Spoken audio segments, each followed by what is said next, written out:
Here's 78 on 78. News Radio 78, WBBM, Chicago. The CBS Radio Mystery Theater presents...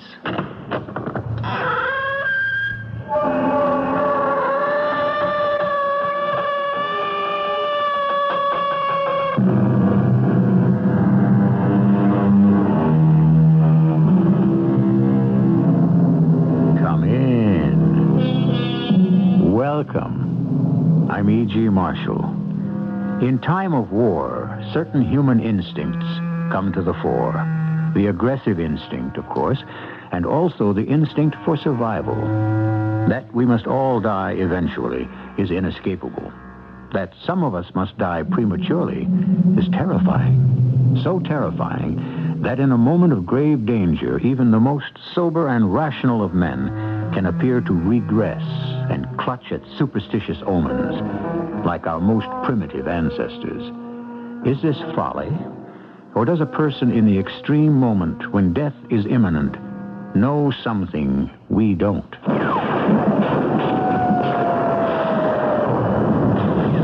Captain, if I volunteer for this mission, will we get back here by midnight?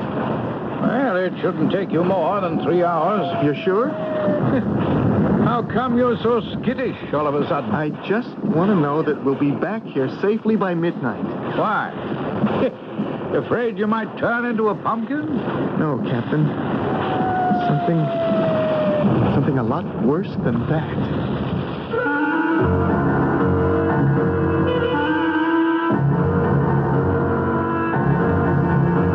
Our mystery drama, Time Out of Mind, was written especially for the Mystery Theater by Percy Granger and stars Russell Horton.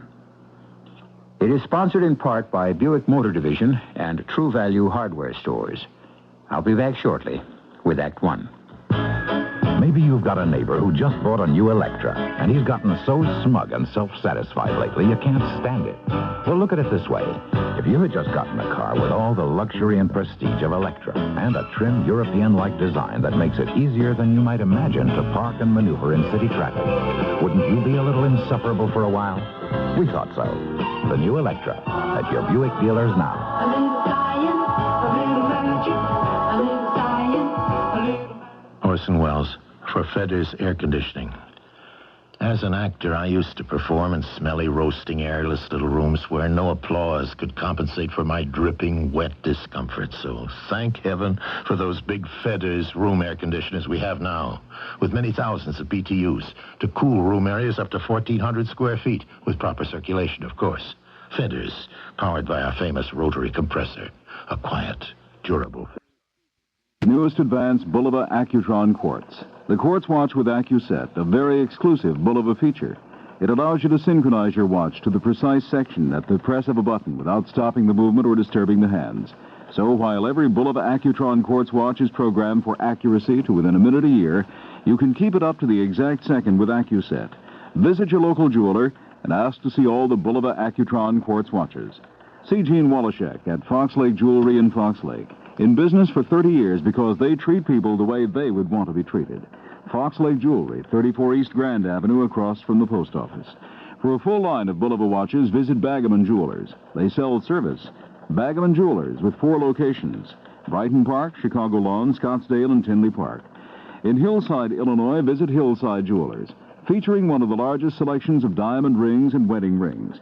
Hillside Jewelers, in the Hillside Shopping Center, Wolf Road, at the Eisenhower Expressway.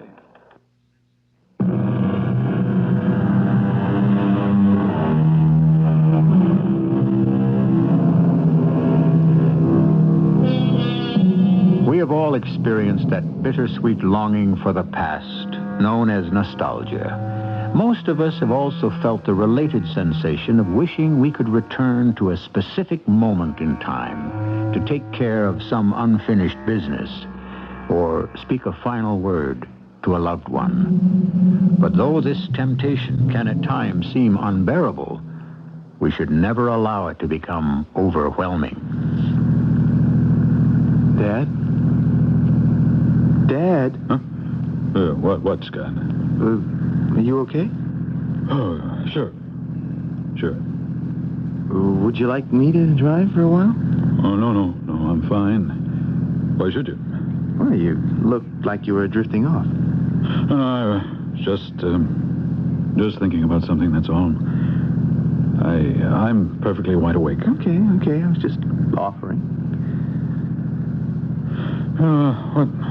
What time is it? Nearly midnight. Dad?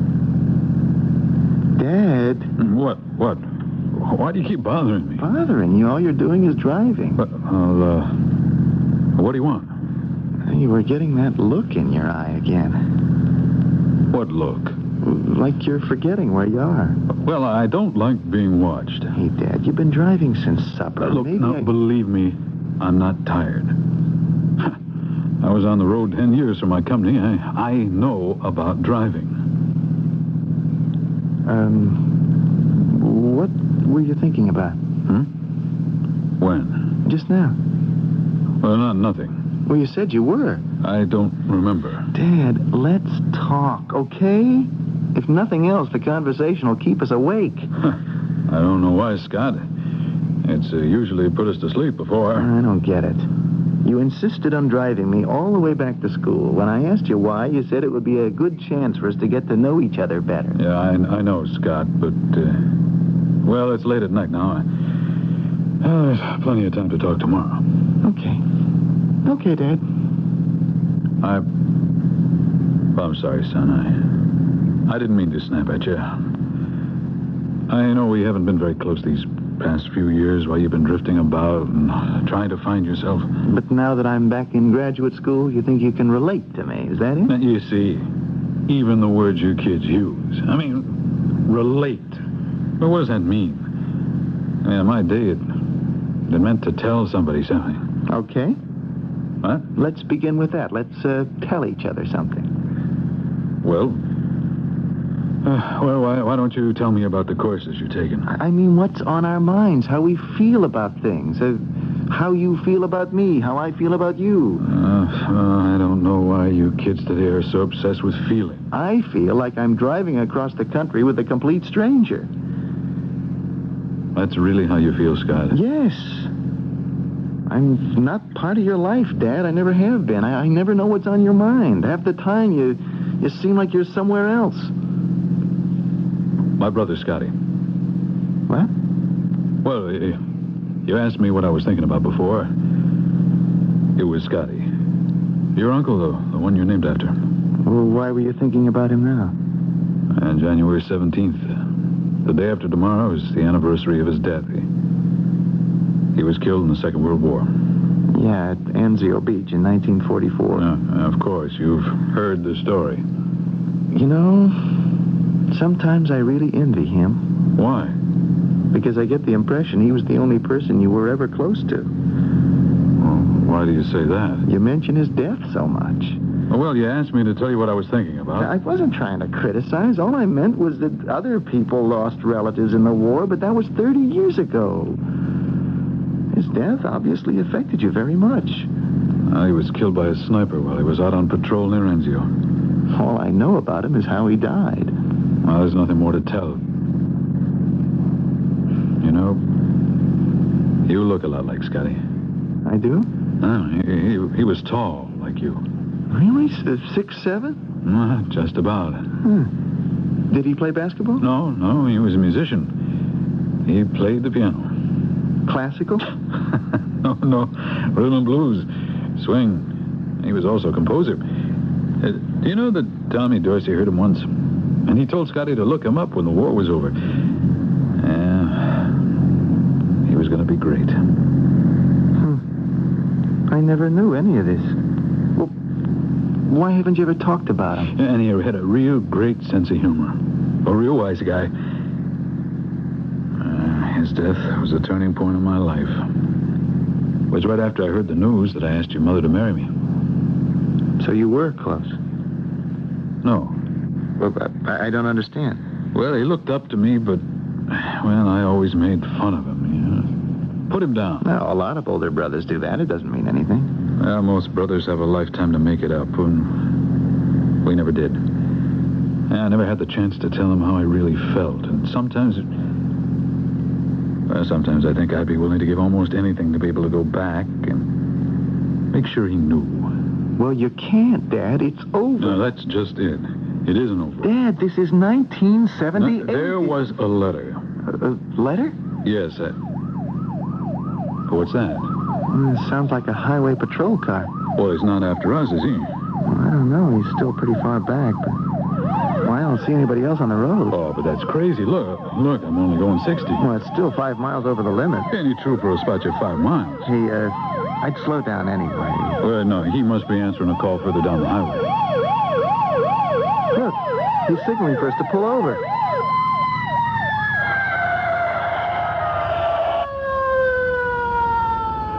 Hand me my wallet, will you? It's in the glove compartment. Good evening. Hello, officer. Can I, see your license? Yeah, sure, just a sec. Theodore Pittman, that you? Yep. Who's that in there with you? It's my son. You live in Pennsylvania? Yes, sir, in Harrisburg. My son's studying physics in California, and I'm driving him back to school from winter vacation. You drive all the way from Harrisburg today? Oh, no, from Columbus, officer. Can you tell me what the matter is? I was only going a few miles over 60. Oh, speeding's not the problem. This interstate can be more treacherous than it looks, Mr. Pittman. It's flat as a board and straight as an arrow for over 100 miles through this part of Kansas. A lot of drivers become lulled or hypnotized. Some even fall asleep at the wheel. Well, I'm wide awake. Oh, I've been following you for quite a while. You aware that a few miles back you were weaving? Well, no. That's a pretty good sign. A driver's either tiring or his mind's wandering. Well, I'm okay now. Does your son drive? Well, yes, officer, but I'm telling you there's nothing wrong with me. You planning to drive all night? Yes, we're behind schedule. We had some car trouble in Ohio that set us back a day. Well, my son's got to be back in San Francisco in time to register tomorrow, the 17th. That's a long way to go in 2 days. Well, we'll make it. I suggest you stop for some coffee at the next service plaza. There's one about 12 miles up ahead that's got an all-night restaurant. All right, officer, fair enough. We'll do that. It's for your own protection, Mr. Pittman. I understand. I also suggest you change drivers there. Yes, sir. Here's your license. Thank you. Oh, that was a close call. Dad, he was only trying to be helpful. Weaving? I don't remember. Weaving?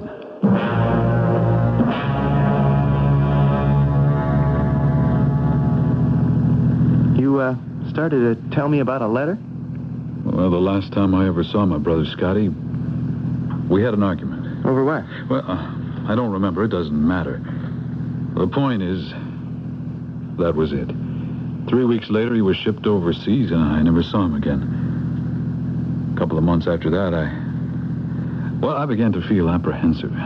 As if you knew something was going to happen? Well, you always think you have a whole life to talk, so you keep putting it off, and then suddenly something happens, and... So you wrote to him? It's amazing what happens when you sit down to do something like that. I mean, feelings you didn't even know you had.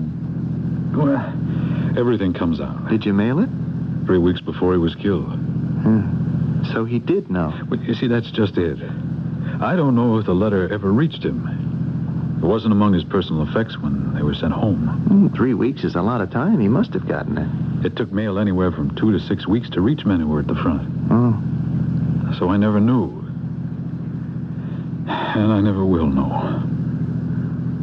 I'm glad you told me all this, Dad. I feel like maybe we're a lot closer now. Maybe we'll even... Scotty's death wasn't necessary.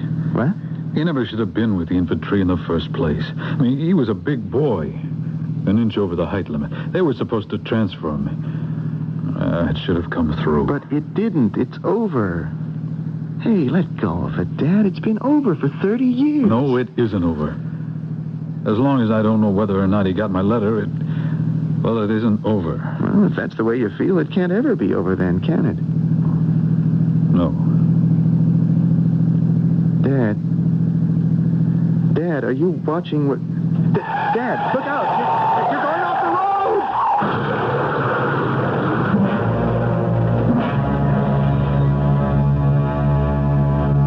road! It has been said that time heals all wounds. But there are exceptions. Some wounds never heal, and some seem to grow even more painful as time goes on, and the particular event recedes further and further from the grasp. Usually our desires have their consequences only in the present.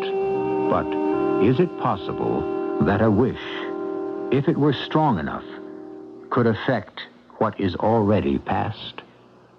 I shall return in a moment with Act Two. When you carry master charge, you carry clout.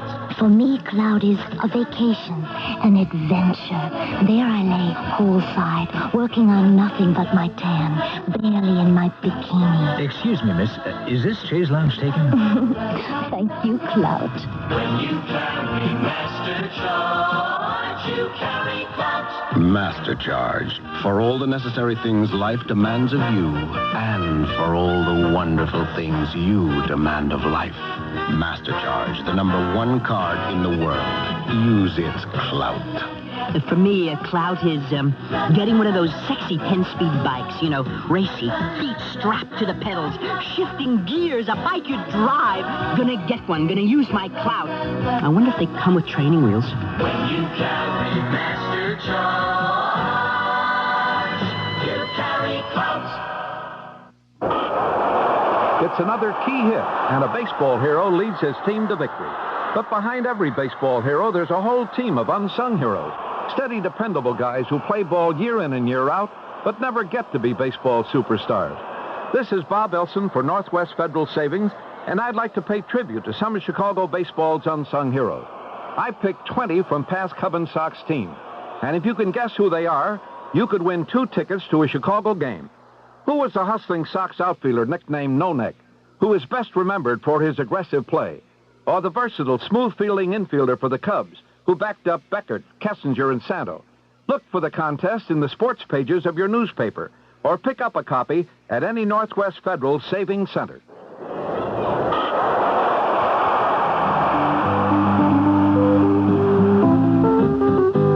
It's Northwest Federal Savings Time, 63 hours a week.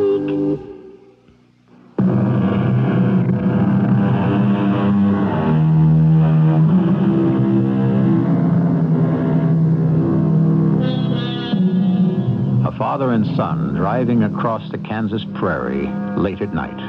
The father reliving an episode from his past he's not been able to forget for 30 years. Then suddenly, and without warning, a mishap.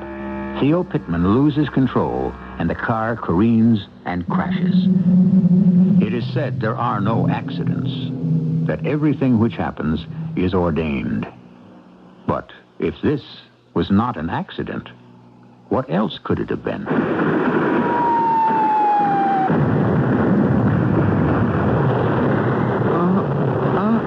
Scotty? Look. Hey, Scotty. What happened?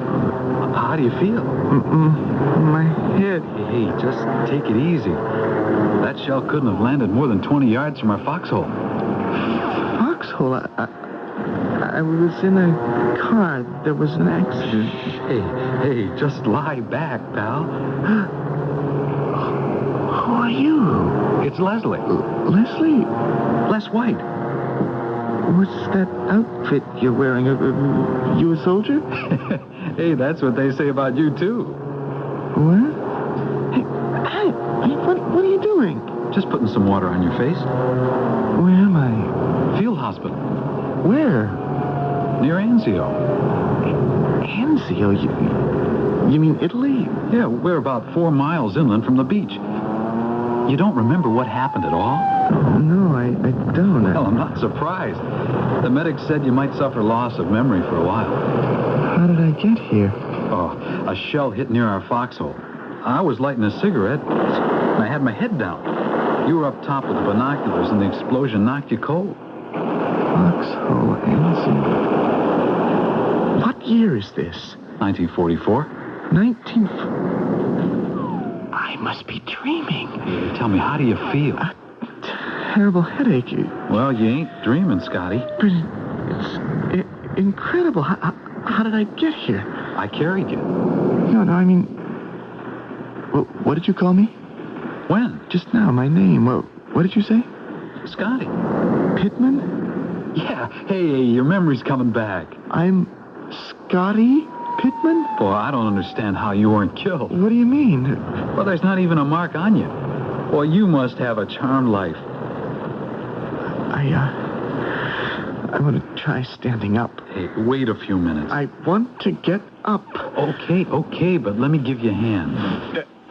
Hey, take it slow. There. How's that? Dizzy. No, don't hold me. You sure? Let go. I don't believe this. Captain Croft. Captain, Scotty's come too. Well, how do you feel, boy? Okay, I guess. You don't look any the worse for wear. You able to walk? Yeah. How's your vision? Is it blurred at all? No. Les, what's the medic say? Well, he doesn't know how Scotty survived, but he can't find anything wrong with him except for a mild concussion. Okay, check out with him and get back to your position. All right. That guy doesn't like me, does he? Well, I'm not surprised. You've been trying to get out of this outfit ever since they stuck you here. Because of my size? Yep. Hey, how you feeling now? I really don't know yet. How's your memory? You know what's happening? Yeah. We're at Anzio.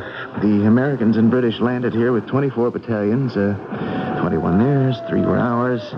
The objective is to draw the Germans away from Casino and make it possible for the Allies to break through to Rome. Hey, great, you remember. Well, I should. I've heard the story often enough. What? Nothing. What are we doing? I mean, us, specifically. Well, our battalion is in the vanguard for the invasion forces. When we landed, we took the Germans by surprise, and we were able to push them back this far, but, boy, now their resistance is stiffening. A lot of our armor and men are still being landed on the beach. So we're the front line? Well, our unit is on the extreme southern wing. The German counterattack, if it comes, is expected to be further north. So we're relatively peaceful here. About all we're doing for the moment is going out on daily patrols.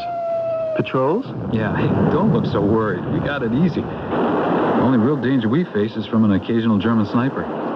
Sniper? Les, what's the date? January 16th. This is the day before... when's the next time we're supposed to go out on patrol? Tomorrow morning. The 17th. Hey. Is it beginning to sound familiar? Yeah, you bet. We better get going. I'll find the medic and get you checked out of here. Les, wait a minute. Have we gotten any mail since we landed? Well, yeah. A batch finally caught up with us yesterday. But you haven't forgotten that. Did I get something? You got a letter from your brother. Then it came. Oh, yeah, you let me read it. Where is it now? Well, gee, I don't know. The last I saw it was tucked in the webbing of your helmet there.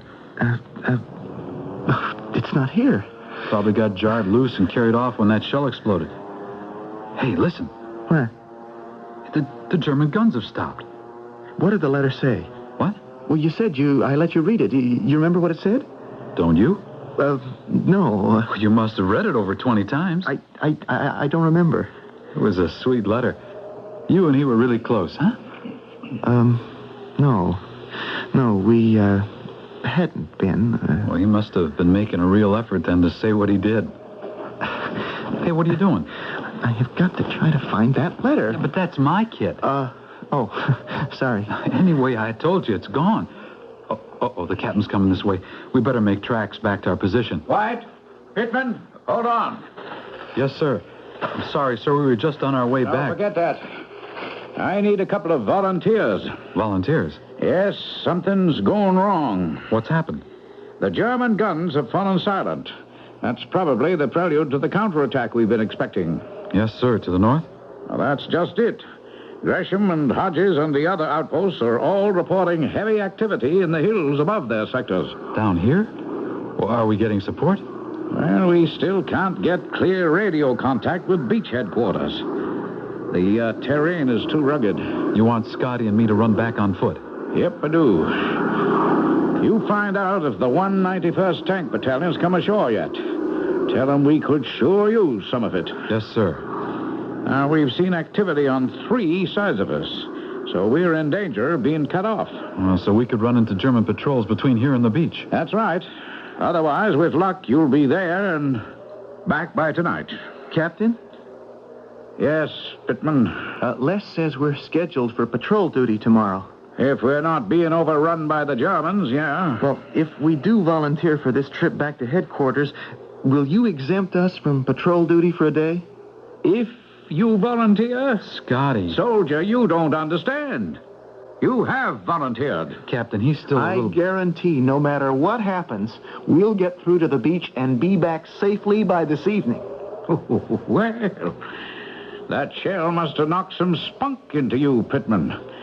I haven't heard that kind of enthusiasm from you since you came into this outfit. You keep it up, and I might even be sorry when your transfer comes through.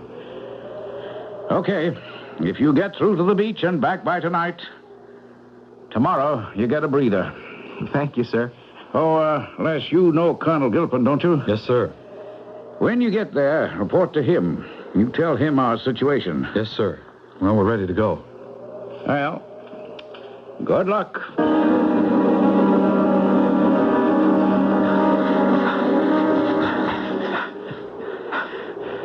What's the matter, Les?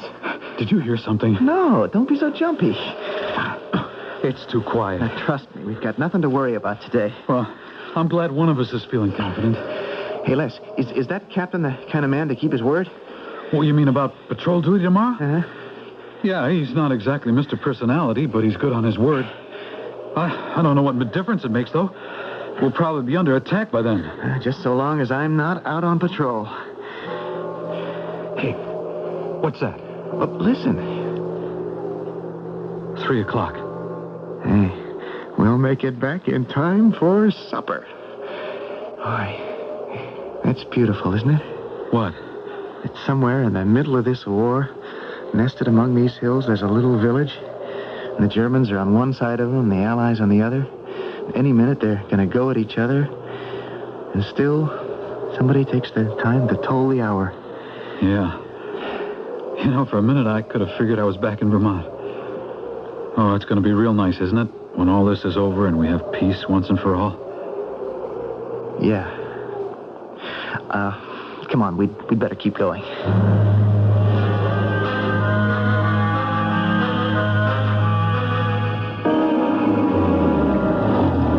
Colonel Gilpin? Yeah? What can I do for you? I'm Private White, and this is Private Pittman. We're reporting from Captain Croft. Croft? Oh, you're down near Natuna, aren't you, on our southern flank? Yes, sir. We were beginning to wonder what had happened to you. We haven't had any radio contact from you in 2 days. I know, sir. That's why we're here in person. We've come to report heavy movement in the hills above our position. Yeah, the enemy counterattack is expected to hit further north. I know, sir, but we're here to request immediate relief. We're in danger of being surrounded and cut off. Yeah, we're just bringing the last of the 191st Tank Corps ashore now. We should be able to have you fully supported by morning. Thank you, sir.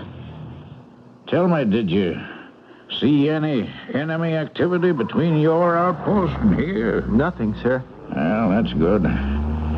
You two boys want something to eat before heading back? Scotty? No, I want to get back. Okay, I guess I'd rather travel while it's light anyway. Well, now, you tell your captain, eh? Well, get down, sir. Hey, Scotty! What was that? Flatten out, will ya? Les, come on, we gotta go. Through this stuff, are you crazy? We'll make it. We've got nothing to worry about. You can if you want. I'm not moving. You two boys all right? Yes, sir. Yeah. Well, I think you'd better stay here. Well, with your permission, sir, I'd like to go back. It'd be crazy to risk it until the shelling stops. Well, how long will that be? Well, that depends on how much the Germans got. Hey, Scotty, we'll get back in the morning. No, I have got to get back before midnight. I'm sorry, son. but you're going to have to stay here until this bombardment stops. And that's an order.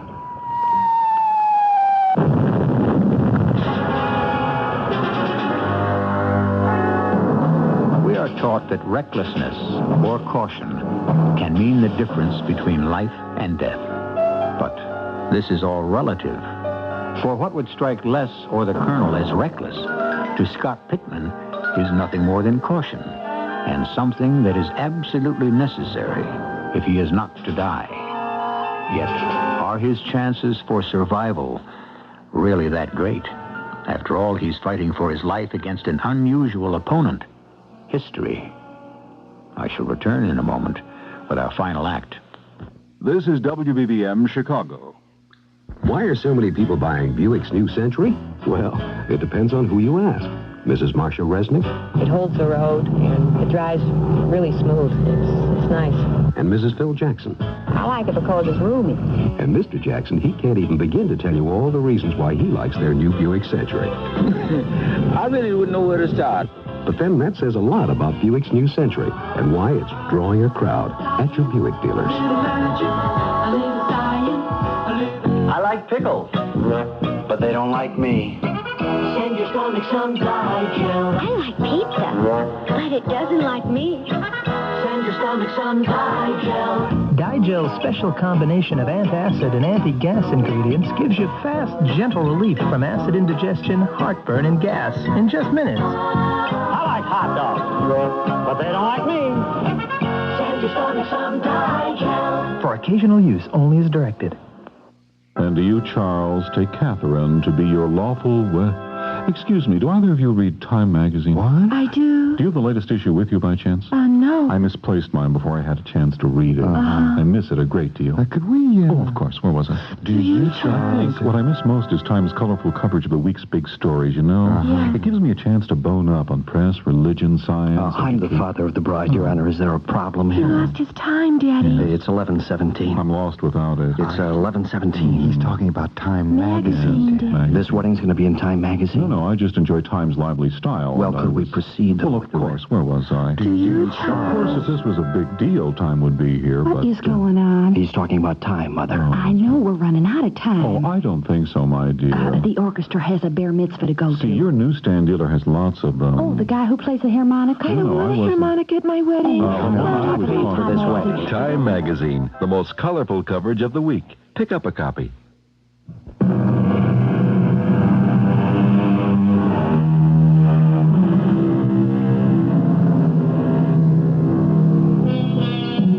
What is the difference between life and death? That is a question we might well ponder at this point, since we're faced with the unusual situation of a person who may be fighting for a life he no longer possesses. There was an accident. That much seems clear. Yet Scott has certainly had no cause to question the reality of the surroundings in which he finds himself, from Kansas highway to a battlefield in World War II. Scott Pittman sits hunched over in a trench, listening to the shells whistling about his ears. But louder even than the exploding bombs is the ticking of time. Les, what time is it now? Let's see. 10 p.m. Only 2 more hours. Isn't this shelling ever going to stop? Why is it so important to you to get back to our outpost by midnight? I mean, look, the way I see it, we're a heck of a lot safer here. Hey, what are you doing? I have waited long enough. Wait a minute, are you crazy? Let me go. You wouldn't get 100 yards out there in the open. I have got nothing to worry about till after midnight. You think so? Yes. Okay. You think you lead a charmed life just because you survived that one shell? Well, go on. Go on, take off.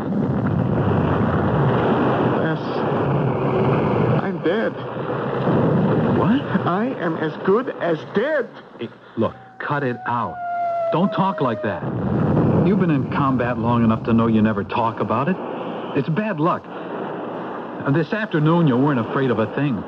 What's happened to you? I don't know. I don't know. Everything's been happening so fast, I haven't had time to stop and think. Of course, this can't be real. It isn't possible. Well, if this isn't real, why didn't you leave this foxhole when I let go of you just now? I don't know. Look at the dirt on your face. It's 30 degrees out. Look at the frost on your breath. You think these things aren't real? Les, are we friends? What? I mean, can I talk to you? Of course. I mean, what kind of a question is that? I've got to try and explain what's happening because I don't understand it.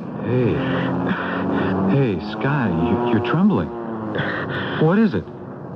You're acting like this was your first time under fire. It is. What do you mean? Les, I was driving across country with my father on my way back to graduate school.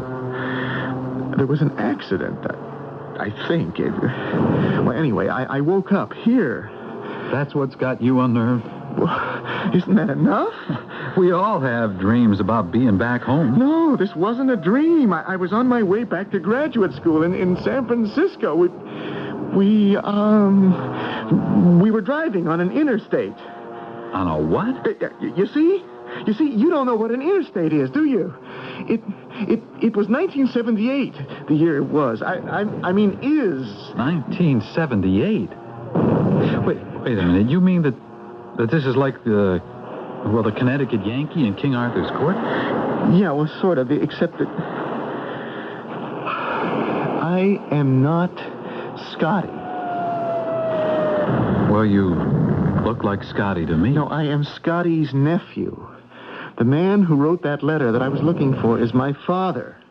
He was telling me the story of Scotty's death just before the accident. Death? Scotty was killed on January 17th. Well, that's tomorrow. Oh, it's no wonder you've been so jumpy. He was killed by a sniper. You see, that's why I've got to get back before midnight. Scotty, it was all just a dream. Look, I am not... You don't believe me, do you? Look, let's just call a halt, okay? Just try to forget about it. Then why do I have a complete memory of my life in 1978 and no memory of all this life now? The explosion obviously affected your mind. Oh, come on, Scotty, relax. We'll get you medical attention as soon as the shelling lets up. Don't I look any different to you? I mean, Scotty and I couldn't have looked exactly alike. Hey, underneath all that dirt, you could be Humphrey Bogart for all I know. Scotty, don't worry. I'm not going to let anything happen to you. I even remember my last thought before the crash. If there was some way I could find out whether or not Scotty had received that letter. Well, why don't you write him? Who? Well, your brother. Tell him that the letter came. Would that work? Well, if you mail it, it will. Why didn't I think of that? Here, wait a second. Here, I got some paper and a pencil in my kit. Maybe this is what it's all about. Maybe this is why I'm here. Here's the pencil. Oh, thanks. What's the matter? Why, I don't know what to say. Well, tell him that you got the letter. Oh, of course. Dear brother... No. Dear Theodore, your letter arrived safely. I have read it many, many times. It meant more to me than you can possibly imagine. I love you, Scott. No, I mean, Scotty. Here's an envelope. Thanks, Les. You have no idea what this is going to mean to him. For 30 years, he's... You think I'm crazy, don't you? Just write your brother... your father's address on the envelope. I'm not crazy.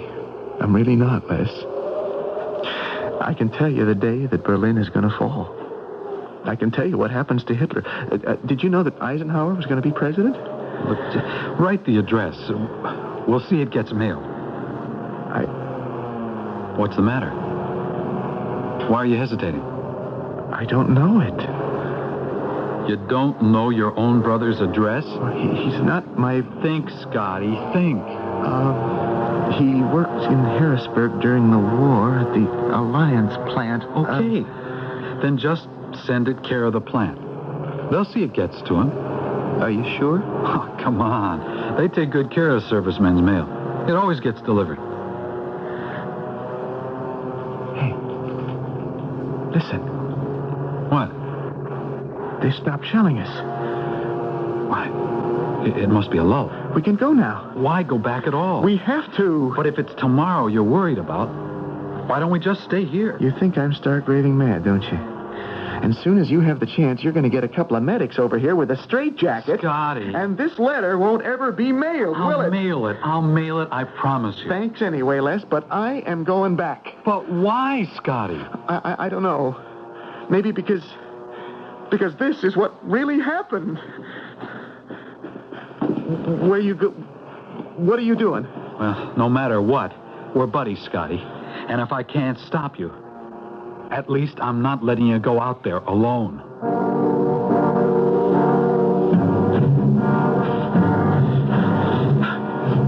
Hey, Les, stop. What's the matter? I thought I saw something move over there in the trees. Hey, I don't see anything. Come on. Let's go a little slower, okay? Like you want to make it back by 12 or not?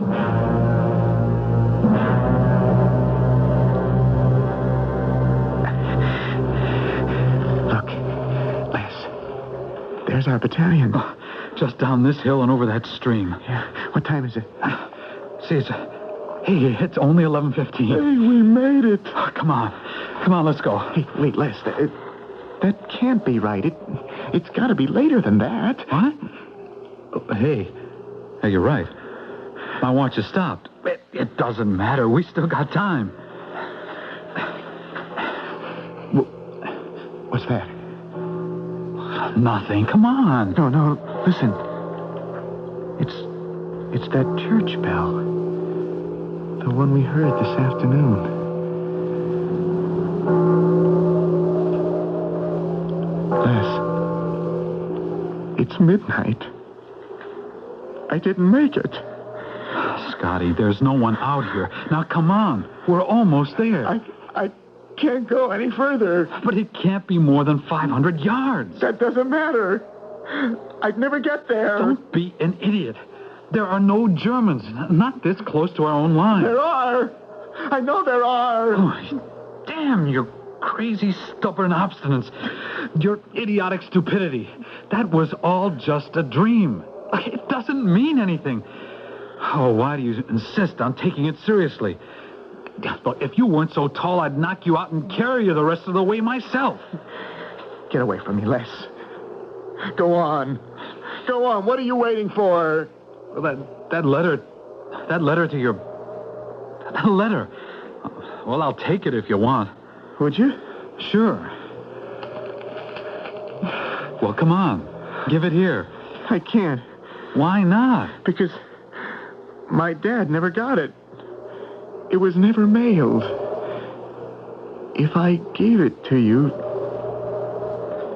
you understand? Yeah. Yeah, I understand.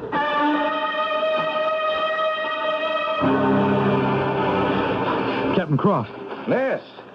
Well, you made it back. Well, we reached Colonel Gilpin. The tanks are ashore. The whole invasion force will be moving inland by morning. Well, where's Pittman? Well, he's still out there. Where? On the other side of the stream, about 500 yards. Well, why? He refused to come any further. He's gone crazy, sir. That shell yesterday must have blown every ounce of sanity out of his head. He just stopped making sense. He's convinced there's a German sniper out there waiting to kill him. Well, we've got to get him in here right away. Now, you lead the detail out. You find Sergeant Hobbs and... What was that? But you don't suppose he... No. That wasn't one of ours. That was a German field rifle.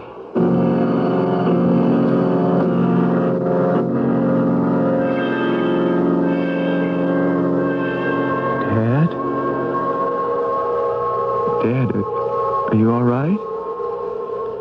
Hey, Dad, can you hear me? What's happened? Everything's so quiet. Your mind's drifting again. Oh, listen. I got something important to tell you. Scotty got your letter. I know. I was there. I spoke to Les. He was Scotty's buddy. He said the letter came 2 days before he died. So he knew how you felt about him. What's that? That's not for us, is it? The highway patrolman again? We're not going over the speed limit. And you're not weaving. You're driving great, Dad. It's almost like we weren't moving at all. You can't even hear the engine. Dad. Dad. Wake up. Wake up. If they find you asleep at the wheel, they'll take us off to jail. I'll be late for school. Dad. Listen. No matter what they do to us, even if they try to separate us, if maybe we aren't ever going to see each other again, just remember, Scotty got your letter. He knew all along. You don't have to feel badly anymore. I found that out for you. I found out. Holy jumper. It's a mess, isn't it? The car's completely totaled. We got here as quickly as we could. There wasn't any need to rush. They're both dead. Were they killed instantly? Looks that way. We'll take the bodies into St. Anne and notify the next of kin. It's a real shame. I'd stopped these folk about 12 miles back. They were going to pull off the road for coffee at the restaurant just over the rise there, not half a mile from here. A real shame.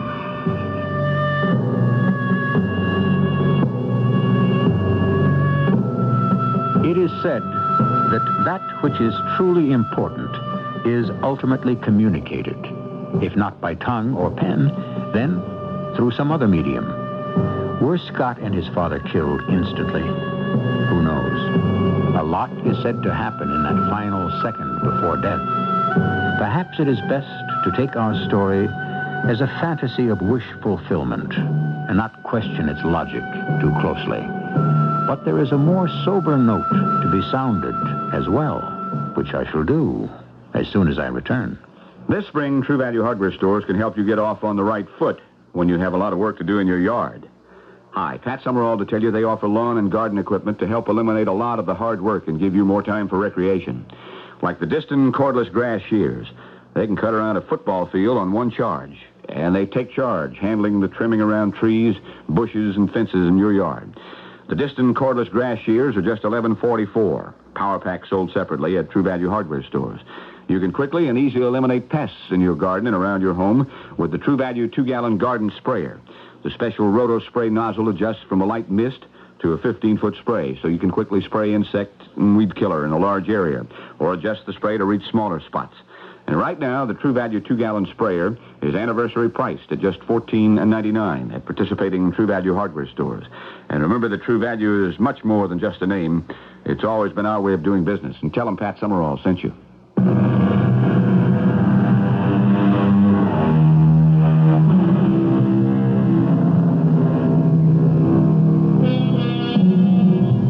If there is a lesson to be learned from our story, it is that we must never forget we are born to an eternal present. And it is in this present we must stay. Theodore Pittman would have done better to look to the relationship with his son than continuing to regret his lost chance with his brother. Our cast included Russell Horton, Lloyd Batista, and Ian Martin. The entire production was under the direction of Hyman Brown. And now, a preview of our next tale. Why do you say that? Because I know precisely the kind of help you need. I'm not sure I know what you mean. I'm not even sure I need any help at all. Oh, you need all kinds of help. First, you have to be made aware of your problems. I have a problem. Oh, rest assured you do. Once you become aware of it, you'll need help in finding and following through the solution. I really don't know what you're talking about. Well, that's why I'm so important to you. Believe me, there's one thing that you must do within the next 6 or 8 weeks. Yeah, what's that? Well, that is, we must do it. Yeah. What is it? We must murder your aunt. Radio Mystery Theater was sponsored in part by True Value Hardware Stores and Buick Motor Division. This is E.G. Marshall inviting you to return to our Mystery Theater for another adventure in the macabre. Until next time, pleasant dreams.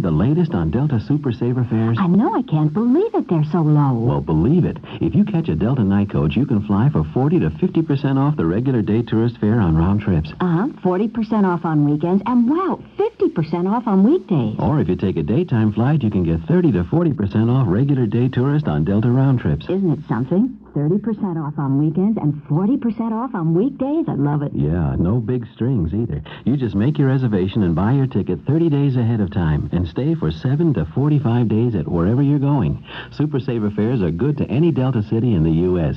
Of course, there's a limited number of seats. Oh, I better call Delta or the travel agent now. When fares get this low, you just gotta go.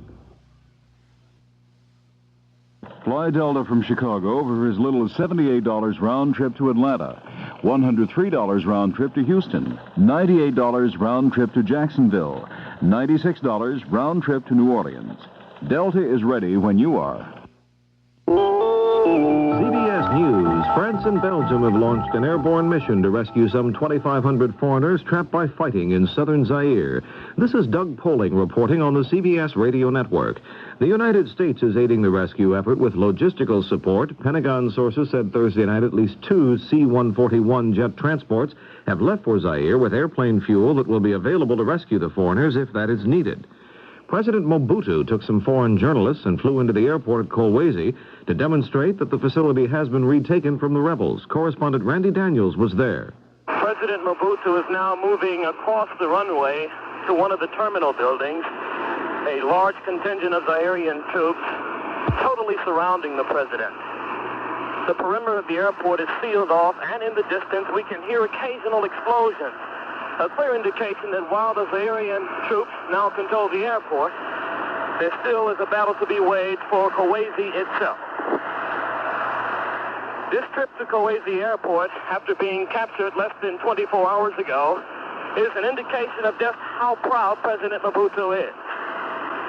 It was a surprise trip down to Kolwezi. Virtually no one was expecting it. Certainly not the press. But we are here. We can see the damage, and it is very clear that a tremendous battle was waged here. This is Randy Daniels, CBS News, at Kolwezi Airport. More news in a moment.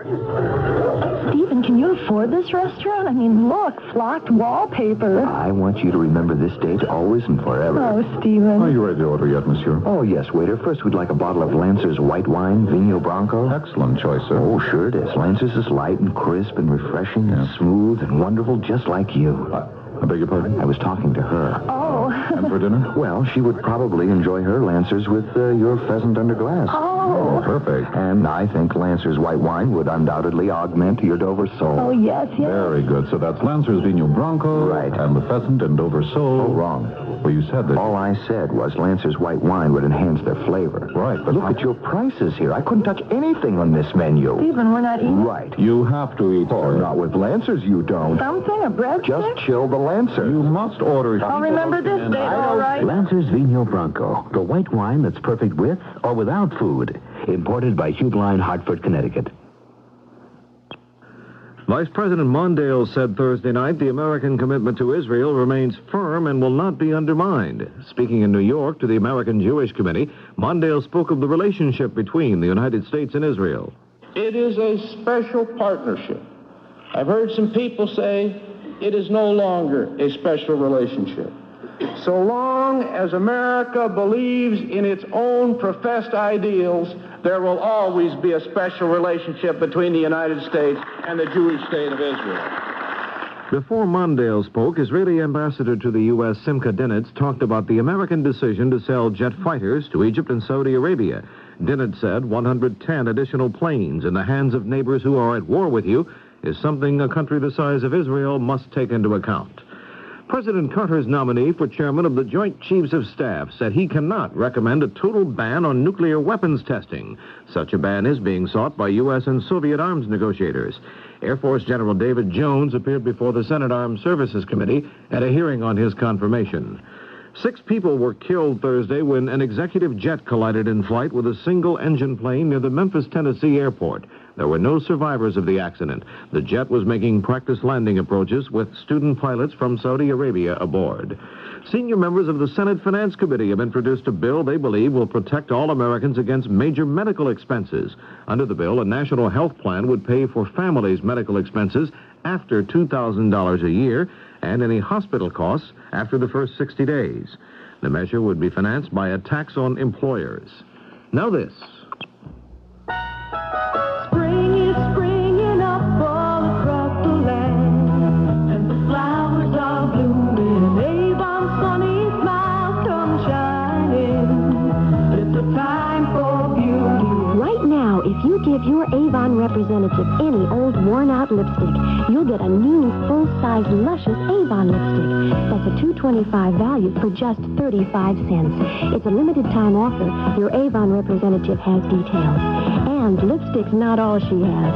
Ask her to show you an Avon brochure full of fabulous beauty ideas at special May prices. And if your Avon representative hasn't called yet, smile, she's on her way. You give me liquid smiles so fun and so many shades, so fresh, so young, and you give me spring in style. Oh, Avon, you make me smile. Avon, you make me smile. House Speaker Thomas O'Neill says there is a good chance the House will act next year to reduce some of those big Social Security tax increases enacted in December. O'Neill said in the past Congress has raised the base salary on which the tax is figured too high and too fast, and he said some reduction is expected. The House Ways and Means Committee moved last week to cut the taxes this year, but this week the panel backed off and voted not to trim the levy. This is Doug Poling, CBS News. Here's 78 on 78. News Radio 78, WBBM, Chicago. Good evening, everyone. This is Alan Bickley on WBBM News Radio 78 in Chicago. Ann Nelson has testified that her husband told her after bludgeoning to death their 6 children, "I've killed the children." Mrs. Nelson testified at the murder trial of 46-year-old Simon Peter Nelson in Rockford. She told the court that he arrived at the Milwaukee motel where she was staying early on the morning of January 7th, shortly before her children were found dead in the estranged couple's Rockford home. She said that when she repeatedly asked about the children, Nelson finally said, "Call a priest, call 2 priests, and then call the police." She said he would not answer her about the children, but instead went into the bathroom. She said she sent a mutual friend who was present in the room to get the police, then finally asked Nelson again, "Where are the children?" Mrs. Nelson said he replied, "They're dead. They're all dead." How do you feel about that? There's no way you or anyone else can get to them in time to save them. Researchers at the University of Arizona in Tucson say they've discovered a new drug that gives relief to cancer patients undergoing chemotherapy. The doctors say the drug nabilone is closely related to the active substance in marijuana, THC, and they say that, like marijuana, nabilone provides relief from nausea, but does not make patients feel high. For about 25 years, the plane that dropped the first atomic bomb on Japan has been stored in pieces in a warehouse in Maryland. But now, the Enola Gay may be going back home to Offutt Air Force Base in Bellevue, Nebraska, where the plane was built. The Smithsonian Institution, which owns the plane, says it will lend it to the Nebraska Aerospace Museum if the museum director can raise the money for moving it and housing it. The CBS Radio Mystery Theater presents...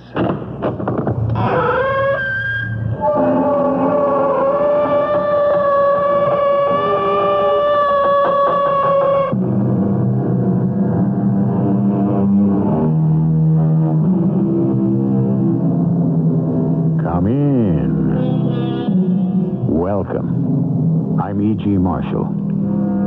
Our life, said Henry David Thoreau, is frittered away by details.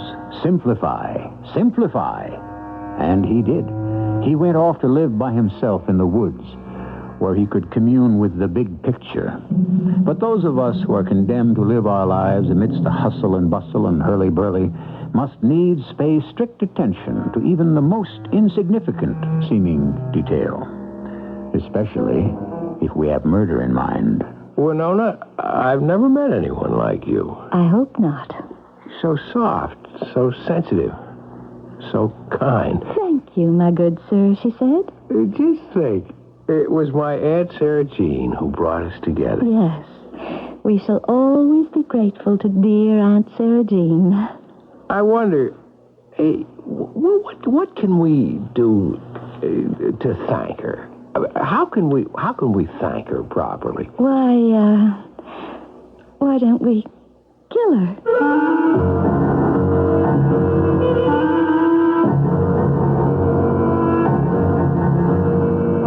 Our mystery drama, The $100 Difference, was written especially for the Mystery Theater by Sam Dan and stars Mason Adams. It is sponsored in part by Contact, the 12-hour cold capsule, and True Value hardware stores. I'll be back shortly with Act One. The Electra's all washed and loaded, and you're on your way. You figured 300 miles the first day, but with all of Electra's luxury and room, you're out 400 miles before you know it. Not only that, but the EPA mileage estimates are 22 highway, 15 city, and 18 combined. That's with the standard 5.7-liter engine and automatic transmission. Of course, your mileage will vary depending on how and where you drive, your car's condition, and how it's equipped. And EPA estimates are lower in California. But it's nice to know that a car with as much prestige and elegance as Electra can also be efficient.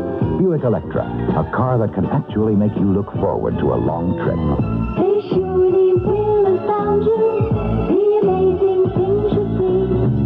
The cars they're built so wonderful. How can such things be? A little science, a little magic, a little science. Electra models are equipped with GM-built engines supplied by various divisions. See your dealer for details. Your Chicagoland York dealer can help you save money and energy now. For a limited time, get a big 30,000 BTU whole house air conditioning system for as low as $799 plus installation. York high-efficiency units feature EERs up to 8.7. During this sale, save on the system and enjoy energy savings in the summers to come. And by acting now, receive a $120 power humidifier absolutely free. See your local York dealer first thing tomorrow. In Oak Forest, see Jack at King Heating and Air Conditioning. Just look for the building with the 7-foot-tall green tin man. King Heating and Air Conditioning, 4813 159th Street in Oak Forest. In Merrillville, Indiana, visit A1 National Refrigeration and Heating for all your heating and air conditioning needs. For your walls and attic insulating needs, visit National Home Insulating Company. And in Mundelein, see Mr. Blouch at Daymore Heating and Air Conditioning. Daymore Heating and Air Conditioning is at 711 Diamond Lake Road, or call 566-0845. And be sure to see York's ad in this Friday's Chicago Tribune.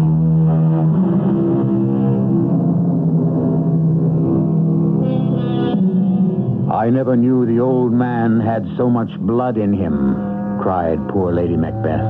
Ah, yes, blood. While it may be thicker than water, it is thinner than, say, oil. Oil. That black, viscous, smelly slime that boils up from the very bowels of the earth. How could anything so ugly be so precious? Well, old Mrs. Sarah Jean Muffet owns thousands, maybe even millions of barrels of it, which is why we have a story. Good morning, Aunt Sarah Jane. Morning's about gone. Gone? Well, it's hardly 7:30. By 7:30, your Uncle Marius and your daddy would have already done a half-day's work. Oh. What have you done so far today? Well, I intend to... You intend to what? Well, you see, Aunt Sarah Jean, I'm still trying to find myself. Find yourself? What's the matter? You're lost? Well, no. I have yet to encounter my true vocation. I don't know. Your Uncle Marius wasn't shiftless. Neither was your daddy. Must come from your mother's side. Wealth has its responsibilities, Thaddeus. I'm fully aware of that, Aunt Sarah Jean. When I die, you'll be a rich man. Come on. You'll never die. Now, what kind of foolish thing is that to say? Man is born to die. Well, naturally, but... It's the design of the Lord. Oh, of course. Now, what was I saying? Oh, yes. When I die, you'll be a rich man. What will you do with all the money, Thaddeus? Oh, well, I would... Fritter it away, I'm sure. Just fritter it away. And why shouldn't I? It's my money. Why don't I tell her that? Why don't I look right in her beady little eyes and tell her that? Why don't I say to her, look here, you insufferable old hag. Once you're dead, why should you care? Yes, I'll fritter it away. I'll spend it, squander it, lavish, exhaust it, drain it to the last penny. That's what I ought to say. And, Sarah Jean, I shall use the money wisely. When are you getting married?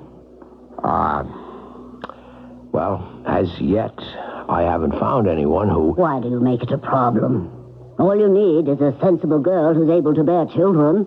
There are thousands of those around. Yeah, but even so... One's just as good as another. Well, that isn't the way that I hope... I want you married before the year is up. Suppose I can't find someone. I want to see what kind of grandchildren I'm going to have. But, Aunt Sarah Jean, it's a bit more complicated. Not really. I'll need some money. What for? Oh, I suppose you might call it, courting expenses. Your Uncle Marius took me out walking. It didn't cost a cent. Well, girls today are different. Find one who isn't. Besides, you draw a salary. Salary? Oh, that's hardly enough. There are men who support families and what you fritter away. Aunt Sarah Jean, I try. You have no concept of thrift, isn't that a fact? Yeah. I suppose girls do demand more today. Yes, they do. Demand more and get less. She opened her handbag, or her reticule, as she liked to call it, withdrew a key ring, and then she went to the oil painting on the wall, a portrait of my father and of my Uncle Marius. She pushed it aside to reveal a hidden safe, and with one of the keys, she opened the steel door. Inside, I knew, was a small hoard of bills. She selected 10 tens, quickly closed the door, and straightened the picture. With an imperial gesture, she handed me the money as if she were giving me an emperor's ransom. $100. $100. Did she know how long $100 lasted me? Daddy, honey. Yeah, Floss. Give me $100. I just gave you $100. Isn't that the craziest wheel? I bet red and it comes up black and versa versa. Or is it the other way around? Yeah, I don't have any more money. You don't have any more money. Well, not with me. Well, go see Rember. That's what it's for. No, that's not a good idea. It's a great idea. Oh, Daddy, baby. All right. This one time. Come in. Oh, Thaddeus Muffet. Have a chair. Thank you, Rembert. Drink? No, thank you. What can I do for you, Thad? I need some money. You've got it. Just fill in a figure here and sign your name. You know, it occurs to me that you're running up quite a tab, is that it? Now that you mention it, yeah. One day, everything your aunt owns will be yours. Yeah, but still... You're borrowing thousands. You'll be getting millions. Isn't that true? Yeah. Well, where's the risk? Well, there really isn't any, but... Your aunt isn't going to live forever, is she? Well, I hope not. So, if I'm not worried, why are you? I'm not really worried. Eat, drink, and be merry. Know what I mean? Yes, Rembert. $1,000 hold you for tonight? Already lost 1,000 at the poker table. Well, take a few more and go back there and teach him a lesson. I may be revealing more about myself than I intend. You know that I like to wager various sums on cards. And I can tell you to include horses and various other situations. Now, you're also aware of Flossie Carey, who dances at Rembert's nightclub. Flossie has certain charms that enchant me. But I could never think of her seriously. Nor, indeed, is she the sort that I could bring home to Aunt Sarah Jean. Good morning, Aunt Sarah Jean. You have a luncheon date? I do? Yes. With whom? With your future wife. My future wife? Pass the cream, please. Yeah, but Aunt Sarah Jean... Do you know, Miss Winona Caldwell? No. You will. Is she to be my future wife, as you call it? I told you the other day to find yourself a sensible girl who's able to bear children, didn't I? Yes. Such an elementary thing. But beyond you.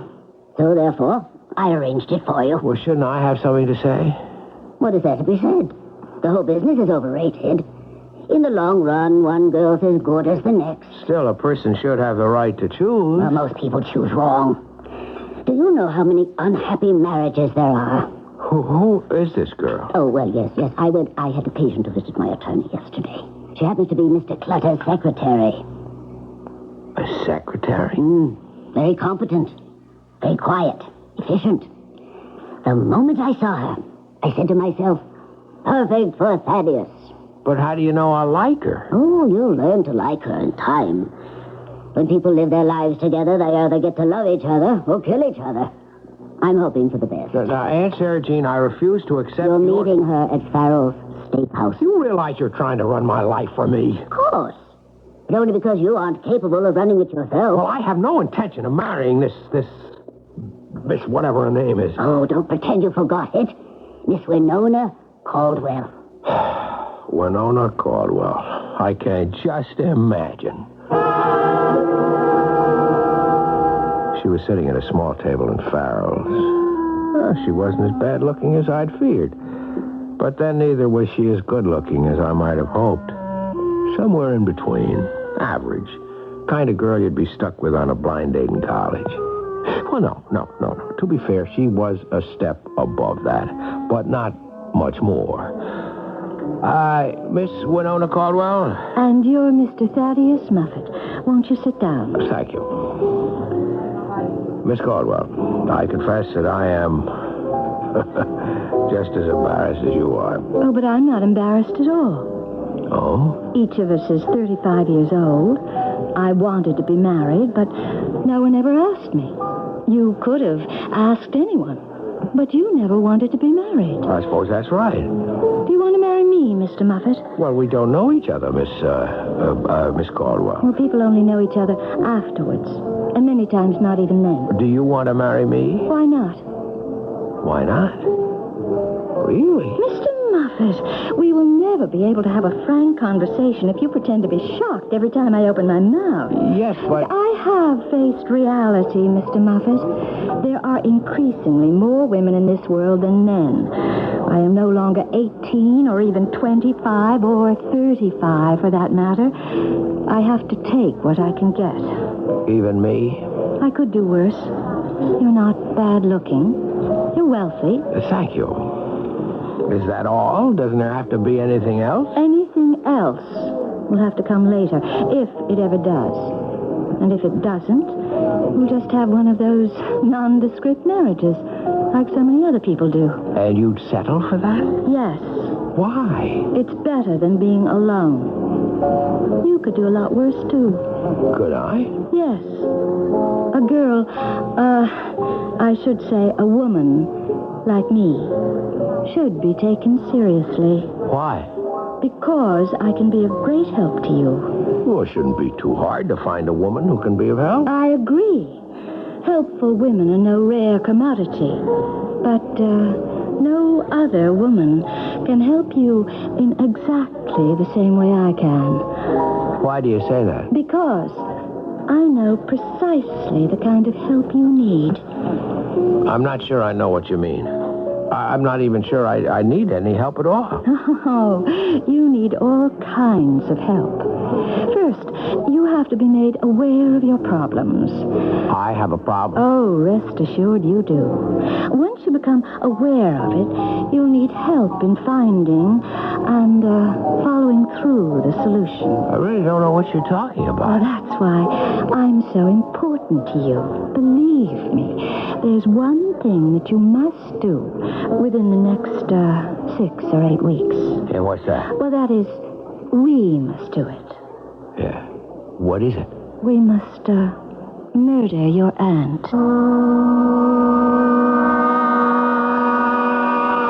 I admit we live in accelerated times. Men and women no longer respect the formalities. It's possible two people meet and decide to marry on the very first date. But to discuss murder at the very first meeting? What's the world coming to? Well, to the second act in just a few moments. Your garden hose has to carry thousands of gallons of water every summer when you wash the car, water grass, plants, or lots more. Hi, Pat Summerall to tell you True Value Hardware stores offer durable garden hoses that'll last season after season. Like the True Test 60-foot reinforced vinyl hose with a 5/8-inch inside diameter for just $7.99. Or choose the 75-foot Superflex hose for just $10.99. It has an attractive red and blue nylon reinforcing over a white vinyl core, so it's easy to coil and will withstand abrasion and temperature extremes. True Value Hardware stores also offer lawn and garden help to rid damaging bugs from your roses, flowers, trees, and ornamentals. Orthene insect spray is formulated to kill a broad range of harmful insects. A 1-pint concentrate makes up to 32 gallons of spray, and it's just $6.44. For good values and good advice on your lawn and garden needs, visit a participating True Value Hardware store. True Value, more than just a name, their way of doing business. In 1935, Pan Am was the first airline to fly across the Pacific. We started with one flight, our famous China Clipper. For years, it was the only way to fly to the Orient and South Pacific. 42 years later, a lot of business travelers still consider it the only way. Why? Because our frequent and convenient schedules take us and them to more than 15 cities in the Orient and South Pacific. In short, to more places in the Pacific from the U.S. than any other airline. Not to mention that every flight across the Pacific is a comfortable and spacious 747 or 747 SP. The plane, according to a recent survey, most frequent travelers prefer. At one time, we were your only choice to the Pacific. After 42 years, it seems we still are. Only Pan Am can fly you non-stop from the West Coast to Auckland and on to Sydney. And Pan Am has the only non-stops coming back from Australia and New Zealand. Call your travel agent for convenient connections.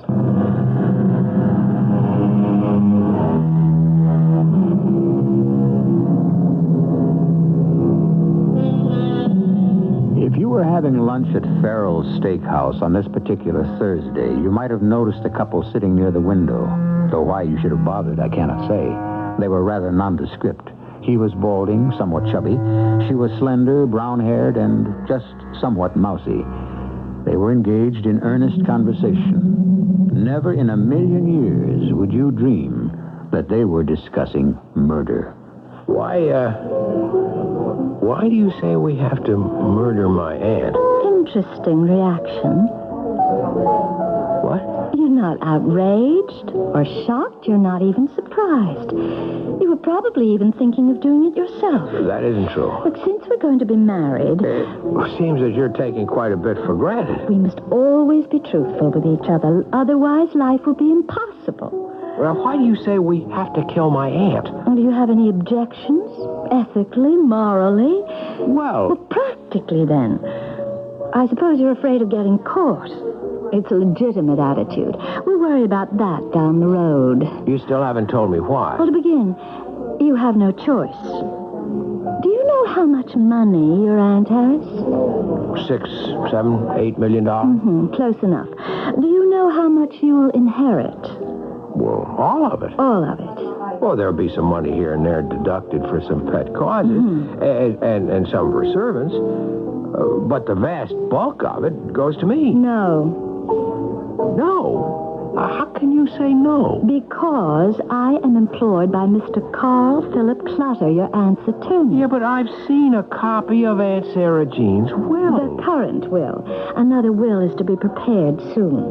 Another will? Your aunt, it seems, is convinced you will fritter away the family fortune.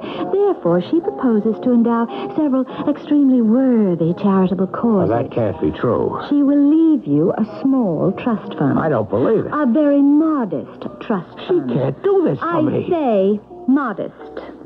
Meager would be more accurate. How meager? Even meager is a relative term. Say enough to yield some $25,000 a year. Why is she doing this to me? She wants the Muffet name to go down in history. Therefore, the Muffet Charitable Foundation will come into being. But she doesn't care about charity. No, many rich people don't.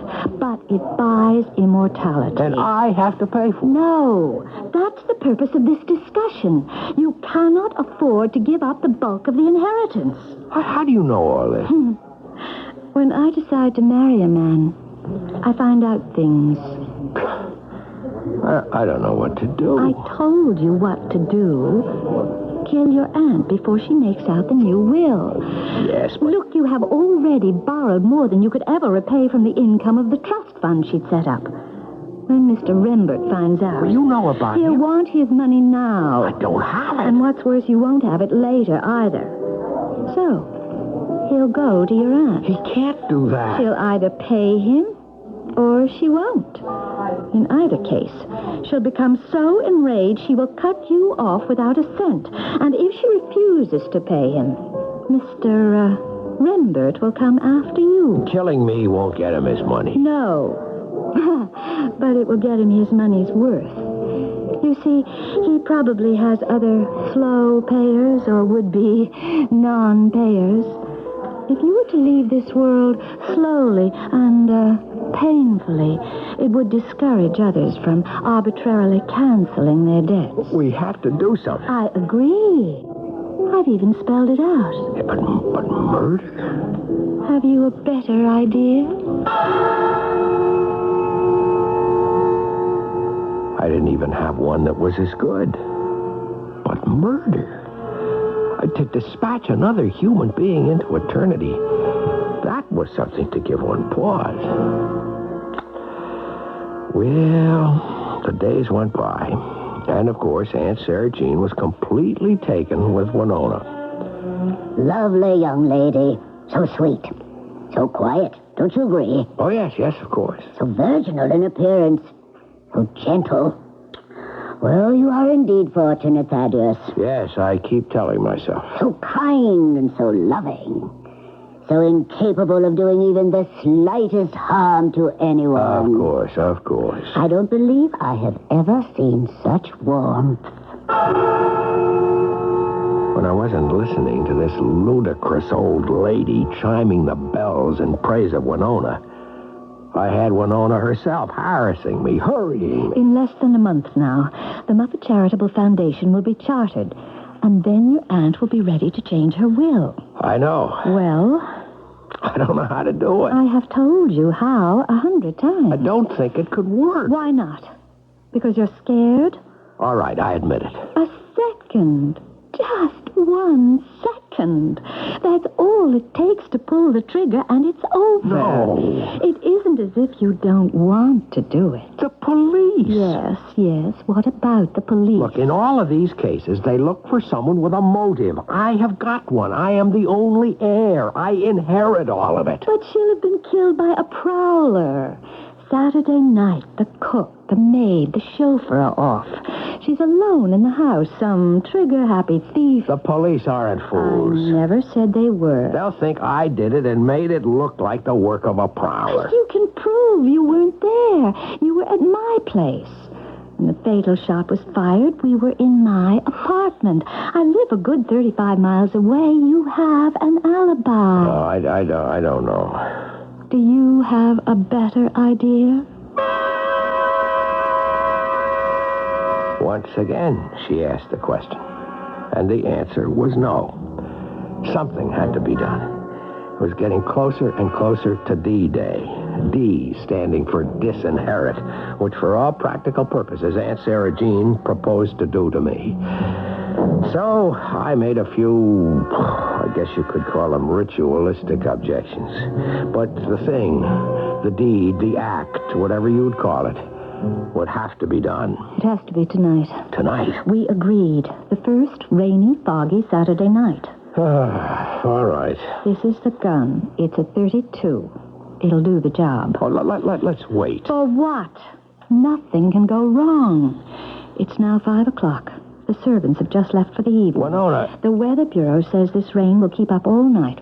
It'll even get worse. So much the better. You leave here at 8. Go cross town.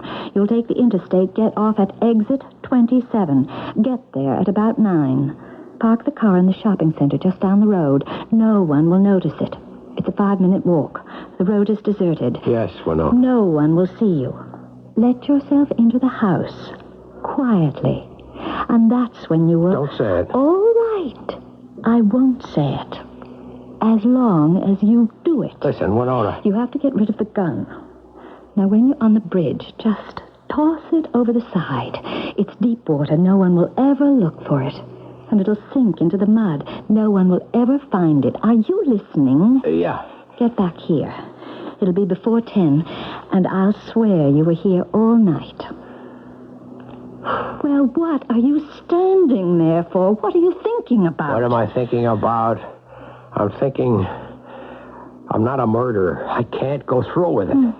Well, it would have been nice to be married. You're not my idea of heaven, and I know I'm not yours. But each of us is the best the other could get.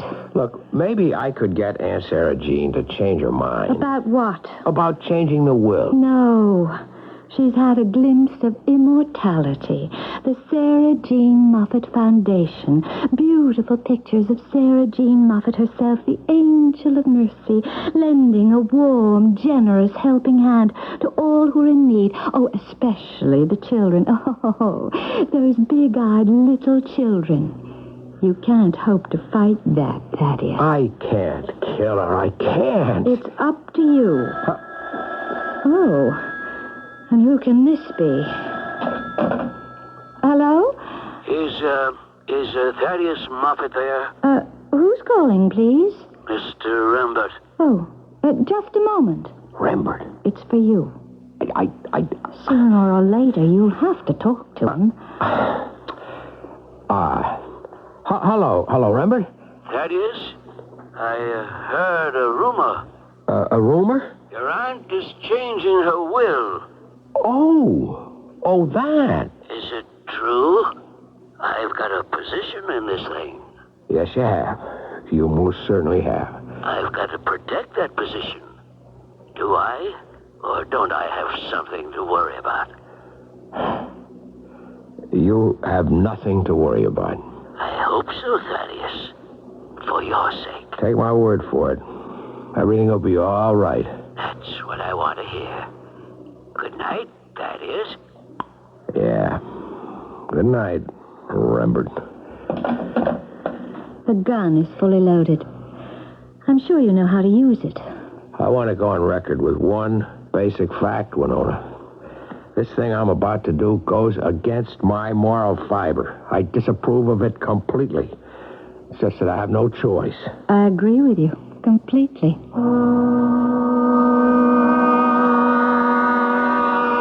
It was all Aunt Sarah Jean's fault. I mean, what right did she have to deprive me of that money? It was my father's. He was the brainy brother.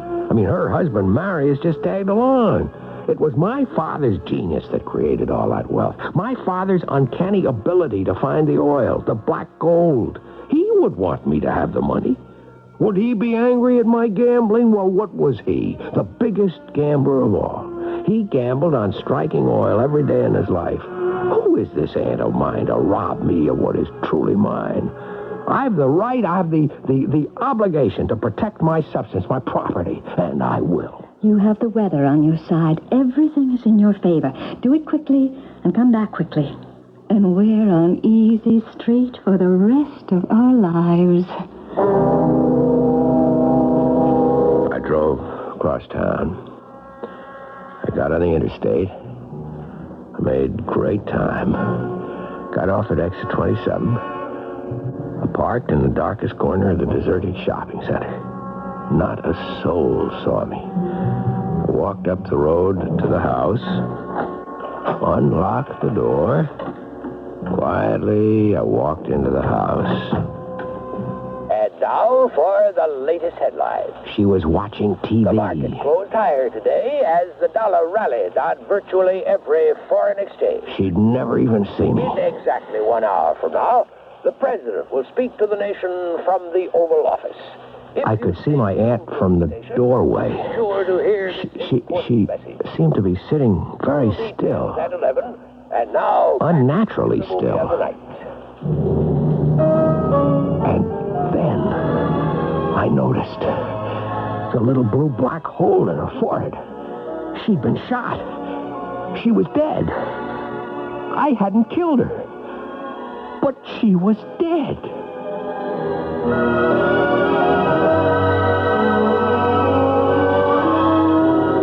He came there to kill her, but she's already been murdered. And so, it would seem, he's off the hook. Or is he? After all, he may not have done the deed, but he did have the desire. How do we apportion the guilt, if any, in this sort of situation?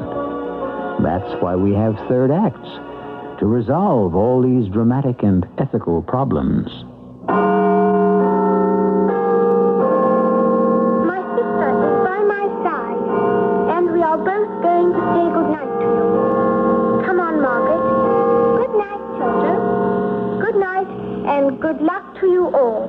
As a young girl in World War II, she cheered the British people with her courage and optimism. You anointed, blessed, and consecrated queen.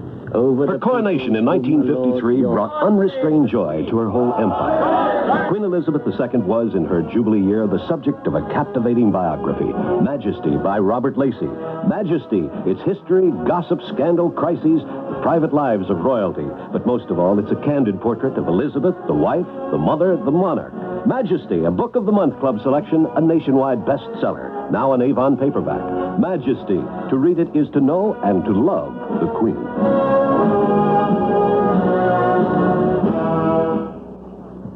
This is WBBM Chicago. All for one for all. Omni's one that does it all. Lots of talent, lots of fun. Omni does it all for one. Totes the tots, hits night spots, carries plants and gizzards ants. Lights antiques, climbs the peaks, playing ball, it does it all. A day in the life of Mom's Omni. Totes the tots to school, takes the gals to fun and games, lugs all kinds of cargo around. Mom's new Dodge Omni does it all. But then Mom's Omni has front-wheel drive, 5 doors, lots of room, and it fits the family budget. No wonder Mom's new Dodge Omni has been named Motor Trend Magazine's Car of the Year. Dodge has put it all together. Omni does it all. The new Dodge Omni does it all.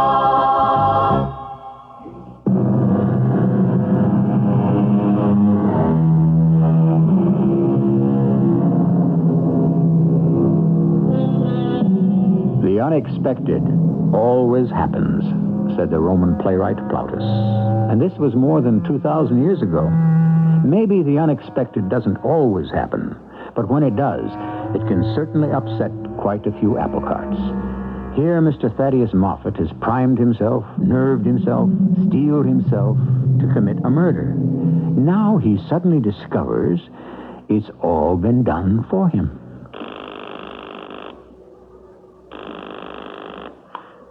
Hello? Winona, What is it? Why are you calling? she's dead. Certainly. Yeah, but I didn't do it. What are you saying? I didn't kill her. Where are you? I'm at the house. Yes? She was dead when I got here. Dead? How? Shot. By whom? I don't know. Dad, listen. Get out of there. Don't do anything. All right. Don't touch anything. Understand? Yeah, I understand. I mean it. Just get out quickly. Okay. Get back here. Fast. Winona. What? I was going to get out of there. And then I remembered. In her handbag was the key to the hidden safe on the wall. I knew I shouldn't take anything, but there was all that money. I couldn't help it. And how long would it take? It took less than a minute. Inside was a heap of bills. Small ones, big ones. I stuffed them all into my pocket. It was a small fortune. I closed the safe. I straightened the picture, placed the key back in her handbag. I moved quickly out of the house, back to the parking lot. I know no one saw me.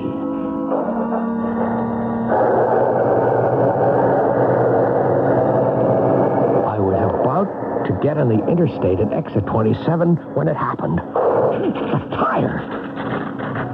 I managed to get over to the side. And now what?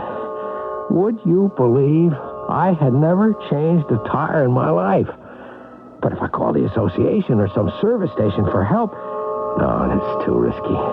What was I to do? And then... Hey, you got trouble there, pal? Well, see for yourself, Joe. The man's got a flat tire. Oh, yeah. Hey, you want a hand? Oh, poor guy. He looks a little shocked. Maybe he was hurt. Hey, buddy, you okay? Oh, yeah, I'm fine. Joey, give him a hand. Hey, let me help you with that. You got a spare? Spare? Yeah, I think so. I hope it's got air in it. You'd be surprised how many people never check. He took complete command. He opened the trunk, took out the spare, approved it, jacked up the car, removed the wheel, replaced it with the other. It all went swiftly, smoothly. But he and the girl with him, the petite little blonde, they could be witnesses. They could destroy my alibi. My hand tightened on the revolver in my pocket. If I was smart, I'd shoot them both. Who would see? Who would know? I guess you're from around here, huh? Oh, yeah, I see by your plate you are. Oh, we're from the Northwest, Oregon. Oh. Yeah, drove cross-country on our honeymoon. And now we're headed back. We each got our jobs to report to. I dropped the flat off at your garage. I think you must have picked up a nail somewhere. I looked at his pleasant, boyish face.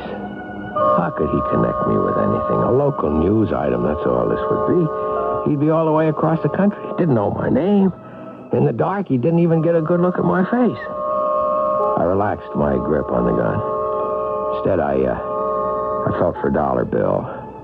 I pressed it between my thumb and forefinger. I held it out to him. Oh, no. Please. I didn't do it for the money. Oh, this isn't money. I just want to buy you and your wife a cup of coffee. Here, just take it. And thanks very much. I realized I was talking too much. That could be dangerous. I pressed the money into his hand. Quickly, I got into the car. And I got out of there as fast as I could. And I realized too fast would be bad. No point being picked up by a cop. But nothing happened. Soon, I was back at Winona's place. Who could have killed her? Did the place look upset? What? Now that you mention it, it did a little. That's your answer. What answer? A prowler. A prowler? A burglar, a thief. But how? There are prowlers, thieves. But tonight? Any night. Well, then it was a coincidence. It could have been. I mean, we wanted to make it look as if a prowler... And a prowler actually did it. I can't believe it. It happened, didn't it? Yeah, I guess it did. He may have been young, nervous, or almost anything. And he shot her. Maybe she wouldn't show him where she kept her money. Yep, that's right. Well, that's all over. What's important is your alibi. Yeah. Now, you were here. That's our story. I still can't believe it happened that way. Would you rather believe something else? Something else? Yes. That you killed her? No, I told you what happened. It's true. Is it? You could have shot her. What are you trying to do? And after it happened, you couldn't face it. But I didn't. So, you tried to put it out of your mind. That isn't what happened. So, you made up this story. What story? That she was dead when you got there. No. Let's look at that gun. See if it's been fired. The gun? Yes. That should prove something. Look, I don't have the gun. You don't? I threw it away. Where? Where you told me, into the river. Oh, I see. Well, now I guess we'll never know. I'm telling you how it happened. Let's make sure we're prepared for anything. I didn't kill her. You didn't touch anything in the house? Killing goes against all my instincts. You didn't touch anything in the house, now did you? Well, You what? I emptied the wall safe. But I told you not. Well, it's a secret safe. Only she and I knew about it. Why couldn't you have listened? I put the key back in her bag. Who's to know? All right. Your alibi. You were here all night. Yeah. That's our story. We stay with it. Right. And nobody can say you weren't. Right? Right. Because nobody saw you. Right? Well, did anybody see you? Getting on at 27, I had a flat tire. Oh, no. And this young couple drove by, and they stopped. They saw you? The fella changed the tire for me. He could identify you. He's headed out for Oregon someplace. But he could identify you. you. Well, it was dark. It was foggy. I was wearing a hat. He doesn't know your name? No. Or anything about you? No. All right. Let's think this out. If he reads in the paper that a Mrs. Sarah Jean Moffat was killed by a burglar, it would mean nothing to him. That's right. If, by some 1,000-to-1 shot, there's a picture of you in the paper as the heir to the Moffat fortune, and he sees it, I know. Shave off your mustache right now. It'll make you look completely different. Yeah. All right. Now, where are we? It would have been better if you didn't empty the safe, if you hadn't had a flat tire, if this fellow hadn't helped you. But the fact is, I don't think any of it can hurt us. Are you sure? I'm positive. The alibi holds. You were with me all night. We're in the clear.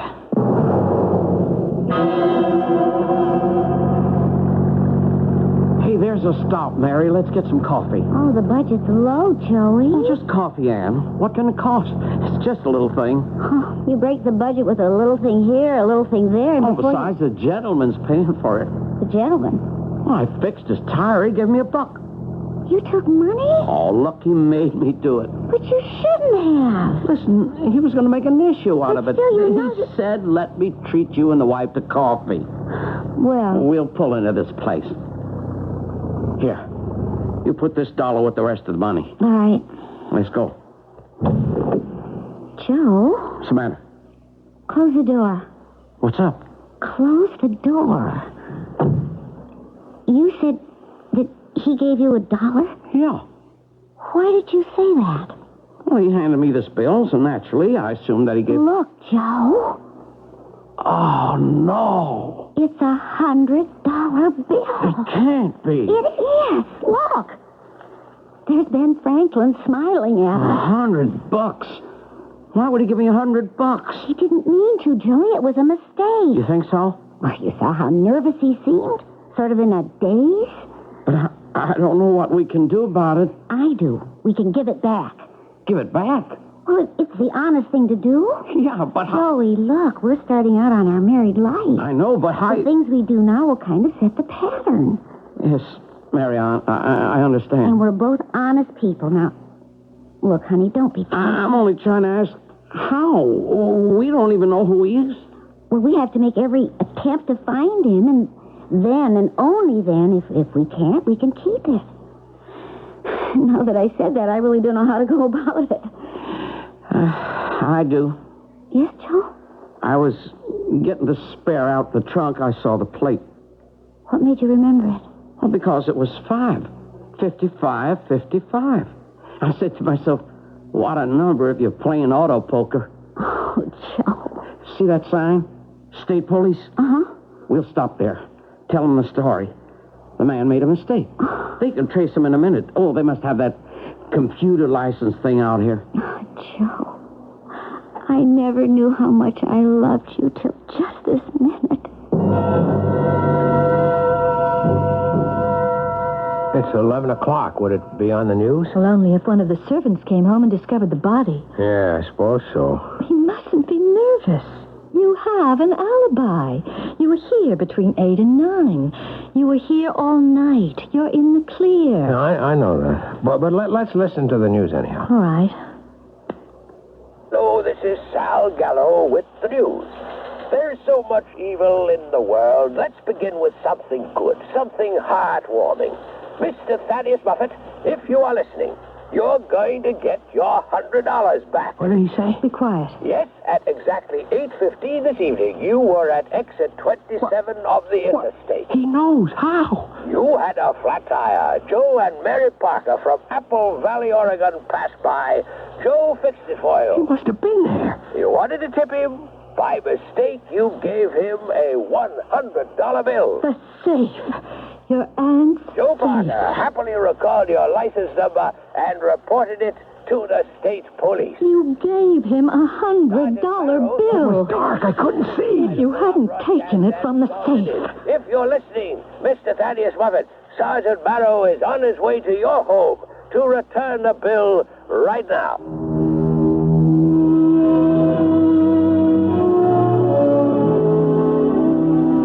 The state police sergeant was on his way to Thad's home, which was also his aunt's home, to return the $100 bill. Also, most likely to discover the body and set in motion a train of events, the climax of which placed Thaddeus in jail for the rest of his life. After all, he had the motive, and he had no alibi at all. I'll be back shortly. So take your contact, take it now. Give your code to contact. I'm going to change your mind about nighttime cold medicine. Of all major medicines, only one works up to 12 hours against the cloggy, cold virus symptoms that keep you awake. Only Contact. One capsule's relief stays with you all through a long night's sleep, no matter what cold virus attacks. Only Contact. Give your code to contact. Take only as directed. Hey there, home improver. You see the old paint on your house is wearing a little thin and shows your bank account? Well, right now you can save a bundle, Bunky, at your Olympic dealer.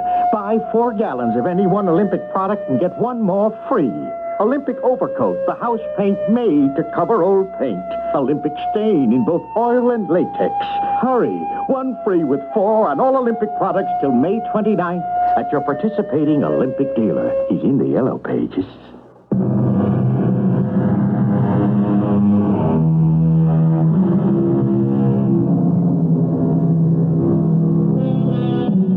We deal with the unforeseen and the unexpected.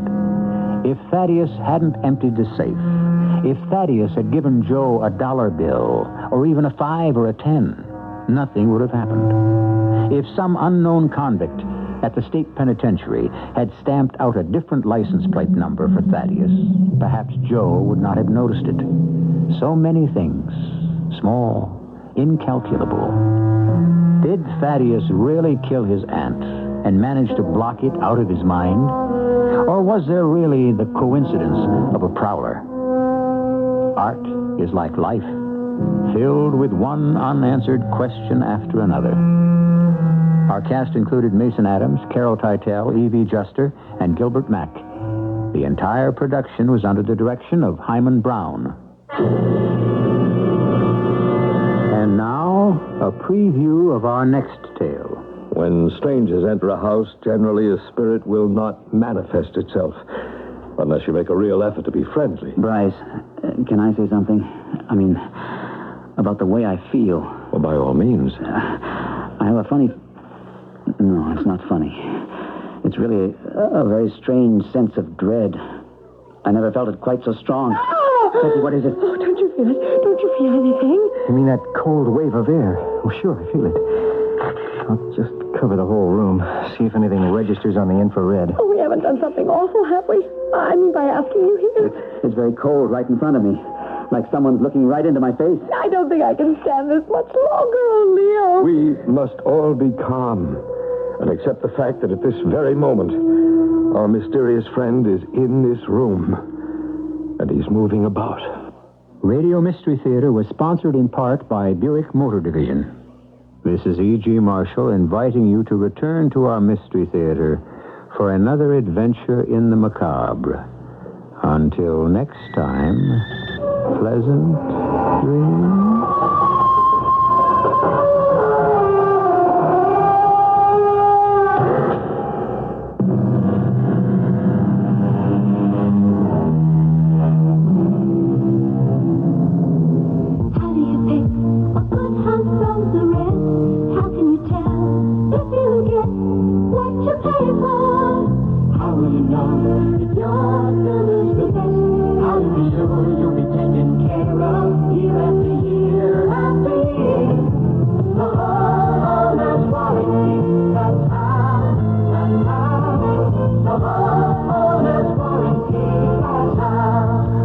The house symbol on a new home, you know you've got 10 years of protection, insured protection.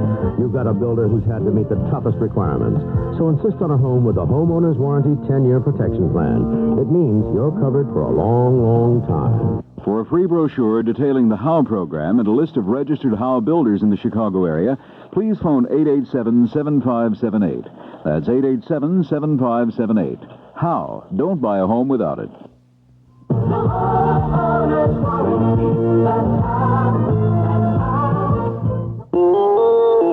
CBS News. South Korea says its Navy has sunk a North Korean vessel after a gun battle and captured 8 North Koreans. This is Doug Poling reporting on the CBS radio network.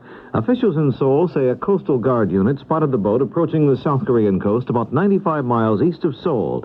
The report says the intruders defied in order to halt, fired on a South Korean Navy craft, and tried to flee. It's reported a 3-hour gun battle followed, and the North Korean vessel was sent to the bottom. It was the second such incident reported off the Korean coast in less than a month. Tokyo's new international airport has officially opened despite a last-minute attempt to prevent that. Just hours before the opening, an underground control cable was cut, throwing air traffic all over Japan into chaos. Police said the sabotage was the work of radicals who staged a long, bloody battle to stop work on the new facility. More news in a moment. If you're an investor looking for high-interest income, you usually have to take some high risks along with it. Because if you want a low risk, you usually have to settle for low yield as well. But Dean Witter Reynolds can help you change all that by helping you get high yield with low risk. How can Dean Witter Reynolds do it? We'd like to suggest 3 different ways. 1. Ginnie Mae's. Ginnie Mae's? Government National Mortgage Association issues that can yield up to 8.5% and guaranteed by the U.S. government. 2. High-quality corporate preferred stocks, giving you 8% and more and backed by the resources of major U.S. corporations. 3. Municipal bonds with tax-free yields that may be equivalent to up to 10 or 12% interest. 10 or 12%. Depending on your tax bracket. If you're looking for high returns with low risk, call or stop in at any of the 220 offices of Dean Witter Reynolds. In Paris, the French Defense Ministry says French paratroopers that landed in Zaire Friday have now freed some hostages. The report says the troops met heavy resistance from rebel forces at one part of Kolwezi, but managed to free 20 European hostages and 2 Zaire Army officers. Some reports quoted survivors as saying Cuban troops were at the controls of armored cars when the rebel forces rolled into Kolwezi. Belgium also has some troops on rescue duty in Zaire, but the French so far have been more aggressive. Randy Daniels has a report from Zaire. while Belgian forces preferred a more cautious wait-and-see approach based on what has been called a humanitarian operation. The French, by striking quickly, helping to secure Kolwezi Airport and restore order in the town, are in reality giving direct support to the Zairian government. A spokesman for President Giscard d'Estaing said French troops will stay in Kolwezi long enough to allow the Zairian government to reassert its control over the key mining center. There are political ends in this action, and the Belgians privately resent it. The new French activist policy in Africa is beginning to focus on Zaire, the largest French-speaking country in Africa, even though it is a former Belgian colony. The tough approach by the French is certain to win the admiration of President Mobutu, whose regime, racked by political unrest, needs all the help it can get. Randy Daniels, CBS News, Kinshasa. National Guardsmen have been ordered to duty in Wyoming to assist civil defense workers and prevent looting in flood-stricken Sheridan County. The rain is now stopped, but the high water has driven more than 1,000 people from their homes.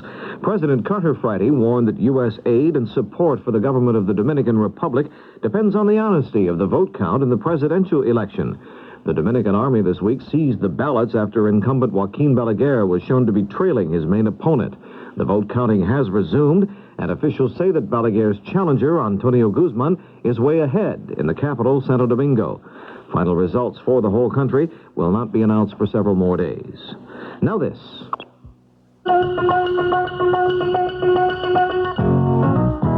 Why won't Walter Cronkite run for public office? I think I can serve the country better by trying to be a good journalist than being a bad politician. And it was good journalism that attracted Douglas Edwards to CBS News.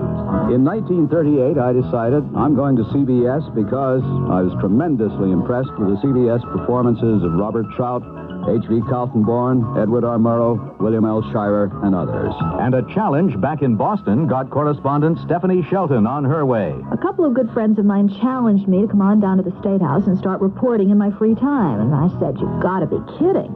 But I did, and I was fascinated, and I learned on the job. CBS News correspondents Stephanie Shelton, Douglas Edwards, and Walter Cronkite reporting afternoons and early evenings on most of these CBS radio network stations.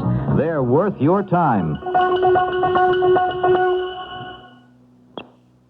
The cost of mailing a letter is going up starting May 29th. The Postal Service Board of Governors announced Friday a first-class stamp will be increased from the present 13 cents to 15 cents. Business mail will also be more expensive. The Pitney Bowes Business System Company makes postal meters. Their postal education manager, Sam Paul, tells how businesses can save money on their mailings. I think most every business can find a stuffer or something to go into the envelope. So you do it 2 in 1 instead of 2 separate mailings. Automate wherever possible. If you have jobs that are being done manually, then you want to get it automated. It's quicker and easier. Paul says another tip is to use accurate scales and avoid overpaying postage. This is Doug Poling, CBS News. Here's 78 on 78. News Radio 78, WBBM, Chicago. Good evening, everyone. This is Alan Bickley on WBBM News Radio 78 in Chicago. Here's 78 on 78. News Radio 78, WBBM, Chicago. Ahoy, seafood lovers, have I a treat for you. Close your eyes and contemplate a large pot filled with steamed whole crabs, prawns, clams, and mussels. This taste tempter is one of the specialties served at Squeaky's Speakeasy, 9225 Golf Road, Des Plaines. Hi, I'm Gourmet on the Go Edward Robert Brooks, suggesting you visit Squeaky's unique fun restaurant for lunch or dinner.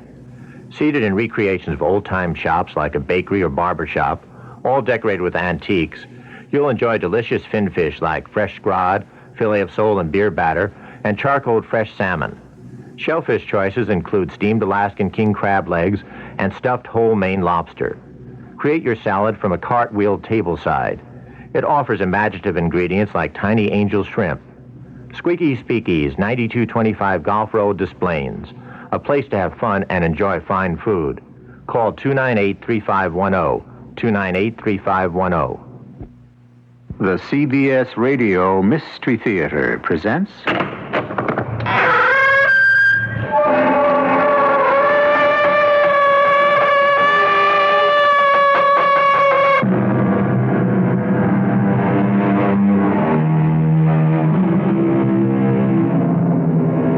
Come in.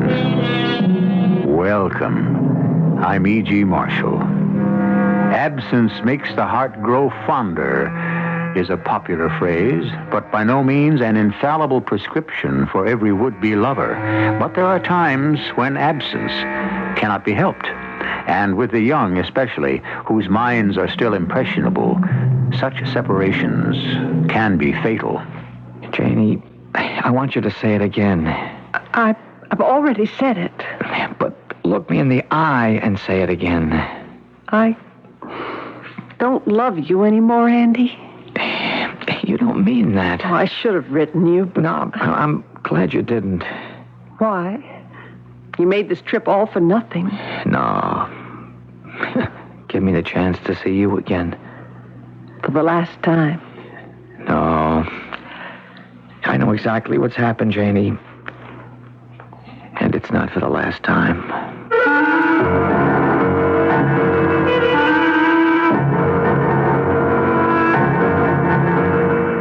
Our mystery drama, The Girl He Left Behind, was written especially for the Mystery Theater by Percy Granger and stars Ann Williams. It is sponsored in part by Contact, the 12-hour allergy capsule, and Buick Motor Division. I'll be back shortly with Act One. Maybe you've got a neighbor who just bought a new Electra, and he's gotten so smug and self-satisfied lately you can't stand it. Well, look at it this way. If you had just gotten a car with all the luxury and prestige of Electra, and a trim European-like design that makes it easier than you might imagine to park and maneuver in city traffic, wouldn't you be a little insufferable for a while? We thought so. The new Electra at your Buick dealers now. A little science, a little magic, a little science, a little... What's really so bad about hay fever? You kidding? I can't breathe. I can't work, rest. I'm all red-eyed and itchy. Then take Contact. The cold medicine? Right. Contact? Contact. The 600 tiny time pills in one capsule help block pollen's attack up to 12 hours. All day? All day, while you work. All night, while you rest. I didn't know. Contact contains the hay fever relief ingredient doctors prescribe most. Allergies Contact's business, too. Take when needed, only as directed. It's another key hit, and a baseball hero leads his team to victory. But behind every baseball hero, there's a whole team of unsung heroes. Steady, dependable guys who play ball year in and year out, but never get to be baseball superstars. This is Bob Elson for Northwest Federal Savings, and I'd like to pay tribute to some of Chicago baseball's unsung heroes. I picked 20 from past Cub and Sox teams.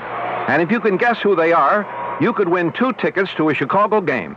Who was the hustling Sox outfielder nicknamed No Neck, who is best remembered for his aggressive play? Or the versatile, smooth-fielding infielder for the Cubs, who backed up Beckert, Kessinger, and Santo? Look for the contest in the sports pages of your newspaper, or pick up a copy at any Northwest Federal Savings Center.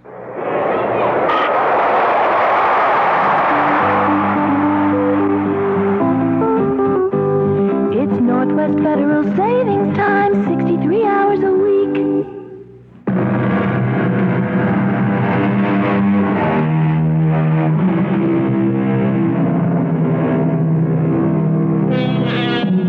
It was Goethe who observed that only in first love are our senses engaged to their fullest. And thereafter, love, like anything repeatable, is no longer of the keenest pitch.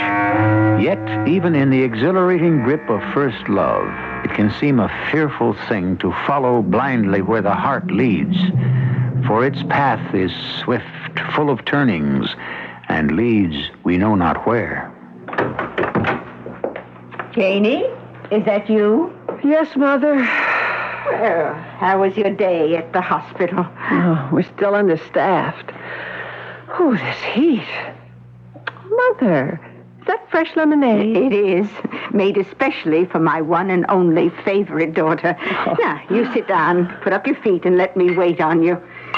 Oh, Mother, this is heaven. I don't know why you insist on staying on at that state sanatorium. They can't even afford air conditioning. Oh, you know Dr. Harper needs me. Well, you've learned everything he has to teach you. You ought to move on. Now, that wouldn't be fair. Well, you've got to think of yourself first, dear. Do you know what your horoscope says for this month? Oh, Mother, you know I don't believe in that stuff. Well, still, sometimes it's nice to know what the future has in store for you. especially when you're tired. All right, what does my horoscope say? Well, that within the next 4 weeks, there's going to be a major change in your life. Now, what could that be except a new and better job? Well, I'm sure I don't know. Was there any mail today? Oh, I suppose there was. What do you mean, you suppose? Mother? Well, you got a letter from Andy. That's what I thought. It's been opened. Oh, I'm sorry. I'm sorry, but the mail comes so early, I just couldn't wait. This is my private life. Well, it affects me, too. I'm 23 years old. I'm a practical nurse. I earn my own living. Exactly, which is why you're much too good for that Andy. What kind of a future does a private in the Army have, anyway? Now, that's only for 2 years. And then what? He's got no ambition that I can tell, and no direction. Oh. I know. He's asked for a full week's leave. He wants to drive up to see you. He writes that he has something important he wants to ask me. And we both know what that is. Well, what are you going to say? Oh, I don't know. I hadn't expected this. Do you love him? We've known each other so long. You don't sound very convincing. Oh, Mother. All men can't be like Father, can they? All men have the potential to be like your father. Irresponsible, self-centered, and untraceable. Oh, but Andy's different. Is he? You have no idea how sweet he can be. Janie, he's been in basic training for almost 4 months. He's lonely and homesick, and he's just out to make the most of his first big leave. Did he ever talk about marriage before he left? Yes. Oh, well, I certainly don't mean to interfere in this silver screen romance. It's your life. Put yourself in that boy's hands if that's what you wish. If you really trust him.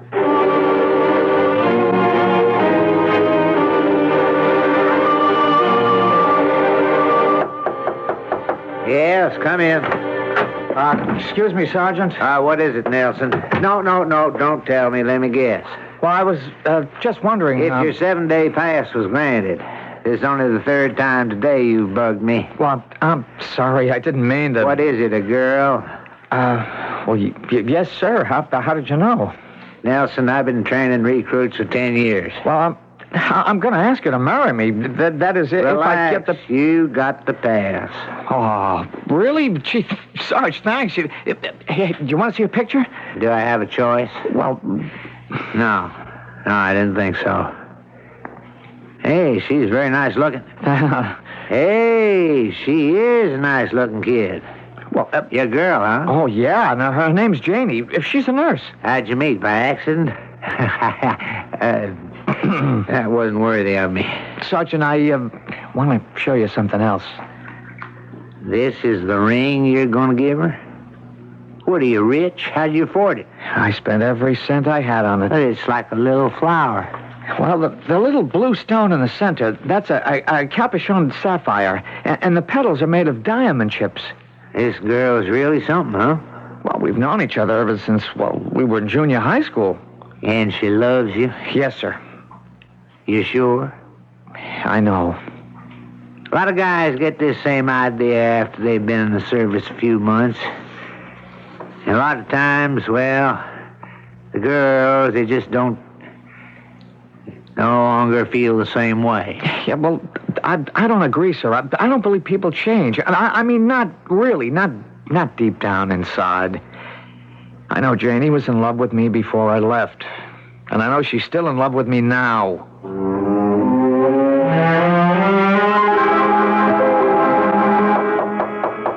Just a minute. Janie. Andy? Oh, gosh, I've missed you. Oh, Janie. It's been a long time. What's the matter? This haircut. I guess I do look kind of different. You're almost bald. Oh. Gee, you sure won a lot of medals. Uh-huh. They're for sharpshooting. Now, this one here is for pistol, this one's for rifle. I'm the best marksman in the company. That's swell. Did you get my letter? Yes, I was going to write you. Well, that's okay. I'm here. Can't I come in? Oh, yes. I'm sorry. Oh, okay. Oh, well, it's been so hot. I guess where you are. Well, you know, there's something I want to ask you. Andy, before you say anything... Aren't we alone? Oh, well, yes. Mother's gone to a bridge club. Janie, you know how we feel about each other. Yes. Look, I've never been good with words, so I'll just give you this. A ring? You knew that's what I was talking about in the letter, didn't you? I just didn't think you'd have already bought... Well, the first weekend pass I got, I spent it all in Atlanta looking for something that would be, just right. It's pretty, huh? And that's your favorite shade of blue. Oh, it's lovely, Andy. But it's too much. It's too sudden. I can't accept it. What? I should have written. Janie, what's the matter? I'm not ready for marriage, Andy. Oh, we don't have to get married right away. No, Andy, I don't know if I'll ever be ready. I'm just frightened, that's all. It's your mother, isn't it? What? Your mother's done this to you. Done what? Scared you. Oh, no. She doesn't like me. She never has. She thinks I've got no future, and you know why? Because my future's with you, Janie, and she won't accept that. She can't let you go. No, that's not true. You've got to get away from her and live your own life. We've had this talk 100 times. Let's take the plunge and see where we are when the smoke clears. I can't.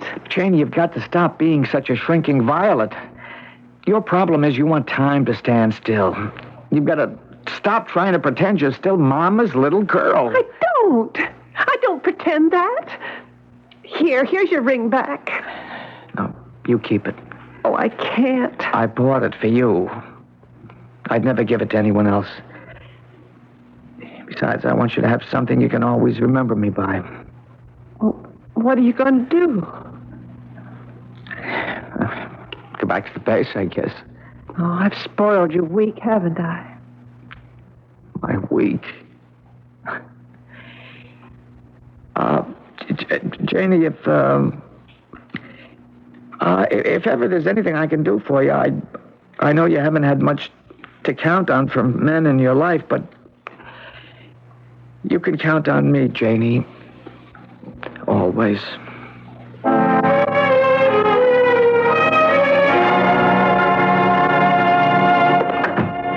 Mother, I'm home. Mother!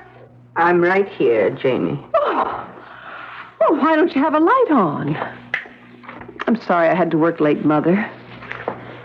What's the matter? I'm afraid I have some bad news for you. Bad? About Andy. What's happened? There's been an accident. Andy was killed. Andy's dead? Well, it was while he was driving back to the base. He only had a few miles to go when it happened. Oh, no. Sit down, dear. I'll bring you something. Mother, are you sure? How do you know? Well, his commanding officer called this afternoon. Well, why did he call us? Well, Andy named you the beneficiary of his insurance policy. Money? Oh, I can't take that. Oh, darling, let's not talk about it now. Come, sit down. No, he can't be dead. Oh, Mother, it's my fault. You can't blame yourself. You had nothing to do with it. But I did.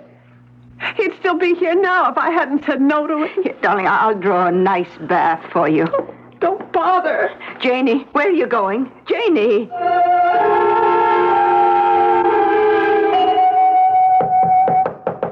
Janie. Janie, please let me come in. Don't shut me out. Yes, Mother, you can come in. Oh, darling, what are you doing? What's that you're wearing? It's the ring he gave me. Oh, well, I think that's a nice gesture. I'm going to wear it forever. What? But you aren't engaged to him. No. But I am now. But he's dead. I was wrong to refuse him. I never should have listened to you. Me? You turned me against him. Oh, that is absolutely not true. I pointed out certain facts, that's all. But the choice I left entirely up to you. Oh, I know. I'm sorry, Mother. I have no one to blame but myself. But you mustn't do that either. Oh, Janie, what happened? The ring. It twisted around on my finger all by itself, like it was trying to come off. Look, you've cut yourself. Take it off at once. No, I'll never take it off. I don't care what happens. Now, Andy wanted me to have this, and I'm going to wear it forever.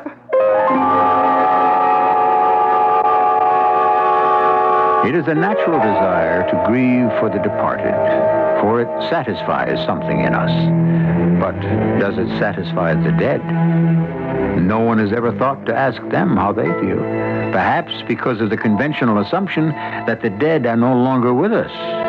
But there are times when the dead refuse to play their customary passive role. Is this one of those times? And if so, just what does the spirit of Andy Nelson have in mind for the girl who jilted him? That we won't know until I return with Act 2. Life is for living, and Visa is there. Touring pleasures, antique treasures, Swiss linen by the yard, Scottish castles, Moorish castles, changing the guard. Gypsy wagons, Chinese dragons, a flaming tropic sky, fettuccine, Sukiyaki, ice cream and apple pie, Spanish dancers, Arctic prancers, your island in the sun, eating, sleeping, going, doing, having fun. The ballet, museums, cathedrals, coliseums, resorts, mariachis, bagpipes, hibachis, windmills and fortresses, Tower of Pisa, 118 countries round the world with Visa, Aurora Borealis, Royal Palace, baubles, bangles, silks and laces, Alpine Heights, marketplaces and free races. Whatever you're doing, Visa is the most widely recognized card in the world. Visa, we're keeping up with you. Mysteries are fun, but not when you're buying a new car. Bell Auto Imports at 25th and Michigan takes the mystery out of car prices. Bell comes flat out with an offer of just $200 over cost on brand new 77 Fiats. That means you can get a great new Fiat 131 station wagon with full top hinge tailgate for easy access for only $47.17. You can get a new Fiat 131 four-door sedan with automatic for only $42.61. Nothing drives like a Fiat, and Bell Auto delivers them all. The 128 sedans, the 131s, the 124 Spider, and bold, sporty new X19. With 4 giant floors devoted to service and parts, Bell can give you same-day service on your new Fiat. Remember, $200 over cost on brand new Fiats only at Bell Auto Imports. Easy to reach just off the Stevenson Expressway and the Outer Drive at 2500 South Michigan Avenue. Free parking inside. Open daily until 7, Saturday until 5, closed Sunday.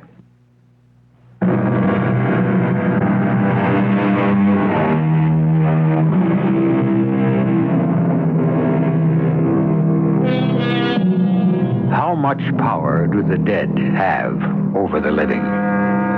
Much of the dead's influence is, of course, in our own minds, as sorrow or guilt, or a host of other emotions that continue to churn long after the grass is on the grave.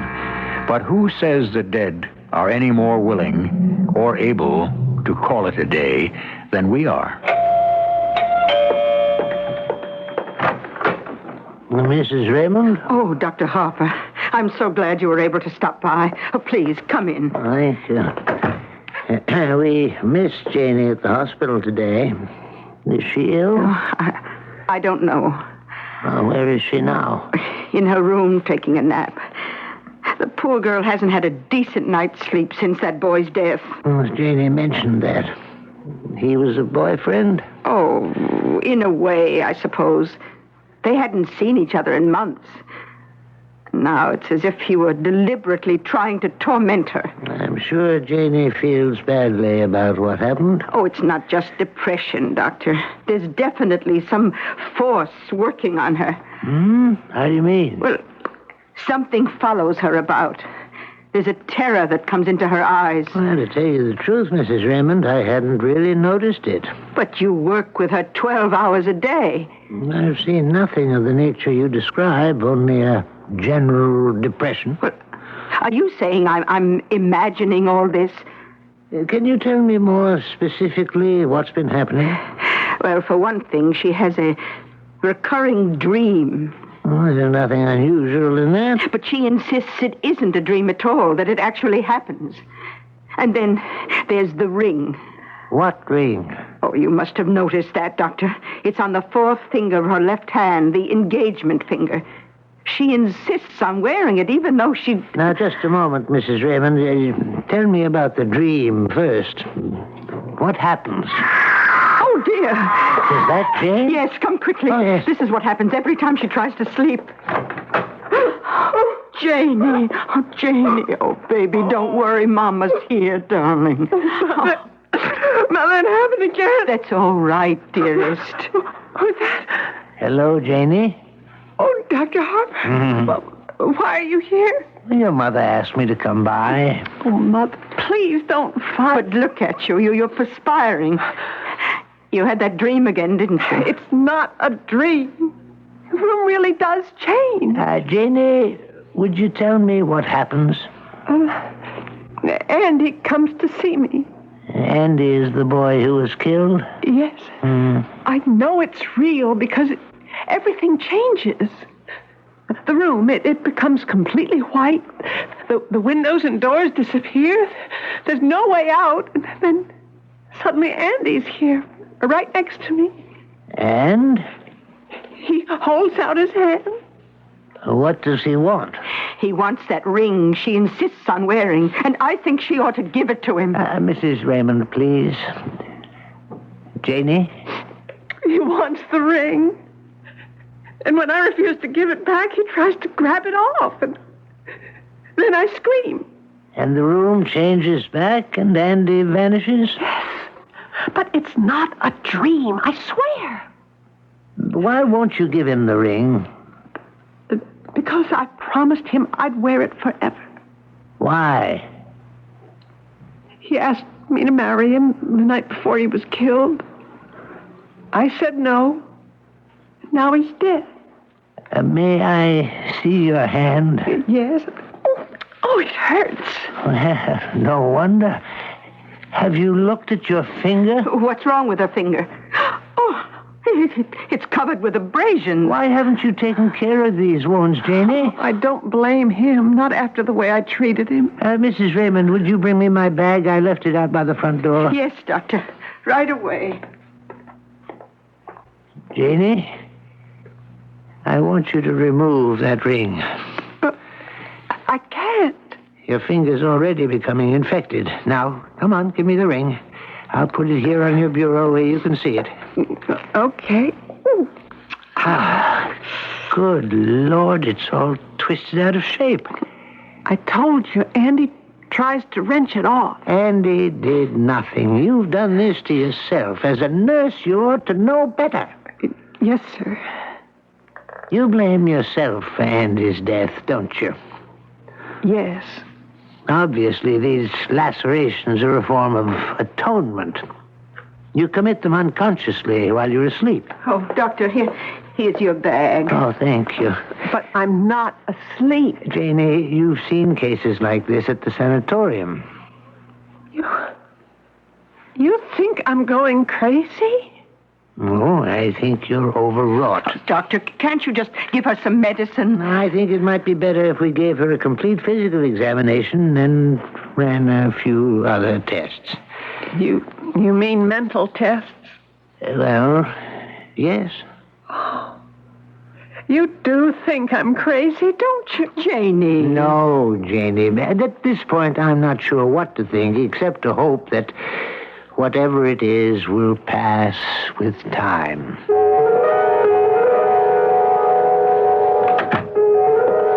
That sedative should allow her to get a decent night's rest, Mrs. Raymond. If you ask me, that's half the problem right there. Exhaustion. You didn't know Andy Nelson, Doctor. He seemed like just another ingenuous young man. But his aura was bright red. His aura? The light field that surrounds each of us.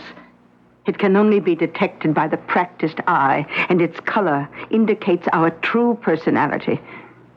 There was a deep vein of vindictive spite in that boy's soul. I knew he hated me. You believe in the supernatural? Oh, you saw that ring yourself. Janie hasn't the strength to twist it the way it was. She might in a moment of extreme anguish. You mean she might deliberately be deceiving me? Deceiving herself as well, Mrs. Raymond. And it's not going to help matters much if you keep talking about ghosts.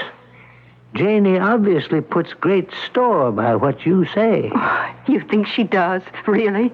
The point is, she's suggestible, so don't. Good day, Mrs. Raymond. Oh, and don't keep her home from the hospital anymore. The distraction of her work is probably the best thing for her right now. Well, Doctor, how did you know it was I who insisted she stay home? What's the matter, dear? Is the veal not done well enough? Oh, Mother, please. What? Please stop looking at me like that. Like what? Just stop looking at me. Oh, I'm sorry. I don't know what made me speak to you like that. Oh, darling, soon this will all be over. Everything will be like it was before. Won't it, sweetheart? Yes, Mother. I'm sorry. What on earth was that? I don't know. It sounded like it came from your room. Oh, it's your bureau. It's fallen over. The ring. Where's the ring? What? It was on top of the bureau. It's gone. Oh, it must be here on the floor somewhere. Where is it, Mother? What? Where did you hide it? I didn't touch it. How can we go on living together if there's nothing but suspicion between us? The suspicion, young lady, seems to be all on your side. You never wanted me to keep that ring. You didn't want me to have anything that would remind me of Andy. Well, then, and how did I manage to knock over the bureau? Can you answer me that? I think you have powers, Mother. Powers? What kind of powers? You have power over me. Oh, don't be silly. You do. Your obsession with witchcraft. Witchcraft? Well, with horoscopes and auras and the occult. Oh, that's not witchcraft. You're using your powers to control me. Janie, I promise you I had nothing to do with the disappearance of Andy's ring. I think you did. It's not Andy's ghost at all. It's you trying to make me believe it is. Trying to turn me against him. Oh, what cause have I ever given you to speak to me in that tone of voice? You are a manipulative, selfish, and a deeply evil woman. But you'll never make me forget Andy. Never!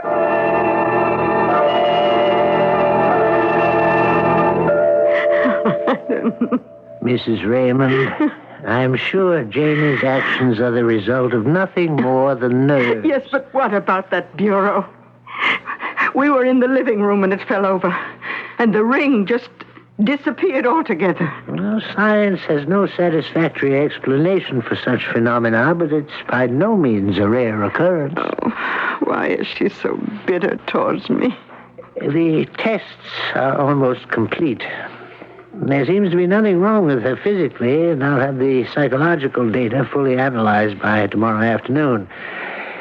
But I think we're going to find only an overactive imagination fueled by guilt. Excuse me for a moment. Dr. Harper? Oh, Jimmy, what is it? Can I speak to you a moment, sir? Yes, this is Mrs. Raymond. This is Jimmy Wood, one of our interns. You're Janie's mother? Yes. Why, has something happened to her? Well... What? What is it? She's in the dining room. There she is. Oh. Janie? Janie, can you hear me? Yes. Janie, what happened? I heard him. What do you mean? Heard who? Andy. I heard his voice. He spoke to me. Well, she was going through the cafeteria line when suddenly she dropped her tray and went into a trance. He spoke to me. What did he say? Can you forget me? hallucination? No. Well, several other people also claimed they heard the voice. Who? Well, some of the patients. The patients in this ward are all mentally disturbed and highly suggestible. I think we can discount what they say, don't you, Jimmy? This time I was wide awake. I know I wasn't dreaming, and I heard his voice. Oh, Janie, listen to me. We're going to do everything that's necessary to help you. I don't think you can help me, Mother. I don't think anyone can ever help me again.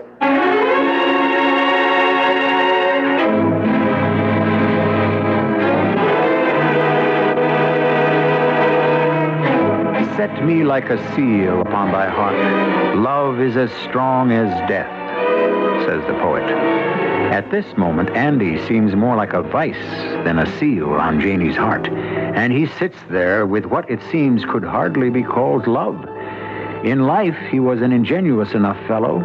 Could he be so changed in death? Well, death is often compared to sleep. And we all know our dreams are notoriously amoral. So perhaps the dead are likewise bereft of scruple. And if that is so, Janie Raymond might not be in for a very pleasant time. I shall return in a moment with our final act. Why are so many people buying Buick's new Century? Well, it depends on who you ask. Mrs. Marcia Resnick?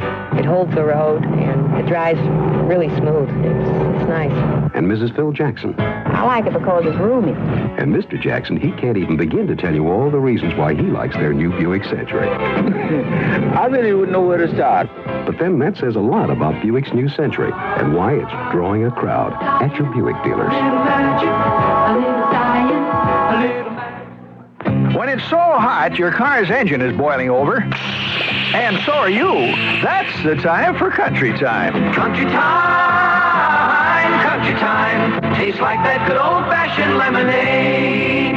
Country Time lemonade flavored drink. Not too tart, not too sweet, with natural lemon flavor. When you got a thirst for the taste of good old-fashioned lemonade. Country time, tastes like that good old-fashioned lemonade. Nikon, the camera of the professionals. It can be yours, too. If you're serious about photography, you owe it to yourself to experience the 35mm camera, which is proven to be the most reliable, the most capable of any in the world, the superb Nikon F2A. If you'd prefer the convenience of an automatic camera, see the Nikon EL2 with fully automatic electronic exposure control. It's fast and foolproof. See your local dealer for the famed Nikon F2A and the automatic EL2. See Peter Skalski or any of the other Nikon specialists at Phototronics Incorporated. They service what they sell. Phototronics Incorporated, 740 Elm Street in Winnetka. In Skokie, see Don or Gloria Park at Dempster Camera. They're experts in repairing cameras, lenses, and projectors. Dempster Camera, 4845 Dempster Street in Skokie. Or visit A Camera in Chicago. A Camera carries a full line of Nikon equipment, including the Nikon F2A and the Nikon EL2. A Camera, 943 North State Street in Chicago. This is WBBM Chicago.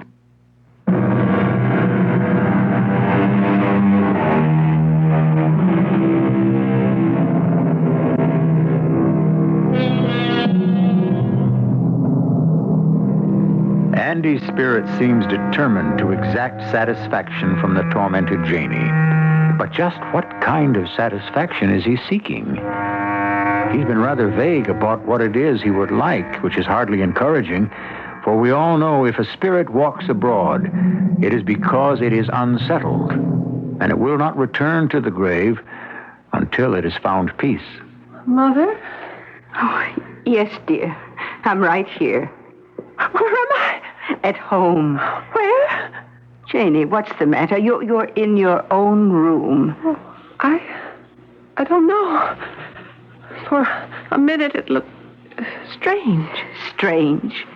Like a place I'd never been before. It must have been the effects of the sedative that Dr. Harper gave you at the hospital. Dr. Harper wanted to keep you at the hospital. Why didn't you let him? I told him the best place for you was right in your own bed. No, I'm scared. There's nothing to worry about now. You're with me, dear. You're safe. No, baby. Do you think I'm going crazy? Hush. Mother, what if it's true? It's not true. It's simply not possible. You're my daughter, my precious one and only. I see his face. I hear his voice. He pursues me. I'm so tired I can barely stand up, but I'm scared to close my eyes because I know he'll be there. Well, you can rest now, sweetheart. Now, Dr. Hopper says he'll have the results of all these tests tomorrow. Oh, those tests won't show anything. They can't show what's happening. Nothing can. No one. No, when I'm alone. I'm completely alone. None of you can do anything. Janie, darling, you're distressed. I want you to lie back. Oh, Mother. Mother, your voice feels so good. Please forgive me. I didn't mean what I said. Oh, it's all right, dear. Say anything you want. It doesn't matter. Oh, you are a good person. I'm sorry about all those terrible things I said before. About you being wicked and evil. Oh, you're a saint to put up with me. Now, you know you're a very lucky girl. Why? Well, look how Andy's spirit is behaving. Showing his true colors, if you ask me. He's being petty and vindictive. He's nothing but a jealous ghost. I know. It's just not like him. I almost feel like I'm beginning to hate him. Oh, I don't think that's necessary, but it does seem obvious he doesn't love you very much. Think if you'd accepted his proposal. Think if you'd actually been married. That would have been a fine time to discover the truth. Mother? Yes, dear. Maybe I should move out. What? Well, if Andy is going to make my life miserable, I don't want you subjected to it. Why, I'm sure that's exactly what he'd like. We shouldn't give him the satisfaction. We must stand together and conquer him. But what can we do? Well, I know you've never had the faith that I do, but perhaps if you'd make the effort. What do you mean? Darling, I want you to come with me tomorrow morning to Madame Tage's. You mean that old woman witch you go to? Oh, she's not a witch, Janie. She's a medium, a clairvoyant. She's a person of extraordinary powers. But I'm supposed to see Dr. Harper tomorrow. Oh, that's not till the afternoon. Besides, I think you're quite right. What we're dealing with here is far beyond the limited ken of medical science. Madame is highly skilled at contacting the spirits of the departed. You mean she could talk directly to Andy? Yes. And you think she could make Andy stop tormenting me? Quite possibly. You see, Janie, I can help you. Who knows? If you came to respect Madame as I do, it might bring us closer together than ever.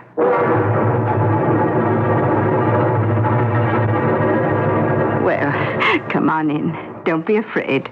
Mother, this looks just like a normal person's house. Of course. Mediums aren't any different from you or me. They're simply endowed with unique powers which they have disciplined. There's no reason not to act perfectly normal.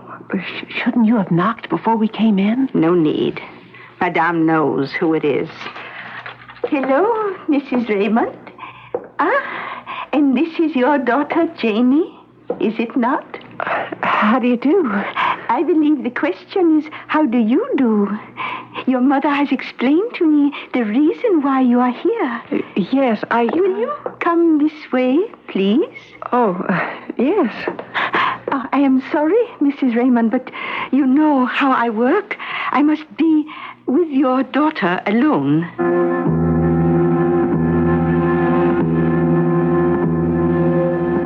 You're skeptical, aren't you?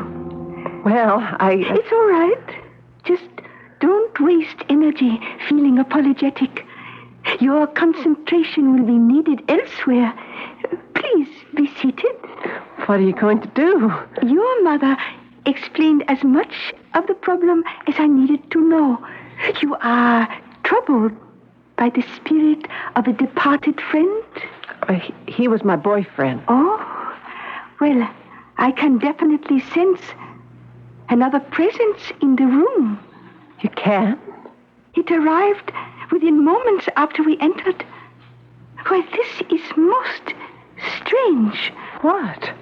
Your mother had led me to believe that this was an evil spirit, but the pulse I feel from it is quite calm. I see nothing but white light. Well, what does that mean? That he intends no harm. Well, then why? Shh. He is weeping. Crying? Yes, but not in remorse. The sensations I am receiving are those of sadness. Tell me, Janie, in what ways has this spirit made itself known to you? It took away a ring Andy said I could keep forever. What is it? There above your head. It's his face, just like yesterday at the hospital. Yes, I see it. Do you? But I'm not crazy. Janie? It's gone now. Oh, he spoke to you, didn't he? Yes. And what did he say? Same thing he said yesterday. Can you forget me? You see, he taunts me. You say that in life, this boy loved you? Oh, I thought he did. But I guess Mother was right about men. Oh, all the symptoms are those of a spirit seeking revenge.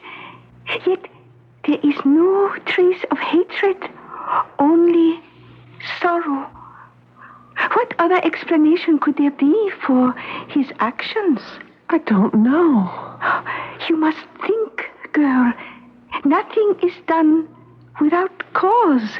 Whatever he is doing definitely doing with affection.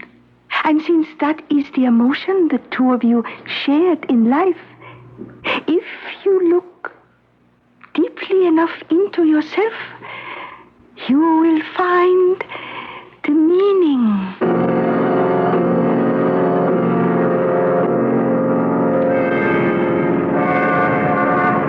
Well, what?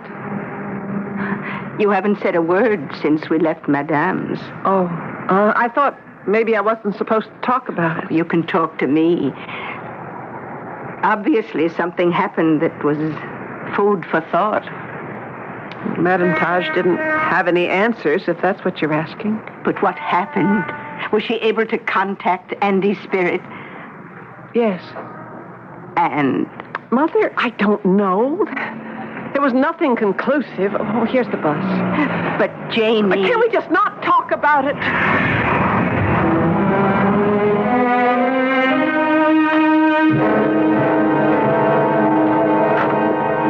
Good afternoon, Janie. Mrs. Raymond. Good afternoon, Dr. Harper. Please be seated. Oh, thank you. Well, as I suspected, Janie, there's nothing seriously wrong. Physically, you're in perfect health. And mentally? Essentially, she's quite sound. I am?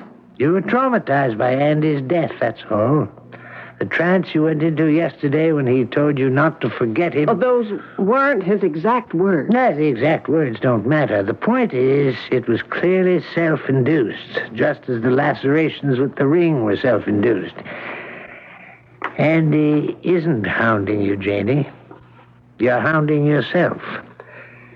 If you can stop blaming yourself for his death, I predict you'd be fully recovered within a day or two. But how can I control my feelings? Well, maybe this will help.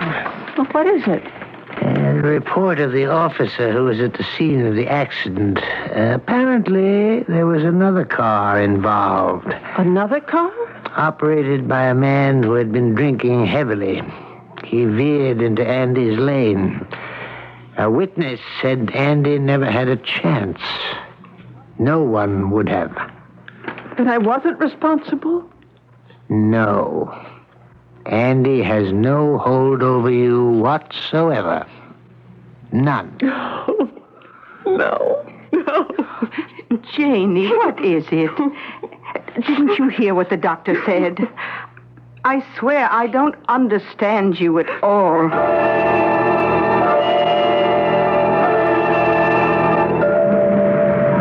Janie, where are you going? Here's the bus stop. I think I'll walk home. Oh, well, it's a nice day. Of course. Why not? I mean, I want to walk home alone. Oh. Dr. Harper was wrong about one thing, Mother. Andy has been with me. Every moment since he died. I know that. Dr. Harper is well-intentioned, but he's a man of limited vision. But it's only now I realize why. What do you mean? He appeared to me again at Madame Taj's. And he spoke the same words as before. Can you forget me? Dr. Harper was wrong about that, too. The exact words do matter. Andy wasn't trying to punish me. He was asking me to forget him. Oh, well, the boy had more sense than I thought. That's why he took his ring away. He was telling me not to cling to him, but to go out and live my life. But you are living your life. No, Mother, not yet. Not my own life. But I'm going to start. You mean you want to start seeing more young men? I'm going to move out, Mother. Move out? Yes. You hate me, don't you? No, Mother. I don't hate you. I'm just going to your house to pack my things.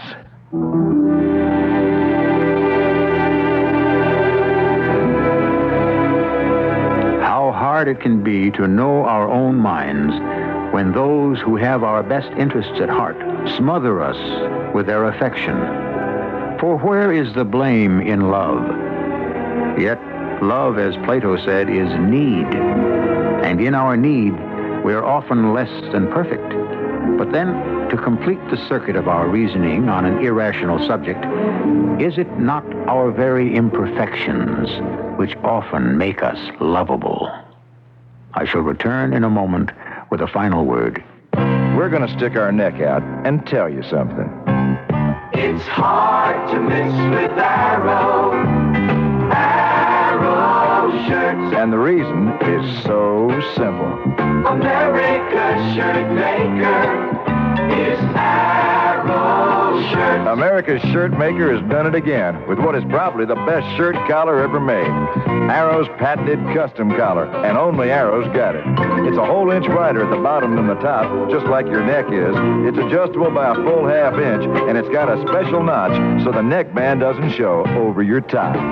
America's shirt maker is Arrow shirts. See why we're sticking our neck out. Stick your neck into an Arrow custom collar. America's shirt maker is Arrow shirts. If we're not already your shirt maker, we ought to be. I like pickles, but they don't like me. Send your stomach some Digel. I like pizza, but it doesn't like me. Send your stomach some Digel. Digel's special combination of antacid and anti-gas ingredients gives you fast, gentle relief from acid indigestion, heartburn, and gas in just minutes. I like hot dogs, but they don't like me. Send your stomach some Digel. For occasional use only as directed. I'm Jim Backus to tell about the Lazy Boy Lazy Rocker, a new Lazy Boy design that allows the back to flex, thereby adjusting to your comfort.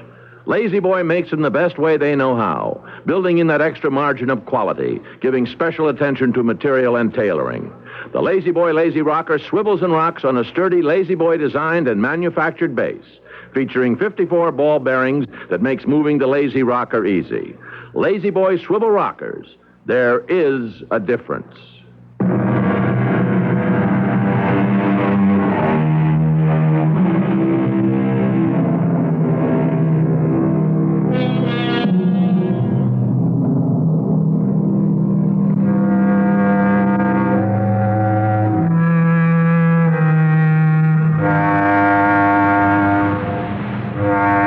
it really Andy's spirit which prodded Janie Raymond out of the womb? Or were the signs which beset her the externalization of her own deepest instincts? In a way, it hardly matters. The important thing was, it was necessary. For either we grow or we die.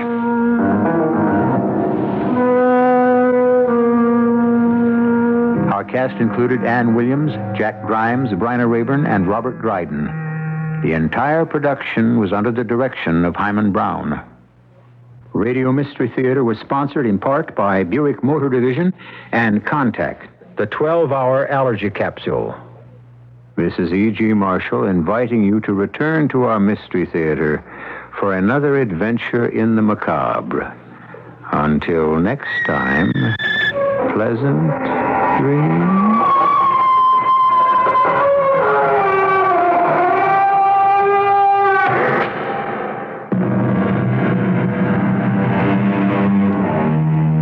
This summer, Delta Airlines invites you to the South's biggest party. It's a 4-day, 3-night vacation extravaganza in that exciting Spanish Cajun southern city of New Orleans. Imagine yourself flip-flopping in a carriage through the French Quarter, buying baubles, bangles, and booty in Pirates Alley, practicing your French over your morning cafe au lait.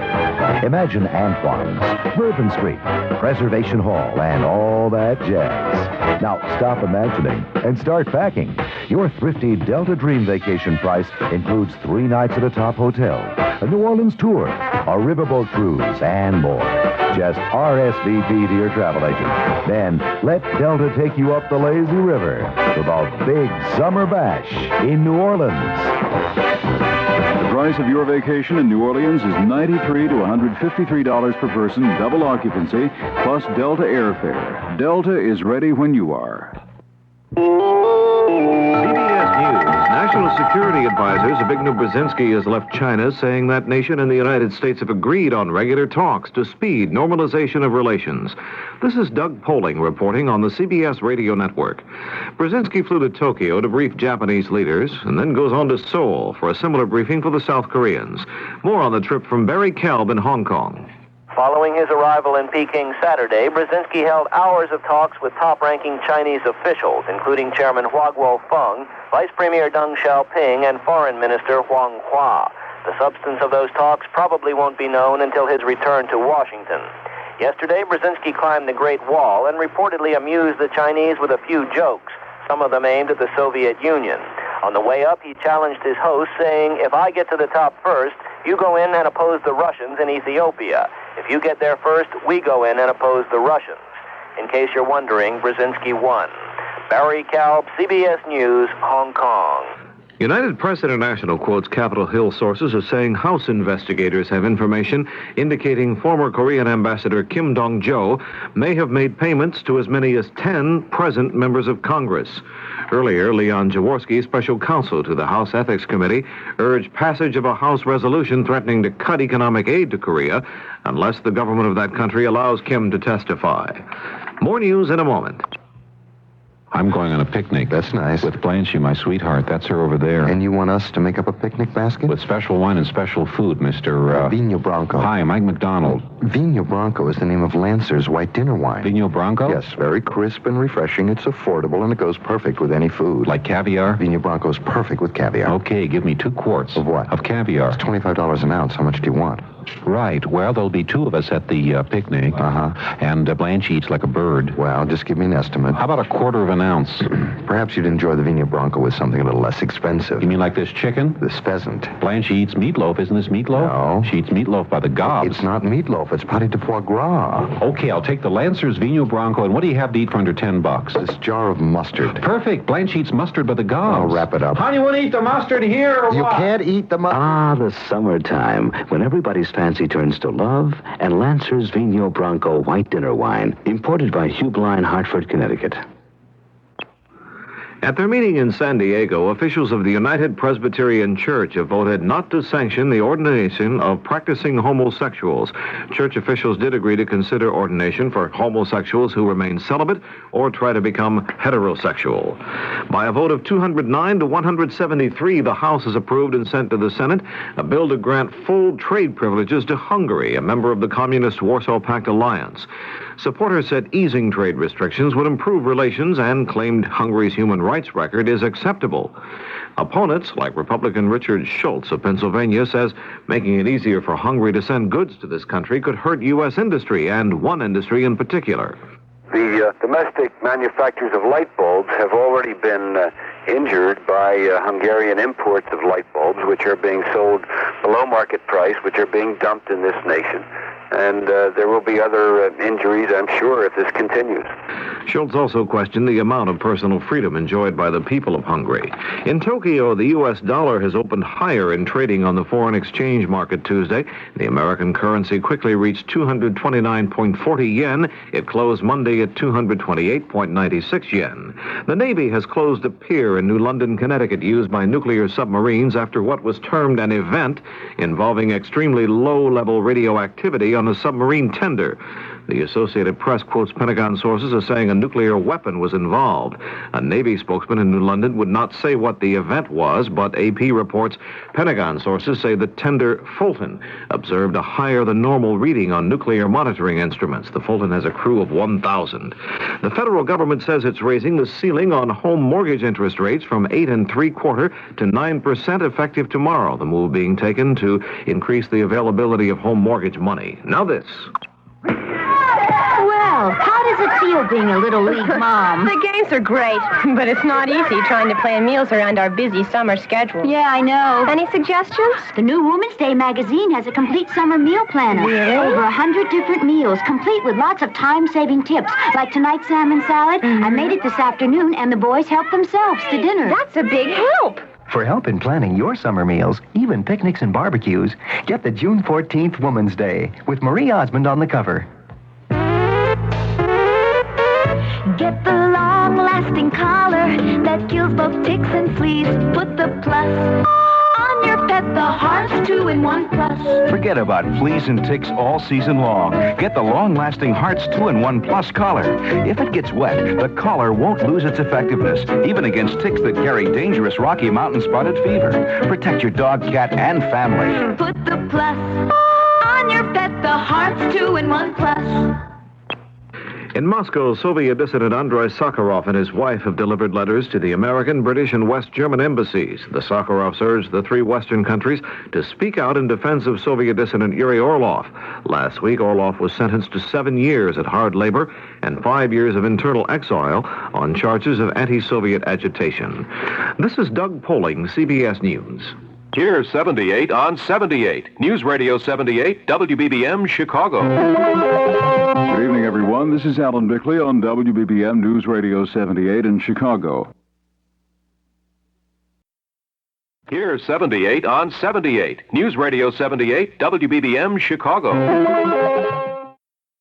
The CBS Radio Mystery Theater presents...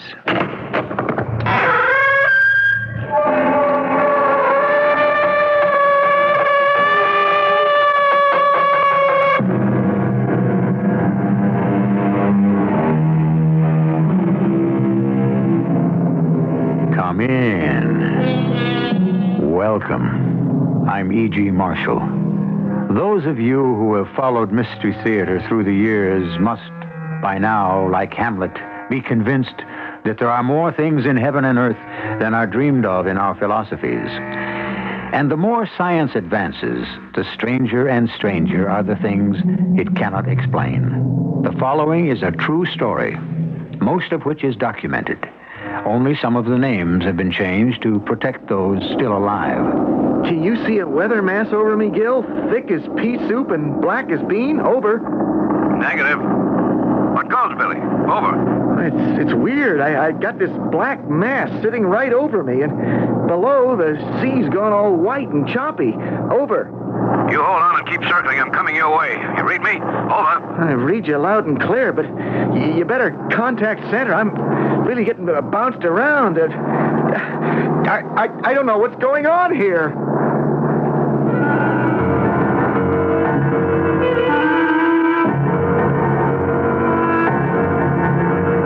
Our mystery drama, Window to Oblivion, was written especially for the Mystery Theater by Ian Martin and stars Russell Horton and Terry Keane. It is sponsored in part by ARM, Allergy Relief Medicine, and Buick Motor Division. I'll be back shortly with Act One. The Electra's all washed and loaded, and you're on your way.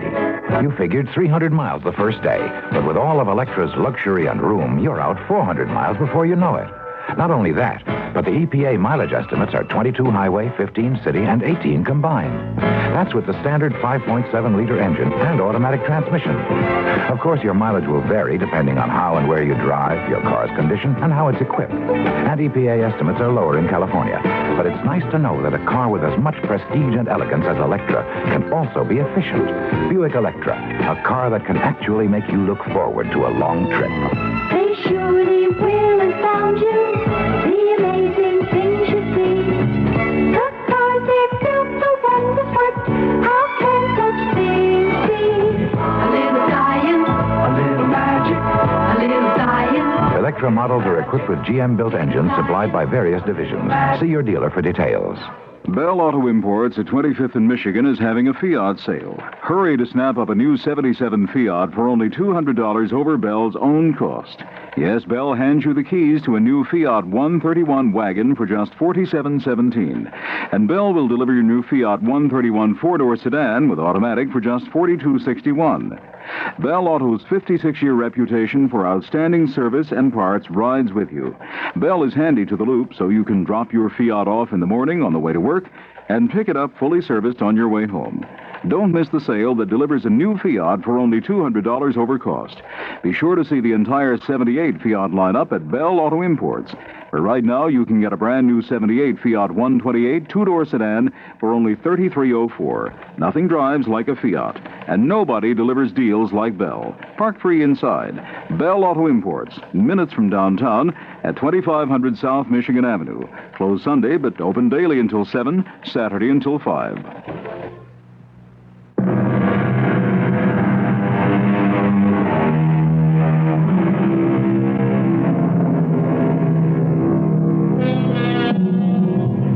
On December 15th, 1945, after coming through World War II unscathed, if anyone had told Marine pilot Lieutenant Billy Howard this was his last day on Earth as a living human being, he would never have believed them. Only his wife, Joan, out of some deep psychic sense, which later was to be an important element of this story, had any advance warning. But even there, because Joan was younger and because the circumstance that was to separate them was so strange, the signal was garbled, jumbled, and not strong enough for her to recognize its shocking import. This is how it all began. Hey, lazy bones. Roust it out. Hey, it's broad daylight. What time is it? Ease up, darlings. No sweat. It's only 9 o'clock. Oh, thank heavens. Well, then what's the big hurry? I'm not due at the base till noon. That's when the Marines repossess you, darling. But for this morning, after I feed you, you remember you were all mine? We're going on a little shopping spree for the loving wife? Oh, yeah, I'm sorry. I forgot about that for a minute. Hey, how about the war being over and just nice to talk about normal things? It's been over for a few months. And it is about that time. Ooh, what time? To talk about normal things. Oh, Billy, I really don't care about the shopping. That's just a symbol. Oh, I do. I want my wife to be dressed as gorgeous as she looks. I would give up an all-year-round wardrobe to know my husband wasn't going to be dressed the way he is anymore, no matter how gorgeous he looks. Honey, I still haven't piled up enough points to get separated from the service. The moment you do, I want you to. Please. Oh, I don't know. It's a pretty good life, Joan. I've put in quite a bit of time learning to be a Marine pilot. We might do worse. No. No what? I don't want you flying anymore, Billy. Joan, darling, you never acted like this before. All right, I know. I just have this feeling. Will you be going up today? Well, sure, but it's just a routine scouting flight. Scouting for what? Oh, come on, Joan. What's gotten into you? Oh, Billy, I don't know. It started last night. I have this obsession that if you go up on this flight, I don't know. I just feel like you're never going to come back. Hey, come on. What goes? It's like somebody is trying to send me a message, only I'm too stupid to understand. Darling, do you have to report today? I'll tell you what. Let's go buy you a new wardrobe and get you all set, and then we'll start to worry about me.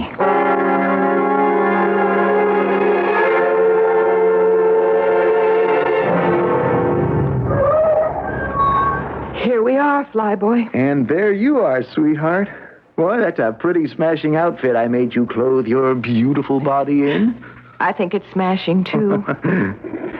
If you'll just come back to enjoy it. Okay, come on. Now, let's stop with the crepe hang. I know I ought to be ashamed, but I can't help it. Billy, I'm scared. Of what? I don't know. That's what we're all scared of, isn't it? The unknown. Well, that's not where I'm going today.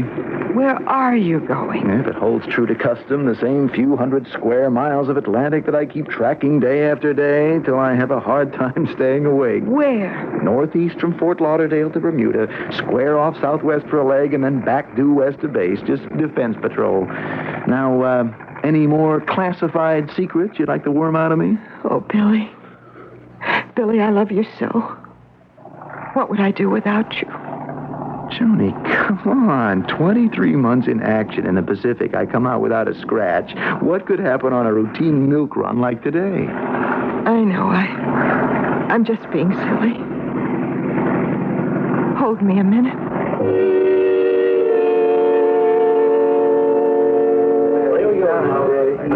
Okay, gyrenes, button it up.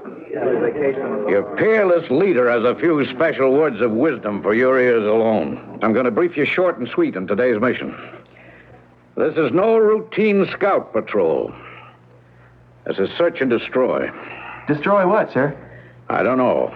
That's what I'm coming to. I hope nothing. But this morning, a couple of funny things turned up here in Area C, south and east of the Bermudas. Santa picked up some unidentified blips on the radar, which didn't act normal. They kept flicking on and off the scope. Well, they were enough to set off a general alarm, and B-Wing was sent up on a scramble to fan out and intercept. They didn't encounter anything, but two strange reports came back which we can't evaluate. One pilot claimed he sighted a kind of spinning disc at 11,000 feet.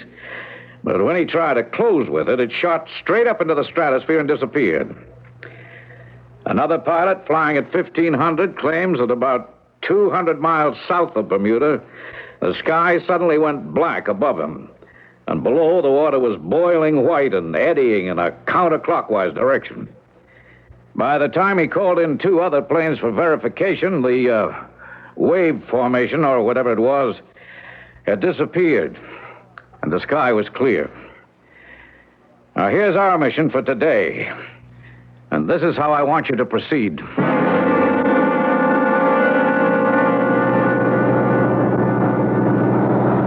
This is Wing Commander Little Eva. We're coming up 5,000. When we reach altitude, peel off and run through your own grid patterns at altitudes assigned. No communication during flight unless you've sighted something you can't handle. Oh, and in emergency, do not use regular code word for disaster or aid requests. Use Red Apple. Repeat, Red Apple.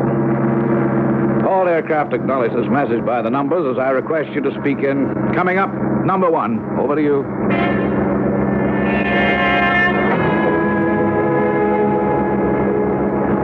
Number 15 checking in, Major. Acknowledging instructions. Ready to split. Over. Roger, Billy boy. Any questions? Over. You really believe all this malarkey? Hey, I bet you 2 beers to 1. This just turns out to be a routine patrol. Over. I just follow orders, and you'd better too, pal. I'm flying the course next to yours. Now, do me a favor. Get off the air. I need to talk to ground. Over. See you on the deck. We'll laugh at this. Over and out.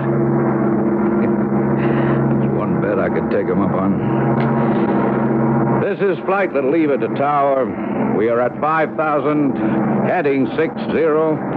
Now departing traffic and leaving your frequencies, going over to M Center. Bye-bye. Expect us back as brief, 1,700 hours. This is Little Eva saying so long.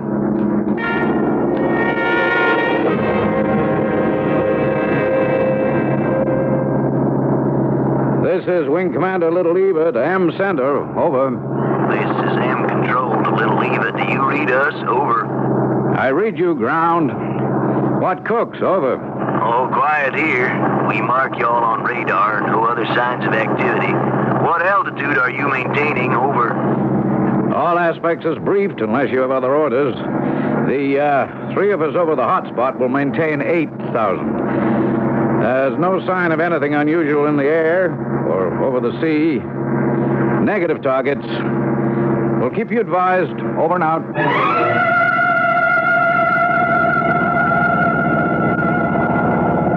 This is Billy 15 to number 1 Little Eva. Do you read me? Do you read me? Over.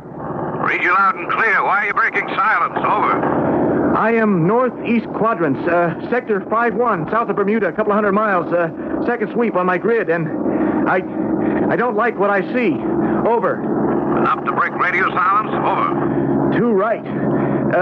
Where are you? Over. About 70 knots southeast of you. 8,000. Over. I don't know, Gil. It's weird. I got this black mass sitting right over me, and below the sea's gone all white and choppy. It's kind of swirling like maybe a submarine was surfacing. Only I want to tell you, if it is the biggest submarine you ever saw. Over. You hold on and keep circling. I'm coming your way. Oh, you better contact M Center and alert them. You read me? Over. I read you loud and clear, but I'm in real rough weather, getting bounced around. You better contact Center. I want to tell you, I don't know what's going on here. Over.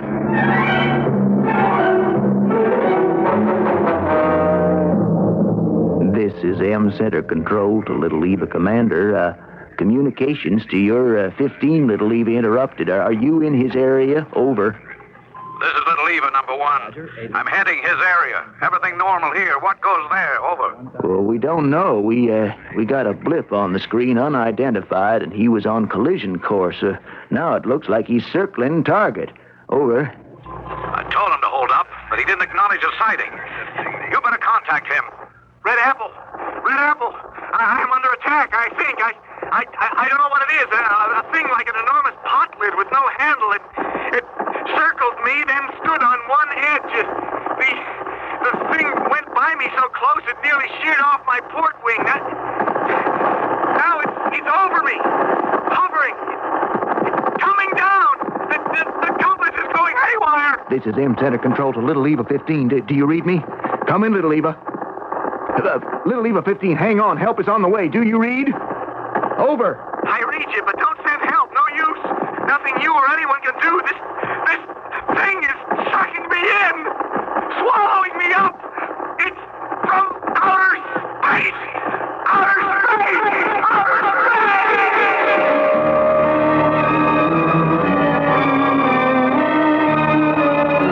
December 15th, 1946. Flight 17 on a routine mission out of Fort Lauderdale. Code name Little Eva. One pilot and plane that never returned. Lieutenant Billy Howard, 26. Crashed in the area of water that was many years later to become known as the Bermuda Triangle. Or swallowed up through some time window into outer space and another world. It was to be over 30 years before there began to be any answers or explanations. I shall return shortly with some of them and Act 2. Life is for living, and Visa is there. Tokyo, Paris, Yugoslavia, the coast of Monaco, Copenhagen, Barcelona, Mexico, Alaska, Geneva, Dublin, Montego Bay, Scotland, Ireland, Lisbon, London, Mazatlan, Granada, Old San Juan, Gibraltar, Milano, Jamaica, Lugano, Jerusalem, Toronto, Sao Paulo, Bermuda, Zurich, Tower of Pisa, 118 countries round the world with visa. Norway, Tahiti, Marseille, Helsinki, Trinidad to Bora Bora, Luxembourg, Andorra, Bla Bla. At home and abroad, Visa is the most widely recognized card in the world. Visa, we're keeping up with you. Your Chicagoland York dealer can help you save money and energy now. For a limited time, get a big 30,000 BTU whole house air conditioning system for as low as $799 plus installation. York high-efficiency units feature EERs up to 8.7. During the sale, save on the system and enjoy energy savings in the summers to come. Plus, by acting now, receive a $120 power humidifier absolutely free. See your local York dealer. In Dalton, see Tony at Air Aid Heating and Air Conditioning. For over a decade, the people of Dalton have depended on Air Aid Heating and Air Conditioning, 14223 Dante in Dalton, Illinois. See John at EEKK Incorporated. Depend on them for quality installation and follow-up service. EEKK Incorporated at 8214 West 47th Street in Lyons. Or stop in at Weiler Plumbing, Heating and Air Conditioning. You'll get quick, efficient service and installation at Weiler Plumbing, Heating and Air Conditioning, 456 South Campbell in Valparaiso, Indiana. And be sure to see York's ad in this Wednesday's and Friday's Chicago Tribune.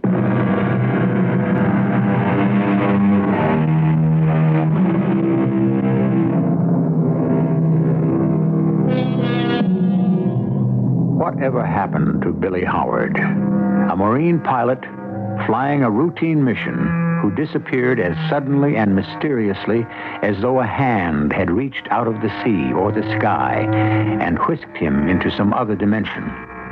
Did he simply crash, as was reported to the public?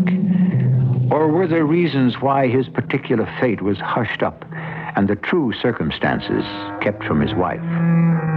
Let's take one more look at his disappearance and then follow his story from 1945 to today.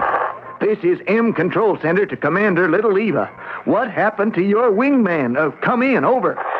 Commander Little Eva to M Central. I don't know. I had him in sight, but he just disappeared. What can you tell me, over? Oh, we had his blip on the scope. There was another unidentified blip on intercept course. They fused and went right off the screen.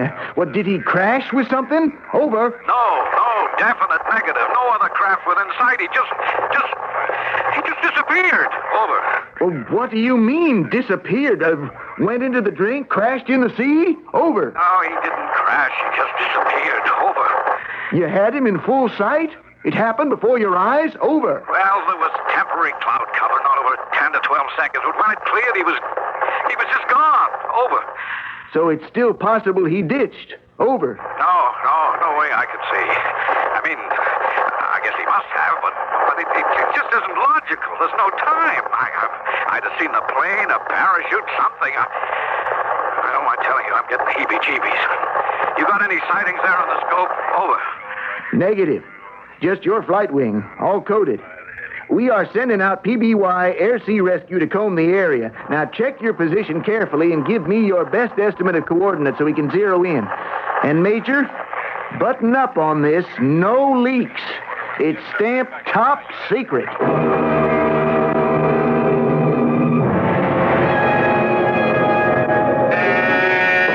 Coming. I'm on my way. Shane. Where's Billy? Isn't he with you? Joan, could I come in a minute? There's something I knew it. Something's happened to Billy. What is it? Joan, if I could just step in first, I could... Yeah, all right. I'm sorry. Come in. Thanks. Tell me about Billy. What is it? He's hurt? Please tell me he's just hurt. He's not dead, is he, Gil? Please don't say that he's dead. Hey, take it easy. Just tell me that he's not dead, please. Joan, I just don't know. What do you mean you don't know? I don't know what happened to Billy. If he's alive or if he's dead. At 1500 hours this afternoon, 3 p.m. your time, Billy just up and disappeared. Disappeared? And his plane with him.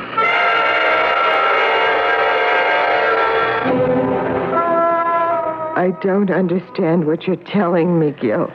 I don't understand it myself, Joan. And I shouldn't be telling you this much. It's all supposed to be strictly hush-hush. And what about my husband? What about Billy? The official report will be that he crashed from some malfunction while on routine. Malfunction of what? The plane? Or Billy? Just that he crashed. Cause unknown. You ought to know you were there. I was and I wasn't. What does that mean? Well, just at the time I brought him in sight, there was some cloud cover in between us. By the time I got through it, Billy and his Corsair were just gone. But you didn't see him crash? No. Or him parachute out? No. The plane would sink, but maybe Billy's still floating in the sea somewhere. No, don't forget it. I circled that spot till they sent out our PBYs and even a Mariner after that. Every square foot of that ocean, all the way to Bermuda, and within the parameters of any possible descent has been scoured. One fact we have to face is that Billy is gone. But I won't believe he's dead. Can you honestly tell me he is? Joan, what do you want of me? Okay. Yes, I do. You're just like all the others. What others? The generals and the admirals, all the ones who are trying to hide the truth. What truth? That some other enemy got him, or somebody from some outer space or another world. They just won't admit it. Joan, face it, how can they? There isn't enough evidence to go on. There's Billy. That's not enough. Not any evidence, really, just speculation. All right, I'll stick to that. At least if I do, I can still have some hope he's alive. Don't you? What can I say, Joan? Planes, men don't just disappear into thin air. He must have crashed. But you don't believe it all the way. I gotta believe it, or else I... Or else what? That some other world is invading us? Yes, anything like that. Every precaution is being taken. The whole service is on the alert. You don't have to worry that every step will be taken to make sure that we're in no danger. Has it ever occurred to you that these people, these extraterrestrial forces, might not be our enemies? After 5 years of war, I don't trust anything or anyone. So you want Billy to be dead? I have to be honest, Joan. Yes. Well, I don't believe he is. And I will never believe it till it's proven to me. I won't accept the fact that Lieutenant Billy Howard is dead.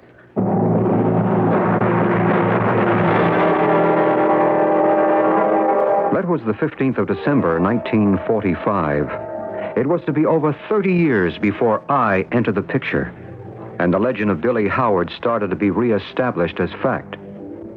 My name is Bryce Bond. I'm a lecturer, author, UFO investigator, and teacher of parapsychology. I'm also a practicing healer. It was a combination of the last three of these functions that drew me into Mrs. Howard's orbit, or perhaps she into mine. A story had first come to my attention in the early 70s. The story haunted me, and in 1975, knowing that Mrs. Howard stubbornly refused to consider her husband actually dead, a group of 40 of us psychics decided to see if we could contact Billy Howard. What resulted from that had brought me now into 1977 to meet Mrs. Howard face to face. Are you Mr. Bond? I am. I've been expecting you. Won't you please come in? Oh, thank you. Oh, what an attractive house you have. Yeah, it's grown through the years, settled in. The garden is so luxuriant, I'd never be able to keep it under control if Charlie weren't as avid a gardener as I am. Charlie? My husband. I'm sorry he's not home to meet you. Oh, that's all right, Mrs. Howard. But I guess that isn't your name now. No, it's Mrs. Murillo. I thought it better with what we have to discuss that my second husband shouldn't be here. We have a screened porch. Shall we sit there? It's a little warm today. Okay, wherever you choose. Then will you follow me? I followed this calm, controlled woman in her 50s to her house. A house that gave every evidence of being warmly lived in. Her figure was as neat and trim as that girl's over 30 years ago, who had said goodbye to a husband who never came back. I wondered if I was wasting my time. Or, more important, was I wasting hers? And intruding on someone who seemed to have life under control, and who was neither asking or wanting any help or interference from me. I can't tell you what your letter meant to me. Oh, I'm relieved if you feel that way. Under the circumstances, I felt that this might be an invasion of your privacy. Because I'm remarried? Well, yes. I don't think it is. I will neither defend nor apologize for what has happened in the 32 years since Billy disappeared. I am human. No woman wants to be alone. I have a wonderful marriage with a kind and gentle man, but we entered into it with everything in the open. Never mind the legal aspects. Even after all this time, I refuse to believe that Billy Howard is dead. And nothing I could say would change your mind? No. You're quite sure? Yes. Is that why you wrote and asked to see me? Yes. But of course, I didn't realize that you had a whole other life. Don't you worry about that life. I can handle it. Tell me about Billy. Well, Joan, as I explained in my letter, in 1975, I read in a column in the paper a report that it was the 30th anniversary of Lieutenant Howard's strange disappearance. I had known the history of the case before, and, well, this was enough to trigger me into doing something about it. Doing something about it? Oh, a number of things. First of all, I did some deeper research on it. As you know, due to the late Brigadier General Gilshane's efforts, the files and all the reports of that mission were finally open to the public. Yes, Gil was marvelous about that for what good it did. You mustn't be bitter, Mrs. Howard. Oh, I beg your pardon. Suppose you just call me Joan, less confusing, and I'll call you Bryce. That would help. Please go on. Well, I was just trying to say that you shouldn't be too bitter about the reaction of the authorities. It's one thing to be able to say that either by a malfunction of the plane or some mistake of the pilot, an unfortunate and fatal crash occurred. But to speculate on what really happened, that would be very difficult for established and audit principle. What do you think really happened, Bryce? Now, for me, it's simple. I don't think. I know. What? What I told you in my letter. What 40 of us psychics have established and can prove. What you know you believe yourself, or I wouldn't be here. That your first husband, Billy J. Howard, is still alive.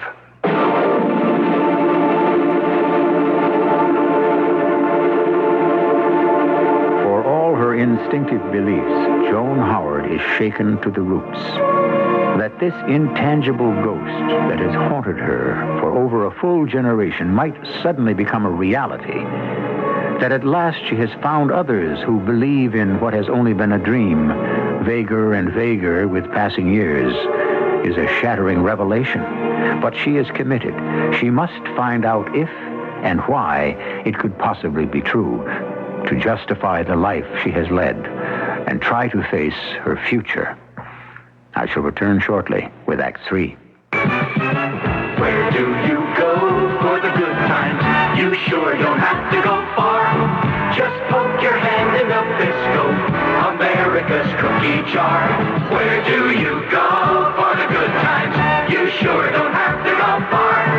Just poke your hand in the Bisco, America's cookie jar. So many good things come out of America's cookie jar, like creamy, dreamy Oreo cookies, Chips Ahoy cookies with real chocolate chips. Nabisco makes so many kinds of cookies, chocolate-covered, plain, or fancy. No wonder they call Nabisco America's cookie jar. Where do you go? Come on, you know. Just poke your hand in the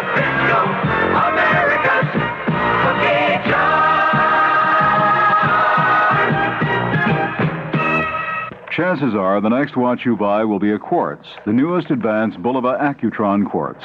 The quartz watch with AccuSet, a very exclusive Bulova feature. It allows you to synchronize your watch to the precise second at the press of a button without stopping the movement or disturbing the hands. So while every Bulova Accutron quartz watch is programmed for accuracy to within a minute a year, you can keep it up to the exact second with AccuSet. Visit your local jeweler and ask to see all the Bulova Accutron quartz watches. Lieber Limited is a full-service jewelry store carrying crystals, silver, china, and objects of art, creating and designing since 1921. Visit Lieber Limited in the Village Market Shopping Center, LaGrange Park. Or visit Shockey Jewelers in Elgin. Shockey has an excellent selection of fine jewelry, clocks, gifts, and Bulova watches. See Catherine at Shockey Jewelers, 18 North Douglas in downtown Elgin.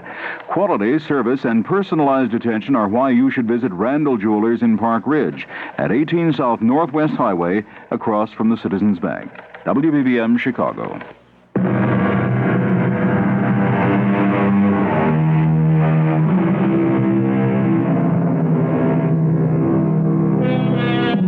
With Bryce Bond's quiet, positive announcement that her first husband is still alive, suddenly Joan is swept by forces beyond the iron control she has practiced all these years. She seems to shrivel suddenly, to become her age and beyond it, to be shaken and set adrift, reaching for any straw of reassurance to help her face the enormity of the belief she has nurtured in secret all these years, which now may become stark reality. You said 40 of you? There are 40 other people in the world that believe with me that Billy is still alive? That's right. I'm stunned. I don't know what to say. Where is he? Joan, I'm afraid I can't tell you that. Why not? Oh, it isn't that I'm keeping any information from you. I have seen Lieutenant Howard, and I have talked with him, as have others. But exactly where he is could only be an educated guess. Why? Because he's not in our dimension, in our world. I just don't understand. Well, look, let me explain, Joan. You know, our world is not alone. There are other cultures, alternate realities, some of them living concurrently in the same time stream as ours. Others light years ahead of us. I think you believe this, as I do. Yes, I do, but But let me finish, please. Now, these other worlds, many of them meet and relate to each other. We know, or can theorize this, because dotted across our globe are convention spots, meridian points, window areas, call them what you want. One of them is in the Sea of Japan, one in Arizona, one south of the Bermuda Islands. What is a convention spot or a window area? A spot where people converge from all levels, all dimensions ever so often. A mass movement of cosmic energies that causes a kind of an explosion in the physical dimension. This is all speculation, isn't it? I mean, it is not scientific fact. Oh, but it is. Sir Isaac Newton postulated that where energy and matter meet, there is created a timeless dimension called -0. What has all this to do with Billy? Well, your husband happened to be in the right spot at the wrong time. At the instant where all these journeys from alternate realities converged, there was a momentary physical convulsion of energy that opened a window to the unimagined. And in that instant, whoever was caught on the surface was sucked into the vortex through that window and trapped in a timeless void. And that's where Billy is now? Where he's been all these years? Yes. Oh, how awful, how terrible for him. No, don't forget, he's in a different time from us. And remember, we have talked to him. Not only once, but twice. And although he is anxious to get back to you, he is far from unhappy. You have actually talked to him? It was because you finally went to APRO that I felt I had to get in touch with you. APRO? The Aerial Phenomena Research Organization. Oh, yes, of course. I'm sorry, I didn't realize. Well, like so many organizations, the title is a jawbreaker, so we all use the acronym for it, APRO. You say you talked to him. How can you be sure it was Billy? We can't. Although he identified himself as Lieutenant Howard, we can't unless someone like you authenticates it. Me? How can I'm not an authority. You are on Lieutenant Howard. Look, I won't bother you with the 40 original reports we had on meetings with him. But on the strength of those, recently, 2 of the psychics and myself made contact with him. But I don't ask you to take this on faith, Joan. I have solid evidence. Evidence? Yes. Let me refer to some notes we made. Here. Your husband told us he was 26 years old when he disappeared, and that 2 days before the ill-fated flight was the anniversary of your first date, 10 years before. At Pasley's Diner on the corner of Plain and Elm Streets in Bloomsbury, Ohio. Yes, that's right. It was raining, and he had a hole in one of his shoes, and you ordered filet of sole.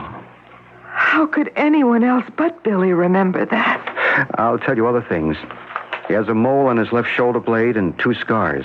A little one under his eye where he got hit by a baseball, and one alongside his right kneecap from having cartilage removed after a football injury. Yes. You were childhood sweethearts, never went with anyone else, were married before he joined the Marines in 1939. It was a civil ceremony, and he lost the ring and had to run out to the 5 and 10 to buy one. After you were married, he brought you a real one inscribed, "You'll never lose me. Love, Billy." And the 5 and dime when he wears around his neck to this day. How could anyone know all this? Only because Lieutenant Howard told us. Then he is alive. He really and truly is alive. But he's trapped in a timeless void. What can we do to get him out of there?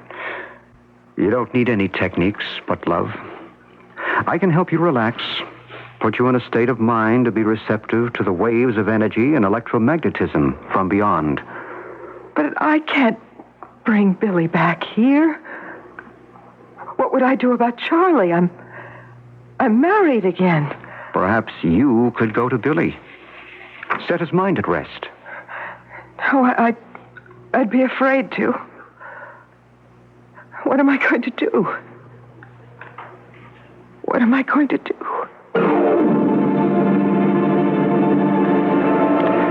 It was late that afternoon that I left Joan Howard, now Joan Murillo, to call her by her second husband's name. I was in 2 minds as I drove towards the Miami airport. Would I, and should I have interfered if I had known that she was remarried? But that was a decision really beyond me. As a psychic, I had responded to a distress signal from 2 worlds. I was only an instrument, the decision not mine. I thought of Billy Howard as I had last seen him, imprisoned in a sort of glass cylinder, lost and alone, seeking any communication with his lost wife. I would have been amazed if I had known what was happening in air traffic control in Miami at that moment. Lieutenant Colonel Banyan? Speaking. I think you better get down here, sir. I got a bogey at 242 heading will not acknowledge. Now, I don't know who this lollipop is, but he's violating airspace. I'll be right down. Should I sound defense intercept? No, you hold it till I get there. Oh, Roger. But you keep after that lollipop. You make him identify himself. Affirmative. We'll comply. What else? This is M Center. Aircraft on heading 242. Imperative you identify. Give us your type and position. If unable to communicate, try to squawk us your 2011. Which way are you going? This is M Control to aircraft headed 242. If you do not identify... Where's this bogey you were talking about? It's right there, sir. All other planes are identified? Checked and double-checked. And this boy won't answer you, huh? Maybe his radio is out. Maybe a lot of things, but that bogey is well inside the DZ. I'm going to send up... Hey, what happened to him? Well, I don't know. He just dropped out of sight suddenly right off the scope. Well, where'd he go to? Well, search me, sir. Unless he got below 800 feet, that would take him off the screen. You better hit the panic button. You scramble the DZ intercept. We got to find him, whoever he is. At that moment, I could have found him for them. He went over my head, his exhaust roaring and leaving a trail of smoke behind him, coming in for a landing, heading north where I had just come from. The plane looked oddly old-fashioned, and a premonition came over me. I wanted to turn the car and follow, but strangely my engine had gone suddenly dead, and some inner voice spoke to me saying, "Leave well enough alone. You know who it is and where he's going." Billy! Joan. Oh, you came back. Because you called me to. How are you, Joan? I'm well enough. You can see how I am. But you? Oh, I'm all right. You needn't have worried about me. I see that now. You haven't changed a bit. You're just the same as the day you said goodbye to me. You haven't changed either, Joan. Oh, you don't have to be gallant. I'm an old woman. Oh, older, maybe, not old. What a wonderful thing that after all these years, your faith has helped keep me alive. Has it been so awful? No, not awful at all.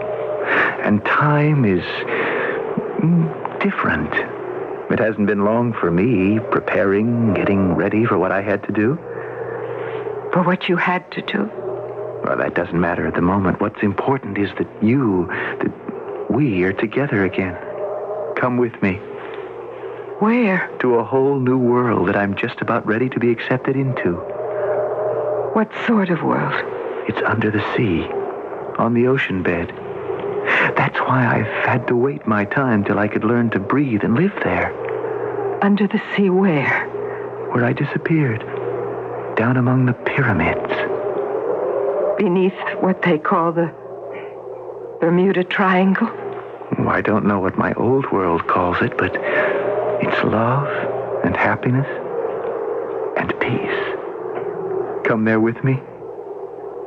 Oh, Billy, I can't. Our worlds have slipped us by. I can't come with you. Of course you can. Why do you think I was allowed to come back? Billy, it's too late. If I came back with you to your world, you would still be a young man, and I would be a wrinkled old lady who could be your mother. Maybe even your grandmother. Joan, don't you love me anymore? I love you forever. As I did when we were together, as I may in some future heaven, as I do now. In memory. But my love at last has its place. As yours must have for me. You and I are at peace. And it's time for us to say a real farewell. I'm glad I came back. So am I, Billy. It's time for you to leave. Yes. It's time. To the future. When we will all be rejoined again.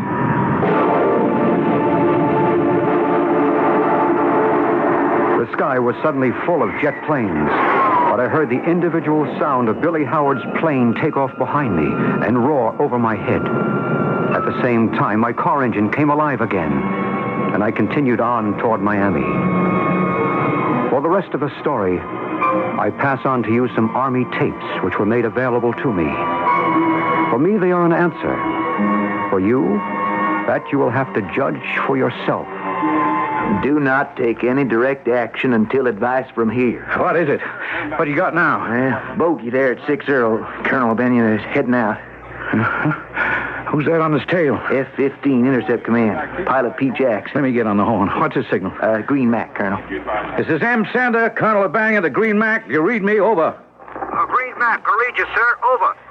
You are on intercept course with a bogey. Have you sighted him? Over. Just closing, sir. Weather is pretty dirty. Big black front sitting down. He is hard to identify. Over. Is he one of ours? Over. I don't know, sir. Over. Now, what's the matter with you? You can't identify your own craft? Over. Yes, sir.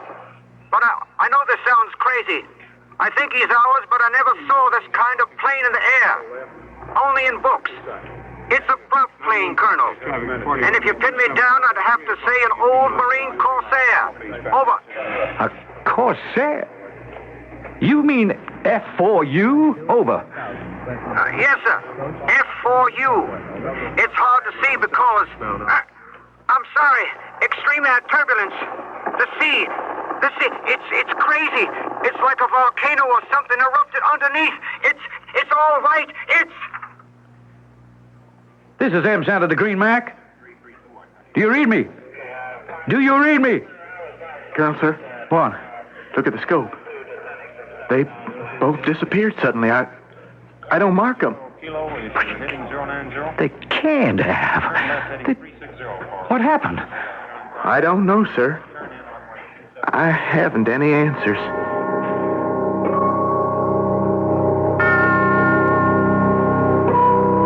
Do we have any answers?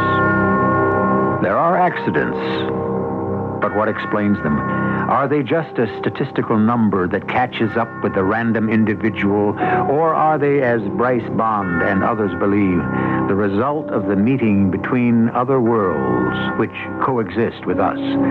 Are we just the skin of the onion, and living as close to us as that skin, beneath it, layer upon layer of other dimensions, are other cultures, other civilizations?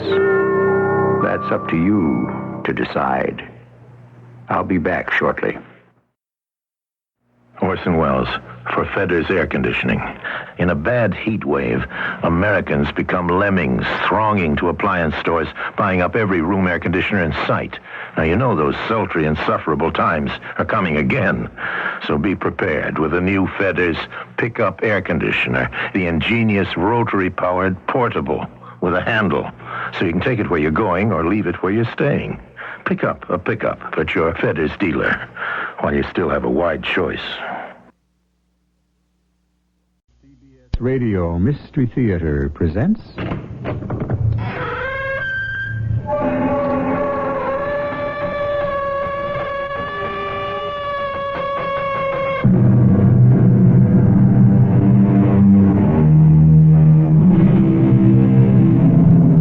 Come in. Welcome. I'm E.G. Marshall. The words traitor and spy are easily applied. Very often, however, events shape destinies. One man's bravery is another man's cowardice. To label a man is to tell what is outside.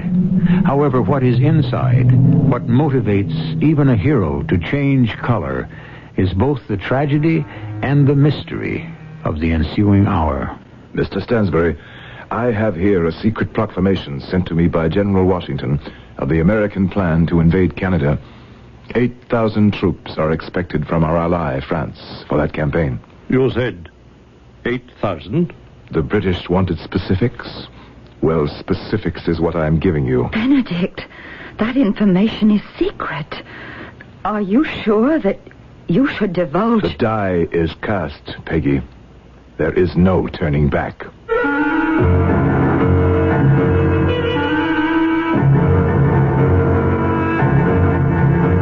Our mystery drama, The Spy and the Traitor, was written especially for the Mystery Theater by G. Frederick Lewis and stars Gordon Heath.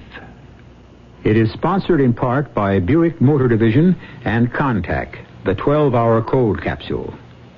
I'll be back shortly with Act One. The Electra's all washed and loaded, and you're on your way.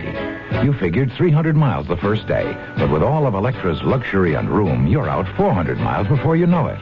Not only that, but the EPA mileage estimates are 22 highway, 15 city, and 18 combined. That's with the standard 5.7-liter engine and automatic transmission. Of course, your mileage will vary depending on how and where you drive, your car's condition, and how it's equipped. And EPA estimates are lower in California. But it's nice to know that a car with as much prestige and elegance as Electra can also be efficient. Buick Electra, a car that can actually make you look forward to a long trip. They surely will have found you. The amazing things you see. The cars they built, the wonders worked. How can such things be?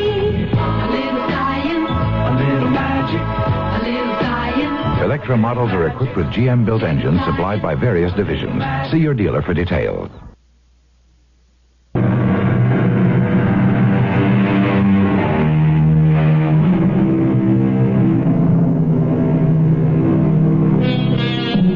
He was 39 years old, a war hero, a loner, daring to do battle against odds and without orders, feared by the enemy and disliked by his soldiers. Were they jealous? Was there a place in revolutionary America for a brilliant general who had the reputation of being a one-man army? He was wounded in battle, decorated, and sent home at 39. He was engaged to marry a girl of 17. His name was Benedict Arnold. They all hate me. The Army, Congress, everyone. Oh, not hate, Benedict. They're envious of you. Who in his right mind wouldn't be?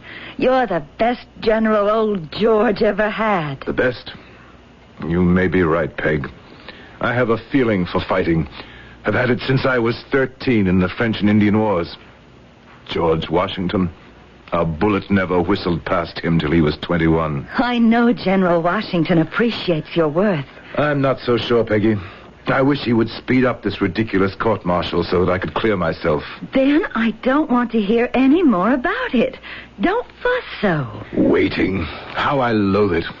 And not having any command. Benedict Arnold, will you stop that? I've been put on the shelf, that's what it is. Ben, I'm going to change the subject, and I want you to pay full attention. You know we've been invited to the Meshianza fancy dress ball, and I want your advice.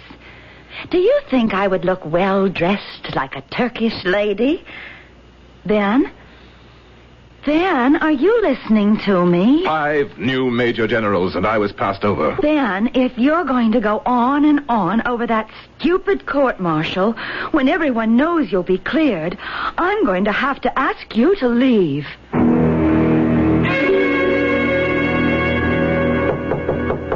Who is it? Your father. Oh, please come in, Father. I'm so upset. I'm afraid I am also. General Arnold was just here, and we parted under not too friendly terms. Margaret, I have something to say to you. He's so preoccupied with that dreary old court-martial. All he thinks of is clearing himself so he can get a command and go back out there and get shot at. His leg is already terribly hurt.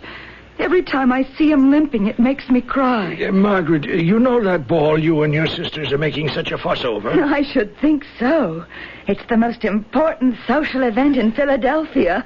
Fuss indeed. Will you please listen to me? Yes, Father. I have decided that in these times it would be unseemly for the Shippen family to spend their efforts on something as flippant as a fancy dress ball. Father! I myself have tried to remain neutral, but if my family takes part in such foolishness, we shall certainly be accused of making a mockery of the rebel cause. Father, I have to go to that ball.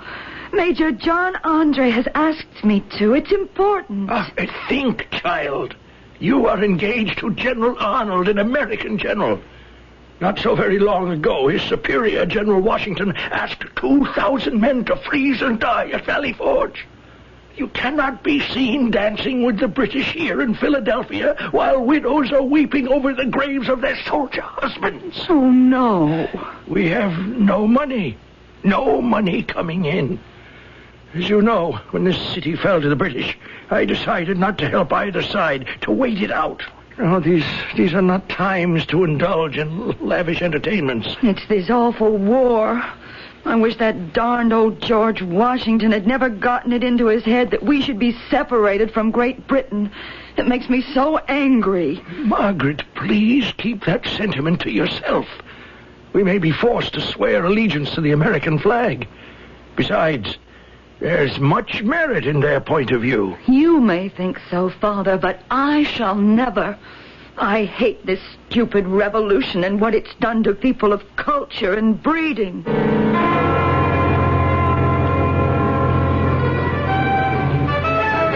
Miss Peggy Shippen, I believe. Major John Andre, an honor. What an exquisite gown. Thank you. I hadn't expected you at the ball. Why not, Major Andre? Well, a little bird told me your father doesn't approve of such blatant luxury. The little bird was right. Father does not. But you are here anyway. Let us say when Peggy Shippen wishes her own way, she usually gets it. Usually? Always. Do you suppose your fiancé, General Arnold, will mind if I ask you to dance? The General would mind very much if you did not. A dance or two will make his absence more bearable for me. Isn't it extraordinary? Here we are of the same heritage and background, General Arnold and myself. Yet one is a loyalist, the other a rebel. Major Andre, may I ask you to help me forget the war for one evening? Oh, it shall be a pleasure.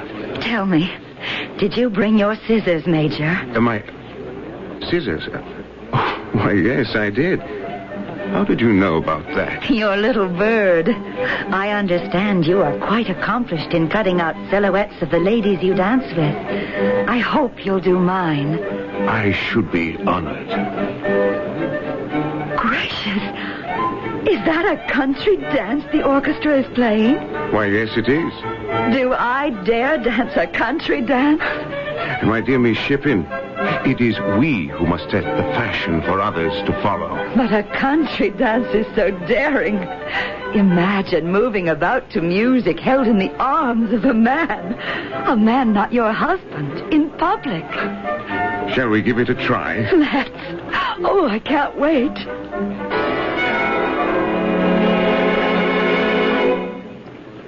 I am absolutely exhausted. 4 whole country dances. Miss Shippen. Peggy. Well, good. Then I can be John to you. Peggy, a glass of punch? Oh, yes. I need something to revive me. Doesn't this awful revolution seem far away to you, John? One for you and one for me. To your health. Thank you. No, the war is very close to me. Especially since my promotion to Deputy Adjutant General. I am impressed. You have new duties? Chiefly that of intelligence, the gathering of information. You mean spying? I've said too much already. Now, if you'll allow me, sit there like that, in profile, and I'll take out my black paper and do your silhouette. Only in exchange. Exchange? May I see the scissors? Here. Peggy, what are you doing? Snip, snip. A fair trade. A lock of your hair for my face on paper. I must say, Peggy, for a young lady of your young years, I would say you are one of the most dangerous I have ever met. Because I cut off a lock of your hair as a keepsake? Now, stop blinking your eyes and hold still. The nose. I would say you have all the earmarks of a headhunter. You flatter me. And if I know anything about that type of lady, one lock of hair won't satisfy you. You won't rest until you have my entire head. Ben? Husband? Please come to bed. I'm coming, Peg, dear. Do you know what day it is today? Of course I know. The 8th, Tuesday. Is that all? 1779. Oh, Ben, today is our anniversary. It is. Yes. 1 month married today. Ah, yes. What is it, Ben? Don't I please you? Of course you do, Peg. It's obviously I who doesn't please you. I don't know what you see in me. Crippled. I won't have you talking that way. You should have married a younger man like John Andre. Will you stop that? I love you. I know what is troubling you, and it's nothing to do with our marriage. It's a wonderful marriage. Perfect. It's old George, isn't it? And the Philadelphia Congress. It's really shocking. You're the country's hero, and you're being treated like I don't know what. I wonder, Peggy, if we can ever be happy in a land filled with upstarts and envy. Why do we have to? Are you saying, why do we have to remain loyal to the American cause? Yes, I am. I think they're treating you shamefully. You never got your full commission. That ridiculous court-martial is put off from month to month, so you can't even face your accusers and clear your name. If you were a ranking officer in the British Army, you can be sure they would never treat a great man like that. No, they wouldn't. It must be a peculiar American trait to heap honors upon a man, and when he has served his country well, then to drag him down. Peggy, are you saying we should consider going over to the British? What do you think? I wonder how one would go about it. John Andre might have an idea. He's in intelligence. And because we know him as a friend, he'd keep it a secret. Yes, John Andre. I remember being a little jealous of him and his attentions to you, Peg. Little did I think someday I might need him.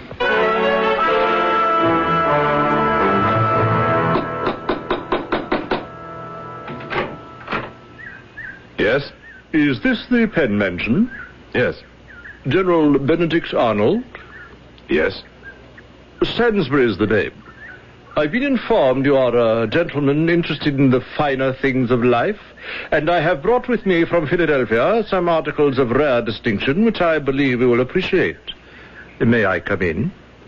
All right. Do so. Are we alone? My wife is upstairs, and of course the servants are about.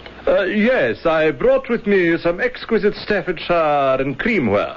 My wife attends to the household effects. Is there any place we can talk, General, without being overheard by the servants? Oh, I see. Perhaps in the garden. In the garden. Splendid. Yes, beautiful spot you have here, General. Is that West Point directly south? Why, yes, it is. My wife and I have only recently purchased this property. Yes, I'd like to see a bit more of the Penn Mansion grounds, if I may. And if you'll come with me outside to my carriage, I have some extraordinary samples fit for a connoisseur. It's an opportunity I don't think you would like to pass up.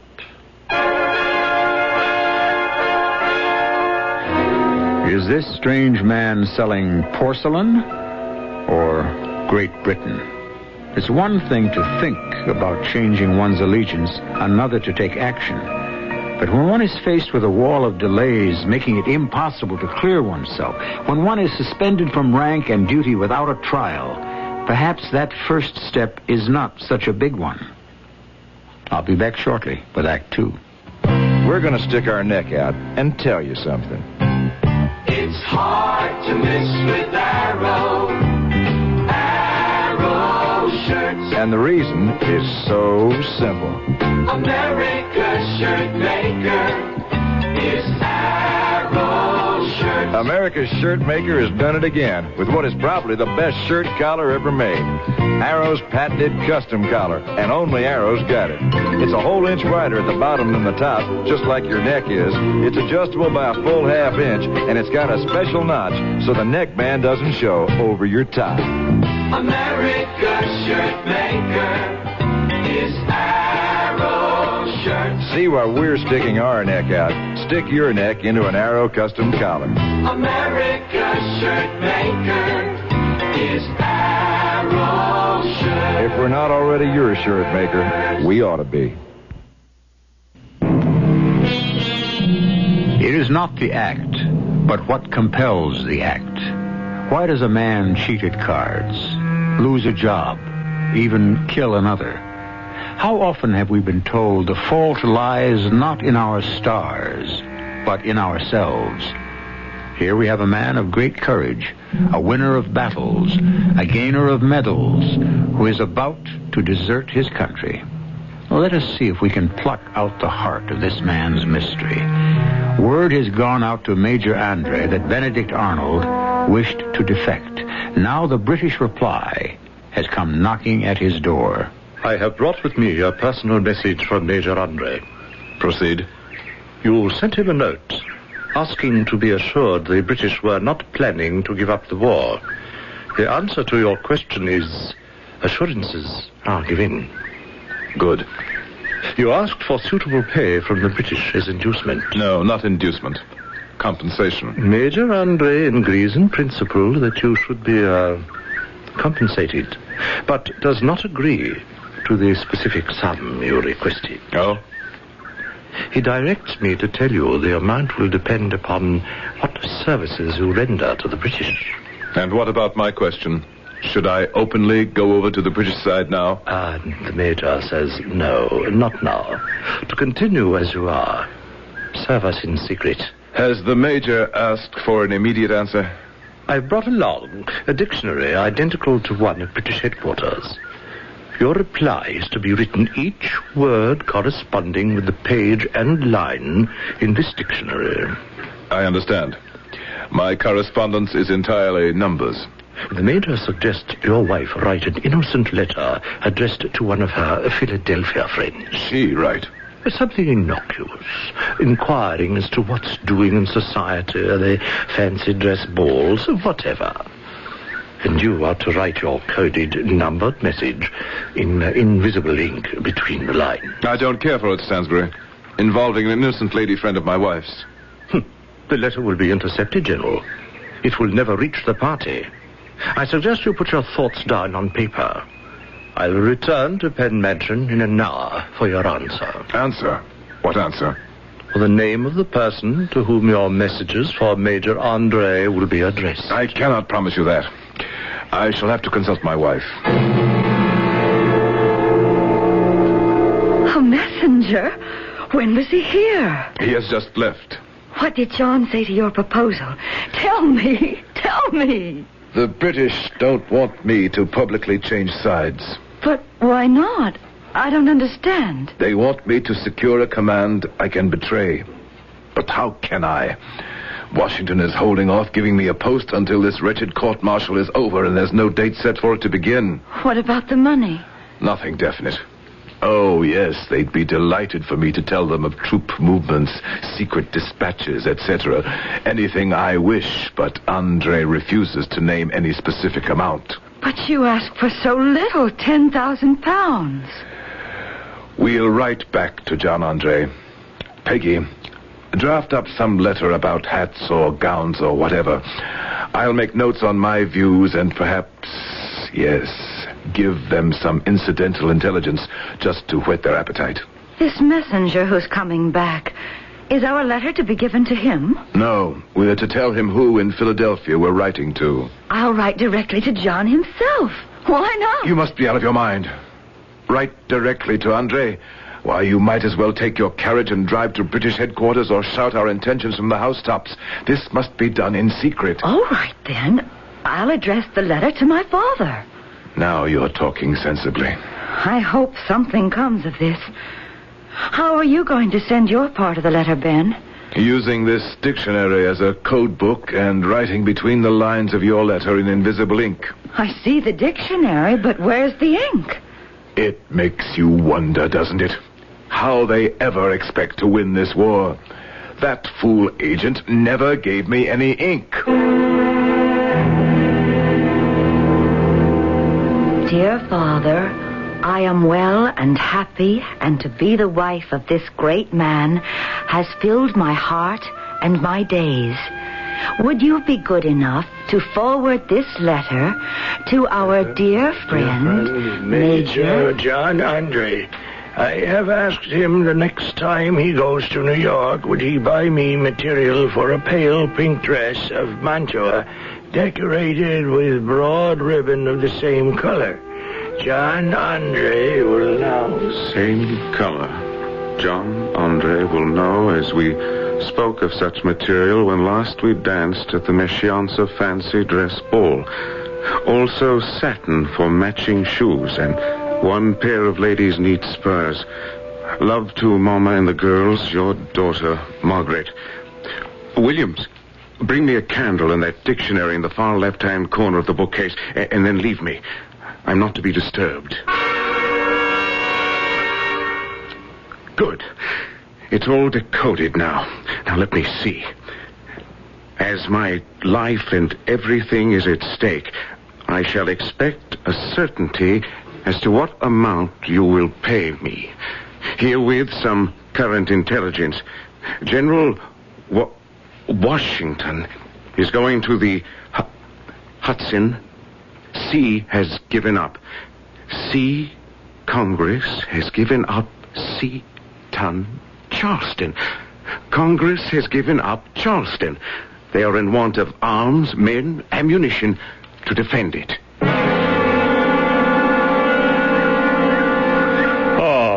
Your garden is quite as lovely as I remember it, General Arnold. You will forgive me if I don't get up. I've had these chairs placed out here at various intervals so I could rest. Oh, forgive me. May I bring you a cushion from my carriage to make your back more comfortable? I shall feel more at ease, Stansbury, if you bring me favorable news from the Major.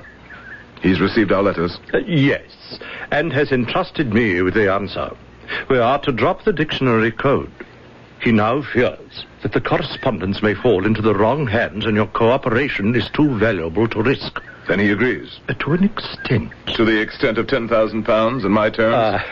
No. The Major cannot see any payments to yourselves until you have made a real and generous effort. He suggests you make a little exertion. Are those his words? Verbatim.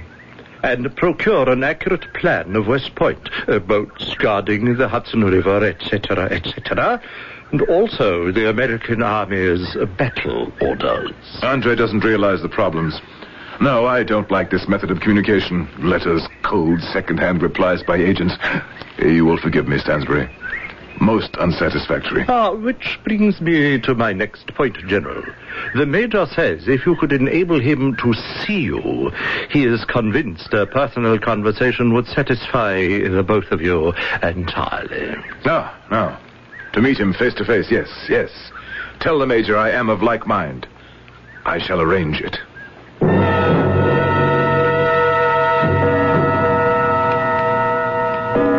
What time is it, Father? A little after the noon hour. I'm beside myself with worry. How long does a court-martial take? I don't know, Margaret. Benedict has been dragged into this hearing by enemies, but I know he'll come through it with flying colors. Just you wait and see. Yes, I have no doubt of it. Father, I wish you could be more charitable. No, come along, Margaret. How can you say that? You no longer were able to afford the Penn Mansion. Who put this house at your disposal? Father, I didn't mean that. I told you both it's yours to keep it. I want you to have some place where you can be happy with no worries of mortgages or unpaid bills. We shall have money, you'll see. The Philadelphia Congress owes Ben £5,000 a month for the 9 months he had to keep his establishment as commandant of Philadelphia. That's him. He's back. Ben, we're here in the drawing room by the fire. Another brandy, General? No, thank you, Mr. Shippen. One was enough to help me recover. Do you feel up to telling us now the outcome of the court-martial? Are you well enough? My dearest, I never felt better. At least this trial has taught me who my friends are. Who spoke up for you? No one. Not a soul. I had no friends. But you were acquitted. Do you remember the story of King Solomon, who, when asked to decide which lady was the true mother of a baby, ordered the infant cut in half and half given to each woman? Yes, and the true mother rejected that. She would rather have her child alive, even in another woman's hand. I feel exactly like a mother whose child has been returned to her cut in half. The verdict was half for me and half against. But like King Solomon's child, my reputation is dead. I was exonerated of some charges, but found guilty elsewhere. Nothing specific. Words like improper conduct, imprudent, were thrown at me like dice. But how could they do that, General? Were they not dealing in facts, specific accusations? When you are disliked, Mr. Shippen, anyone can dig into the articles of war and come up with some catch-all to hang you. Oh, my darling, how wicked of them. They wanted my blood, and they found the catch article, all right. One that forbids, without being specific, mind you, anything an officer might do to, quote, the prejudice of good order or military discipline. The hardest blow of all was the sentence. But if they acquitted you... I am to receive a reprimand in writing from General Washington. Now, Mr. Shippen, I am very tired. I did not sleep at all last night. It was good of you to visit and be here when I returned. Now, if you would be so kind as to leave my wife and myself. I had to talk to you alone, Peggy. Any word as to your meeting with Major Andre? Not when I left the house this morning, but I've been gathering some important news for him. Peggy, we must face the truth. America has turned its back on me. Had I ever any doubts about joining the British, they are dispelled now. Yes? Father, I thought you had gone home. Were you... have you been standing outside the door all this while? No, I was waiting for my carriage when a gentleman came to the door and asked to see you, General. I thought perhaps I should announce him. Who is it, Father? His name is Stansbury. Who was that gentleman who just left? My father. General, I wonder. That is, if Mrs. Arnold does not mind, if you and I... Mrs. Arnold and I are in this together. She will remain by my side. Before you say anything, Mr. Stansbury, to show my cooperation, I'll give you some information. Why, excellent. I have here a proclamation sent to me in secret by General Washington. The American plan to invade Canada. 8,000 troops are expected from France for that campaign. Well, that is new. Major Andre wanted my specifics, did he? Benedict. What is it? You are sure? The die is cast, Peggy. There is no turning back. Where was I? Yes. Our invasion. The American invasion of Canada. 6 French ships of the line, several frigates, and a number of transports carrying the 8,000 are expected at Newport, Rhode Island in 3 weeks. You may tell Major Andre I shall see Washington myself, and I guarantee I shall be offered the command of West Point. Tell him also, when I meet with the Major face to face, he will have from me a complete report on how that garrison can be taken by the British.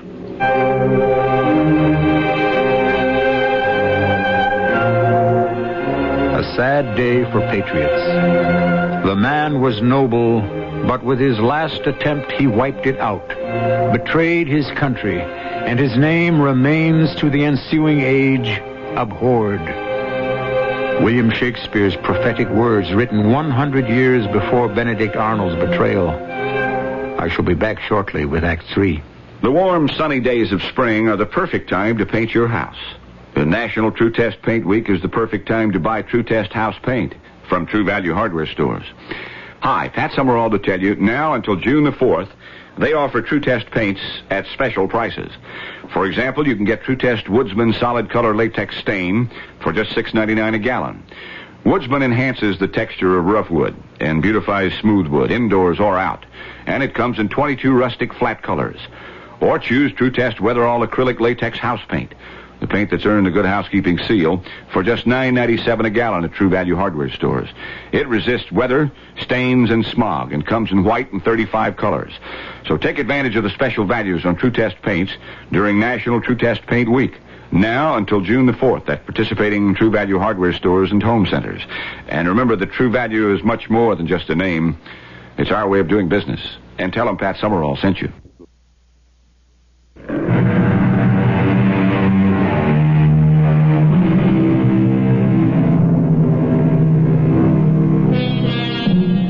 It is night. Benedict Arnold, his wounded leg propped up beside him, is being rowed to a secret rendezvous near Dobbs Ferry. 30 months of glory, of battle scars and battle honors, and 30 more months of suspicion, disgrace, and despair lie behind him. There is no turning back now. Under the false flag of truce, the British major and the American general, the spy and the traitor, are about to meet. Arnold? Andre? I've been waiting for you. When did you arrive? A few hours ago. Down there. Look over the cliff. Can you make out her mast?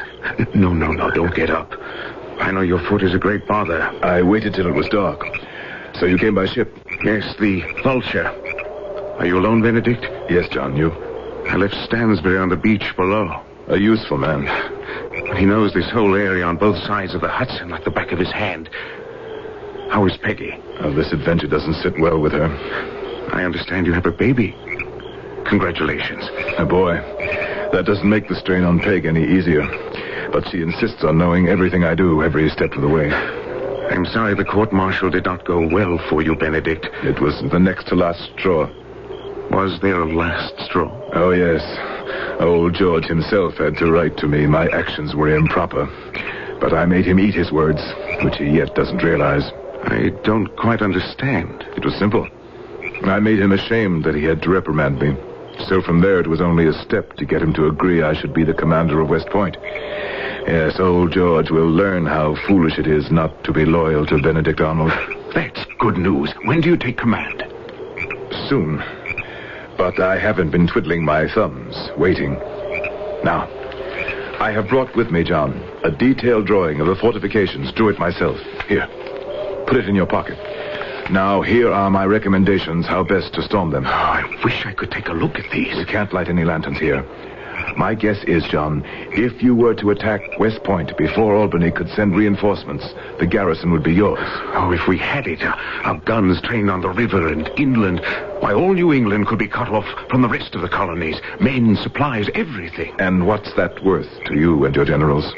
You said 10,000 pounds when last we talked. The price has gone up to 20. Yes, but not for a pile of stones and burnt-out cannon. Add 3,000 prisoners and all the stores, then we would be agreeable. Is that an owl or a signal? It may be Stansbury signaling. Let's hope it's not trouble.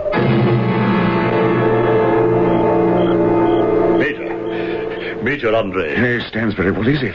The boatman, sir. The one who rowed us from the Vulture. I took a tour of the beach to keep my eyes open for the enemy patrol, and when I returned, the boatman was gone. I didn't believe him. He told me if the hour grew late, he wouldn't be able to row me back, but I didn't believe him. Will he come back for us in the morning, sir? One would hope so, but who knows? All right, Stansbury, back to your watch down at the river's edge. I'll call you when I need you. Yes, sir. But don't worry, sir. I'll keep my eyes open. It's not a pleasant sensation being in enemy territory. What if there's no boatman in the morning? What then? Your agent, Stansbury, has a house nearby, doesn't he? About a mile upriver?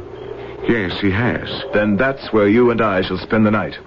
It'll give us more time for me to explain the drawings and specifications.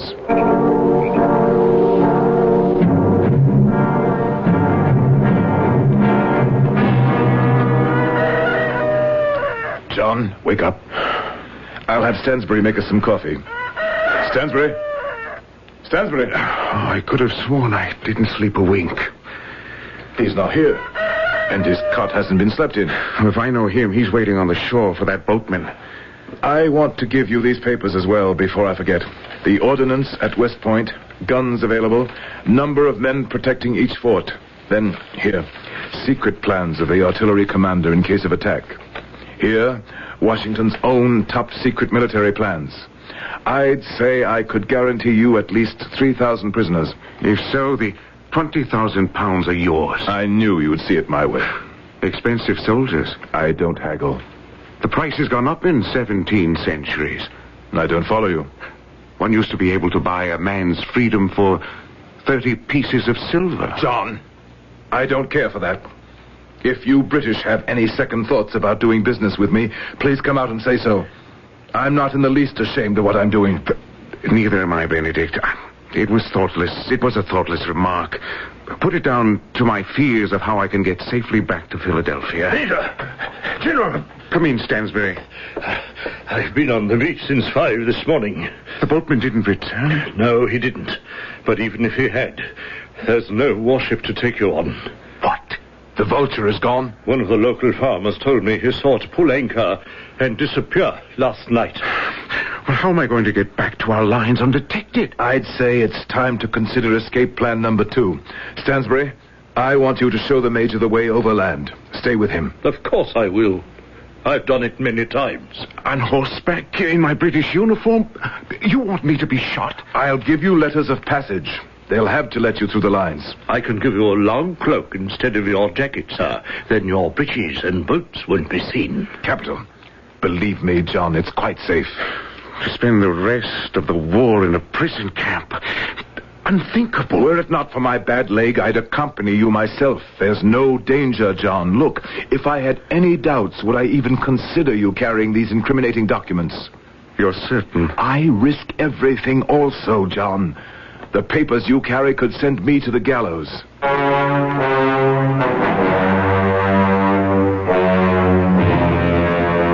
Oh, my darling, I am so happy that you've returned safely. I worried so. Did everything go as you planned? Not quite, Peggy. But I feel sure Major Andre will get back safely. All morning I've been walking about this house and thinking, soon, soon, soon. Soon I shall be with my own people. The kind of people I deserve to associate with. Not the American riffraff. In a few days, West Point will be delivered. In just a few days. Perhaps a bit longer than that, but it will be. The baby. I must go to him. Peggy, would you remember one thing? There are 1,000 things about you I can never forget, Ben. What one thing? Last night, when I was returning home, riding alone, I prayed that whatever might happen to me, you would always remember our happy days together. How you talk. Our happiest days are yet to come.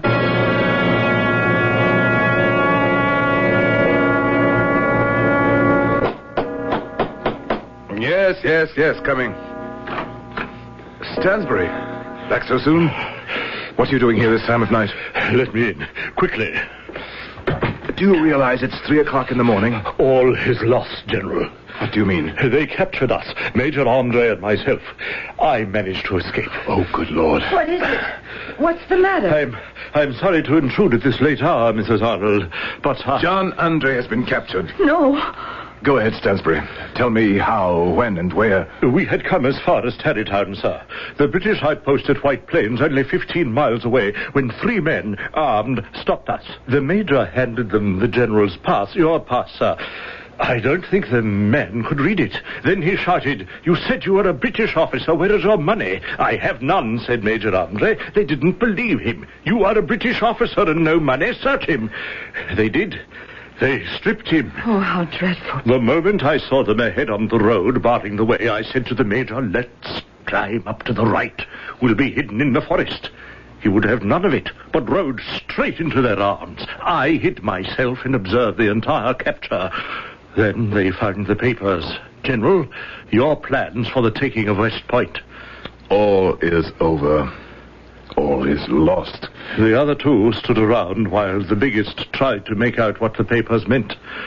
And then, at last, he said, "This man is a spy." Oh, no.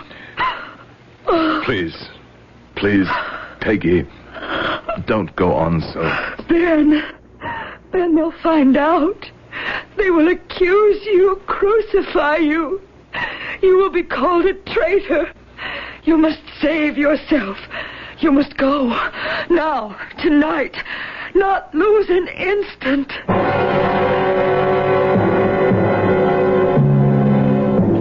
General Washington, sir, I have had much time to reflect since my escape and the sentencing of Major John Andre.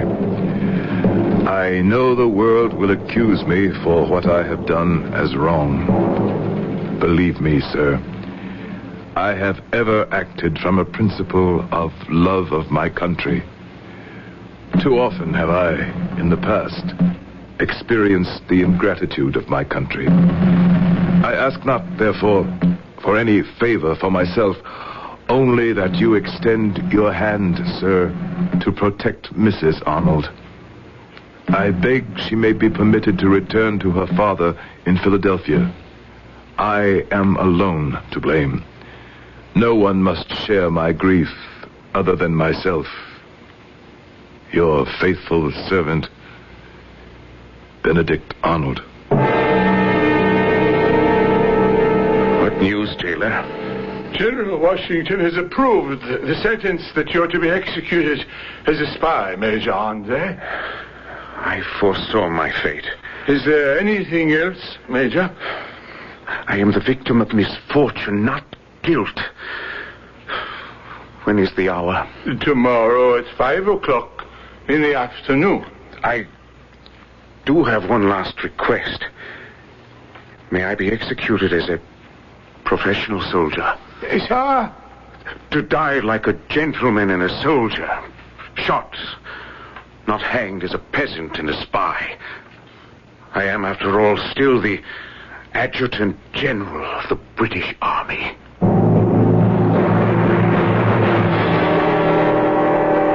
Hanged? They hanged that great man like a common criminal? Margaret, you must calm yourself. I have no one. You know that, no one. Benedict has deserted me. I'm all alone with my baby. Please, please. I haven't a friend left in the world. Do you know that? I did have a friend once. A good, kindly, good friend. Yes, I did. Look, sir, he was my only true friend. This was his. That lock of hair? A long time ago, at my very first ball, John Andre gave me this lock of his hair. He let me cut it from his head. Do you know what he said to me, sir? Margaret. He said, Peggy, I know you. You won't be satisfied with one lock of my hair. You won't rest until you have my entire head. Oh, dear Lord, what have I done?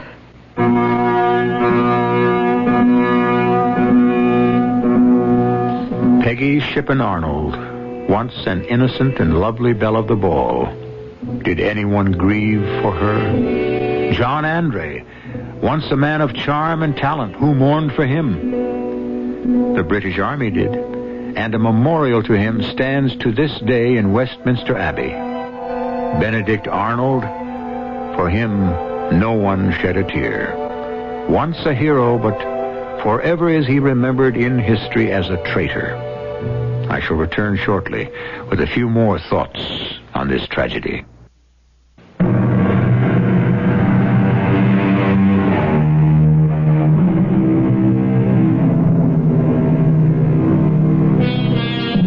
As we look back today at the sad tale of spy and traitor, let us remember there were also very many patriots.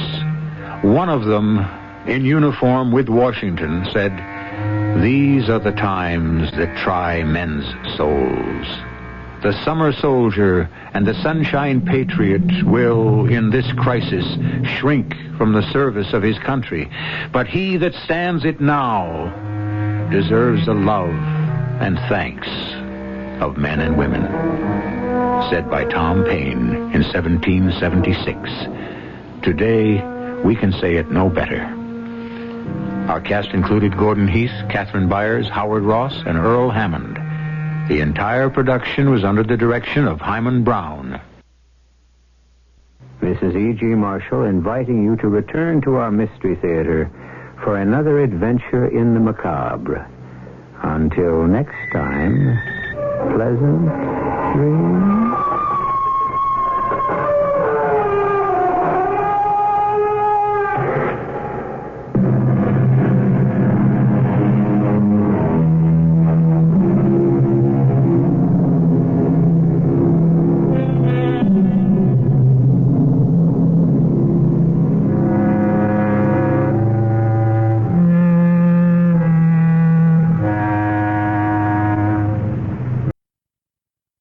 Drive safely for a happy Memorial Day weekend. This is News Radio 78, WBBM, Chicago. The CBS Radio Mystery Theater presents...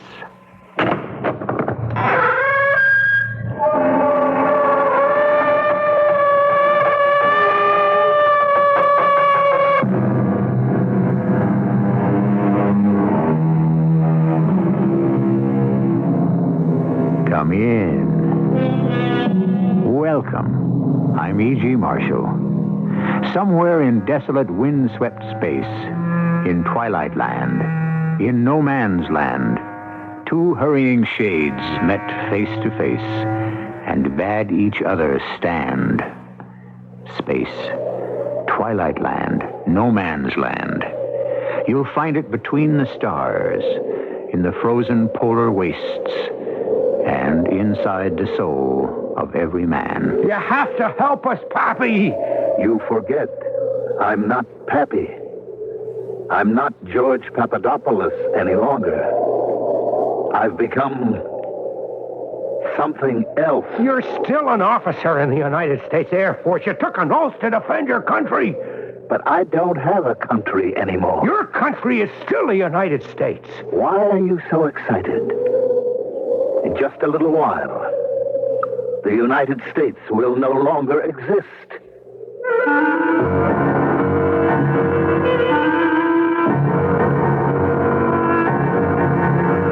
Our mystery drama, Arctic Encounter, was written especially for the Mystery Theater by Sam Dan and stars Mason Adams.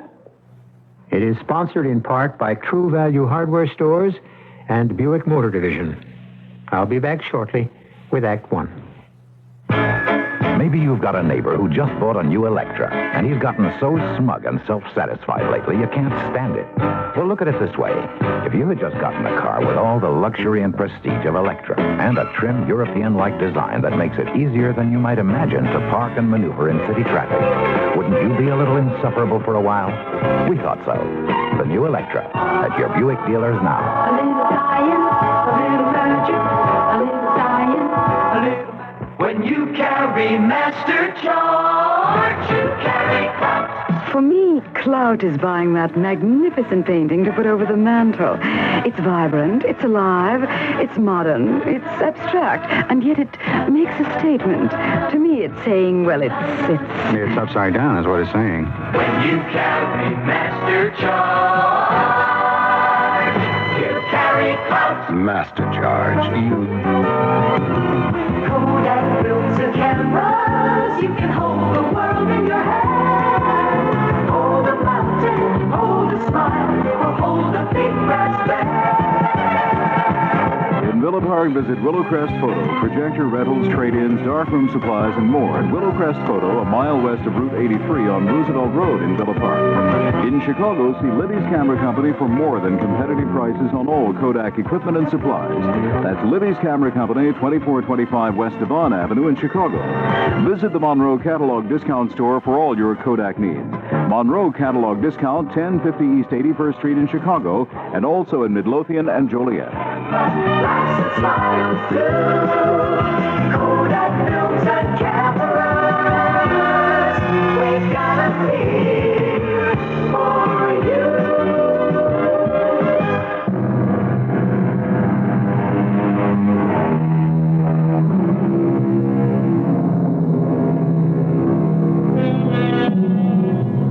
The roof of the world, those frozen, silent polar wastes. Or are they wastes? These vast, illimitable prairies of snow and ice, it is said that beneath them lie the greatest riches of the earth, the oils, the metals, all the sinew and substance of modern civilization. And perhaps here are even hidden the ancient secrets of the planet itself. At any rate, the stillness is broken every day by the noise of the airplanes as they fly back and forth. Looking, listening, charting, recording. The airplanes which show the white stars of our Air Force and the red stars of theirs. Bonnie Hutch, calling White Rabbit. This is White Rabbit, Bunny Hutch. Location check. Coordinates 34 and 16. Activity? Negative. Roger. Hey, Dawson, what's for chow at the base? Oh, better you shouldn't ask. Now, what's the movie they're showing? Better you shouldn't know. It's gonna be one of those nights, huh? Roger. And out. Well, Pappy, another action-filled evening awaits us at the base. You wanted action, you should have joined the Marines. Bite your tongue. Besides, I'm not a fighter. I'm a lover. Yeah, so I've heard. It is true that on this assignment I do not get to practice my avocation as frequently as I would prefer. However, we must all make sacrifices for our country. What are we doing up here inside this frosted-over refrigerator, Pappy? Ours not to reason why, Chappie. Here we are, Pappy and Chappie, the Happiness Boys. You remember the Happiness Boys? I never even heard of them. They were a team, 40, 50 years ago on radio. Team? You have to be kidding. I just made that up. No, it's true. I read all about them. Billy Jones and Ernie Hare. Snappy Songs and Patter. And there was Uncle Don. Pappy, you never cease to amaze me. This is Uncle Don, your Uncle Don. Hello, little friends, hello. Where do you get all of this? Research. You are a very deep person. What else is there to do up here but read? You ought to try it, Chappie. Well, I did try it. I actually read a book once. I wouldn't want to go through it again. What time do you have? 1,300 on the head. That's what I thought. Well, I wonder where they are. What could have happened to Ivan? Yeah, now that you mention it, what indeed? You don't see him, do you? Nope. At exactly 1,300, he's supposed to be visible at 11 o'clock. No sign of him. Do we report it? Why should we? Tell me honestly, if we were to spot him right now, would we report it? Well, you know we would. Okay, tell me why. Well, you know why. Tell me. Because if we do spot Ivan, that's a happening. And if we don't spot him? That's a non-happening. Well, I'll tell you who would disagree with that. Who? Sir Arthur Conan Doyle. Well, now, don't bring your English friends into this thing. He once wrote a story in which every night this dog would bark. Now, you follow this? It's not all that hard. However, on this particular night, the dog did not bark. He didn't? He did not, which is just as significant as what may be happening out here. In what way? Each day for the last 30 days on patrol, we fly by Ivan. Today, we don't. Why not? Okay, why not? I don't know. Could it be significant? Let's throw it at Dawson. Maybe we can ruin his day. White Rabbit, calling the hutch. This is Bunny Hutch. Come on in, White Rabbit. I have an unusual occurrence to report. Proceed, White Rabbit. The dog did not bark. Yes? That's it. What's it? That Spaskov 2 motor observation plane we fly by over coordinates 3416 to 1300. Well, it's the first time in 30 days that we haven't seen him. I thought you'd like to know. I'm going to put you in for the Legion of Merit. Thank you. Now, can you tell us a movie for tonight? Sherlock Holmes and the Hound of the Baskervilles. This is Hutch over and out. Dawson, he must think we're crazy. Look, in this outfit, if you're not crazy, you go crazy. What do you suppose did happen to Ivan today? Well, it could have changed the patrol route. I don't think so. Not till we do. The idea is to keep an eye on us. Yeah, just like we're keeping an eye on them. Naturally. Maybe Ivan goofed and got themselves sent to Siberia. From here? That would be a promotion. Yeah. Let me tell you something about Ivan. One of them might be an Olga. What's this? If you listen real close to their messages, one of them sounds like a dame. Dame with a deep voice. Oh, they all got deep voices, those Olgas. I mean, they're built. Did you ever see pictures of them sweeping the snow off of the streets? Those are large ladies. On the other hand, some of them are frail and wispy, floating little ballerinas. Yeah, I like mine somewhere in between. So you think one of the Ivans is an Olga, huh? You could win money on it. Why you say that? Instinct. Just let there be a dame within 1,000 miles. Well, if she is, she's probably the only one. I wonder how I could meet her. Chappie, with all the dames that we have in the United States of America... Now, Pappy, you're taking an isolationist, a chauvinistic point of view. Oh, excuse me. I didn't mean to offend you. Why are we here? To maintain peace. Any fool knows that. What better way to promote peace than for people to come together and really get to know each other? Now, you take this Olga. I bet she's just as anxious for a few laughs as we are. Yeah, I can see her now. Dark hair, black eyes. Oh, yeah. Yeah, it was always my type. Oh, Olga, we're such fools, you and I. Why are we being kept apart? Don't tell me you're in love with her already. How long do you think it takes, Pappy? Chappie, take a look. Far distance. What? 2 o'clock on the ground. Yeah? What do you think it is? What do I think? What? Ooh. Check it through the glasses. That's not my imagination, is it? No, that's something, all right. Let's have a good look. Looks like a plane. Not in one piece, either. It's Ivan, all smashed up. It's a Spatskov 2 motor. It must have come down hard, too. Do you think anyone's alive there? You know, there's something funny going on. We should have heard a distress signal. Maybe he didn't have a chance. If he's down, it's a cinch he's missed out on a checkpoint. His base should be trying to reach him. I don't hear a thing. Call the hutch. Tell him what we got. I sure hope Olga's okay. White Rabbit, calling the Bunny Hutch. Come in, Bunny Hutch. Bunny Hutch? What's the matter? I can't raise the bass. Come in, Bunny Hutch. This is White Rabbit. Hey, the light's on. What the? The radio's dead. What? Chappie, will it? I don't know. I feel kind of numb. How's the plane? I think we're in one piece. Well, that's something. I suppose there's any point asking about the radio. You can ask. Well? Everything's out. And I can't get anything started. How could we lose all our power? I don't know. It's as if... As if what? As if somehow suddenly it all just drained out. I know that sounds crazy. What can we do? I don't know. I don't either. Just asking to pass the time. Pappy, is anything broken? I don't think so. I just feel nothing. Can you move? Yeah, maybe if you help me. The question is, where would we go? Well, we just have to sit tight. Yeah, provided that we don't... We're not going to freeze.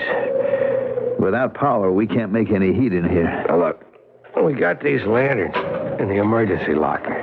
That's what they're for, to give heat. There's plenty of blankets and some food. How far do you figure we're from base?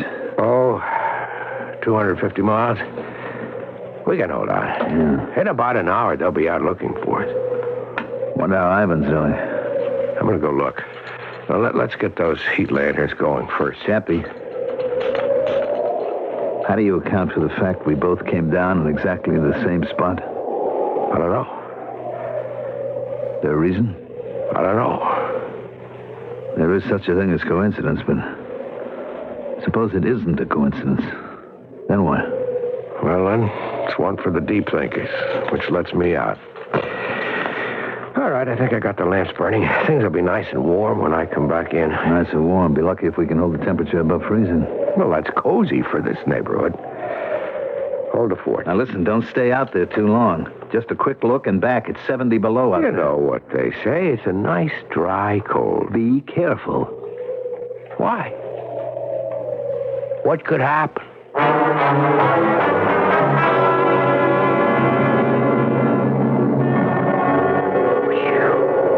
it's cold. How do you get this thing open? Door should swing it. It's jammed. Boy, I don't see how anybody could be. Hey! Oh, it's Olga. Olga, hold on. I'll get you loose from there. Come on.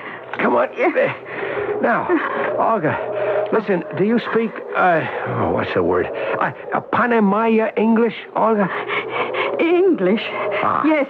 Yeah, are you okay, Olga? Yes. Good. Oh, Dmitri. Who? Dmitri, the navigator, Dmitri Denisova. Where is Dmitri? I don't know. I don't see anyone else. But maybe he went for help. How? Where? Well, I don't know. But he isn't here. He was hurt. I heard him. He could not have gone. But he is gone.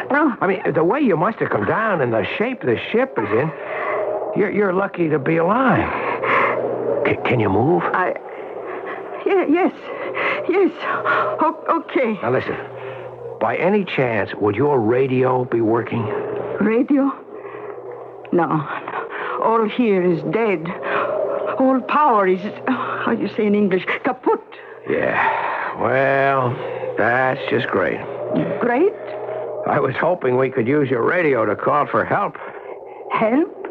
Yeah, we need help. But I do not understand. Are you not the help? Oh, no. You see, we're in the same fix that you are.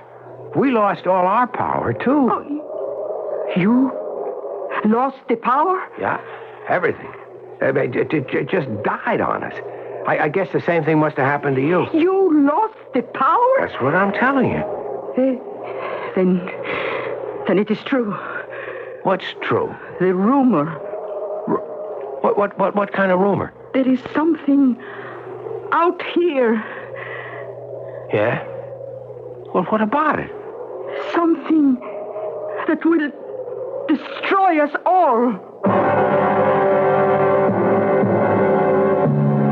Well, we've been looking at the world in terms of absolutes.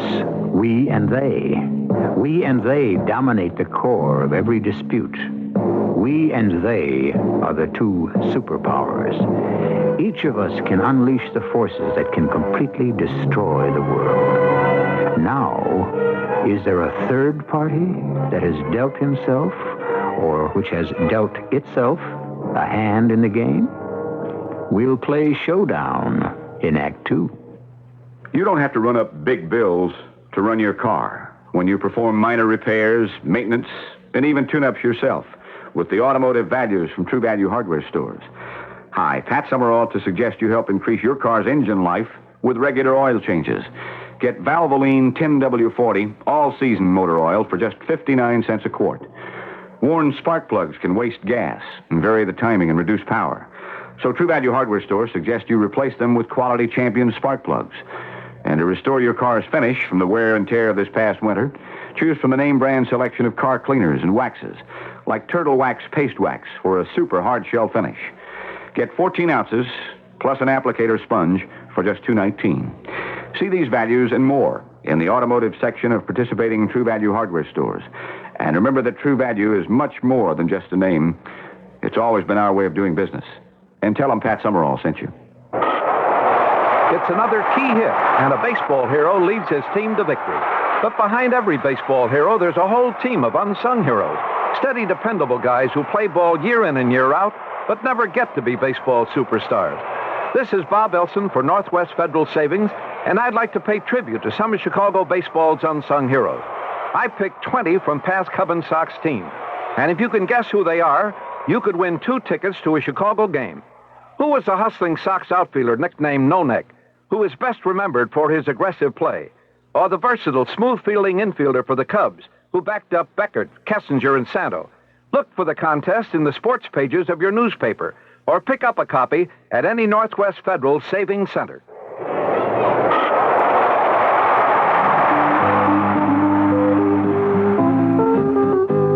It's Northwest Federal Savings Time, 63 hours a week.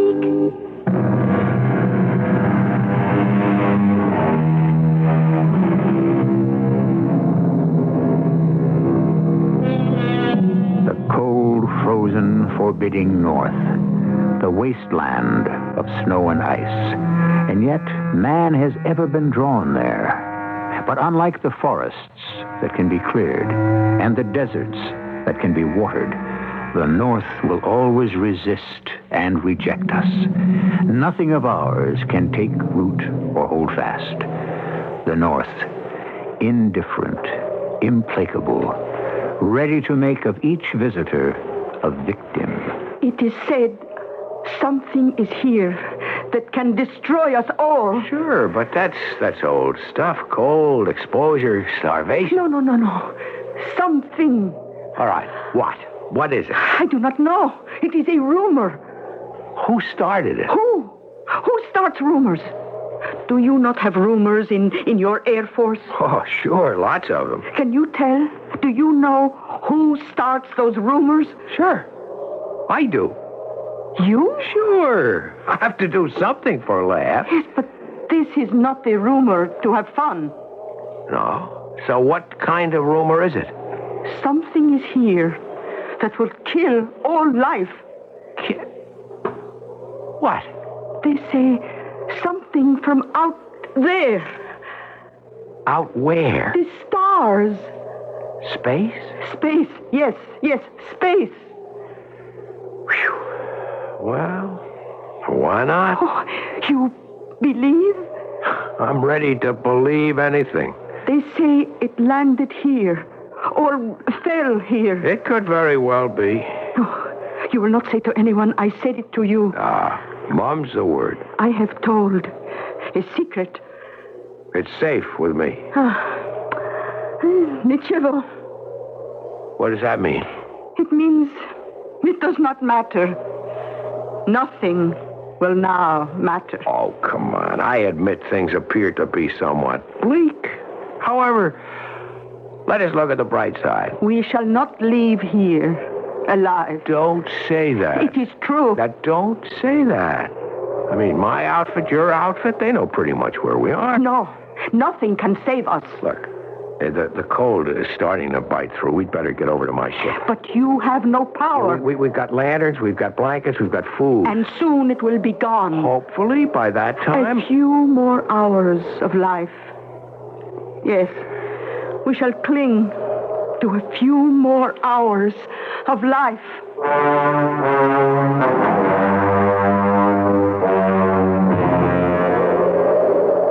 You better help me swing the door shut.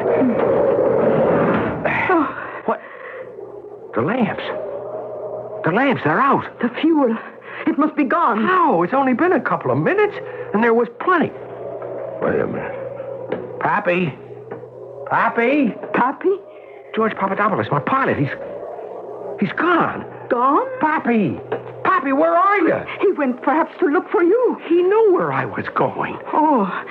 Besides, he was hurt. He couldn't move. Like Dimitri. Do you have a weapon? A revolver. I've got a 45. What good? I don't know. Let's see if we can get the lanterns going before it gets too cold in here. No, they cannot. They cannot burn. Why not? You see, they are not burning now. Well, they could have gone out by some fluke or accident. They will not light again. We can try.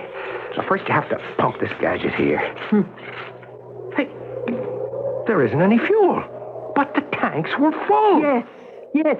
It is this something that is out here. We're on that again, huh? It must be something that eats fuel and energy. Olga, we have to raise the base. Your place or mine. That's a laugh. What is? Well, what I just said, your place or mine. Why is that a joke? Well, it's funny because of the circumstances. Yes? It's all right. Maybe one day I can explain it. No, explain now. This is the only day. An hour, 2 hours, we will freeze. Olga, somehow we are going to get that radio started. No. We'll figure a way. We must not. We must not? We must not try to fix radio. But why? Because if so, we will call for help. Well, sure, that's the idea of the thing. We must not call for help. What, you mean we should freeze to death? Starve? Why have you fallen from sky? Because we saw your ship on the ground. Yes, and when you came near, what happened? We crashed. Yes, the something that destroys our plane destroys also yours. Now will come other airplanes to find us both. And when they see us and come close, then the something makes them crash also. Yeah. Well, we wouldn't be able to fix the radio anyhow. What is this something? Oh, who can say? And we might have had a beautiful friendship. No. No? Why no? You are not a serious person. And I take it you are? Oh, yes. Very serious. You are, what word do I want? Frivolous. That's right. That's absolutely true. You admit, then? Yeah, that's why we'd be so good for each other. We have 1 hour, 2, maybe 3 hours to live. Should we talk this way? Why not? So personal? Well, what else should we be talking about? We should have discussion on, you would call it dialectical materialism. All right. Dialectical. Why you begin. Nichevo. Yeah, my sentiments exactly. Olga, listen. I have to say something. My name is not Olga. You didn't? No. I am called Praskovia. Praskovia Alexandrovna Sorokin. You want me to call you whatever that is? No, it's better Olga. My name is Stuart Maitland Chapman III, but you can call me Chappie. Chappie, It's close enough. I am honored to make your acquaintance. I can see your eyes are blue. But underneath your helmet, what color is your hair? Blonde. Yeah. When I think of what might have been. What might have been? Had we met under different circumstances. But under different circumstances, how could we have met? Yeah, I guess that's part of the problem. We had to have a disaster. Well, what are we going to do about it? Do?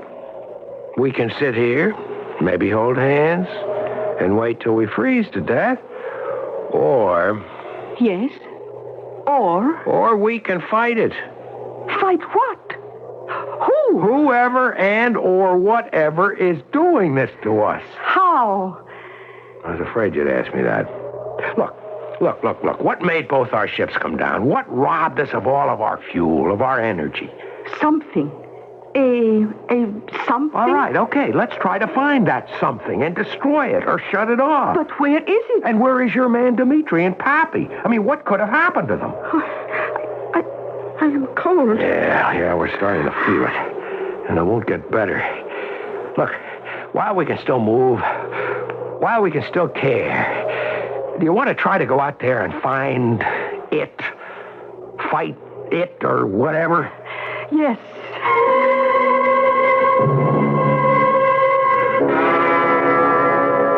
How quiet. How still. There's not even a wind. Nope, just cold. And the cold is enough. Oh, the silence. It frightens you? Honey, everything out here scares the daylights out of me. No, Choppy. You are brave. Yeah, crazy describes it better. Oh, Choppy. What is it? My hand. Your hand? The wrist. What's wrong? I'm feeling pins. What? Pins, many pins, 100 pins, 1,000, sticking at my wrist. No, don't take your glove off. My wrist. If you expose any part of your skin. But the pins. Do you have a wristwatch? Yes. Now move back. Move back here, quickly. Is it better? Yes. Yes. Now move back further. Okay, how does it feel? The pins, they are no longer. It is gone. Okay, now we know for sure. It's something. It goes for metal, for fuel, for energy, for I guess anything. Everything. Choppy. Blue. Thing. What? In front of you. 20 meters. A thing. It is like a... Hey, it's like a box. Yes. But it isn't blue. It's turning red. Choppy, I feel warm. Yeah, so do I. It means we begin to freeze. No, it isn't that kind of warm. It's not like you feel pleasant and drowsy. It is hot. Why should we feel hot? Does it have anything to do with that thing? It becomes more and more red, as if it burns. That thing? It's causing everything that's happening. Must be a piece of machinery of some kind. What do you think? Yes. Well, maybe there's a switch. Maybe there's a way to shut it off. No, you cannot go near. I'll have to. No, Choppy, return. Oh. Choppy. The needle. I feel needles sticking. Return, Choppy, return. Oh. It is what I felt, no? Yeah. It has gone. The pain. Well, I guess you can only get so close and then... Wait a minute. Maybe we can destroy it. How? We'll have to do it from here. You've got a revolver. I have a .45. Let's shoot at it. But what if... Yeah? What if what? I do not know. Honey, what have we got to lose? Are you a good shot? I am expert. Here goes.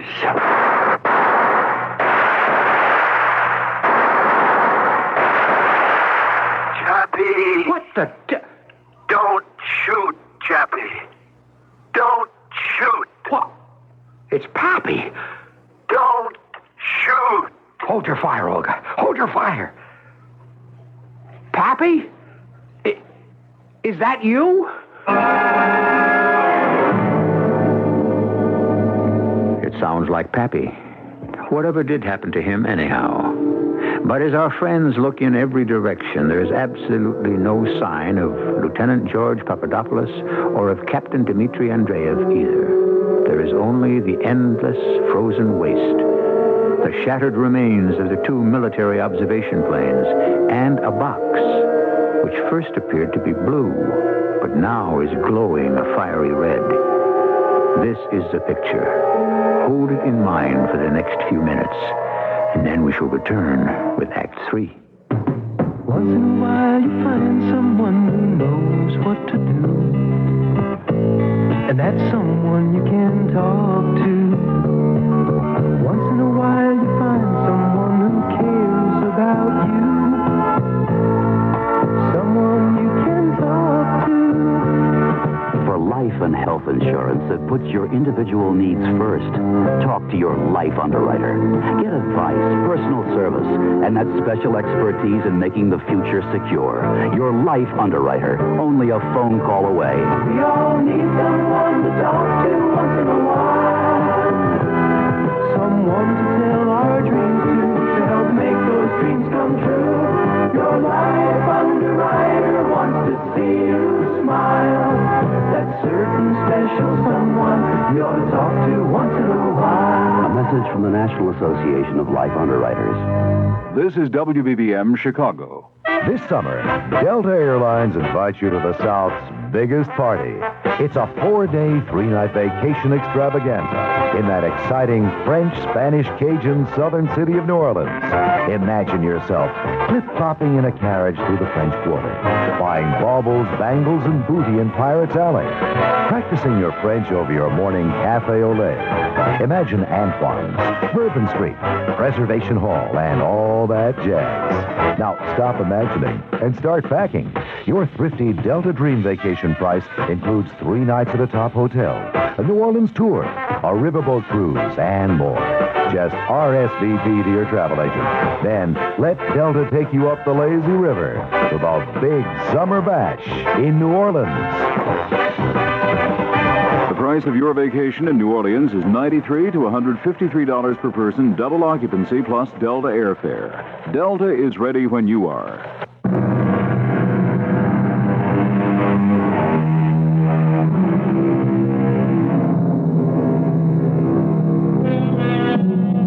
As I was going up the stair, I met a man who wasn't there. He wasn't there again today. I wish he'd stay away. Well, Lieutenant George Pappy Papadopoulos, United States Air Force, is definitely not there. And while Lieutenant Stuart Maitland Chapman doesn't exactly see him, he hears him, which can be classified as the same basic type of problem. All right? Don't shoot, Olga, don't shoot! Is that you, Pappy? Yes. Yes, it is me.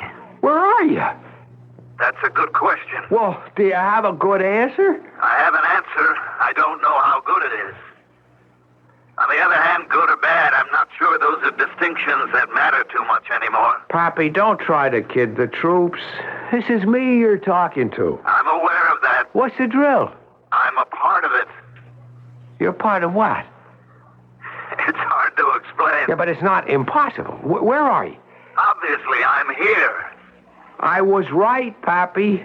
One of the Ivans was an Olga. Yes. And the other one is called Dmitri.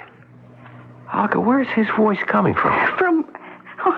It cannot be. From where, Olga? Her name isn't Olga. It's Praskovia. Right now, that's not the problem. From where, Olga? It comes from the box. That's what I thought. Are you in there, Pappy? Yes. It cannot be. It is impossible.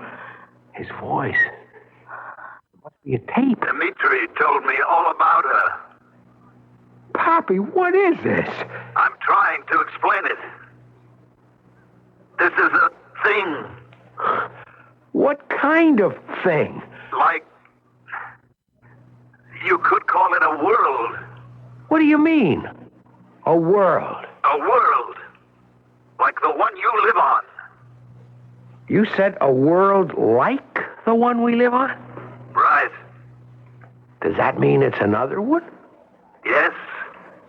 You could say that. Oh, Pappy, for crying out loud. Choppy, you must be calm. You realize he's my best friend, and I can't understand a thing he's talking about. Why is so difficult? A world. Another world. So? Where is it, Pappy? Where is it, and where are you? The box. The box? What do you think this box is? Well, it looks like... It looks like computer from Sputnik. That's right. A Sputnik? A satellite. Ours or theirs? I don't know. It doesn't matter. It was dead. It was dead? Yes. It just floated in space until... Well? Until this wandering world... What wandering world? Well, it's a kind of... A kind of what? I'm looking for a word to describe it. I must be crazy. I'm hearing things. Intelligence. That's the word. A world of intelligence? Yes. Well, what kind of a world is that? Just thoughts, ideas. What kind of thoughts and ideas? Everything. All kinds of images and fancies. And what else? Nothing else. Nothing else? I mean, that's enough to make up a whole world? Yes. She understands. Our world is ideas. But to support ideas, we need, how do you say, physical bodies. This is another world. Another civilization. I still don't understand it. This is a world of pure intelligence. It doesn't need bodies. It's evolved far beyond that point. But you haven't told me where it is. Yes, I did. It's in that box. The whole world? In that small box?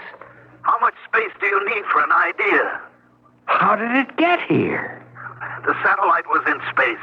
It attracted this floating world. Yeah? Why? Because... Why? I think this is something he doesn't want to tell us. I will tell you. Because it doesn't make any difference now. The world, this world, it needs nourishment. And... I think I know where you're headed, Pappy. And it takes its energy wherever it can find it. It floats or wanders or prowls through space and feeds on anything it can turn into mental energy. How did it get here? The satellite died and it fell and landed. The world, my world. Your world? Yes, Chappie, I'm part of it now. But you're an American. No, I'm part of a different world. Well, what are you doing? Well, what are you doing? You're living. The same thing with us. We live. That is, we try to maintain life just as you do. Don't say we and you like that. But it is we and you now. We seek sustenance, nourishment, just as you do. Oh, come on, Pappy. It's all a joke. It's a big gag. No, it isn't. There's a punchline. There has to be a punchline somewhere. We feed on energy. All energy. Animal, vegetable, mineral, just as you do. Can you understand him, Olga? Yes, I believe I understand. And what we consume, what we are nourished by, becomes a part of us. Adding to us another intelligence. The difference between us is that what nourishes you becomes a part of your body. What nourishes us becomes a part of our intelligence. Are you telling me this thing, this intelligence, this world, killed you? No. It saved me. Saved you? I was dying. So was Dmitri. So when it came, I couldn't resist. The way you can, still. What do you mean, still? You see, the intelligence that I'm part of is nourished now. All the energy from the two planes, from Dmitri, from me. It is filled with fire, creative fire. Even you can feel the glow. But soon we will need more. And from hot red we shall recede into cold blue. And then... Yes, then? Then you will become weak. From hunger. From cold. And you will not have the strength. You will also become part of this world. No. It isn't bad. Not at all. We have to fight you, Pappy. How? How can you fight me. Olga, we have to get out of here. Do you understand? Yes. In a few hours, my base, yours, will send out search planes. Those planes, if they fly by here, they'll be brought down by this thing. We must not be here. They must spot us away from the range of this thing. How far can you go, Chappie? How far in this cold? A mile? He's right, but we have to do something. Yes, but what? It doesn't matter. Soon you'll be one of us. Us. Be grateful. We will save your life. Oh, sure. Instead of dying of the cold, you'll be rescued by our world. You'll be part of the intelligence. I would have died. Dimitri would have died. No. There's nothing you can do about it in any event, Chappie. You see how the red is fading? Soon we will need more energy. You will become colder and weaker. And the others? What others? You know what others. Your old buddies, the guys in your outfit. I no longer have an outfit. Why can't you understand They'll that? fly by. They'll see the wrecks. They'll come in closer. They'll be trapped and destroyed, just as we were. Not destroyed. Just changed. Changed. Olga, can you think of something? What can we do? Chappie, do you realize this is the first time in your life you ever asked a woman for advice? Well, maybe she's the first one I ever met who I felt like asking. Why do you think you can ask me? Well, because... Oh, come on. Tell me. Well, it's because... Well... I understand. It is difficult for you to say it. Maybe. It's difficult for me also. What's going to happen to us? Nothing. You'll both blend into this one great intelligence. You'll be part of this world. No. Choppy, it is getting cold. It is.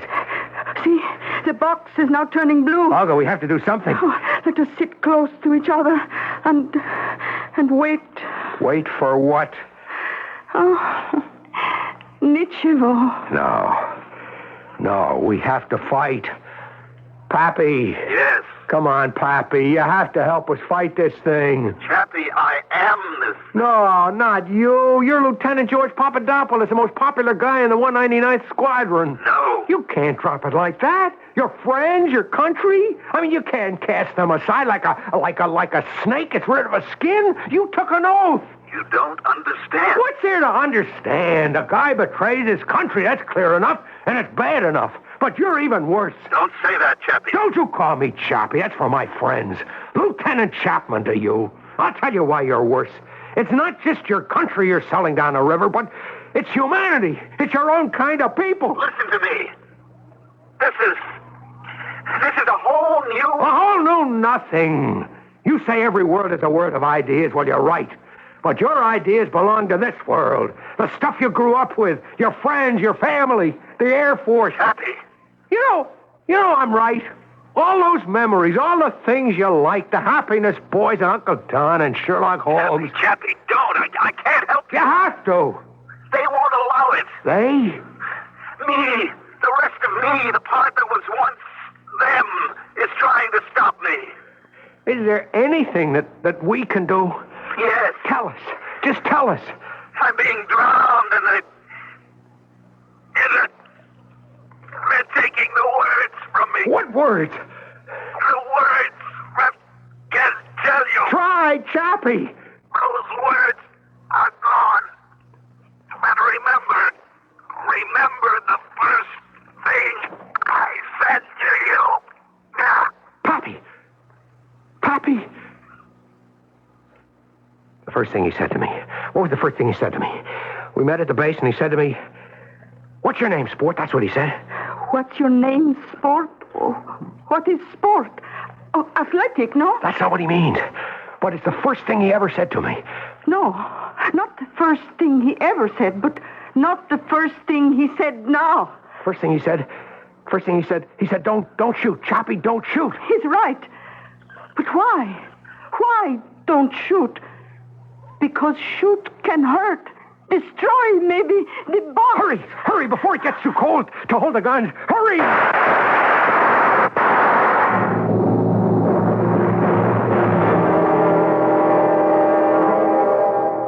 Chappie? I think you're going to be all right. You were picked up before the frost could really get you. Olga. The girl? Well, actually, her outfit landed the same time we did. They took her, we took you. Listen to me. There was this thing from space somewhere. It lives on energy. It drained all the power from the engines, the radio, from everything. Uh-huh. Don't look at me like that. That's why we crashed. You crashed because you had a power failure. How do you account for Ivan? Well, I guess he must have had one, too. Isn't that maybe just too much of a coincidence? Life's made up of coincidences. Okay. Pappy. Why couldn't you find Pappy? Well, he must have wandered off. And Ivan, what was his name? Dmitri. Did he wander off, too? It's the only explanation. Look, I am trying to give you the real explanation. Did you find a blue box? Sure. It was a broken old computer housing from a space satellite. Dawson, I am trying to explain to you. And Chappie, I'm trying to explain to you. Leave well enough alone.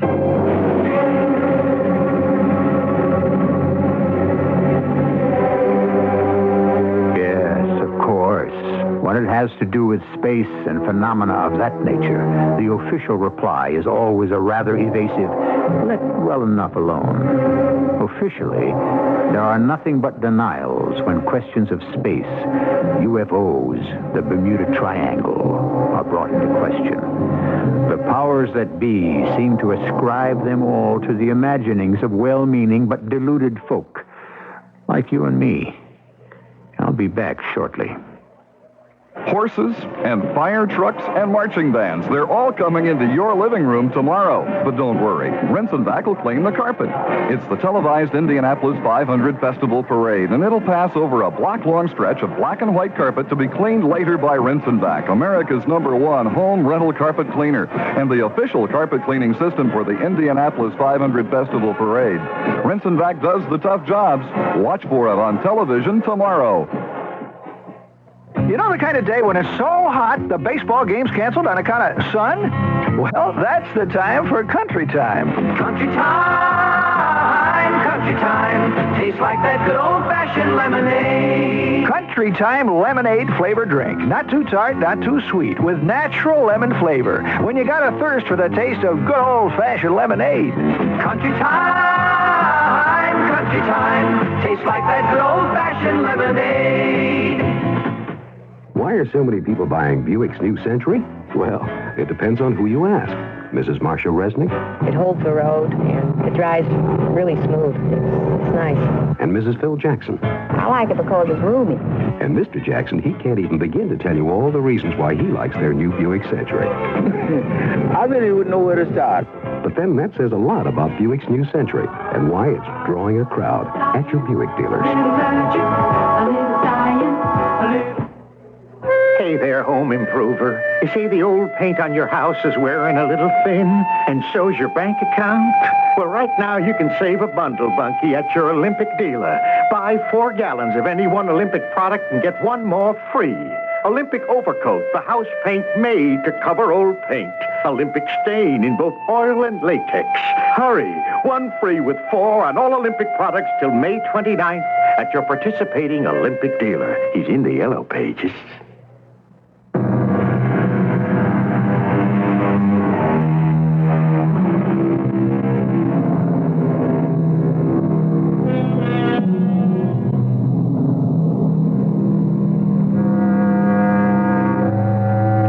Be wondering whatever became of Lieutenant Stuart Maitland Chapman and Praskovia Alexandrovna Sorokin, or, if you will, Chappie and Olga.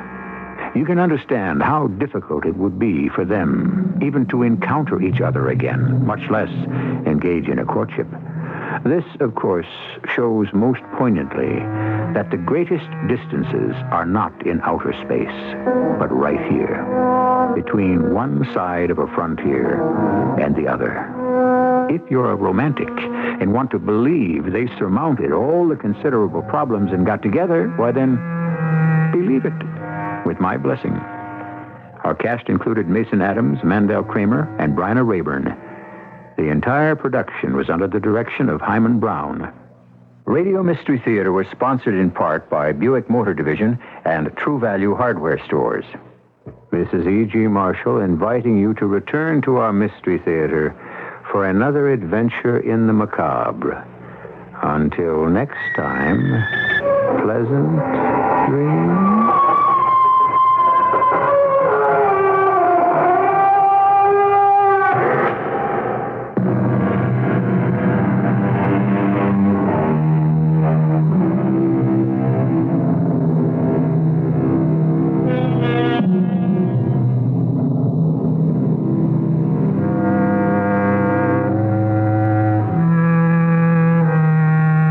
CBS News follows on WBBM Chicago. Mysteries are fun, but not when you're buying a new car. Bell Auto Imports at 25th and Michigan takes the mystery out of car prices. Bell comes flat out with an offer of just $200 over cost on brand new 77 Fiats. That means you can get a great new Fiat 131 station wagon with full top-hinge tailgate for easy access for only $47.17. You can get a new Fiat 131 four-door sedan with automatic for only $42.61. Nothing drives like a Fiat, and Bell Auto delivers them all. The 128 sedans, the 131s, the 124 Spider, and bold, sporty new X19. With 4 giant floors devoted to service and parts, Bell can give you same-day service on your new Fiat. Remember, $200 over cost on brand new Fiats now, only at Bell Auto Imports. Easy to reach just off the Stevenson Expressway and the Outer Drive at 2500 South Michigan Avenue. Free parking inside. Open daily until 7, Saturday until 5, closed Sunday. CBS News. Africa was one major item discussed Friday night at the White House at a working dinner between Presidents Carter and Valéry Giscard d'Estaing of France. This is Doug Poling reporting on the CBS radio network. The two presidents said after the dinner they agreed to promote the security and development of Africa and expressed their concern about Cuban presence on the continent. In Zaire, Red Cross officials say search teams have found the bodies of 262 people killed in fighting in the mining city of Kolwezi. French foreign legionnaires have now fanned out into the bush to hunt down the remnants of the rebel forces. Larry Pintack is just back in Shava province from a mission with some legionnaires. There's little glory in this kind of war. That was reserved for last week's spectacular drop on Kolwezi. Now the battle has moved to the bush, and instead of facing the enemy head-on, the legionnaires must search for him in the vast fields of elephant grass and the countless African villages. Already today, we've marched for 6 hours and searched 3 villages, but each time the half-dozen rebels we've been trailing have escaped. And still the hike goes on. In this kind of war, the enemy can be anywhere. A few days ago, one legionnaire was killed when a rebel fired from the grass just 3 feet away. Planes and artillery are of little use out here. Instead, the legionnaires must rely on their rifles and their boots. And along with skill, courage, and discipline, this war requires patience. Larry Pintack for CBS News with Gray Company, Shaba. Prices of copper futures soared to their highest levels of the year in London Friday, an outgrowth of the fighting in Zaire. There are huge copper mines in the trouble area, and the turmoil touched off strong demand by speculators. More news in a moment. I like pickles, but they don't like me. Send your stomach some Digel. I like pizza, but it doesn't like me. Send your stomach some Digel. Digel's special combination of antacid and anti-gas ingredients gives you fast, gentle relief from acid indigestion, heartburn, and gas in just minutes. I like hot dogs, but they don't like me. Send your stomach some Digel. For occasional use only as directed. Let the good years roll. Goodyear tires are rolling, rolling across the USA. Goodyear tires are rolling, rolling right your way. So come on, America, and let the good years roll. Get 2 E78 14 Blackwall Goodyear retreads for just $36 plus 42 cents federal excise tax per tire. No trade needed. Get new tire traction for a fraction of new tire price with Goodyear retreads. Come on, America, and let the good years roll. A larger-than-usual holiday crowd is in Atlantic City, New Jersey this weekend, taking advantage of the opening of casino gambling there. Resorts International began the gaming Friday morning at its hotel casino on the boardwalk. The Atlantic City enterprise has led to speculation other eastern cities may legalize gambling to provide tax dollars and rebuild fading areas. Some Miami officials want to try it there. But Lieutenant Governor Jim Williams, a candidate for governor, says current parimutuel operations are sufficient. The state of Florida is collecting $87.6 million a year from parimutuels. That's high life, horse racing, dog racing. Nevada, from all gaming taxes, is collecting $53 million. I think we can control parimutuels much more effectively, and I would have to say to you that casino gambling, to me, offers no incentive for Florida. There is a petition campaign in Miami to put legalized gambling on the November ballot. Antonio Guzman has won the presidential election in the Dominican Republic. Election officials said Friday the vote count shows Guzman ousting incumbent President Joaquin Balaguer. The Dominican Army moved in and seized the ballots last week after it became apparent Guzman was defeating Balaguer. But following an international furor, including pressure from the United States, the Army allowed the counting to continue. The military government of Peru has deported 13 prominent national figures, including 8 left-wing candidates in an upcoming election. New government statistics issued Friday night say the average American citizen has 3 chances in 4 of living to be 65. And while it may seem sobering to many of us, the government says the average person reaches middle age between 37 and 38. Now this. The completely automatic Amana Touchmatic 2 radar range is truly the next generation of microwave ovens because it cooks the way you're used to, puts you in full control of everything you cook. And yet Amana Touchmatic 2 is so completely automatic, you can set it before you go out to have dinner ready when you come home. The Amana automatic temperature control system is so accurate, you can be sure a medium rare setting will cook a roast medium rare every time. And if dinner's ready before you are, Amana's automatic temperature hold will keep food at serving temperature for the latest arrival without overcooking. It really does the impossible. Let you keep a medium rare roast at serving temperature and keep it medium rare, too. The Cookmatic cooking speed controls let you change speeds while cooking, even program automatic Cookmatic speed changes. When cooking's completed, the timer automatically displays the time of day. Automatic. That's the word for the Amana Touchmatic 2 radar range. And that's why Touchmatic 2 is the last word in microwave cooking. Speaking to the UN Disarmament Conference in New York Friday, Soviet Foreign Minister Gromyko denied charges of a Russian nuclear buildup in Europe. Gromyko also described the neutron bomb as a particularly vicious and cruel weapon and proposed both the United States and the Soviet Union pledge not to develop it. U.S. officials called the speech a repetition of known Soviet positions. This is Doug Poling, CBS News. Drive safely for a happy Memorial Day weekend. This is News Radio 78, WBBM, Chicago. Good evening, everyone. This is Alan Bickley on WBBM News Radio 78 in Chicago. The CBS Radio Mystery Theater presents...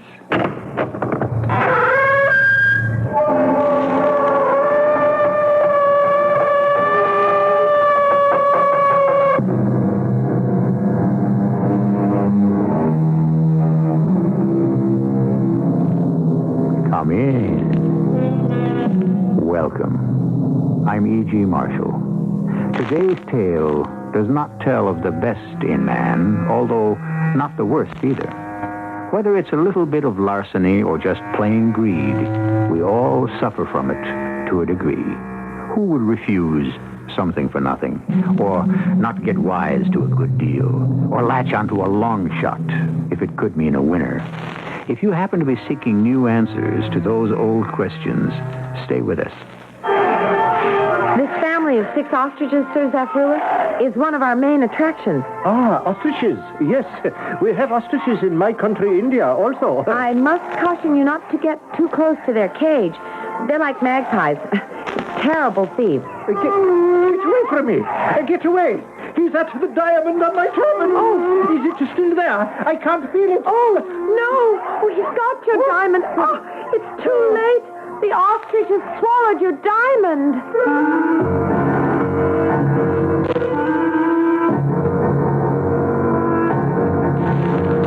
Our mystery drama, The Rich Ostrich, was written especially for the Mystery Theater by G. Frederick Lewis and stars Don Scardino and Patricia Elliott. It is sponsored in part by Buick Motor Division and Contac, the 12-hour allergy capsule. I'll be back shortly with Act 1. The Electra's all washed and loaded, and you're on your way. You figured 300 miles the first day, but with all of Electra's luxury and room, you're out 400 miles before you know it. Not only that, but the EPA mileage estimates are 22 highway, 15 city, and 18 combined. That's with the standard 5.7-liter engine and automatic transmission. Of course, your mileage will vary depending on how and where you drive, your car's condition, and how it's equipped. And EPA estimates are lower in California.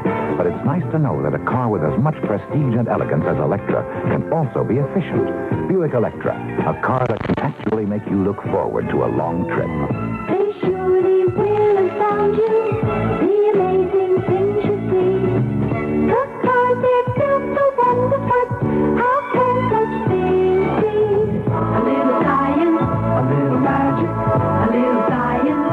models are equipped with GM-built engines supplied by various divisions. See your dealer for details.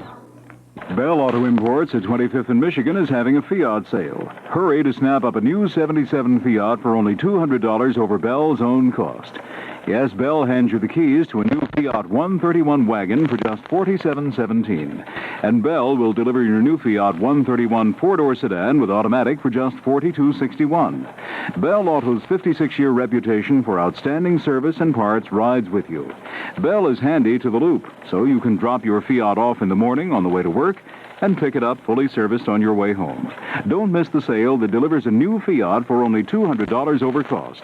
Be sure to see the entire 78 Fiat lineup at Bell Auto Imports, where right now you can get a brand new 78 Fiat 128 two-door sedan for only $33.04. Nothing drives like a Fiat, and nobody delivers deals like Bell. Park free inside. Bell Auto Imports, minutes from downtown at 2500 South Michigan Avenue. Closed Sunday, open daily till 7, Saturday until 5.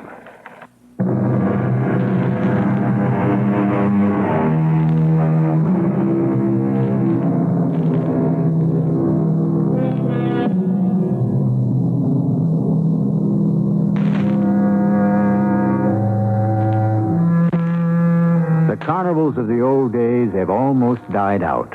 The fast-talking barker, step right up, folks, come one, come all. The grifter, pushing the 3 shelves around, under which is the P, and so on. But not entirely. In the streets of a few cities, there'll be a man on a corner dealing 3 cards, turning them over with the challenge, pick the face card. However, sometimes the stakes are far higher than a few dollars. Like the time... But why hear it from me secondhand?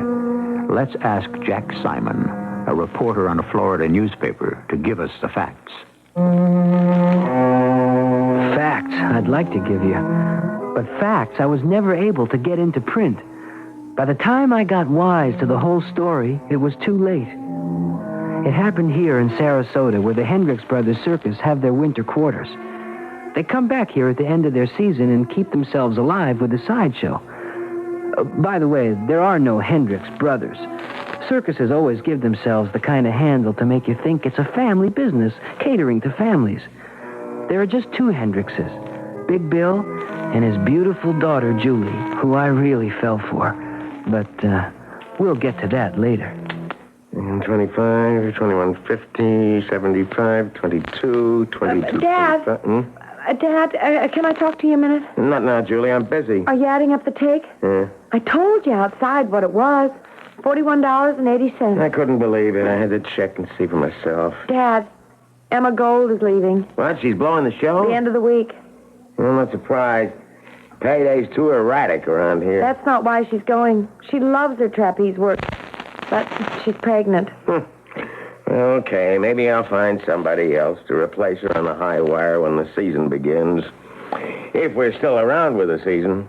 What about Johnny? Is he leaving with her? He asked me if I'd like to learn the double trapeze with him. Why not? But I still want you to handle the bookkeeping, Julie. Of course I will. Now, mind you, be careful. It may look easy, but it's not. I remember when you were a baby and we had Ace DeMarco and his wife doing a double trapeze. And one day, when they were doing the hand and foot exchanges, Peg DeMarco got away from Ace and fell 34 feet. Oh, Dad, I'm not a child. Maybe it'll help bring in some more audience. I sure hope so. $41.80. That won't buy enough hay for Daisy or apples for the oranges. Fruit and hay are the cheapest things we can get in Florida. We'll manage. We'll keep going. I'm glad you think so. And we've got Friday, Saturday, and Sunday ahead of us. We always make it real good on weekends. Sure. Sometimes I don't know why I continue with this fool show. Dad, I've never seen you like this. Last year, when we had to change over from a 2-ring to a 1-ring, I thought that was the end. But if this keeps up, we'll be the only 1-ring, 1 clown, 1 chimp, 1 cat circus on the circuit. Oh, stop it. You're being silly. Well, look at these expenses. Gasoline for the trucks, double. Animal feed, up 25%. Accident insurance, workman's comp, almost 3 times. Why go on? Because it's in our blood. Oh, we've had slow times before, and you've kept this show going just to give everyone in it something to eat. I can't picture you without a show to run. I think you'd rather be dead. Well, I expect you're right, Julie. But if something doesn't happen pretty soon, I'll end up in the poorhouse. If they'll take me. Something did happen, and I was there when it happened.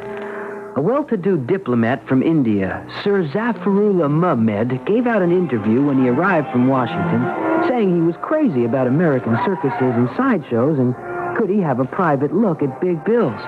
So, my paper sent me along to cover. Well, Sir Zafarullah, how do you like Daisy? It is like home to see an elephant again. Sir Zafarullah, my name is Jack Simon. I'm with the Sarasota Times. I understand you've been assigned by your government to Washington. Oh, yes. That is where I see pictures of elephants and donkeys everywhere. It took me much time to understand they are Democrats and you're Republicans. Oh, well, now, this is the kind of elephant I am used to, who speaks only from one side of his mouth. It's a she, and her name is Daisy. Ah, well, greetings from New Delhi, Daisy. Does she make you homesick? Yes, a little, I must confess. I hope, Sir Zafarullah, you won't think I'm intruding if I stay by your side, but my newspaper has asked me that I do. No, not at all, young man. Any questions I can answer, I suppose the first question that comes to mind is that a turban you're wearing? Yes, it is. And it's just fabric wound around and around? And around the head, yes. Are some turbans different from others? You know, longer, shorter? Oh, my, yes. And the color of the material the turban is made from differs according to one's position. A descendant of Muhammad, for instance, is entitled to wear to make his turban. The style, the size, the number of turns in the twist all have to do with who you are. I notice you have a very large white stone in the center of your turban. It looks like an enormous diamond. Looks? Oh, it is. Well, is that to show you're a diplomat representing your country in Washington? Oh, no. No. My government could never afford such a diamond. That stone, it weighs above 20 carats, and it has been in my family for centuries. Mr. Simon, do you think we could dispense with the interview? I mean, after all, Sir Zafarullah came to see our exhibit. Please, Miss Hendricks, continue. This is our chimpanzee husband and wife, Sugar and Spice. Beautiful. Touching. Look at the way they are holding hands. Ah, what a marriage. We could learn from them. And in the next cage is our ostrich family. We have 6 ostriches. And I would say of all our animals, well, they're the favorite of the children. Oh, I'd better warn you, Sir Zafarullah, don't get too close to their cage. Ostriches are great thieves. One of them yesterday snatched a toupee from a man's head and swallowed it just like that. So, please, be careful. Be careful. Famous last words. At that moment, Sir Zafarullah cried out, then pulled his head away from the ostrich cage and seemed to stumble. We helped him to his feet, dusted him off, and as he was adjusting his turban... The diamond! My diamond! Where is it? Perhaps it fell to the floor. Stand back, everyone. We can take a look. I'm afraid it's not on the floor. I saw one of the ostriches make a grab for it. Oh, that one, I think. Uh-oh. There's something round going down its long neck. Oh, it is my diamond! He has eaten it! He has swallowed my diamond! Look, it's running back to the other 5 ostriches. Keep your eye on which one it was. Otherwise, we'll never know which bird is guilty. I'm afraid I've lost track. They're all together in one corner of the cage. They look so much alike. Oh, Miss Hendricks, can you tell them apart? Oh, dear, no. I don't know which one took it. I have never heard of such a thing. Well, what are you standing there for? What are you going to do about it? Something must be done. Immediately. Please, don't upset yourself, Sir Zafarullah. At least we know which cage your diamond's in. I think we better go find my dad. I'm sure he'll know what to do. Sir Zafarullah, do I understand you correctly? That diamond is worth $250,000? At the very least. But to me, it is much more than dollar bills. It is the history of my family, the insignia of our lineage. Believe me, I sympathize, but I don't see what I can do. One of the ostriches nipped it off your hat. Is that it? I warned Sir Zafarullah not to get too close to the cage. I said, be careful. You heard me, Mr. Simon, now didn't you? Yes, we all heard you. That is neither here nor there. The diamond is my property, and I expect you to take steps to recover it. It's quite possible that since the ostrich swallowed it, it's the ostrich's property now. Well, in any case, how are you going to get it? Well, I am not an animal trainer. But it seems to me one has to remove the diamond from its stomach. But we don't know which ostrich it is. You see, it all happened so fast, Dad. Be reasonable.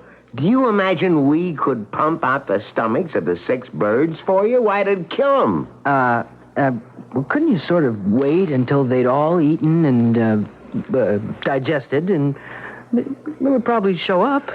The diamond. Unfortunately, the way these birds are built, that diamond could remain inside for months. Hendricks, I don't care what you do, but I expect some solution, and I expect it soon. A solution. Easier said than done. I wrote up the story for the paper, and it made the front page. The wire services picked it up, and Big Bill, suddenly realizing the publicity value, had a banner put across the marquee which read, "See the world's richest ostrich." Next night, I went back there. Mr. Simon, my dad doesn't want to speak to the press anymore, so if you don't mind... Miss Hendricks, what have I done? Oh, you made a big story out of it, and who knows what'll happen now? Oh, this may be the straw that breaks the camel's back. This could close us up for good. Oh, believe me, I wouldn't do that to a camel. Not one of yours. Oh, very funny. Besides, from the long lines in front of your ticket office, I'd say that swallowed diamond has been a bonanza. Your business has never been so good. Oh, I'm not saying it isn't. All I'm saying... There's a man with a badge out there. He's got a paper in his hand. I suspect the process server. Oh, okay, Dad. I'll see if I can get rid of him. Oh, I bet you that darned Indian is going to sue me for every dime I haven't got. I wish you boys hadn't played it up so big in your paper. I wanted to play it down. Come on, with that banner, come see the richest ostrich? Well, who sees that but the folks who live around here? But you newspaper people have made it a national story. Next thing, the TV guys will have their cameras here, and before you know it, it'll be an international incident. Oh, Dad, I couldn't head him off. He's here. Excuse me, can you tell me where I'll find William Hendricks, owner of Hendricks Brothers Circus and Sideshow? You're looking at him. Yeah. Now, I am pleased to meet you. I am Harry Yancey, sheriff. Now, I have here a restraining order which I am empowered to deliver. What's the order, Harry? Oh, well, hi. Jack didn't see you. Now, I'll read it. The Association for the Protection of Swift-Footed Flightless Birds, in accordance with State Conservation Article 69A, B, and C. Harry, you don't have to read all that stuff. What does it mean? Is it a summons? A, B, and C hereby place in protective custody 6 red-typed birds of the genus Struthio having a downy neck and head, a body covered with soft feathers, and 2-toed feet. Sheriff, what does all that mean? You can't exhibit the ostriches.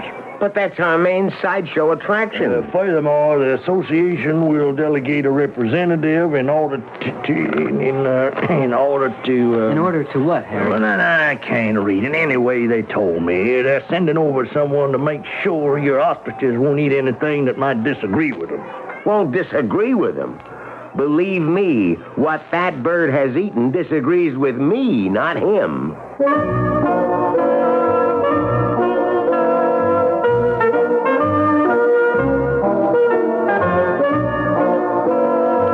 You've met them all now. Big Bill Hendricks, 6'2" of forbearance and patience, his beautiful daughter, Julie, reporter Jack Simon, and a wealthy diplomat, poorer by one big diamond, Sir Zafrullah Mohammed. Oh, did I forget half a dozen ostriches? Put them all together in our one-ring sideshow and watch the big top spin when I return in a few moments with Act 2. Life is for living, and Visa is there. Touring pleasures, antique treasures, Swiss linen by the yard, Scottish castles, Moorish castles, changing the guard. Gypsy wagons, Chinese dragons, a flaming tropic sky, fettuccine, Sukiyaki, ice cream and apple pie, Spanish dancers, Arctic prancers, your island in the sun. eating, Sleeping, going, doing, having fun. The Ballet Museum, Cathedral Coliseum, resort, mariachi, bagpipes, hibachi, windmills and horses. Tower of Pisa, 118 countries round the world with Visa. Aurora Borealis, the Royal Palace, baubles, bangles, silks and laces, Alpine Heights, marketplaces, and free races. Whatever you're doing, Visa is the the most widely recognized card in the world. Visa, we're keeping up with you.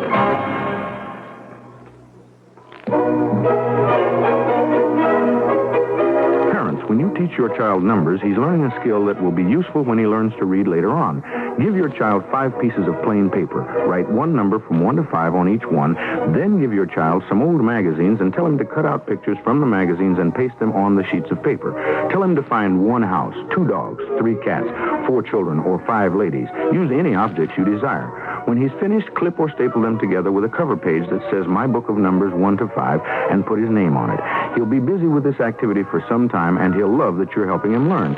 Did you know that parents all over the country, like you, are beginning to understand that teaching their children is something that they can do and that it tremendously benefits their children? For other ways you can help your child, listen for other New Approach Method reading hints to parents, furnished as a public service announcement by this radio station. And write New Approach Method Incorporated, Post Office Box 1303, Trenton, New Jersey, 08607.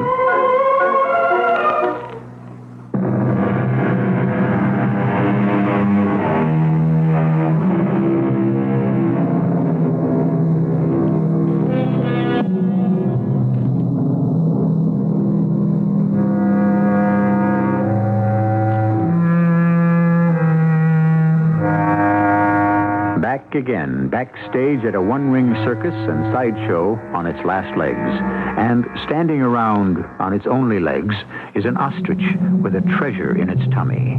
Ostriches, by the way, are very like magpies who will snatch and swallow anything shiny. But which ostrich?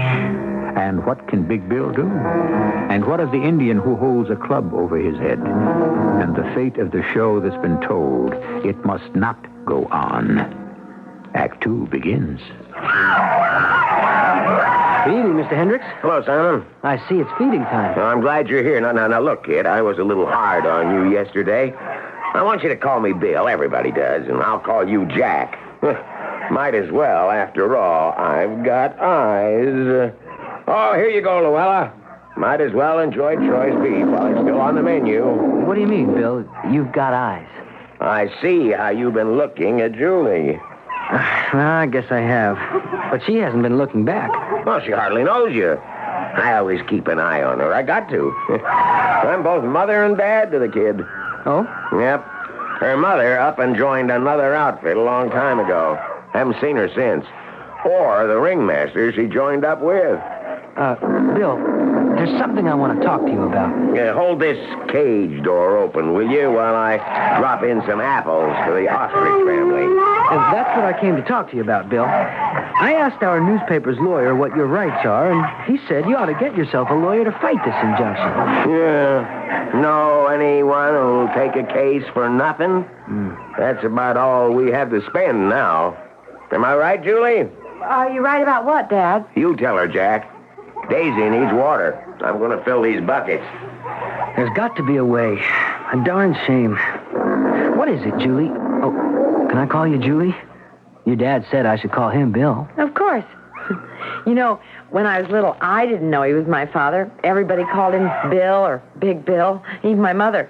I didn't call him Dad until I was 10. I guess the outfit has changed a lot since then. Well, for us, because our big top was pretty small time, even for then. In lots of places, the night shows were lit with kerosene lamps. Well, you're not that old. No. Electricity had been invented, but, well, like I say, where we'd perform, the boondocks, backwoods, those places didn't have it, so we'd hang lanterns. One of my first jobs under canvas was to fill those lanterns. In fact, Dad had the reputation of being the best kerosene circuit man in the business. I've made up my mind, Julie. I'm not going to let some fool bird society put you guys out of business. You going to make the sheriff turn in his badge? I got a better idea. One of these 6 apple eaters has a diamond in him. Nobody knows which. Everybody likes to bet on a long shot, and 5 to 1 aren't that bad odds. Suppose we get 6 people to put up the money to buy the 6 birds. Of course.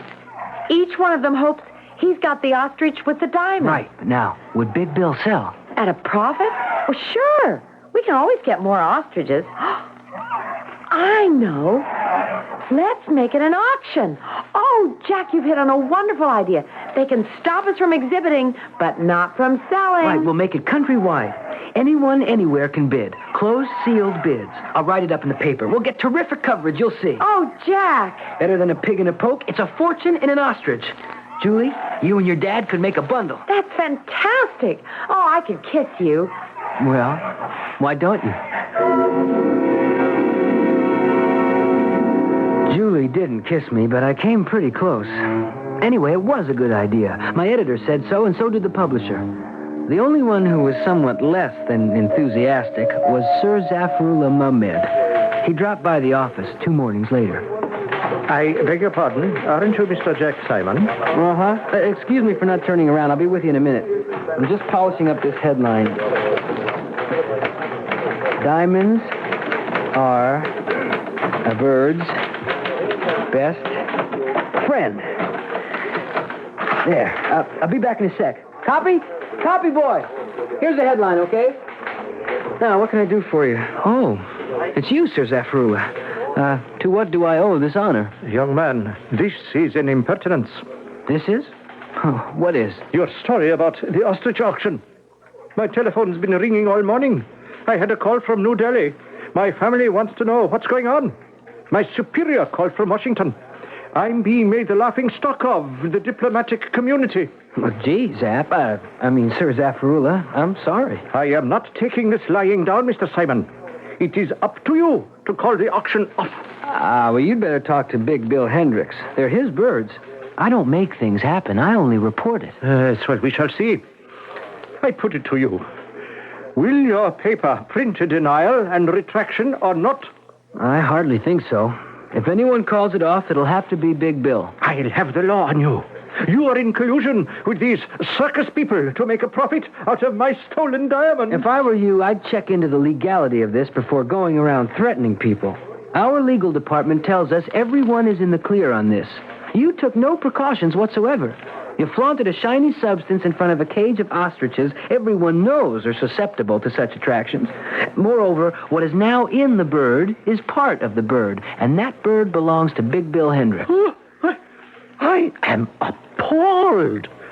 Is that what you call American legality? My advice to you, sir, is that you submit a bid yourself.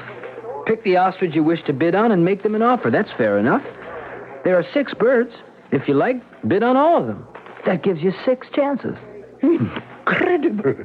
As Muhammad is my witness, I shall have your State Department put a stop to this.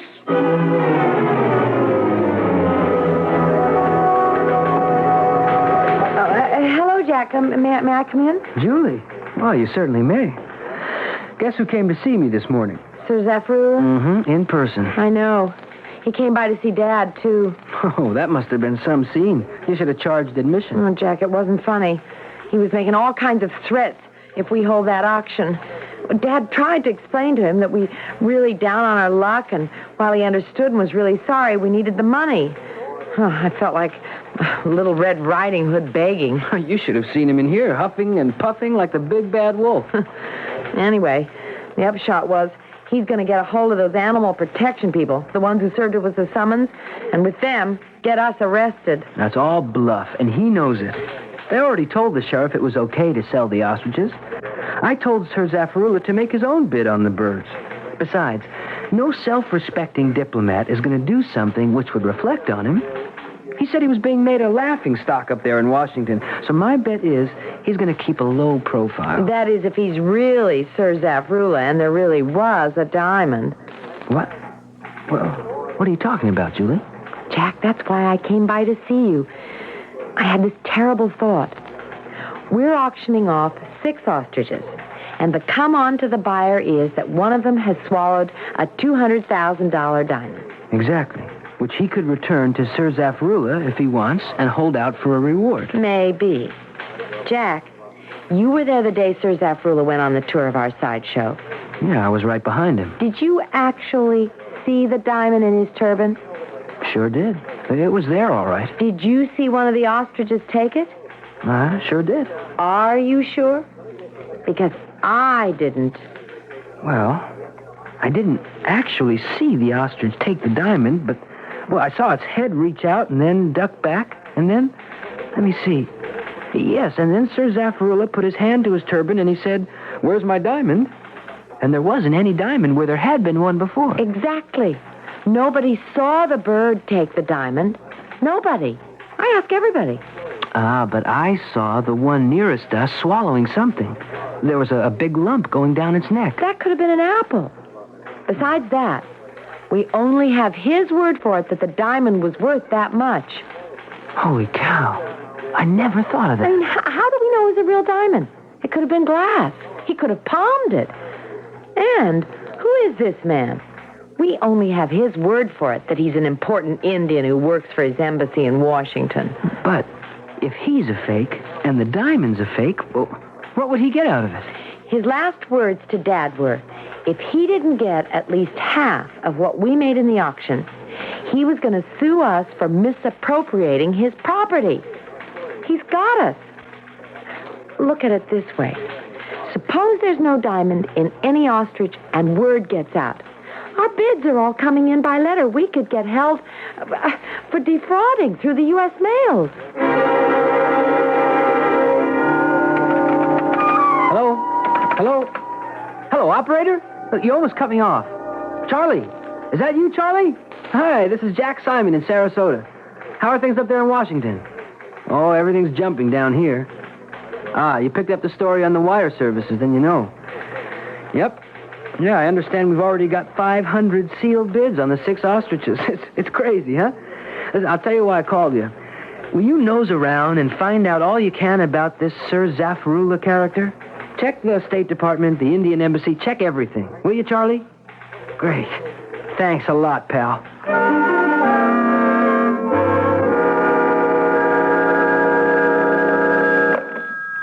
Hello, Hendricks Brothers Circus Massage Show. Julie, is that you? Dad, I've been looking for you everywhere. Where are you? In jail. In jail? What for? Oh, it's our Indian friend. He came by with the sheriff and said just so that I'd know he wasn't kidding, he had me arrested on suspicion of stealing his diamond. Listen, will you tell Jack Simon what's happened and then hot-foot it down here with some bail?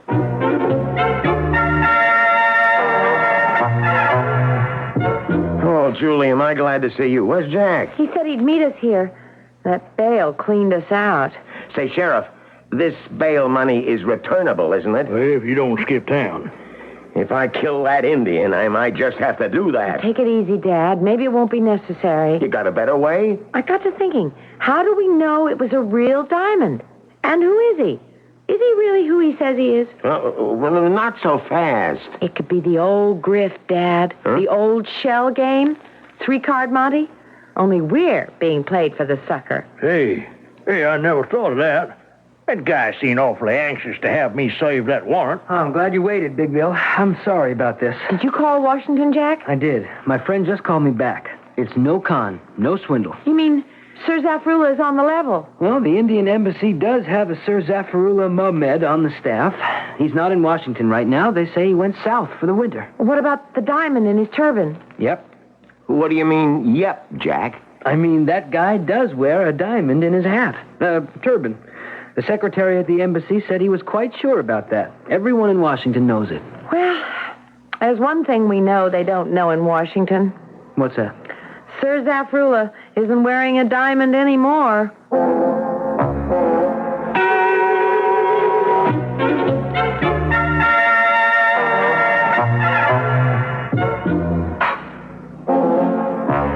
There's a saying in the circus that when you're teaching a horse, a lion, or an elephant, you've got to break his spirit.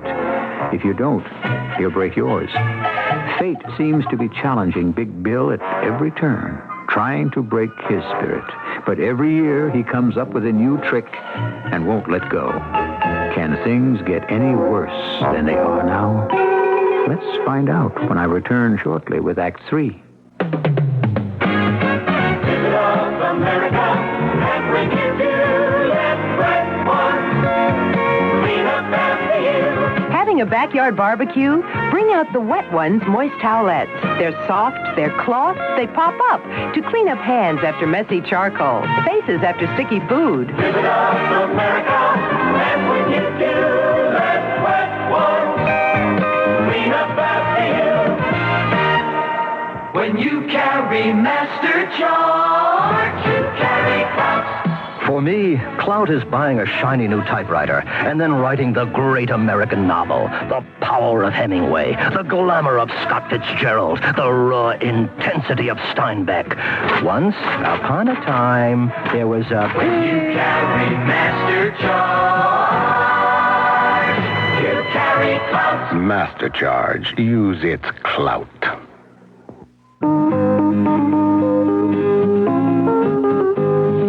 Northwest Federal Savings Time, 63 hours a week. Hi, I'm Chuck Shaden, Vice President here at Northwest Federal. Let's have some fun with our jingle. Can you sing our jingle? Who doesn't know that one? It's Northwest Federal Savings Time, 63 hours a week. It's Northwest Federal Savings Time, 63 hours a week. Northwest Federal Savings and Loan, 63 hours a week. Do you ever see the Northwest Federal commercials? Yes, I do. Do you know the jingle? Yeah, jingle bell, jingle all the way. No matter how you sing it, Northwest Federal gives you 63 hours a week. If your bank doesn't give you that kind of convenience, it's time to sing a different tune. It's Northwest Federal Savings Time, 63 hours a week. This is WBBM Chicago.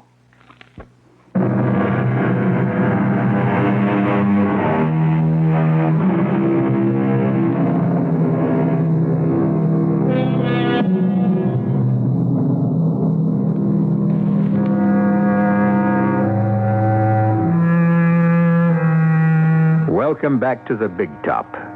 Julie Hendricks, as you may remember, was perfecting her trapeze act, but her mind wasn't always on the swinging bar.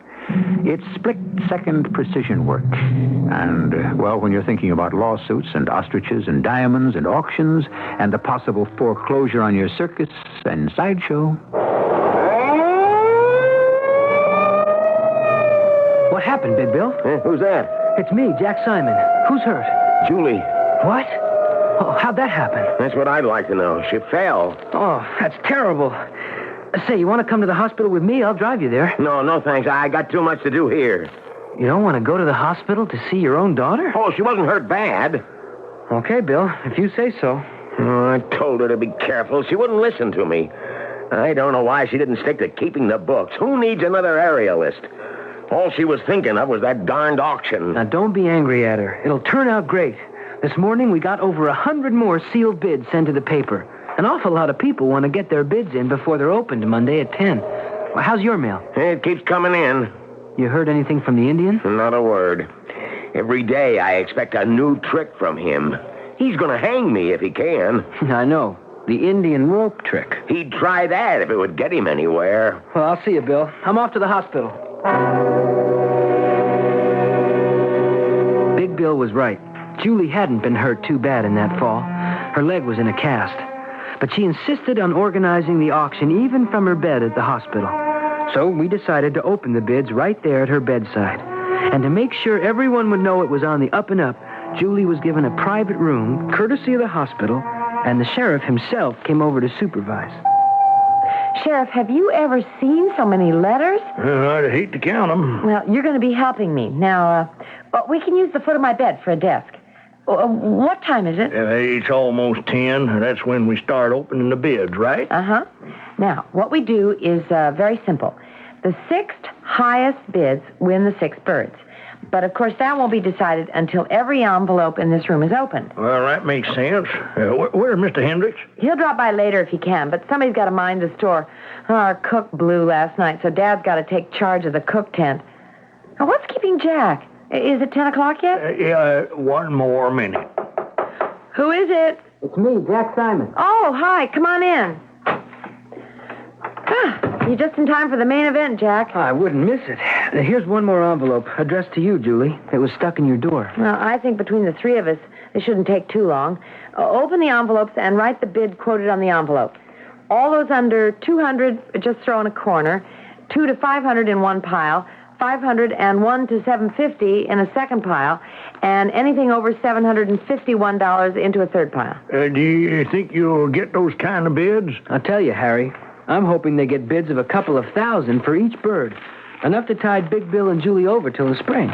Hey, will you listen to this? It's the letter that was stuck in my door. It says, I will not bid 1 rupee for what is my own diamond. May the curse of my ancient house fall upon those under the big top. Sincerely yours, Z.M. Zafrullah Muhammad. Nice sentiment. Oh, you mean the sincerely yours? I'd say. Well, at least he's sincere. To say the least, it was a doggone good auction, and I'm glad I had a hand in getting word of it to all takers. Bids came from everywhere. In fact, one of the highest from as far away as Alaska. The next few weeks were busy and hectic. Julie got out of the hospital. I hardly saw her. The 6 new owners were notified and showed up to claim what each hoped was the richest ostrich. And for that hope, that dream, the 6 of them had paid a total of $26,000. More than all 6 ostriches and all the animals in the sideshow were worth. On my day off, I took a ride out to the winter quarters, perhaps to have a look-in on Julie. Well, if it isn't our friendly reporter, Jack Simon. Long time no see. Hi, Big Bill. How's it going? Fine, just fine. You're getting to be quite a circus fan. Oh, I always was. Inherited from my dad, who loves them. How's Daisy? You see? She hears you calling her name and she speaks out. Daisy likes you, Jack. I was thinking of getting me another elephant to keep her company. Anything happening I could write a follow-up story on? Did you ever get any flack from Sir Zafrullah? Not a peep. Funny thing. You know, after the highest bidders were selected, I promised him their names so he could get in touch and maybe make a deal with them. He was supposed to show up last Monday, and when I called that big hotel on the beach he stayed at, well, they said he checked out that morning. I guess he gave up and went back to Washington. Well, I don't think him leaving town is worth more than a line in the story. What else? Now you've got a little bankroll. You going to make any improvements? Yeah, I got a new boa constrictor on order. I was thinking Julie might train it to wrap around her neck. That's a sure audience getter. Yes, well, maybe I'll interview her about that. Is she around? Nope. She's left town, too. What do you mean? I don't know. I expect I'll hear from her one of these days. Last Monday, I looked around. She wasn't there. Packed a suitcase and left. Disappeared. Well, isn't that kind of strange? That is for her. I've never known her to up and go anywhere without telling me first. Jack! Hey, Jack, where you going? I haven't told you about a new camel I got my eye on. I walked away from Big Bill Hendricks with the kind of sinking feeling you get when the bad news is only going to get worse. Julie and Zafrullah checking out at the same time. That was no coincidence. How come I didn't get wise to them? It took me a long time to get over it. I never did go back to Big Bill's winter quarters. A couple of months later, at Easter time, I went north to visit my folks in Schenectady. Jack, look at you. Brown all over. I never get a tan like that. Oh, you could, Pa. Why don't you and Mom come on down to Florida? We've been talking about it. Besides good weather, we've got something in Florida that'll warm you even more than the sun. You have? So what's that? Circuses. Circuses? Mm-hmm. Yes, I remember that clipping you sent us about that crazy ostrich auction. Hey, wait a minute. I just read there's a circus that came into town and going to open Saturday. How about you and me making a day of it, eh? Well, sure, Pa. Why not? Where's that thing I saw about it in the Herald? Oh, here it is. Hendricks Brothers Circus and Sideshow. Greatest little show under the big top. Say, that name has a familiar ring to it. Talk about coincidence. I had to travel 1,500 miles to run into the very circus I didn't want to see. I'd never really gotten over Julie. Suddenly, the hurt began to hurt all over again.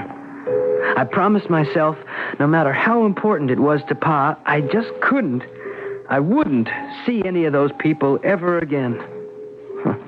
Famous last words. About midnight, 2 blocks from the lot where they were putting up Bill Hendricks' Big Top, I found a late-night diner, open. I thought I was the only customer until I heard voices from the next booth. They couldn't see me, and I couldn't see them. But I knew who they were, all right. Getting set up for these 2-day stands are always the hardest. What about the one-day stands, Julie? We don't have to do those anymore, thank goodness. Where's Big Bill? Oh, he'll be along for coffee and sinkers. Well, partner, any new ideas? No, I was thinking about something we might pull off with trained dogs or pigeons, you know. Pigeons are better. Pigeons are dirty. No. The beautiful part about pigeons, Julie, is that they can be trained to come in, out of the sky, fly into a window, pick up what you want, and then fly out, and no one's the wiser. I don't like it. Dad won't either. A con is a con. It's legitimate. Anything else is outright stealing. Now, will you guys keep your voices down? Sit down, Dad. What's the matter? Here, come on, next to me in the booth. I could hear you talking about stealing and conning practically out in the street. What are you trying to do? Give Hendricks Brothers Circus and Sideshow a bad name? Hard to believe. I wanted to get up and run out, but how could I, supposing they saw me? I crunched down in my seat, wishing I was anywhere in the world but that all-night diner in Schenectady. Yeah, I didn't know how hungry I was. Dad, you never told me you and Zaff go way back. Are you still calling him Zaff? His name is Paul. I know. But after that magnificent performance as Sir Zaffrula, he will always be Zaff to me. Yeah, we go way back. And me thinking the first time we all worked together was in Florida. In this business, it's easy to lose track of old friends. Zaff sure showed up at the right moment. Well, $26,000. Not bad. And to think she was in on it. My Julie. There was no diamond. No ostrich with kleptomania. Nobody had swallowed anything but those poor 6 suckers who'd swallowed the story, hook, line, and sinker, and paid $26,000 for 6 moth-eaten birds worth maybe $500. I went back to my father's, my tail between my legs. And the next day, I put in a long-distance call to my friend Charlie in Washington. I just had to be sure. Hello, Charlie? Oh, thanks for calling me back. What, you actually saw him? Does he have a diamond in his turban? He didn't go to Florida? I see. No, I was just checking. And you're sure he's the real knighted Sir Zaffrula Mehmet? Okay. He was upset, eh? Sure. Somebody else impersonating him. Well, there's an inside story, sure, but I don't know what to do about it yet. But I'll call you back, Charlie, if I decide to follow through. And thanks, pal. So long. If you decide to follow through on what, Jack? Pa, sometimes a story isn't a story. Especially if you happen to be personally involved. A girl? You guessed it. Some number. And she turned out to be a wrong number. Boy, they had one neat confidence game going. Just the 3 of them, and they'll do it again. And you haven't the heart to expose them because of the girl, huh? I was just as much conned by the other 2. Her father and this guy who pretended to be an Indian diplomat. Was I ever. Jack Simon, why don't you write it? Yeah, I should. If only to warn others to watch their step. To point out what old P.T. Barnum always said. There's a sucker born every minute. Right, including me. Maybe I will write the story. I've got just the byline for it, too. The Richest Ostrich by Simple Simon.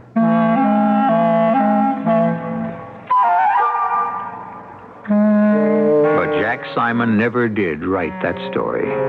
I guess nobody willingly likes to admit having been taken for a fool. Just the same, the cons go on. Even as I'm talking to you, somewhere in these great 50 states of ours, someone's been set up to believe he can beat the game. That he's pulling a fast one, making a fast buck. But he won't be. He, too, will find out he's been taken. Will folks never learn? I'll be be back with a happier postscript shortly. You know the kind of day when it's so hot the sheep are all lining up for crew cuts? Well, that's the time for country time. Country time, tastes like that good old-fashioned lemonade. Country time lemonade flavored drink. Not too tart, not too sweet, with natural lemon flavor. When you got a thirst for the taste of good old-fashioned lemonade. Country time, tastes like that good old-fashioned lemonade. What's really so bad about hay fever? You kidding? I can't breathe. I can't work, rest. I'm all red-eyed and itchy. Then take Contact. The cold medicine? Right. Contact? Contact. The 600 tiny time pills in one capsule help block pollen's attack up to 12 hours. All day? All day while you work. All night while you rest. I didn't know. Contact contains the hay fever relief ingredient doctors prescribe most. Allergies Contact's business, too. Take when needed, only as directed.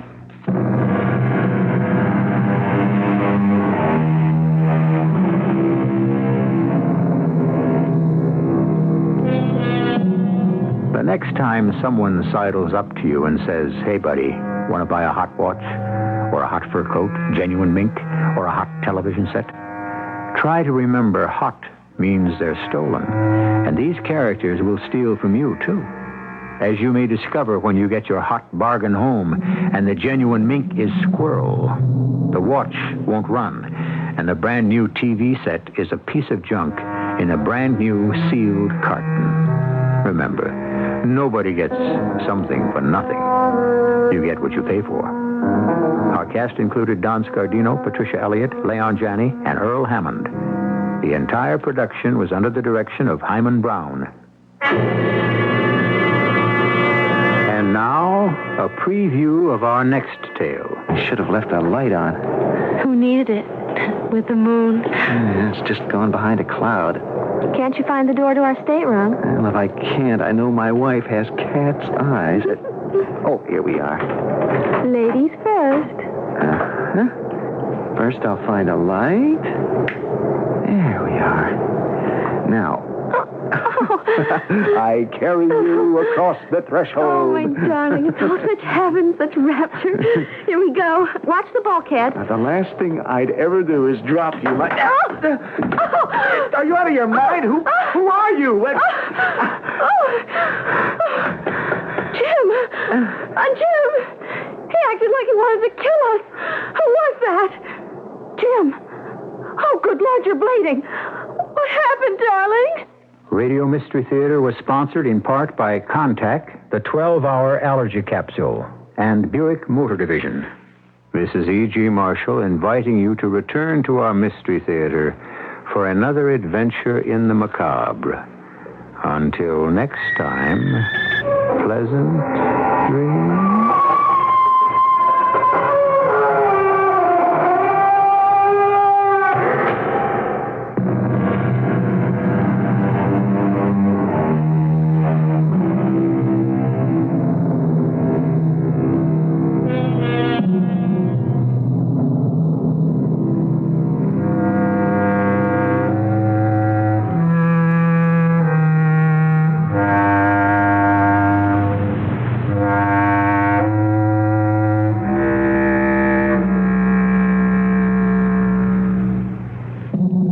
CBS News follows on WBBM Chicago.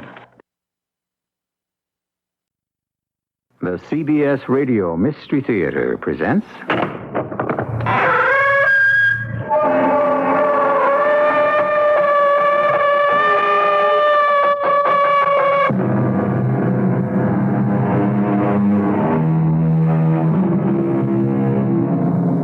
Come in. Welcome. I'm E.G. Marshall. Once upon a time, they were the proud queens of the seas, till the airplane and a swifter tempo of life chased most of them to the dry docks. Still, a few remain, for nothing can quite replace the sumptuous ease and romance of a trip by sea. Most are cruise ships, but some dauntless ladies are still ocean-going liners. So, will you join me in an ocean voyage? Although I can't promise you that this one will be as restful as most. First, I find the light. There. Now, I carry you across the threshold. I hope I'm not too heavy. Light as a feather. Watch it, Jim. What? There's a man. Oh. Look out, Mary. I'm falling. You all right? Yes. Who was it? Somebody broke into the cabin. Oh, no. He acted like he tried to kill us.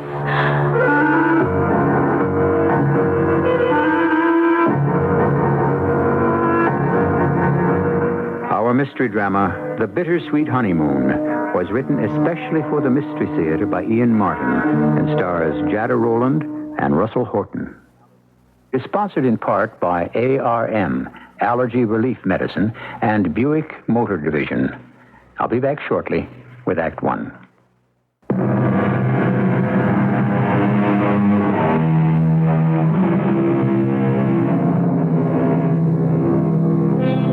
The beginning of a sea voyage is an excitement that cannot be matched by any other form of traveling. The people who are already aboard line the rail. The officers and crew in their crisp dress uniforms, the vibration from generators below, the urgent message of the ship's horn. Everywhere, the ring of voices. Well, it's an experience to be cherished and never forgotten.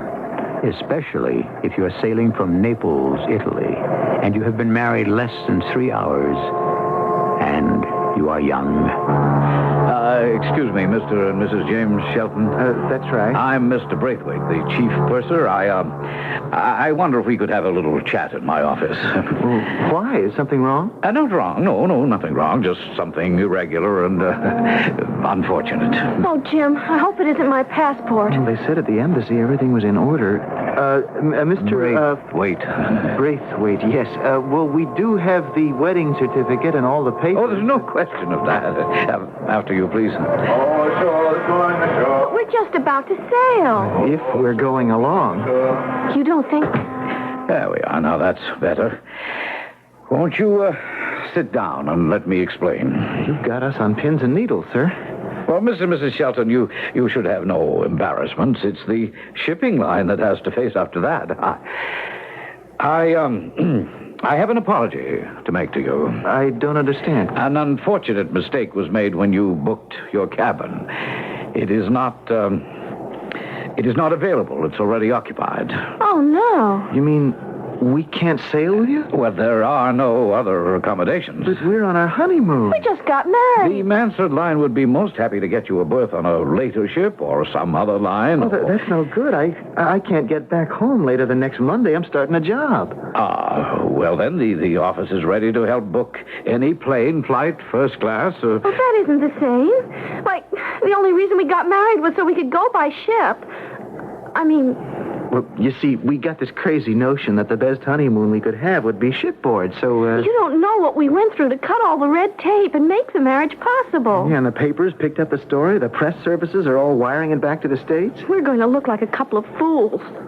You say you've received some publicity? Well, I didn't realize you were quite so famous. Well, we're not really. It was just kind of an accident the way it happened. It wasn't an accident, Jim. Well, you see, Mary Jane had just graduated from college. She's a music major, and just for kicks, she was a contestant on What's That Title? On what?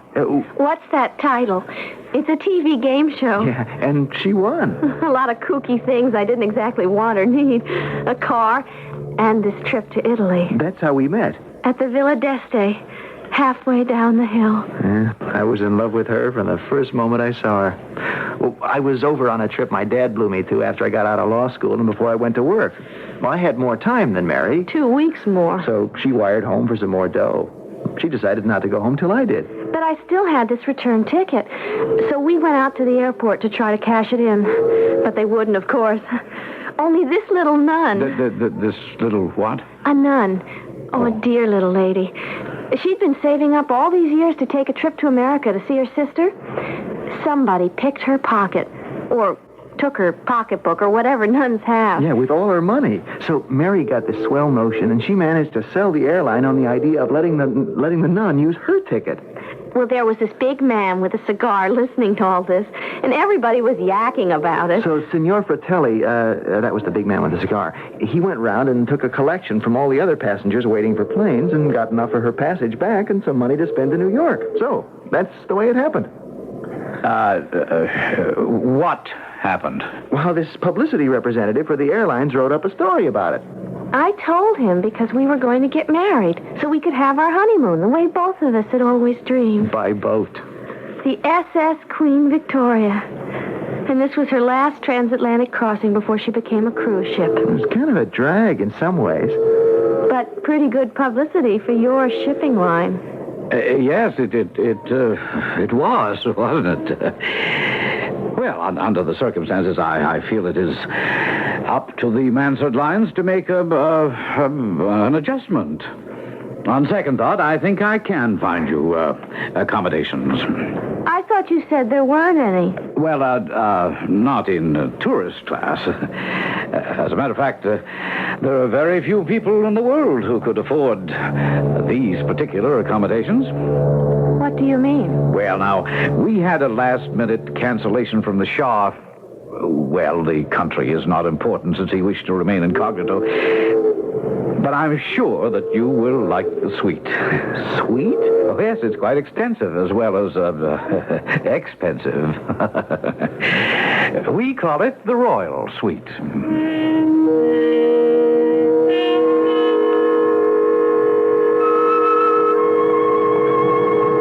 The Royal Suite. How do you like it, Mrs. Shelton? Oh, it's fabulous. Priceless. Almost. For this one crossing, this suite costs $21,000, or if you prefer, $3,000 per day.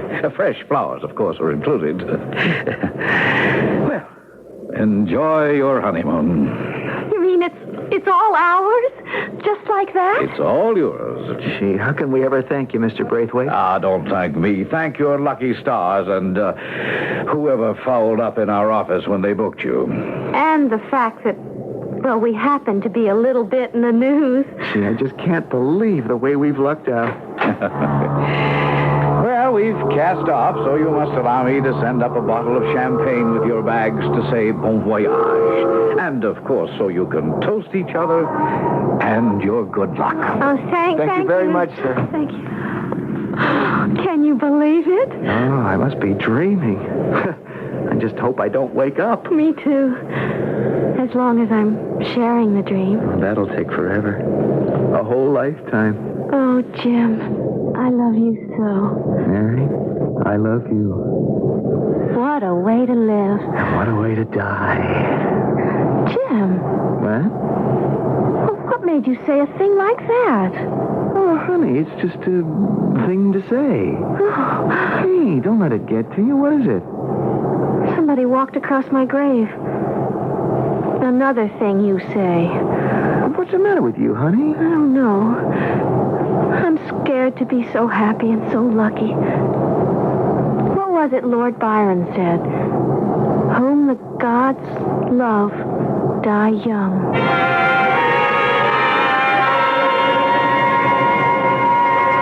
A magnificent sight, no? Yeah, it's beautiful. And exciting and breathtaking. See Naples and die. What a place of beauty this whole harbor is. You are Americans.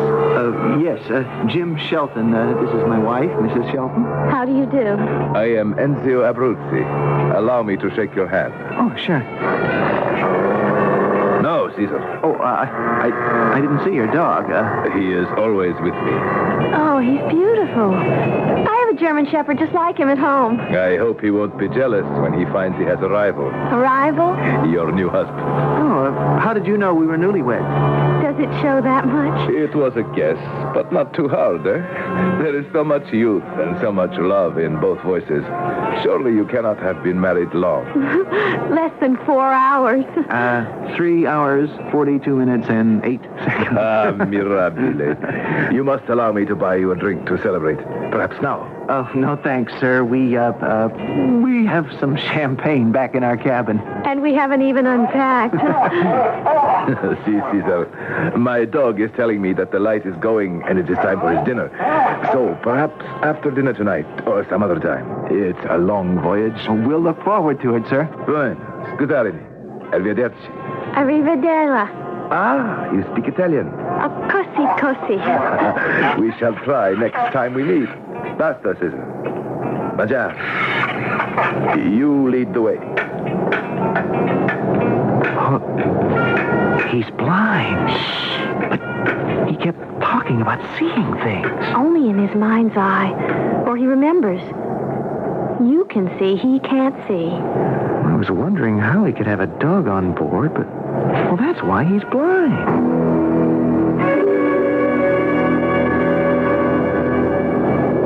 It's, getting pretty late, darling. Oh, let's stay on deck and look at the moon just a little longer. Please, Jim. Okay. But you do realize we still haven't really unpacked. Oh, who cares? By the time we finally got the bags and fished out something to wear to dinner and guzzled up the purser's lovely champagne and ate and danced and came out here to romance in the moonlight, well, oh, darling, I wish this night could go on forever. The whole trip. It will. This is only the beginning. I wonder where that nice Mr. Abruzzi went after dinner. Probably to his cabin. Well, that's it. It's cold out here. Time to get back in. You're right. It's time to go in. I should have left the light on. Who needed it? With the moon. It's just gone behind a cloud. Can't you find the door to our stateroom? Well, if I can't, I know my wife has cat's eyes. Oh, here we are. Ladies first. First, I'll find a light. There we are. Now, I carry you across the threshold. Oh, my darling, it's all such heaven, such rapture. Here we go. Watch the bulkhead. The last thing I'd ever do is drop you. Are you out of your mind? Who are you? Jim! Jim! He acted like he wanted to kill us. Who was that? Jim! Oh, good Lord, you're bleeding. What happened, darling? What happened, indeed? This honeymoon idyll has been rudely shattered as Mary and Jim surprised an intruder in their stateroom. A prowler? An enemy of either of them? An assassin who still thought the mysterious Shah was the occupant of the royal suite? At all events, an inauspicious beginning for a honeymoon. We'll see how the rest of it turns out when I bring you Act 2. Orson Welles, for Fedder's air conditioning. In a bad heat wave, Americans become lemmings, thronging to appliance stores, buying up every room air conditioner in sight. Now, you know those sultry, insufferable times are coming again.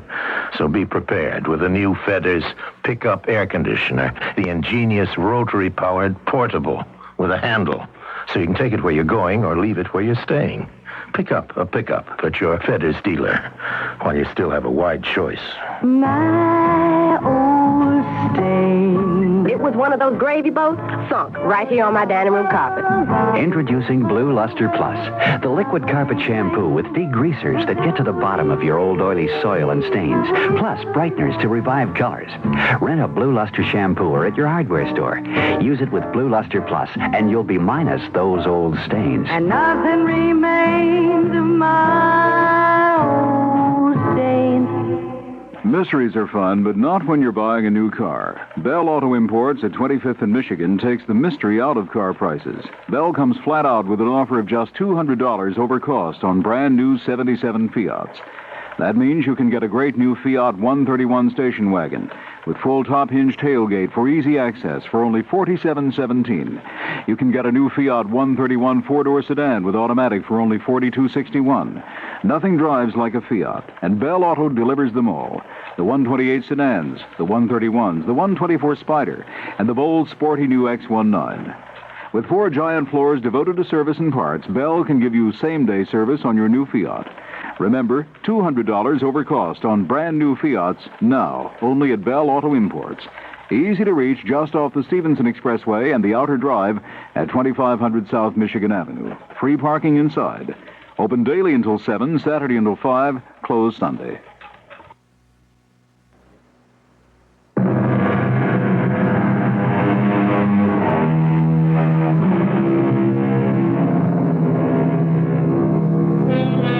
Jim and Mary Shelton had surprised a mysterious invader in the sumptuous royal suite aboard the SS Queen Victoria, a set of staterooms that became theirs by what seemed to be sheer happy luck. Now knocked to the floor by a fleeing criminal, whoever he was, Mary kneels by her unconscious husband. Jim? Jim, darling, can you hear me? Mary?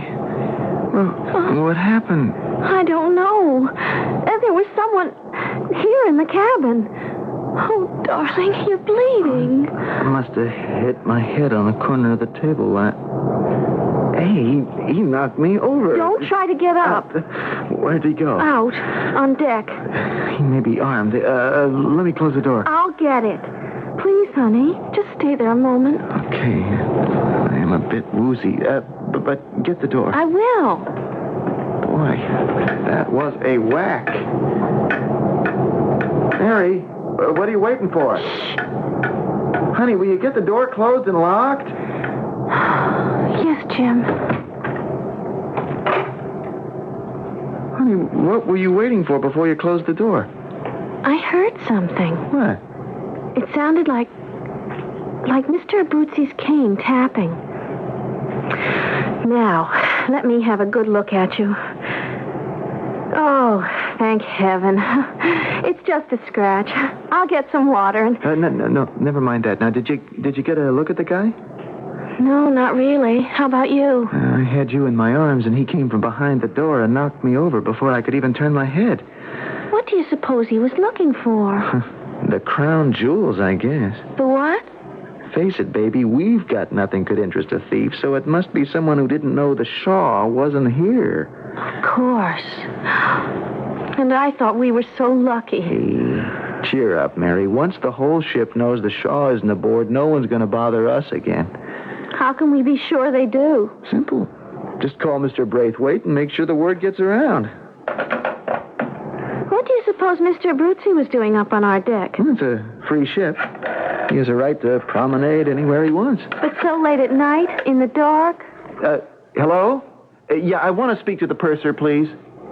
No, I mean the chief purser, Mr. Braithwaite. Yeah, well, I'm afraid you'd better disturb him. This is Mr. Shelton speaking, and it's urgent. I'm calling from the Royal Suite.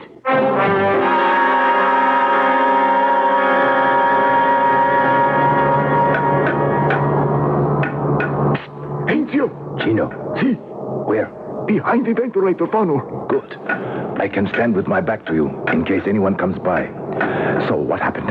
It was no problem to get into the cabin, but I could not call you because... Because what?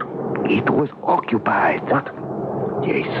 Fortunately, whoever it is, they were not there. But as soon as I saw the bags and some clothes around, I put out the light fast. And you left unseen? I hope so. There were some young people on the deck. Who? I don't know. Americans in love talking about the honeymoon. I was waiting for them to pass, but instead, they came straight to the suite. And? I had only time to step behind the door. They saw you? I don't think so, but he was carrying her in his arms as they entered. That was my chance. I pushed them both aside and ran out. You think they recognized you? I don't think so. It was too fast. But if the place is occupied, what now do we do? I don't know. Somehow I must gain access. I must think. In the meanwhile, in case you were recognized, it is all the more reason that there must be no connection between us. We should not meet again? I think not, Gino. Unless I send you the sign.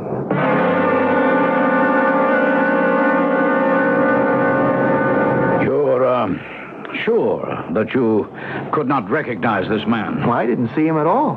Mrs. Shelton? Well, Did you see him? just a glimpse as I was falling. Enough to identify him?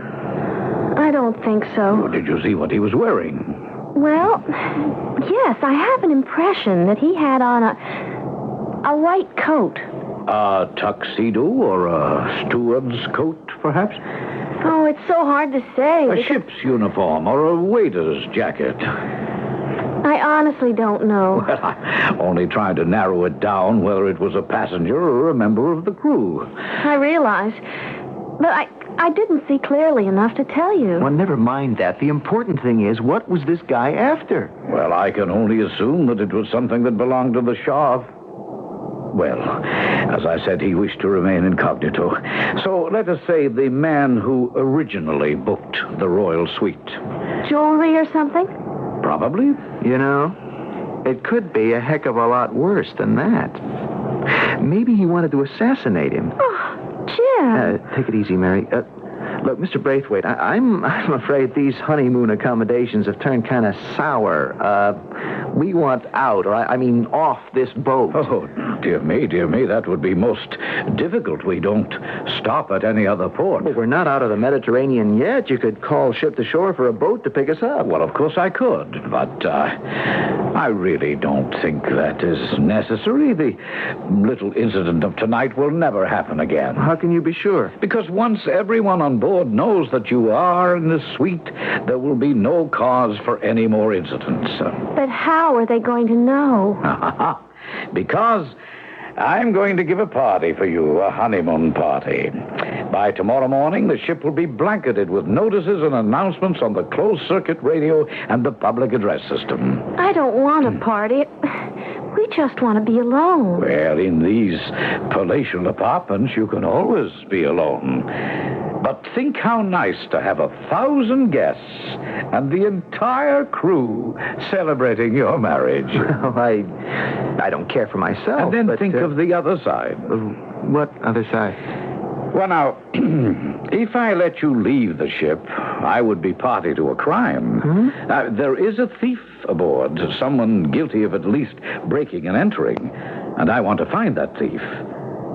No, stay aboard and keep your eyes open, and if you can recognize him, help me to apprehend him, please. Well, I have tried to do you children a favor.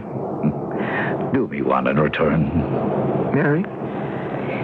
It's the least we can do. And I promise you will be guarded around the clock. You can spend the rest of this night in peace. Well, I could settle for that. So far, it's been some wedding night.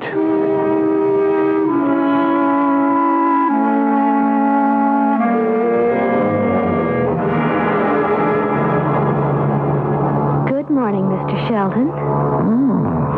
Good morning, Mrs. Shelton. You have never looked lovelier. Thank you. And thank you. What's the second one for? That's for not adding to your compliment some piece of male chauvinism like, and it took you long enough. Oh, did it take you that long to dress? You mean you didn't miss me? It didn't seem that long at all. Why, you... Or maybe you're not putting me on. Why were you staring out the window so intently? Another woman? If she is, she's a lot more than one man could handle. What do you mean? Why, you can't even see the pool from here. I was looking at the rock. What rock? Gibraltar. We've burned our boats, all right. Oh, come on, Jim. It's been 2 whole days. 2 wonderful days in our palace and on deck in the sun. Just the way we'd imagined it. I've forgotten all about that first night. What made you think of it? No, I guess because tonight's our party. Well, it was very sweet of Mr. Braithwaite. He certainly lives up to all his promises. He's a funny, prissy little guy, but he's an all right Joe. Well, we've got a lot to thank him for. All this. Sometimes all the munificence scares me. Why? Well, no struggling lawyer like me is going to be able to support you in the style to which you're becoming accustomed. Don't you ever kid yourself. This is just icing on the cake. Oh, speaking of cake, it's like almost noon. How about breakfast? Sure. Well, aren't you hungry? Oh, of course. I was just looking down on the fantail there. At what? Signor Abruzzi, walking with his dog. Oh, he's so lonely, always prowling around the ship. He scarcely talks to anyone. Well, hey, cheer up. He's talking to a deck steward now. Let's see if he'll have breakfast with us, Jim. Would you mind? No, of course not. Although after buying us all those drinks last night, we're probably the last people he wants to see. Darn it, I mean, talk to.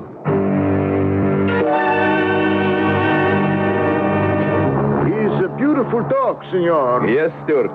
I don't know what I'd do without him. It's all right to talk, Ezio. We are alone on deck. You sent me a signal? Yes, Gino. Tonight, there is a party for the two young people, you know. The whole ship knows. This is our chance. Can you get the key? I still have the one from before. Maybe you should give it to me and let me do it. No, Ezio. If you get the code, you have no excuse. With me, I am a crew member. I can always say the door was open. I was just checking the cabin. Too bad you did not say that the first time. Yes, that was bad. It was so unexpected. I thought no one was there. I shall excuse myself early from the party. You will call me in my cabin when you are sure it is safe, and I come immediately. Good. The moment I see you leave... watch it. The young couple is coming. You sure you don't want a chair? No, thank you, steward. Morning, Senor Abruzzi. Who is that? My young friend, Jim Shelton. No. Me and my better half.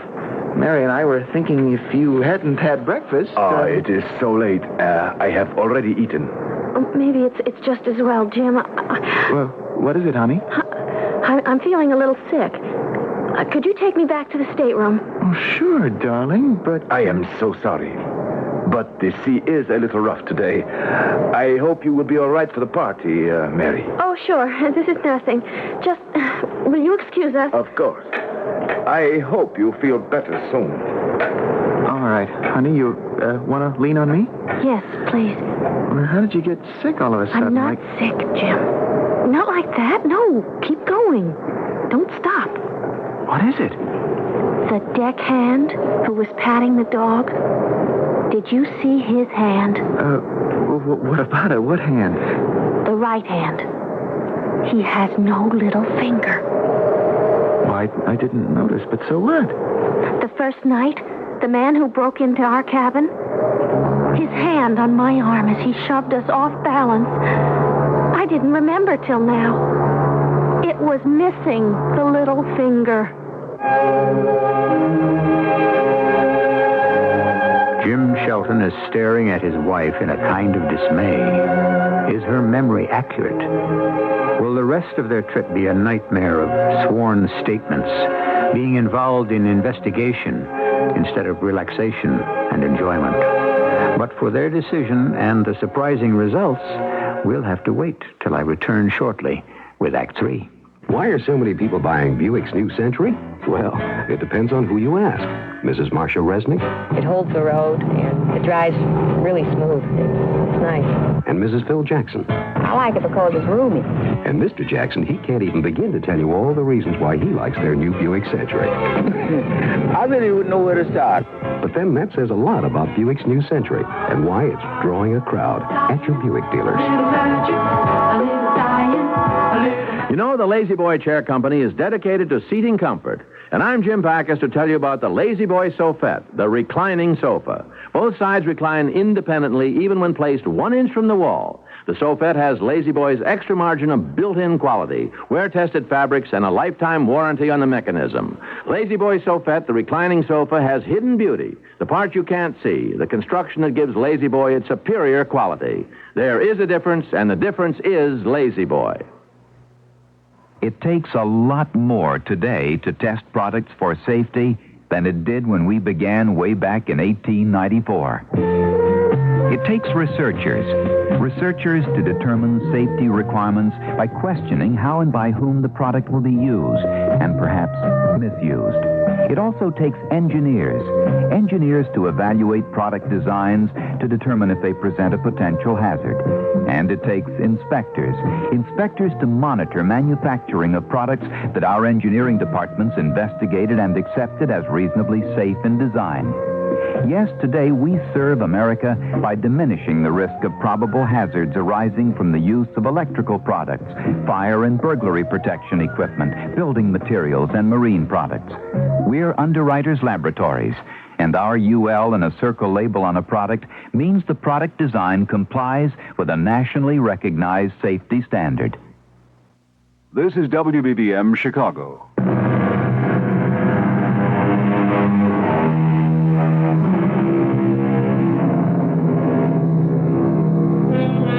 It has been a long brunch, but not quite the leisurely one that the Sheltons had planned. Mary's accidental identification of the man they had surprised in their stateroom the first night aboard has faced them with an uncomfortable decision. Seated in the dining saloon of the ship, they are still thrashing it out. At least I'd like to pop him one for that crack on the head I got because of him. Oh, Jim, don't you think I'd like to get even with him for that, too? The trouble is... What? I'm not 100% sure, really. It's more an impression. If you saw it, you saw it. I think I saw it. Honey, there's a heck of a lot of difference between having 4 fingers on a hand instead of 5. Please try to understand, Jim. Getting bowled over like that, knocked down in your own... Oh, it is like our home for this little while. It really gave me a jolt. It's a nightmare. And besides, he is a deckhand. Maybe he had a right to be there. In our stateroom? He could have thought it was empty. Well, then why did he have to act the way he did? Well, he might have thought we could make trouble for him, lose him his job. Mary, face it, he might have been a terrorist about to plant a bomb to blow the Shah of whatever it is into the Muslim paradise, whatever it's called. You want a nut like that running around loose? Oh, I guess you're right, Jim. Let's go see Mr. Braithwaite.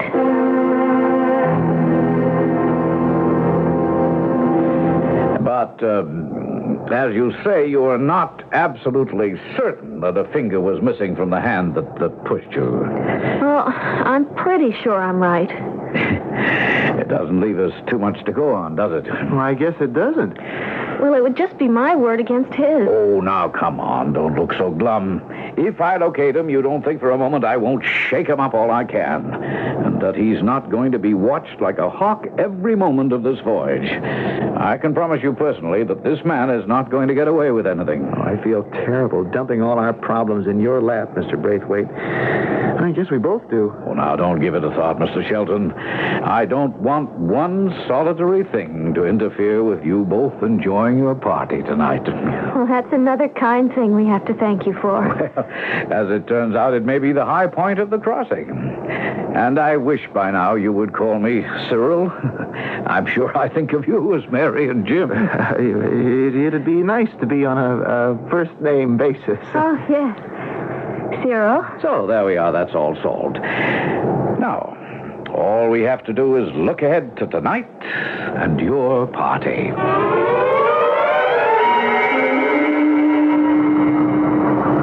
Cyril. How do you do, Cyril? Good evening, Cyril. Honey, I'm in the shower. I can't hear you. What'd you say? Oh, honey, I'm just trying out our sponsor's name. Dear Cyril. Hey, look, it's the man's name. Oh, don't be stuffy. Hey, it's getting late, and you've only got as far as the bath towel. 10 more minutes, I'll be a sartorial masterpiece. But how about you? Oh, now that I finish my face, the clothes take no time. How could you improve that face? You get away from me, husband. Why should I? It's legal. And with you, it's lethal. You get me under your spell, and we'll never get to our own wedding party.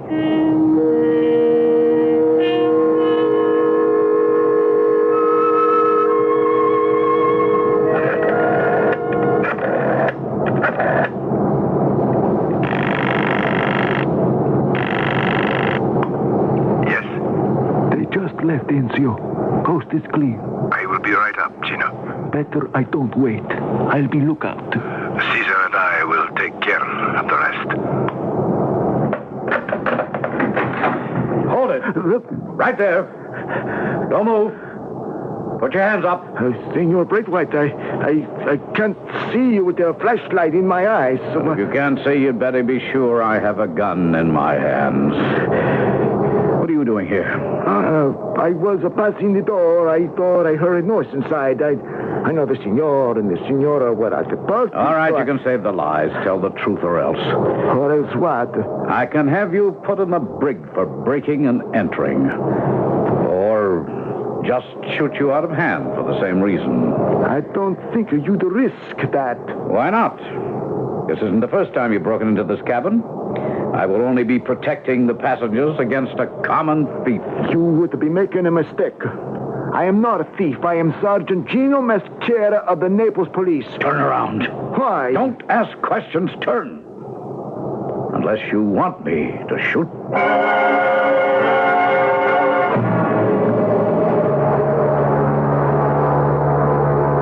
We should have used the elevator instead of these deck stairs. Well, I had to get a little air, Jim. You're getting your hairdo blown to a fare-thee-well. I don't care.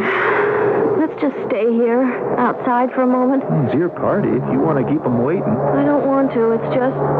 Oh, if only the boat would stop rolling. Oh, I can't face a dinner party feeling like this. Mary, you seasick? I guess so. Well, come on over to the rail. No, I want to go back and lie down. Just for a moment. Oh, I can't tell you. All of a sudden, I just want to die. I'll fix that, baby. I got some pills in the stateroom that'll settle your stomach. Come on, let's get back there fast.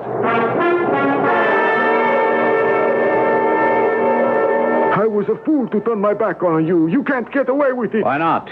I'm an officer of this ship with the right to carry arms. You're breaking and entering, and not for the first time. You couldn't prove that. As it happens, I can.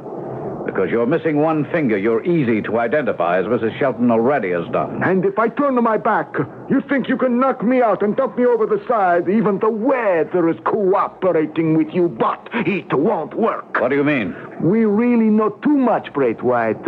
You see, we have interrogated the member of the show's entourage who is part of the plot. We know what is involved and who it is to be delivered to. And we know who the delivery boy is. The only thing left is, where is the stuff? How much would it be worth to you to know? No deals. We've been after you for a long time. Not you asked for it. I'm not going to be taken. You're still going over the side. And who'll be the wiser? What's the matter, Mary? Oh, that sounded like a shot, Jim. Now, you just forget about everything except yourself. All right, darling. Oh, I'm so sick. Now, hold everything till I can get the door open. Now, the light. Mr. Braithwaite. Oh, just come in, both of you, and close the door. What's the gun for? Now, you heard me. Come in. Yes, sir. Oh, the man on the floor. That's the man who broke in. Look at his hand. Yes, I surprised him, and unfortunately I had to shoot him. I'm sorry this had to happen tonight of all nights. But what was he looking for? I mean, now that everyone knows the Shaw isn't aboard and we're in this cabin. Well, apparently our public relations didn't get to everyone. Now, look, I suggest that you go back down to your party and let me take care of this man. Well, first off, Mary has to get a pill. She's suddenly come up seasick. Let me take her down to the dispensary. We can help you in no time, Mrs. Shelton. What about him? Oh, we can leave him up to the authorities. Well, we better make sure the door is locked. It was open when we came in. From now on, we're going to make sure of a lot of things. Well, come along. Let's go, shall we? You can all stop right there. How did you get in? The door was open. Drop the gun, Mr. Braithwaite. Your gun against mine. Drop yours. Caesar. Cut him off. Drop the gun. Yes. Down, Caesar, down. Get over and lean on the wall. Hands over your head. can't. My hand is agonizing. It's only bruised. Caesar didn't even break the skin. Go on, march. Mr. and Mrs. Shelton, sit down, please. No, over there on the couch. Why, you can see. You're not blind. No, I'm not. I can get rid of these glasses now. Who are you?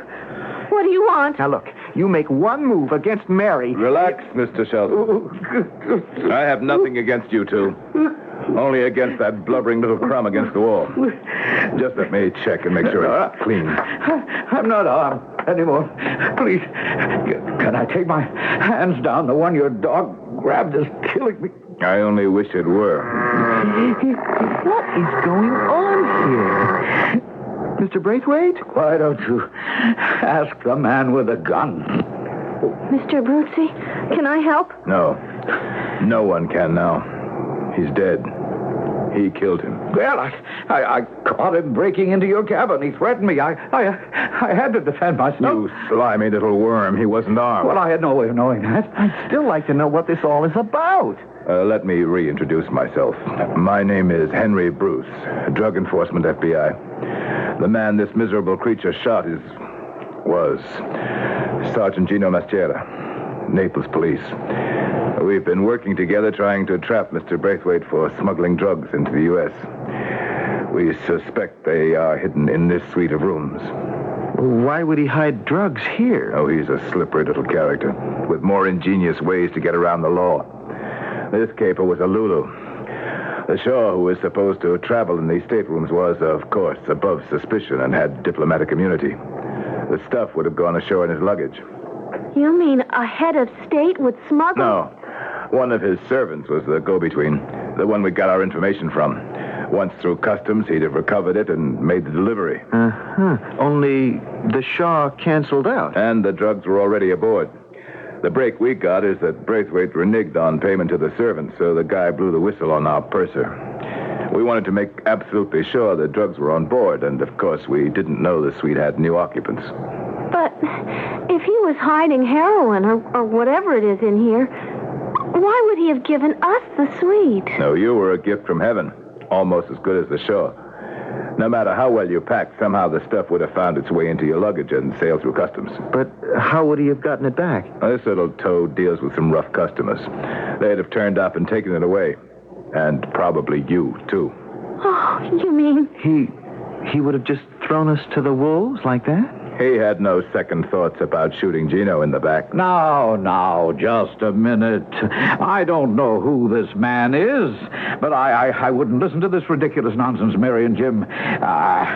This nonsense about drugs and heroin. Why don't you just show us where it is and save time and trouble? You won't find a thing here. I would, if I could tear the place apart. Oh, do you seriously think you could get such an authorization on such flimsy evidence? You played your ace. Now let me trump it. Caesar. Perhaps my little masquerade as a blind man seemed a bit much, but not when you know about Caesar. As well as an attack dog, he has been trained to sniff out heroin and cocaine. We've covered most of the boat, except this very private area. Now we'll do that, too. Caesar, go find it, boy. Go find it. And don't think he won't.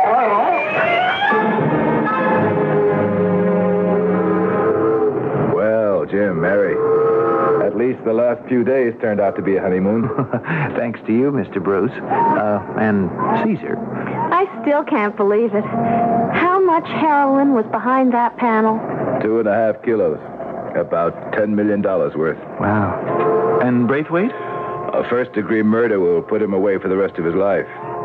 The drug rap we might have had more trouble with. Small consolation to Gino. But at least he didn't die in vain. I guess you saved our lives, too. It's been a jolt for me. You know, I'm thinking of changing my mind about practicing criminal law. One thing we cops can always use is a nice, smart, tough district attorney.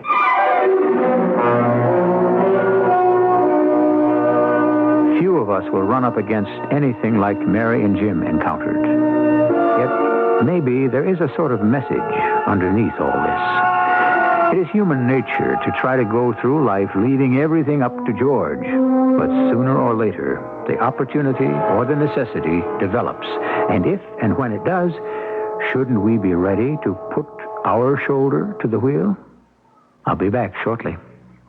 Help! It's hay fever. Help! And the whole world seems like one big pollen farm. Don't give up. Arm yourself with ARM, allergy relief medicine. ARM gives you full antihistamine relief for dripping and sneezing, plus congestion relief for freer breathing, clearer sinuses. Antihistamine relief plus congestion relief equals ARM. Don't give up. Arm yourself with ARM. Take when needed, only as directed. Where do you go for the good times? You sure don't have to go far. Just put your hand in Nabisco, America's cookie jar. Nabisco has a cookie for everyone in America's cookie jar, like creamy, dreamy Oreo cookies and yummy Chips Ahoy cookies with real chocolate chips. Just put your hand in Nabisco, America's cookie jar.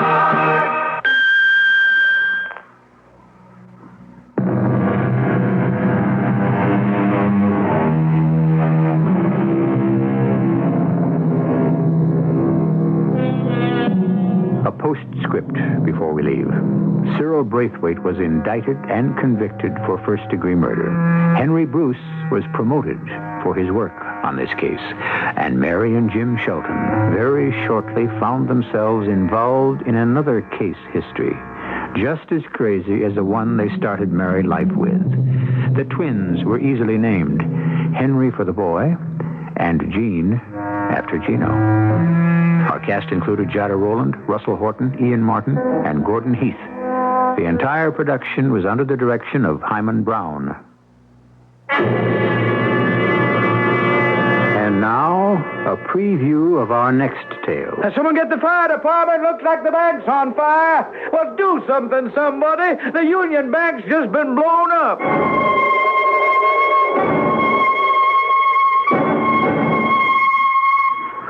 Mr. Pinkerton, we just got a wire from the American Bankers Association. 2 men blew open one of their banks the night before last and got away with $28,000. Who was the law there? Oh, Tom Birch. He's the sheriff of Union. Any word from him? Well, a phone there. He's been sick for a week, so nobody's made up a posse. And the robbers got away. Are they sure there were only 2? Yep. And made a mess of Main Street between them. All right, CJ, it's your case. Find those 2 robbers and find them good. Not fast. Yeah. Find them good and fast. Mystery Theater was sponsored in part by Buick Motor Division and ARM, Allergy Relief Medicine. This is E.G. Marshall inviting you to return to our Mystery Theater for another adventure in the macabre. Until next time, pleasant dreams.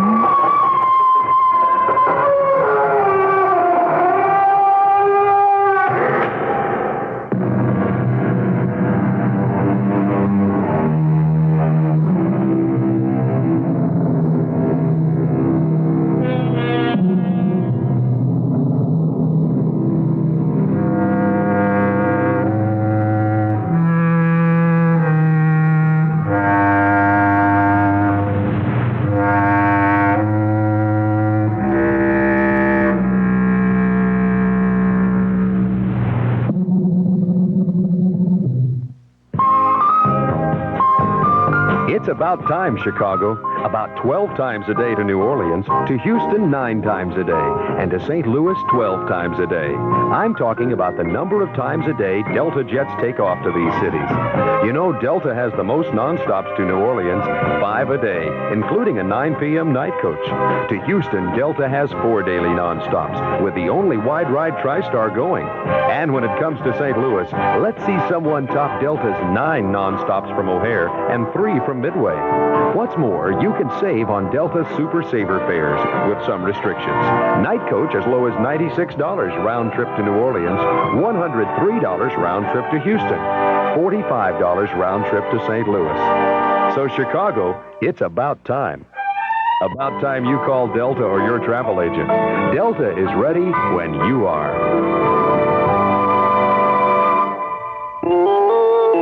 CBS News. The NATO allies cap a day of talks in Washington at a White House dinner hosted by President Carter. This is Doug Poling reporting on the CBS radio network. The dinner was held in the Rose Garden outside the Oval Office on a balmy night in the capital, temperatures in the 80s.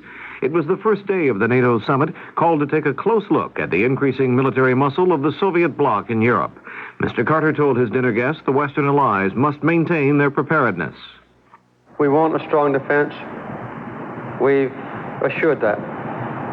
We want a general commitment to peace and mutual disarmament.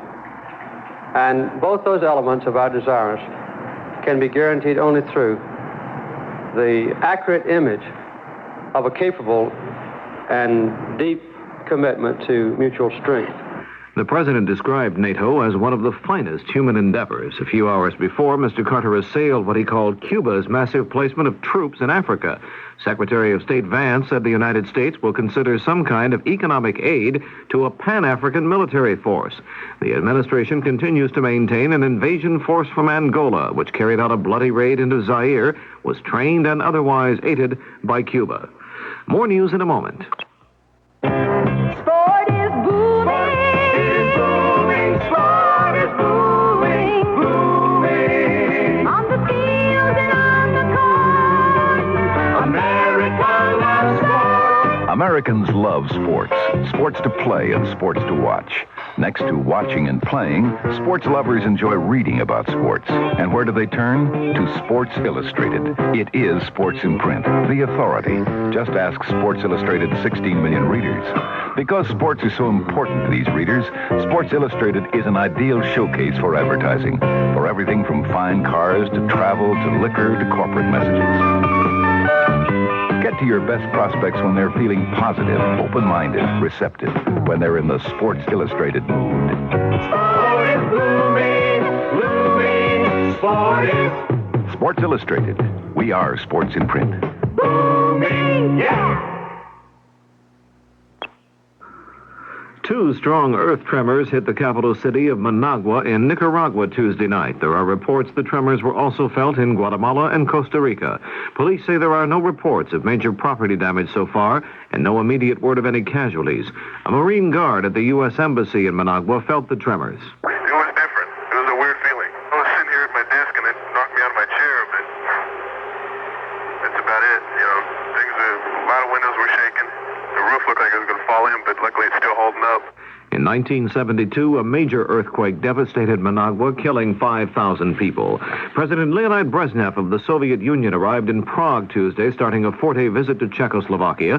Austrian news reports say at least 7 dissidents were arrested in Prague to discourage any human rights demonstrations while Brezhnev is there. Primary elections were held in 2 states Tuesday. There was a surprise in North Carolina where State Insurance Commissioner John Ingram upset Luther Hodges Jr. in the race for the Democratic nomination for the U.S. Senate. In Arkansas, there is a tight 3-way battle for the Democratic nod for the Senate. In the race for governor, Attorney General Bill Clinton is running ahead of 4 other candidates. About 300 people were evacuated from their homes in the little Florida town of Mossy Head Tuesday after a freight train carrying deadly anhydrous ammonia derailed. No one was reported hurt. Now this. Howdy, folks. My name's Pat Buttram. When I use my CB, I go by the handle Sidekick.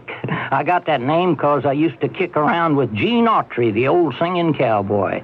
We was always helping folks out of trouble, and then he'd sing 'em a song, and we'd be on our way. That was before CB and before REACT. Now there are more than 200,000 REACT volunteers. They listen for emergency calls on CB Emergency Channel 9. And because there's so many cars and trucks equipped with CB these days, there's always somebody near to call REACT for you. And help will be on the way pronto. They won't sing any songs for you like old Gene used to, but them REACT teams are a whole lot faster than we ever was. If you want to know more about REACT, write to REACT, 111 East Wacker Drive, Chicago, Illinois, 60601. If you live in Haskell, Oklahoma, and like to sleep late, you're in for what could be a rude, if patriotic, awakening. The Haskell Heritage Committee is getting a sound amplification system, and they're going to play the national anthem every morning at 7 o'clock. Angie Riddle, chairwoman of the committee, says it was her idea. For several months, I have been playing the national anthem here at the house on the organ before I go to work, and it just seems to give me a lift and starts the day off right. So I got to thinking, why not share this with somebody else? So that's just what we did.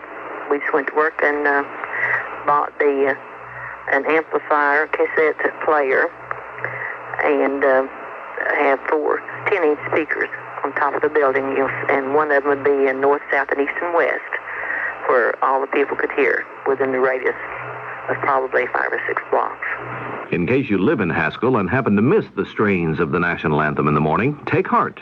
They'll play it again for you every afternoon at 5 o'clock.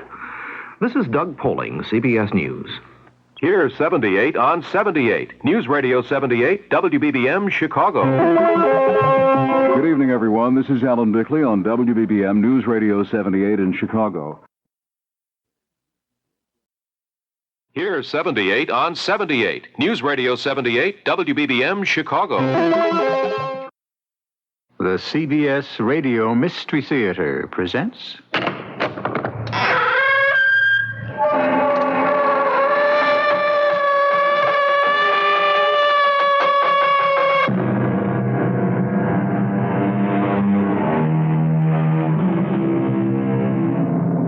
Come in. Welcome. I'm E.G. Marshall. There is a kind of human eloquence more telling, more forcible than the loudest words, than the choicest diction. It is the suffering of some great, heartbreaking sorrow with sealed lips. But how many of us have the fortitude to bear our pain in silence, or for that matter, our joy?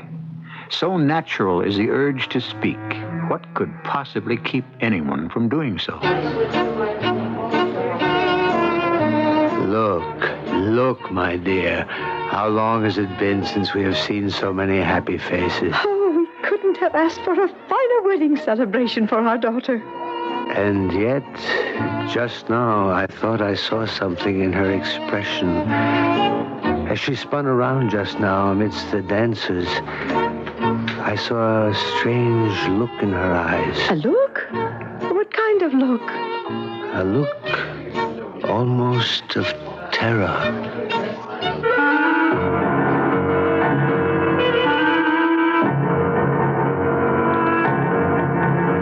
Our mystery drama, The Silent Woman, is based on a story by Leopold Kompert. It was adapted especially for the Mystery Theater by Percy Granger and stars John Beale and Robert Dryden. It is sponsored in part by Buick Motor Division and True Value Hardware Stores. I'll be back shortly with Act One. Maybe you've got a neighbor who just bought a new Electra, and he's gotten so smug and self-satisfied lately you can't stand it. Well, look at it this way. If you had just gotten a car with all the luxury and prestige of Electra and a trim European-like design that makes it easier than you might imagine to park and maneuver in city traffic, wouldn't you be a little insufferable for a while? We thought so. The new Electra at your Buick dealers now. A little science, a little magic, a little science.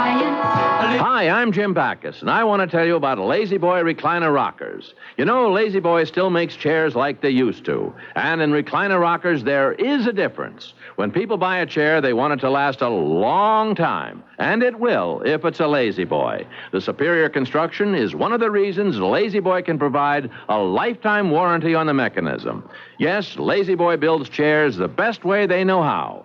Yes, Lazy Boy, there is a difference. Presenting Akadama's Custom Dry California Chablis.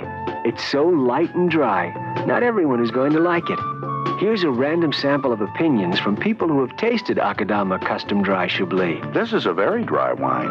Sorry. I love it. Maybe, I don't know. No. Too dry. Yeah, this is dry. As you can see, most people, but not everyone, likes the taste of Akadama Chablis. You see, if you set out to make a wine for the average person, you might just end up with an average wine. So we took a risk and made America a custom dry wine. And the results are in. Yes. No. No. Yeah. Yes. Akadama Custom Dry California Chablis. It's dry, and we think you'll love it. But you might not. Yeah. No. Custom Dry Chablis, Burgundy and Rosé, from Akadama Vintners, Elk Grove, California.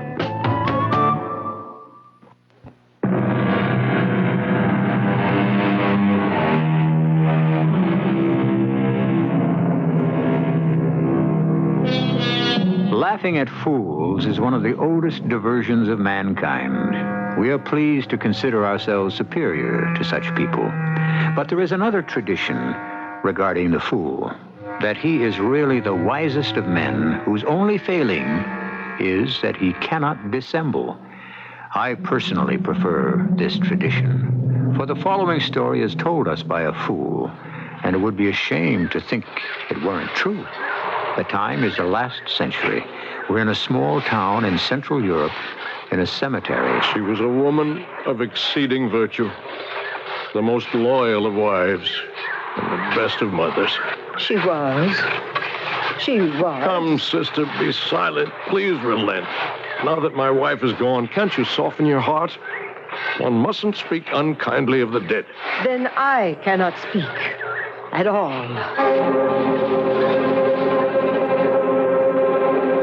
My name is Leip. They call me Na, the fool. When I was young, it bothered me, but now, well, how many people of my poor background can boast of a title? But it is not my story I want to tell you. Today, my master, the Rabbi Mendel, has buried a most remarkable woman, about whom, as you've just heard, opinion was sharply divided. Her name was Vela, and she was married to our wealthiest merchant, a kindly man named Franz Joma.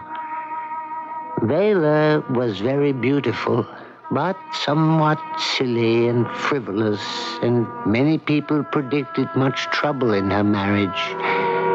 But something happened, for her marriage appeared to be a success, except in one very, very strange particular. In the 27 years it lasted, she was never once heard to utter a single word. Vela, are you awake? It's Bezel, your sister-in-law. Look what I have in my arms.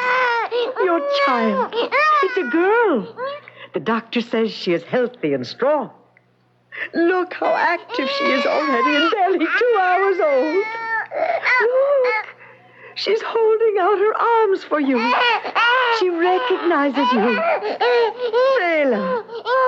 Vela, will you not speak to her?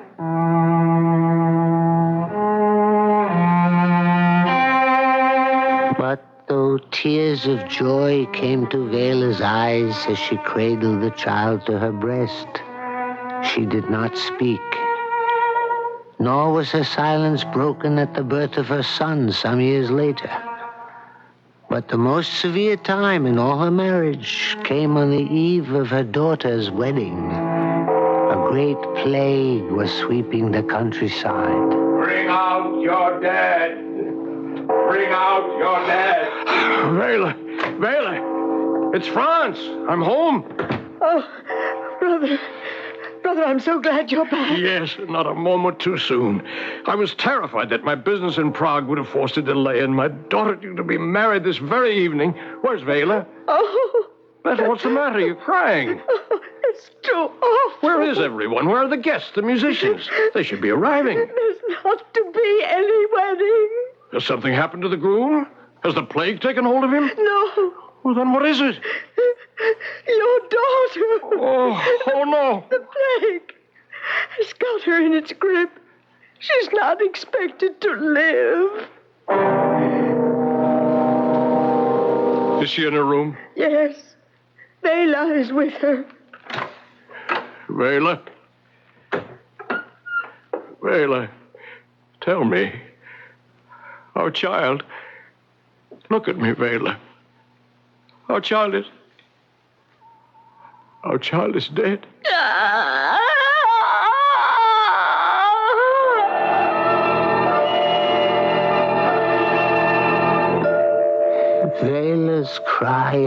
anguish echoed in her husband's ears. But though she wept as they bore her daughter's body away, not a word of complaint passed her lips. Thus did she bear all, joy and sorrow, in deep silence for 27 years. And for 27 of those years, an argument has raged between Franz and his old maid sister, Bettel. I tell you, it's nothing but willful malice on her part. No, sure you're wrong. Bettel, are you jealous? Not in the least. Vela used to boast how she would break hearts. But I never thought it would be my own brother she'd make so miserable. But, Bettel, I'm not miserable. The only thing that makes me unhappy are these arguments. You want me to leave your house, then? You'd expel your own sister? No, only please keep your voice down. It hurts Vela deeply to know that you disapprove of her so. Then why will she not speak? I don't know. I know she wants to. Sometimes I can see her lips move, almost forming the words. It must be some physical deformity. Nonsense. She was the picture of health until the very day of her wedding. And she can utter every sound except those of speech. What deformity could be so selective? Well, there are those who say that she's been bewitched. You are a prosperous merchant. You are my brother. How can you believe such superstition? If it is not a physical deformity, then what could possibly prevent her from speaking, if not a supernatural force? Some of our most trusted friends, people who were at the wedding, who danced with her, say that they noticed something odd. Why did no one speak up at the time? They swear that there must have been an evil eye on her, one jealous of her beauty. Is this not possible? I'm sure I don't know. She's mocking your weakness to your face. If I were you, I'd give her a good hiding. No, I could never do a thing like that. What has happened is God's will. It is a mystery not given us to know. I am certain her power of speech is in some way paralyzed. And I can't live any other way but to have faith that it will someday be restored. It was certainly doubtful whether Franz's faith was going to be rewarded. The years fled by. Their son grew into a handsome fellow and quite a scholar to boot. The time came for him to go study with a first-rate teacher in Hungary. Years he would be gone before he would see his parents again. Yet though her eyes were full of sorrow and pride, Vela let him go from her embrace without a word of blessing. Then, only a few weeks ago, Vela was taken ill. And yesterday, as I was walking down the street past their house, a servant girl ran up to me and begged me to go at once to Franz Jomar's office. Who is it?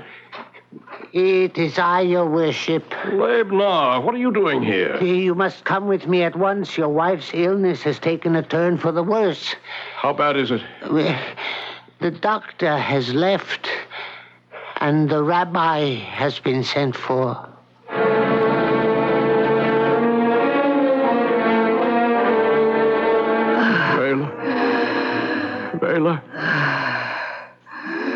Vela, it's me, Franz. Oh, how tired you look, my dear. You're ready for sleep, aren't you? I can see in your eyes that you are. Vela, can you not now speak to me? Is there no prayer, no miracle that can loosen your tongue and free you from whatever curse has possessed you all these years? I know I'm not the best of men, but if God would only grant me this one wish. There's so little time left. Brother, is she still alive? Yes. The rabbi is on his way. He wants very much to see her. He says he must see her before she dies. Hush, Bettel, don't speak of death so openly. Because she cannot speak, do you think she has no ears? Her cheek is burning. Vela, if I could only hear your voice once more. I've never doubted you, never reproached you. Franz, be quiet. You're exciting her too much. Rabbi Mendel says he must see her. Look, her lips are moving. She wants water. No, she wants to speak. I can see the words forming. Let her save her strength. She's struggling. She's wrestling with the very devil. Vela, I have loved you so much all these years. Oh, God, living God, shall I not now speak? Praises to God. She's fainted. Vela.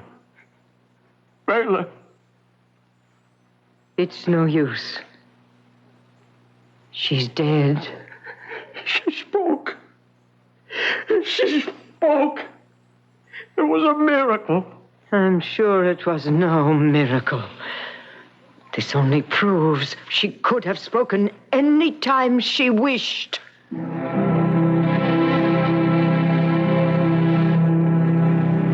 Rabbi Mendel was very upset that he did not reach Vela's bedside before she died. Oh, was he upset. The night after the funeral, however, he was still brooding. And when I brought in his meat for supper, he was still staring at his soup. What do you see in that bowl that's so fascinating, Rabbi?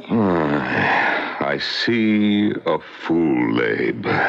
Well, your secret is safe with me. After all, one of us has to pretend to be a rabbi. Otherwise, how could we afford to live in so grand a style? What grand style? Why use a perfectly good bowl of soup for a looking glass when any rain puddle would do just as well? Aye, Labe. Between us, we make one passable human being. I shouldn't waste time brooding. But if only I had hurried faster. They say she spoke anyway. A single sentence. I don't think that mattered to poor Mr. Franz. I saw his eyes when he came from her room. I've never seen such happiness in the midst of such sorrow. 27 years. I've never seen anything like it. You remember the night of her wedding? Oh, yes, I remember. I remember everything. See who that is, huh? Labe? Oh, good evening, Mr. Franz and Miss Bethel. Good evening, Labe. Is the rabbi here? I don't know. Let me ask. Of course I'm here. Why do you have to ask? A moment ago, you were in the past. Just shut the door. Forgive us for disturbing your evening meal, Rabbi, but we must have judgment. Judgment? Yes, there hasn't been peace between my sister and myself for 27 years. And now that Vela is dead, it will be worse than ever. I'd be willing to drop the whole matter if Franz didn't insist on referring to Vela's last words as a miracle. But that's what they were, a miracle. Is this not so, Rabbi? She was the ultimate shrew. My old friends, you are both wrong. What? The miracle is not that she broke her silence with her last breath, but that for 27 years, she did not speak.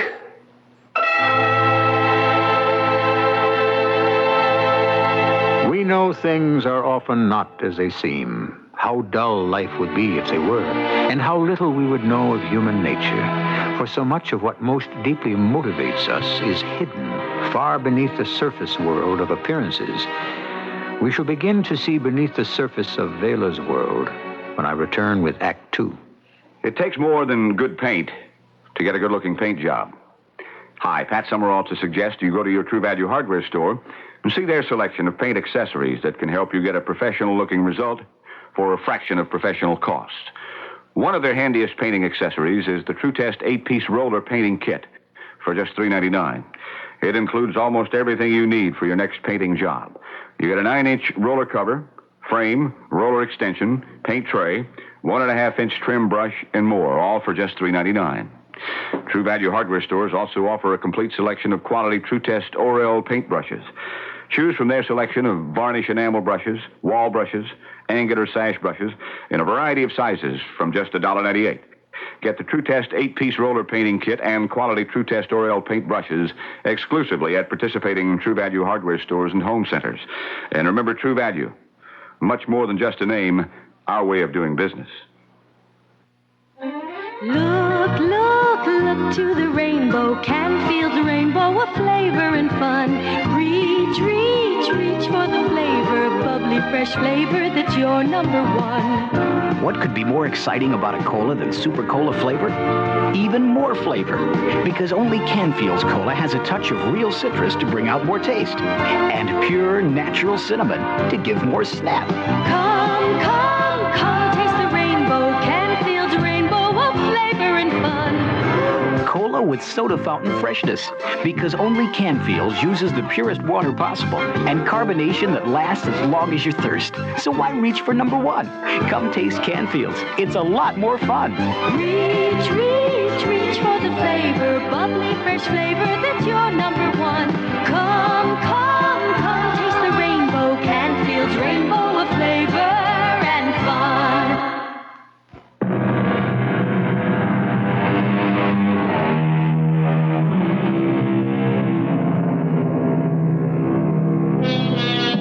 When a carefree and irresponsible young girl married a timid, serious young man, idle tongues got ready to wag. Then, literally overnight, she was transformed into a sedate, mature woman, an excellent wife and mother, in all respects, save that she would not, or could not, speak. Through grief and joy, only her eyes told the story of what her heart was feeling. And now that that heart beats no longer, the mystery surrounding her looms larger than ever. Rabbi, you say it was a miracle that she did not speak? Bela was a worthy among worthies, a saint. What? Oh, but this is disgraceful. She was doing it deliberately. You asked me to render judgment. It has been rendered. Now, if you will let me get back to my meal, Labe will show you to the door. Good evening. 1,000 thanks, Rabbi. Come, Bethel. No. This judgment makes you happy, of course, Franz. It vindicates your simple faith. And it makes me look like a fool. Good, madam, please, let the rabbi eat. If he does not eat, he will be in a bad humor. And if he's in a bad humor, he will expect me to get him out of it, and I'm very tired. Labe is right, sister. It is late. I will not hear a woman praised who sat by in silence at times when most mothers could not have found words enough to express their feelings. Well, then perhaps she was the wise one for not even trying. Now, please, good night. But one does not solve a problem by shutting a door in its face any more than one converts a person by silencing him. It took them a whole 24 hours, but the very next night, they were back. Rabbi Mendel? Franz, good evening. Is Bethel with you? Good evening, Rabbi. We're sorry to trouble you again, but remember that judgment you rendered last night? I want proof that your judgment is sound, Rabbi. You say Vela was a worthy among worthies. But what do you know of this matter that you can render such a verdict? Well, what I know is perhaps better left unsaid. Aha. I do not like the sound of that. Rabbi, I'm afraid you must tell us. For you have now undone the effect of your judgment altogether. Very well, my friends. Sit down. I must begin by asking you to recall that night, the night of the wedding. I can still recall Mr. and Mrs. Clattener. What generous, warm-hearted people they were. We must remember everything just as it happened. As they talked, the scene became more and more vivid, until it seemed as if we were all transported back to that strange occasion. Oh, yes, I was invited too. There's an old custom that on all festive occasions someone should be present as a reminder of life's darker side, lest people in their reveling forget the sorrows of this world. A good custom, so they hire a fool. You figure it out.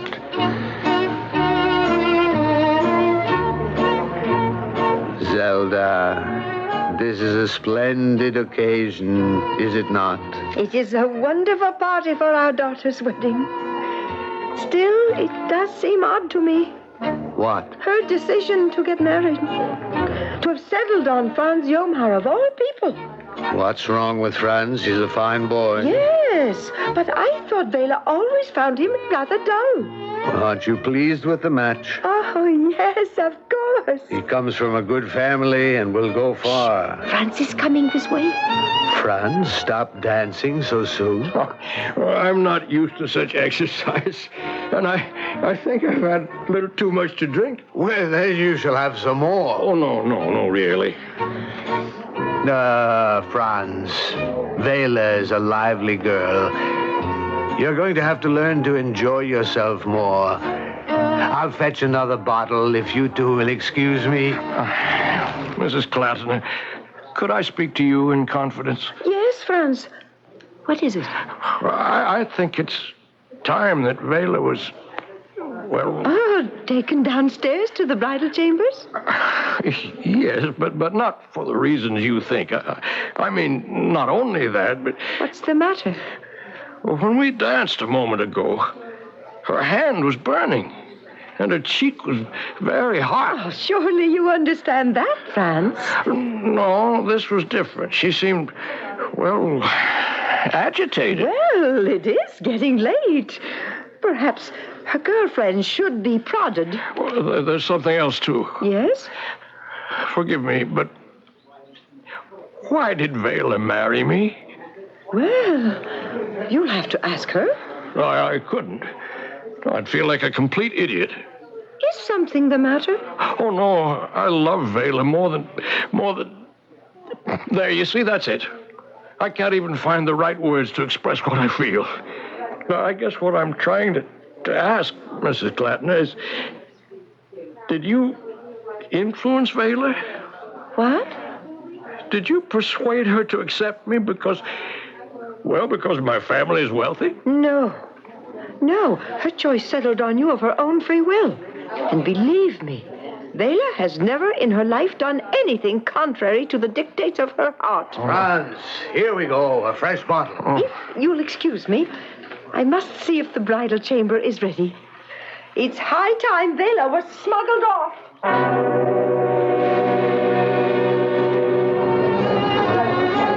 Franz? Yes, Mrs. Clatton? I have it on very good authority that all is prepared. But I advise you to slip down the back stairs. Some of the young men have planned some trickery if you go by the main stairway. Thanks. Excuse me, Mrs. Clatton. Good night. The boy's as nervous as a new clerk. He should be. The young men are waiting for him on the back stairs. Zelda. Well, one has to keep one's priorities straight. I couldn't spoil their fun just to save Franz a good ducking. No! Oh, that's painful. Reminds me of our wedding night. The water they dumped on me was straight from the river. Ice cold. What was that? She's gone. She's gone. What? Vela's gone. She's vanished. My boy, slow down. Catch your breath. Now, what do you mean? Vela's not in the bridal chamber. But how can this be? I saw the girls take her in there not 5 minutes ago. Well, maybe it's another prank. If it is, it's carrying things a bit too far. Well, I'll speak to the girl. That's not a trick. I'm sure of it. Now, calm yourself. Oh, she's run away from me. No. Well, maybe. Oh, what if some evil spirit's gotten a hold of her? Nonsense. Well, it happens, you know. They say especially on wedding nights, and especially young girls who are as good-looking as Vela is. These spirits are driven mad with jealousy.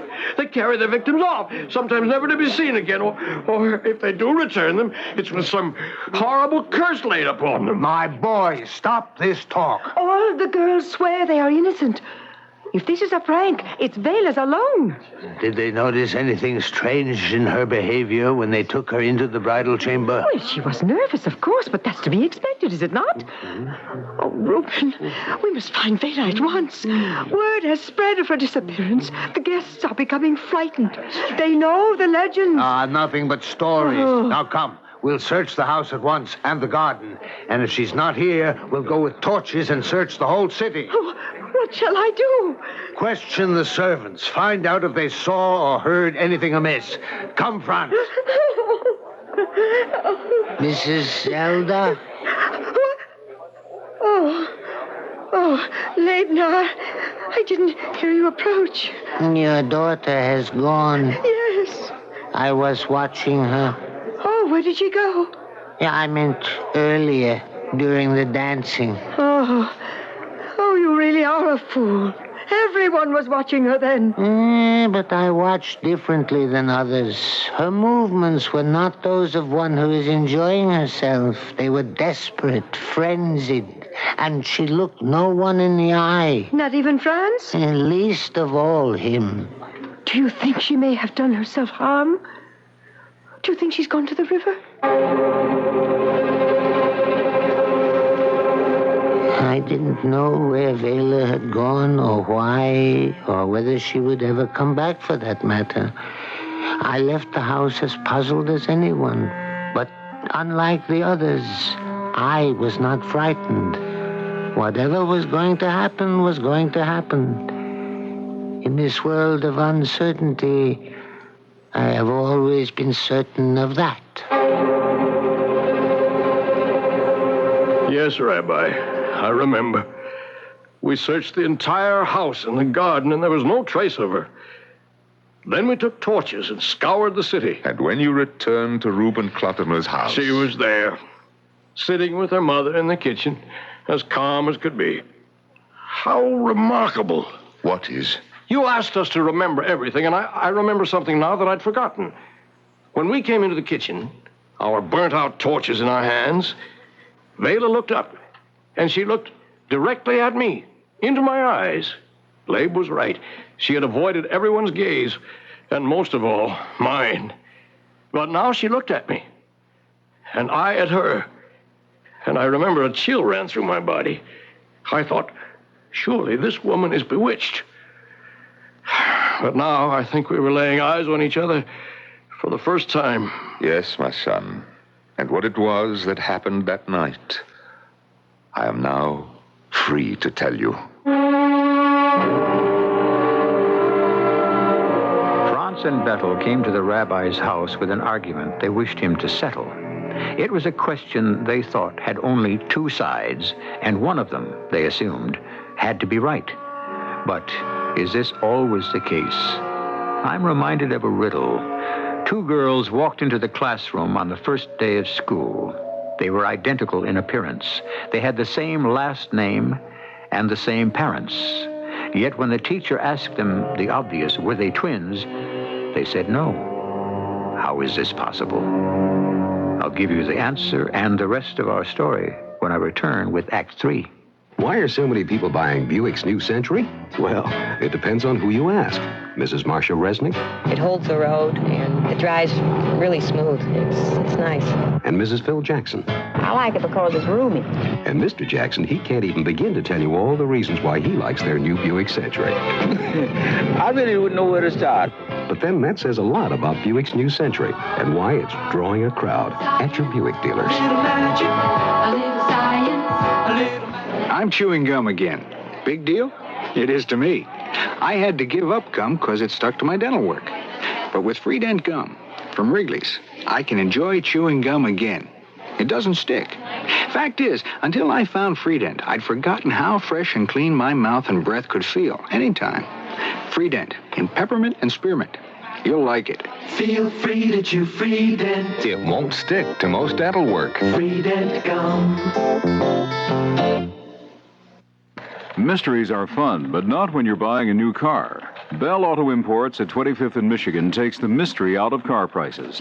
Bell comes flat out with an offer of just $200 over cost on brand new 77 Fiats.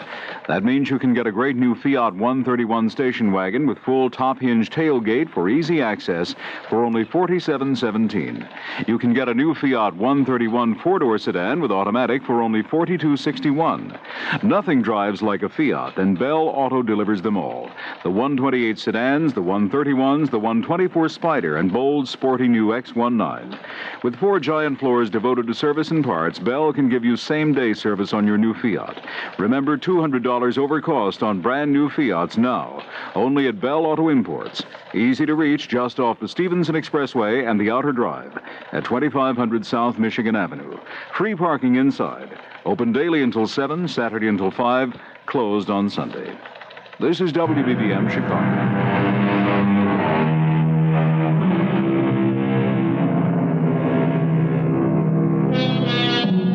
Two girls, identical in looks, both with the same parents, Yet they are not twins. What are they? Triplets. The third sister was home in bed, sick.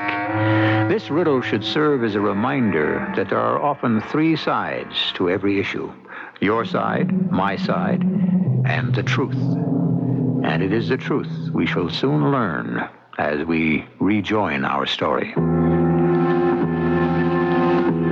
I always figured the rabbi somehow knew more than the rest of us. Whenever Vela's name was mentioned, a certain look would come into his eye, a look of sorrow and tremendous respect. Then, too, I remember one particularly odd incident. It happened right after the plague had carried off their daughter. Franz and Vela were in formal mourning, and I accompanied the rabbi to their house. He went, so I assumed, to offer consolation to them both. But strangely, he spoke only to Franz. Vela deliberately kept her gaze averted, and only as we were leaving did she lift her eyes. For a brief moment, their looks met, and then departed without a word. When your bride left her parents' house on her wedding night, it was to my cottage that she came. She came here, Rabbi? It was I who heard her last words. It was to be one of the most difficult hours of my life. It was late, as you recall, but I was still at my desk, deep in study. Please open the door. Rabbi, you must let me in. I see your light. You are home. Please, I must speak to you. Who is there? It is I, Reuben Clattener's daughter. What do you want so late at night? Please, you must let me in or I shall die at once. Well, yes, by all means. Oh, thank you. Please, you must try to calm yourself. There can be no peace for me. I must ask you again who you are and what you want. It is very late. Do you not recognize me? No, I don't think I do. Then I am indeed a lost soul. Are you from this community? Oh, you see, I am new here. I still don't know everyone as I ought to know. I am the woman you married not 5 hours ago to a husband. Ah, yes, your voice. Yes, it does sound familiar. Reuben Clattener's daughter, you say? Yes. Oh, no, but this cannot be. I'm being visited by an apparition. Why do you say that? If you are truly she whom you say, why are you here and not in the place where you belong? I know of no other place where I belong, more than the one where I am now. The place you belong, my daughter, is in the house of your parents. And since you have today been made a wife, your place is with your husband. What is a wife? And who am I? Forgive me, but that is a good question. What is it you wish of me? I have a great sin that rests heavily on my heart, and I don't know what to do. And what you have done can be discussed at another time. No. I know what oppresses me. It lies so near before me, I can grasp it by the hand. Very well. You have come here to confess a great sin. Do your parents or your husband know anything about this? Who is my husband? What? I am in love with a man, but not the one you married me to today. Shh. Hush. You cannot speak of this now. I must. You are married. His name is Neftali. He is a scholar, a student at the yeshiva. I see. And he is perhaps poor? Very poor. Ah, unfortunate Vela. I think I begin to understand. But did you not speak of this to your parents? No. You owed them the opportunity to approve of your heart's true choice. I did not think they would. You didn't? No. Huh. Vela, I'm going to ask you a question. If it is not answered honestly, you will have to leave. I will answer. Were you forced to be married? No. I was not forced to be married. My parents never once said, you must. It is my own desire that I am what I am. But this other young man, Naphtali, was he for some reason displeasing to your parents? They did not know him. But you claimed just now you loved him. I must be incapable of love. I married Franz Yomar because he is the rich son of a rich man. To enter his family is to become the first lady of the community, to sit buried in gold and silver. That is what infatuated me. That is why I forced myself to marry him. The gold and silver have an influence over me. More and more they cry to me, you will be the first lady in the community. And the more Franz loves me, the more I detest him. It is not Franz you detest, but yourself. That is true. He is a kind man.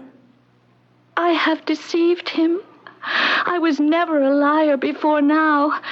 And today, when I stood under the wedding canopy and he took the ring from his finger and he put it on mine, and when I danced with him, and they led me away. When you first entered my house, I thought this must be a mad woman. But only a soul conscious of its own sin could speak as you do now. Tell me what I am to do. What to do? Tell me. Do you think I have come from my parents' home merely to return again without help? You alone in all the world must tell me. Look at me. I am no wife. I will not be a wife. Tell me what I am to do. Please, Vela, stand up. Tell me first. I will not rise till then. Oh, dear Lord, who could that be? Master. Labe, that fool of a sexton they've given me. Vela, can you hear me? Yes. It will be best if no one knows that you have come here. Will you rise and go into the next room until... I will not move. Master! All right. Vela, I'll put this screen in front of you, but please try to make no noise until I have dispatched this fellow. I'm coming. Oh, Master, 1,000 pardons, but I'm afraid I had one glass of wine too many. It's all right. And it caught up with me just as I was trying to find my latchkey. Enough, Labe. Yes, Rabbi. Despite my condition, you see before you a man ready and willing to carry out the evening chore. Yeah, well, it won't be necessary tonight. Oh, no. Let me make amends for my condition. Well, never mind. Please, No, Master. no. You don't want me to draw water from the well? No. Nor bring in more wood for the fire? No. It's burning low. No. I mean, yes, I know, but no. That screen is out of place. Leave it there. It's blocking the fire from warming you at your desk. But as you pointed out, the fire is burning low anyway, so what's the difference? Keep this up and you too may someday be a fool. Labe, go to bed. I want to be left alone. But you are not alone. What? I can see your thoughts are with you. Go to bed. You know, Master, a most remarkable thing has happened. The bride you married today has been carried off by spirits. That's nonsense. I know. They're searching for her everywhere. If they were smart, they would just come to you. Huh? Well, why me? Because I'll bet you know where she is. Why do you say that? You're the rabbi. The rabbi knows everything. In fact, it's your fault I'm a fool. What do you mean? That's what I was always told as a child. The rabbi knows everything. That's why I never bothered to learn anything. I figured as long as someone knows it, what's to worry? So, don't disappoint me, Rabbi. I'd hate to have been a fool for nothing.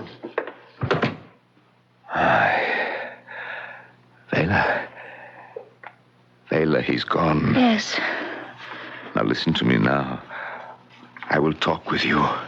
I am listening. But will you do what I advise you? For I am going to say something that will terrify you. I will do anything you say. Will you swear? Yes. No, don't swear yet. Not till you've heard me. I don't want to force you. Hear me then, daughter of Reuben Klatener. You have a twofold sin upon your soul. First, you permitted yourself to be infatuated by gold and silver, for which you forced your heart to lie. With this lie, you have sought to deceive a person who has entrusted you with his all when he exchanged vows with you today. I know. But you have committed an even greater sin than this, for you have also destroyed the happiness of another person. What can he do now when he knows what has been lost to him? Darling. Silence.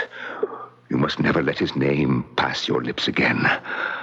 Why did you not speak when you could have spoken? God can never easily forgive that. To be silent, to keep secret in your breast what would have made him whom you loved happier than the mightiest monarch. Say no more. Hear now what your penance must be.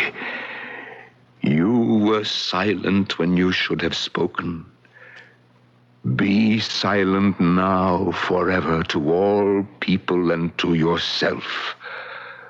From the moment you leave this house until I grant it, you must be dumb. You dare not let a word pass from your mouth.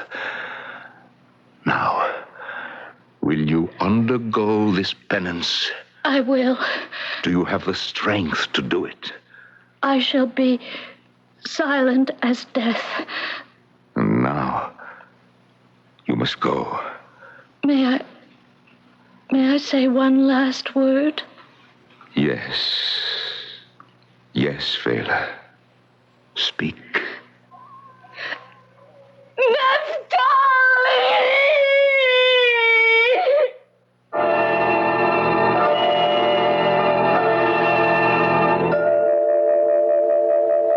When the rabbi finished his story, everyone sat for a very long moment in silence. So, there it is. You see now why I rendered the judgment I did.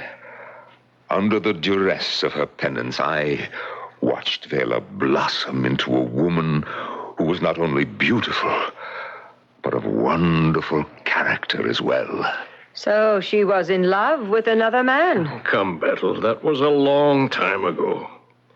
We had a good life together, and I truly think that in time she came to love me. But Franz, can you say you were completely happy? No. Can you? Must one have everything? I had doubts about our marriage, too.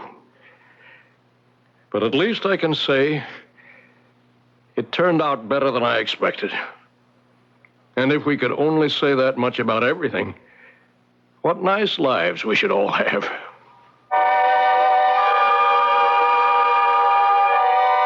What nice lives indeed. It is said we speak more with our eyes and our gestures than with our tongues.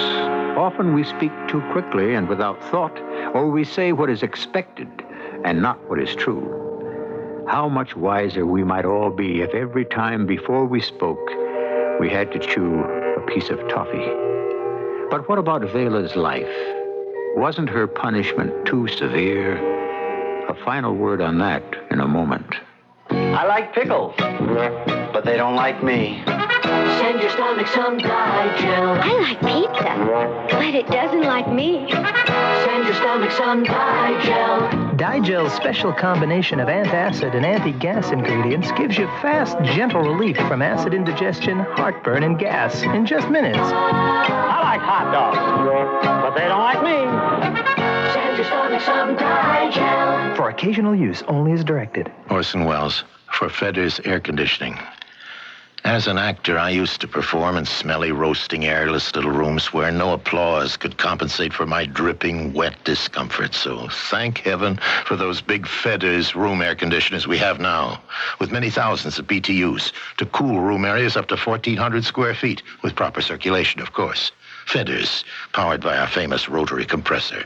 A quiet, durable Feathers. One of the great creature comforts. My old stain.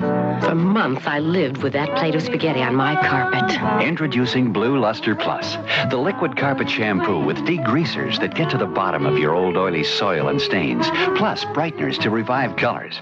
Rent a Blue Luster shampoo at your hardware store. Use it with Blue Luster Plus, and you'll be minus those old stains. And nothing remains of my old stains.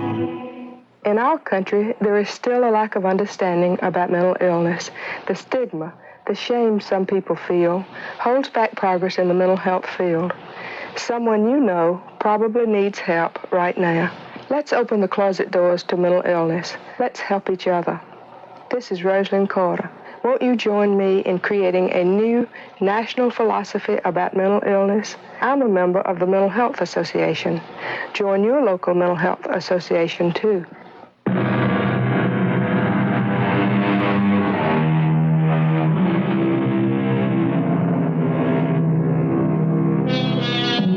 Was Vela's punishment too harsh? Well, the story was meant as a parable, and it was written 100 years ago when the marriage tie was far more strict than it is today. All in all, I think I'd have to say that Vela was a remarkably strong and self-possessed woman who endured. Our cast included John Beal, Norman Rose, Carol Teitel, Joan Shea, and Robert Dryden. The entire production was under the direction of Hyman Brown. Radio Mystery Theater was sponsored in part by True Value Hardware Stores and Buick Motor Division. This is E.G. Marshall inviting you to return to our Mystery Theater for another adventure in the macabre. Until next time, pleasant dreams.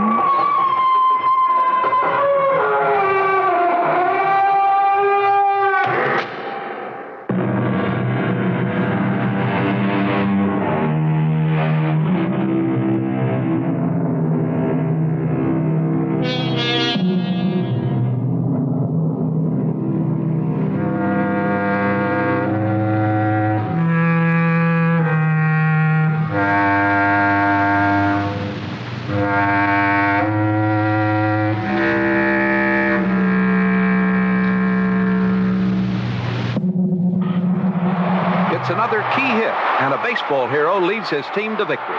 But behind every baseball hero, there's a whole team of unsung heroes. Steady, dependable guys who play ball year in and year out, but never get to be baseball superstars. This is Bob Elson for Northwest Federal Savings, and I'd like to pay tribute to some of Chicago baseball's unsung heroes. I picked 20 from past Cub and Sox team. And if you can guess who they are, you could win 2 tickets to a Chicago game. Who was the hustling Sox outfielder nicknamed No Neck, who is best remembered for his aggressive play? Or the versatile, smooth-fielding infielder for the Cubs, who backed up Beckert, Kessinger, and Santo? Look for the contest in the sports pages of your newspaper, or pick up a copy at any Northwest Federal Savings Center.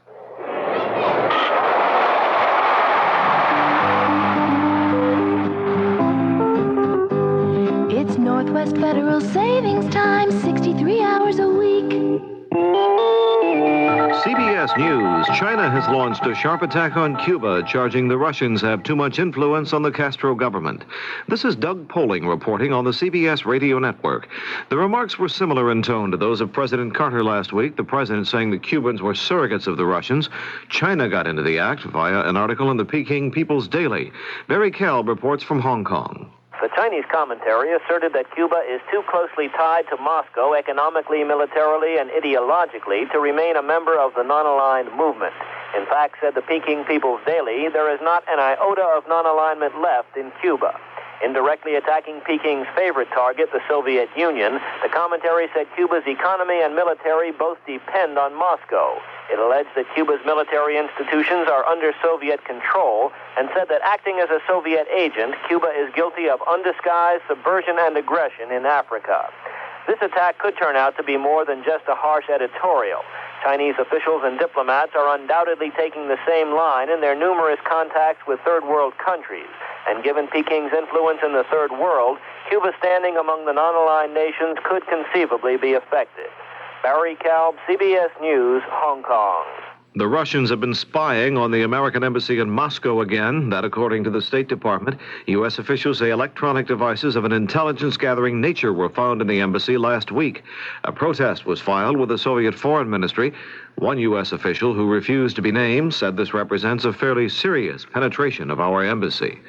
More news in a moment. If you're an investor looking for high-interest income, you usually have to take some high risks along with it. Because if you want a low risk, you usually have to settle for low yield as well. But Dean Witter Reynolds can help you change all that by helping you get high yields with low risk. How can Dean Witter Reynolds do it? We'd like to suggest 3 different ways. 1, Ginnie Mae's. Ginnie Mae's? Government National Mortgage Association issues that can yield up to 8.5% and guaranteed by the U.S. government. 2, high-quality corporate preferred stocks, giving you 8% and more and backed by the resources of major U.S. corporations. 3, municipal bonds with tax-free yields that may be equivalent to up to 10 or 12% interest. 10 or 12%. Depending on your tax bracket. If you're looking for high returns with low risk, call or stop in at any of the 220 offices of Dean Witter Reynolds. Senator James Allen of Alabama died Thursday night after suffering a heart attack. The conservative Democrat was 65 years old. Allen was stricken while vacationing at Gulf Shores, Alabama. He was rushed to South Baldwin Hospital in Foley, Alabama, where Administrator Sandy McHill had this information. The nurse said he was breathing and alive when he was brought to the emergency room, and they worked on him for approximately 30 to 40 minutes. His wife was with him and several other people. Funeral services for Allen are tentatively planned for Tuesday in his hometown, Gadsden, Alabama. Governor George Wallace of Alabama called Allen's death a great loss. He will appoint an interim senator to serve until the November election.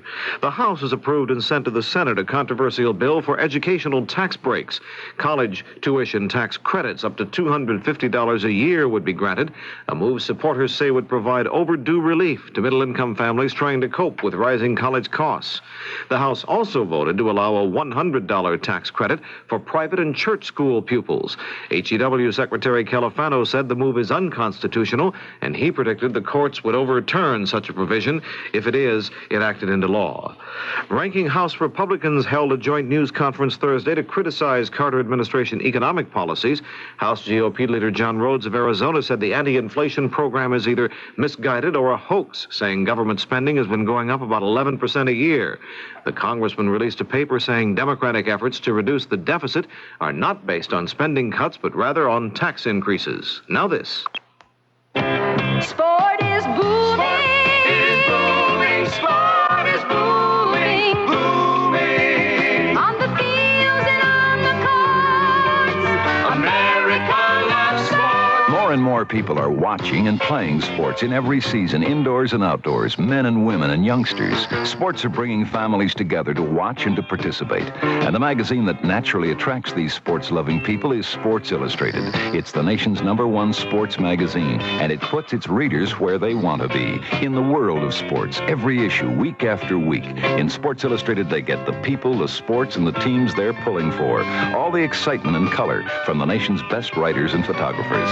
For 16 million readers, Sports Illustrated is the authority. It is sports in print. Sport is booming. Booming. Sport is Sports Illustrated. We are sports in print. booming. Yeah.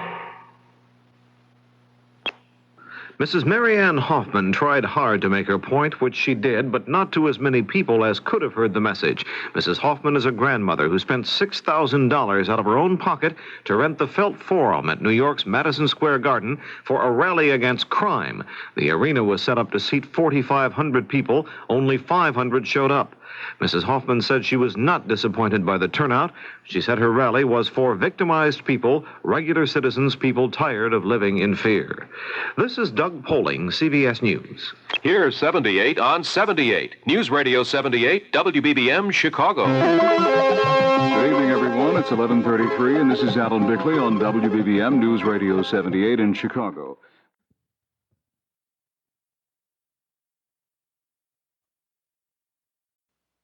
Here's 78 on 78. News Radio 78, WBBM, Chicago. The CBS Radio Mystery Theater presents...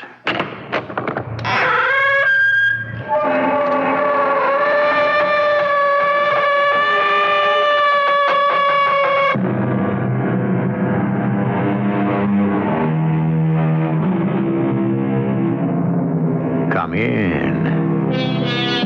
Welcome. I'm E.G. Marshall. Have you ever met them? The pig-headed, the know-it-alls, the wiseacres who will never learn, at least not by experience. If fortune hits them, it's their due. If it's misfortune, it's an accident, a mistake, never their fault. But I speak in generalities, and if you hang on, I'll get down to specifics. And what specifics? Sir Charles, this is the fine handiwork of a certain Colonel Clay. You are not the first who has come to the police here in Monte Carlo. Many others have been victimized. Chief DuPont, you said a Colonel Clay. Then you know the man. Know him. He is unforgettable. He has a face which he molds like clay. He is a man of infinite disguises. But his real name? Who knows? His nationality? Who knows? All I can tell you is the police of 4 countries have never been able to catch him.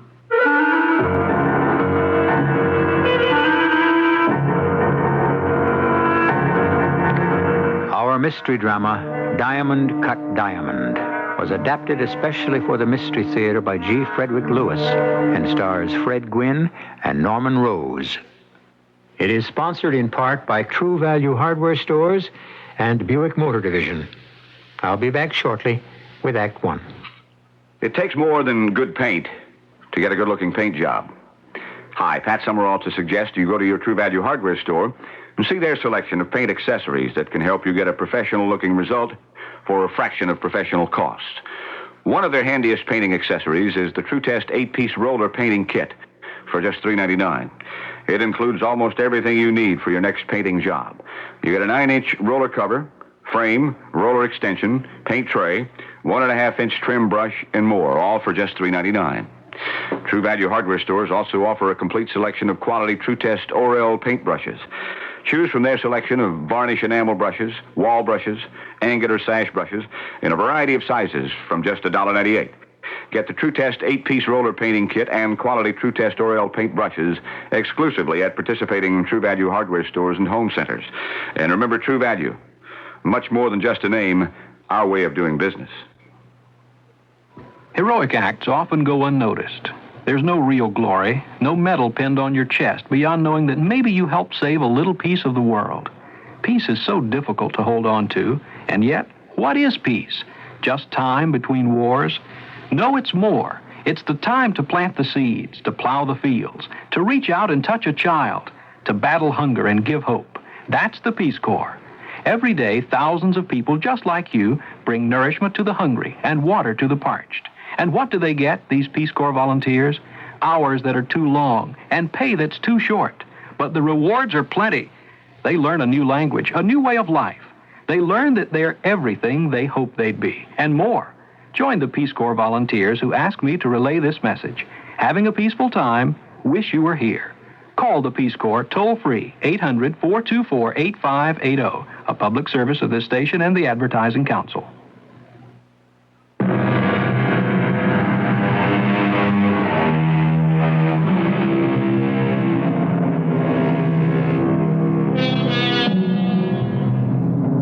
quite some time now, I've had the enormous pleasure of bringing to your attention stories of mystery, murder, and mayhem, as well as their lighter counterparts, robbery, jewel, bank, and highway. To me, the world of crime, crooks, and chicanery is fascinating, and we of Mystery Theater are always on the lookout for the arresting and intriguing. Today, we thrust our microphones into the back stairs and private lives of two men. One of the richest men in the world, the other one of the most cunning.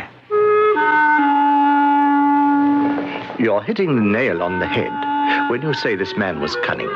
He was, without doubt, a master swindler. But I'm getting ahead of myself. My name is Cy Wentworth. I'm the personal secretary to Sir Charles Vandriff, who has made several fortunes in South African diamond mines. Now his interests are more varied, and his fingers delve into 100 pies in 100 countries. I go everywhere with him to manage and take up the slack. Even a week or so on the Riviera. I think Lady Vandriff would have enjoyed the roulette wheel, Sir Charles. I asked my wife to come along, but no, she had things to do in Paris. Amelia has a mind of her own. Is this your first visit to the casino, Si? It's my first visit to Monte Carlo, Sir Charles. Are you going to place a bet? No, the odds are against you and for the bank. Well, I thought it was 3-1 when you win. When you win. Faites vos jeux, mesdames, messieurs, les short bets, ladies and gentlemen. Well, what happens now? Well, the players put their bets on the table, some on the numbers, or red or black, high or low, even or odd. Faites vos jeux. The wheel is spun, the ivory ball is rolled in the opposite direction, and, well, you know where it falls is where you lose. Well, aren't you pessimistic? Realistic. Rien ne va plus. Betting is closed. My educated guess, as a banker, out of the 30 people you see betting here at the table, 1 5/8 of a person may win. What is that in percentages? Very low. Yes, precisely my point. 32. 32, that's me. But there's a lady who won. Well, she'll win once, maybe twice, but no more than that. Why do people keep coming back here if they're losing all the time? Because many years ago, someone started the rumor that with the right system, you can break the bank at Monte Carlo. But you say, Sir Charles, it doesn't happen. Rarely. Seldom. Generally never. 19. 19. Me again, 19. Well, that's twice the same lady. Shall we go, Sir Charles? No. I wish to stay. I've proved to you that every franc she's made, she will lose. 24. 24 has won. 24. Et encore 24. Once again, 24. Oh, my goodness me. 13. Madame? Oh, I forgot. I've got all my chips on 13. Oh, thank you. She was quite a beautiful lady, and after a while, everyone else stopped playing to watch her. Time and again, her number would come up like clockwork. From time to time, I would catch her opening her handbag and a compactor powder her nose. Well, she must have a system, and I wondered what it was. The next night... Well, Si, what were you planning on doing this evening? Well, I was going back to the casino and see if that lady with the winning streak shows up. Do you want to come? Good idea. I like to watch the faces. A gambling casino takes advantage of people's weaknesses. Well, that may be true, but it's also great fun. Fun? Throwing away money? No, pitching your wits against the odds. It's not impossible for a tourneur to make certain numbers come up. Here? In Monte Carlo? Well, no, I've never heard of it happening here, but there's always a first time. Seymour, I've made it an absolute, unshakable, unbreakable rule in life to watch the other man. And when you can't see what he's doing, get out of the game. Yes, but supposing it's the only game in town. Don't talk rot. Come along. Let's see how far your beautiful lady with the magic numbers will get tonight. Oh, it was really the darndest thing. She won close to 1 million francs that night, powdering her nose more often than I thought it needed it. But I was dumbfounded. Sir Charles was angry. She was disproving his financial experience, his logic. He insisted I ask her to join us at a table. Sir Charles, may I present Mrs. Picard? Sir Charles Vandriff. How good of you to come over. Mrs. Picard, it's unusual to see a lady alone at the gaming tables, especially one so attractive. But I haven't been here since my husband passed away 4 years ago. Oh, I am sorry. I understand how you feel. I didn't see either of you gentlemen playing roulette. Or is Chemin Fair your game? No, I'm inexperienced, and Sir Charles is a banker. I'm not a gambler by nature either, but then I have my guru. You have a guru? Well, what does that mean? Well, we call him that. I don't know if he actually is. Well, are you saying that... He gives me the numbers, and I play them. Oh, he does? Oh, yes. I hide the numbers in my compact. Oh, come now, Mrs. Picard, please. Why is that so unbelievable? This man... What does he call himself? If you'll let me finish, his name is Maramichi. I told you my husband had been dead for 4 years. One day, here in Monaco, I was at the hotel pool, and Maramichi came and sat beside me, and he said, "Look there." And I saw the face of my husband in the water. Oh, how ghastly. It was. Because, you see, my husband had drowned. I could tell you many other stories. He is an extraordinary man. Yes, and I expect extraordinarily expensive. I have never paid him 1 penny, not a franc, not a sou. Really? You don't cut him in on your roulette winnings? I don't know why I'm sitting here, subjecting myself to so much hostility, Sir Charles. I'm going now. I would say it was nice meeting you, but it wasn't. Mrs. Picard, Mrs. Picard. Let her go. Well, if you'll forgive my saying so, sir, you really were a little rude. Perhaps I was. Well, Si, did you talk with the lady? Yes, sir. I found her on the terrace after dinner. She accepted your apologies. I must say, Mrs. Picard's the most attractive young woman I've seen in ages. I was thinking, this guru of hers, this Michi Marshal... Maramichi. Well, whatever he calls himself. What terms do you think he would agree to for a private seance? You mean, how much would he charge? Yes, how much? Well, according to Mrs. Picard, he does not work for money. What he does is for the good of humanity. Oh, nonsense. The man must live. Now, look, find out where the chap is staying and get him to come to our hotel tomorrow night. Don't say who I am or where you're taking him. Bring him directly to my suite. I'll have Mrs. Picard there and a few others, whoever I can find. 9 o'clock.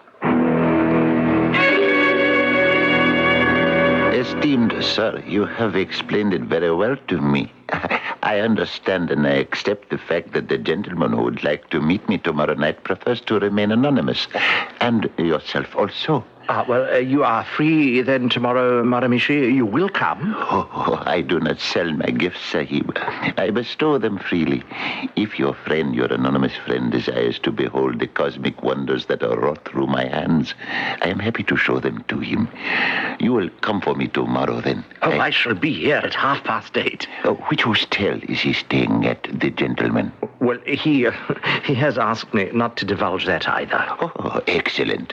A careful man who wishes to avoid any possibility I might discover his identity just as well.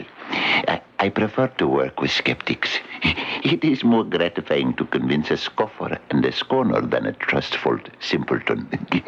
And I rather think your Mr. X is far from that.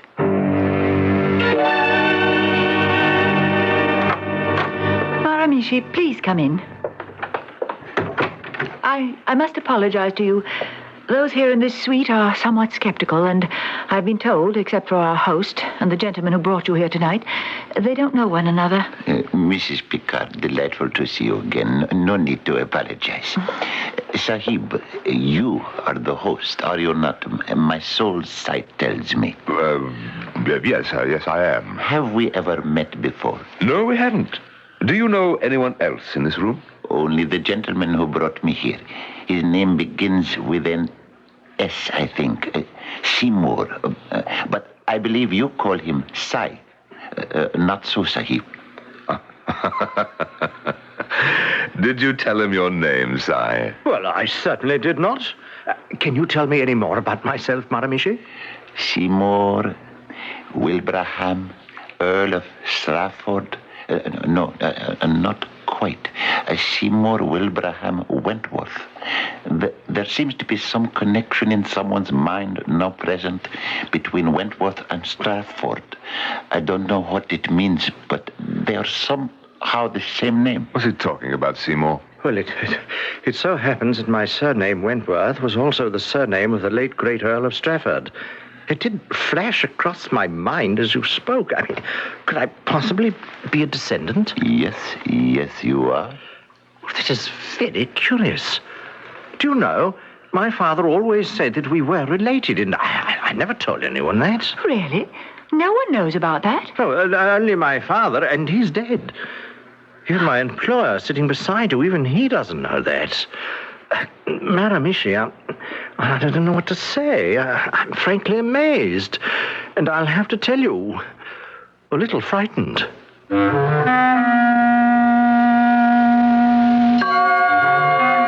Act 1, which in this case means not only how far we have come in our mystery, but the first act performed by our mysterious guru to prove he is not a charlatan. On the other hand, mind reading, getting inside information are all part of a tricker's accomplishments. But perhaps Maramishi is not counterfeit. We shall have to restrain our impatience until I return with Act 2.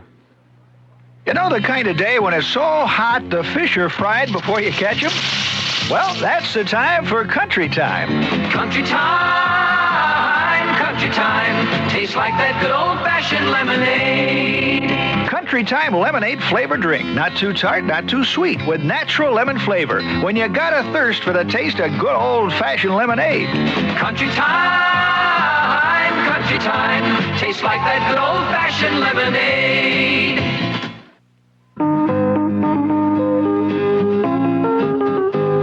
It's Northwest Federal Savings Time, 63 hours a week. Hi, I'm Chuck Shaden, Vice President here at Northwest Federal Savings. Let's see how some folks spend their time at Northwest Federal. Well, we do come to the movies quite a lot. They have those wonderful old movies that are so enjoyable. We enjoy the sessions that you have there, clinics that you call. We have attended many of them. Home repair, plant clinic, income tax, and retirement. Well, last year we went to Holland, Michigan for the Tulip Festival, and we enjoyed those outings. We look forward to them. As you can see, there are many ways to spend time at Northwest Federal Savings. If your bank doesn't offer those nice little extras, it's time to sing a different tune. It's Northwest Federal Savings Time, 63 hours a week. Last night, you went to sleep in your own bed. You woke up in hay fever country. Don't give up. Arm yourself with ARM. ARM Allergy Relief Medicine delivers full antihistamine relief for dripping, itching, and sneezing, plus a decongestant for freer breathing, clearer sinuses, more total relief. Arm yourself with ARM. ARM. Take ARM when needed, only as directed.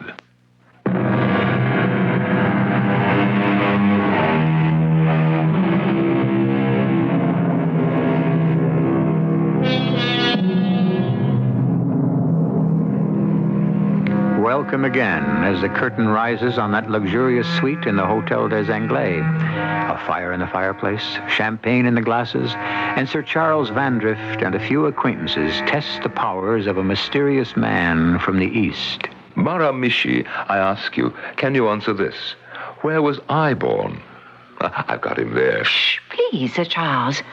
South Africa, Cape of Good Hope, Johnsonville, DeWitt Street, 1920. By Jove, he's correct. On the button, he really does it. You see? Impressive. On second thoughts, Seymour, he may have found me out. He may have known where he was coming. I never gave him a hint. Until we reached the door, he didn't even know what hotel I was bringing him to. Gentlemen and ladies, would you like me to tell you the number of a banknote enclosed in an envelope? Well, now, that's a test I can understand. Would you leave the room, sir, and I'll make a selection. We shall wait until the door closes behind you. Now, I hold up this banknote for all of you to see. Si, Mrs. Picard, you, sir, Madame, can you all see the number? Good. Now, Si, get me some envelopes for my writing case. This is the kind of test I like. He can't get by with any advance information here. Oh, thank you, Si. Now, I'll take that manila envelope.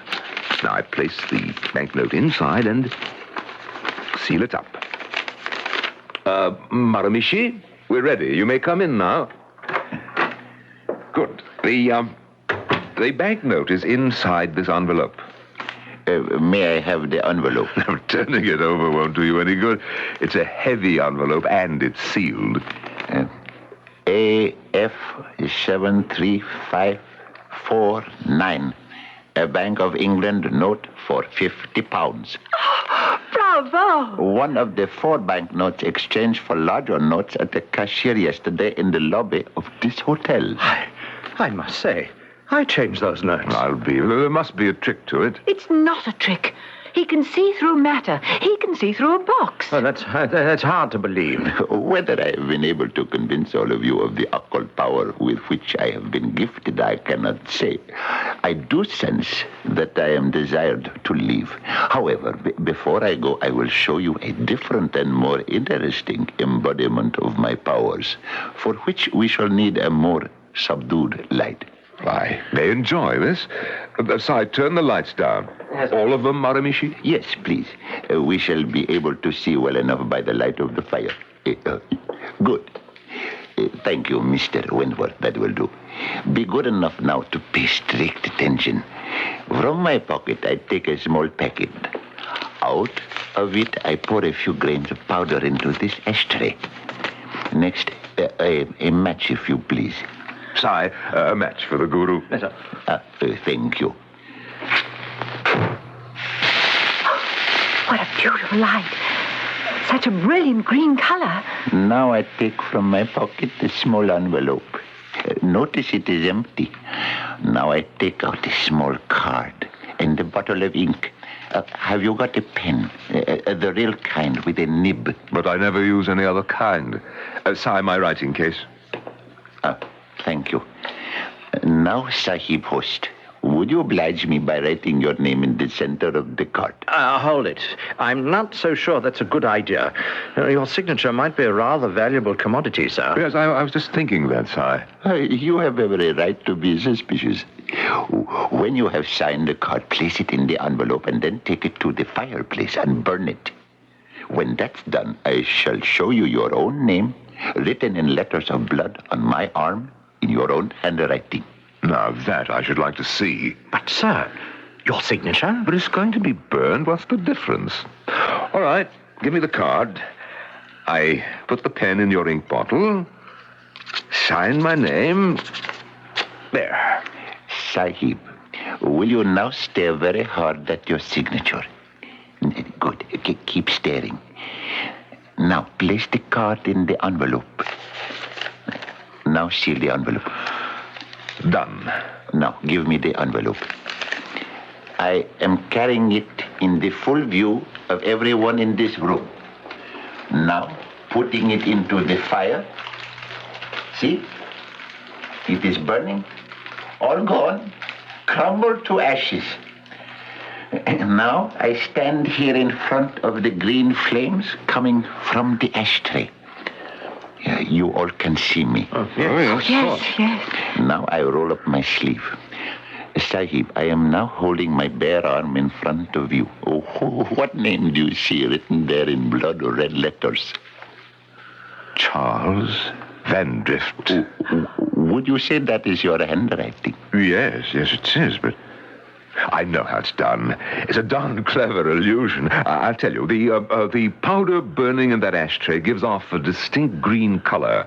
Your ink, deep green. You made me stare at my signature for quite some time. So now, naturally, I see the same thing written on the skin of your arm in a complementary color, red. You think so? I'm sure of it. Happens often. I look into the sun at some brightly lit objects, close my eyes, and it remains on the retina. Then watch me as I roll up the sleeve of my other arm. Charles Van Drift is your name, but not your whole name. Now, look at my bared right arm. is what you see also in a complementary color? I don't wish to look. All right, I will ask your friend Seymour. What is the color of the writing on this arm? Green, quite green. And, sir, can you read the name? Yes, Charles O'Sullivan Van Drift. I say. Well, I for one, have had enough. I'll turn on the lights. Is that your full name, Sahib? Yes, it is. I'll say this, Maramishi. You gave us a fine evening's entertainment. I am happy you were amused, but frankly, I had hoped for more. More? Not only that you would be entertained, but enlightened. Well, perhaps another time.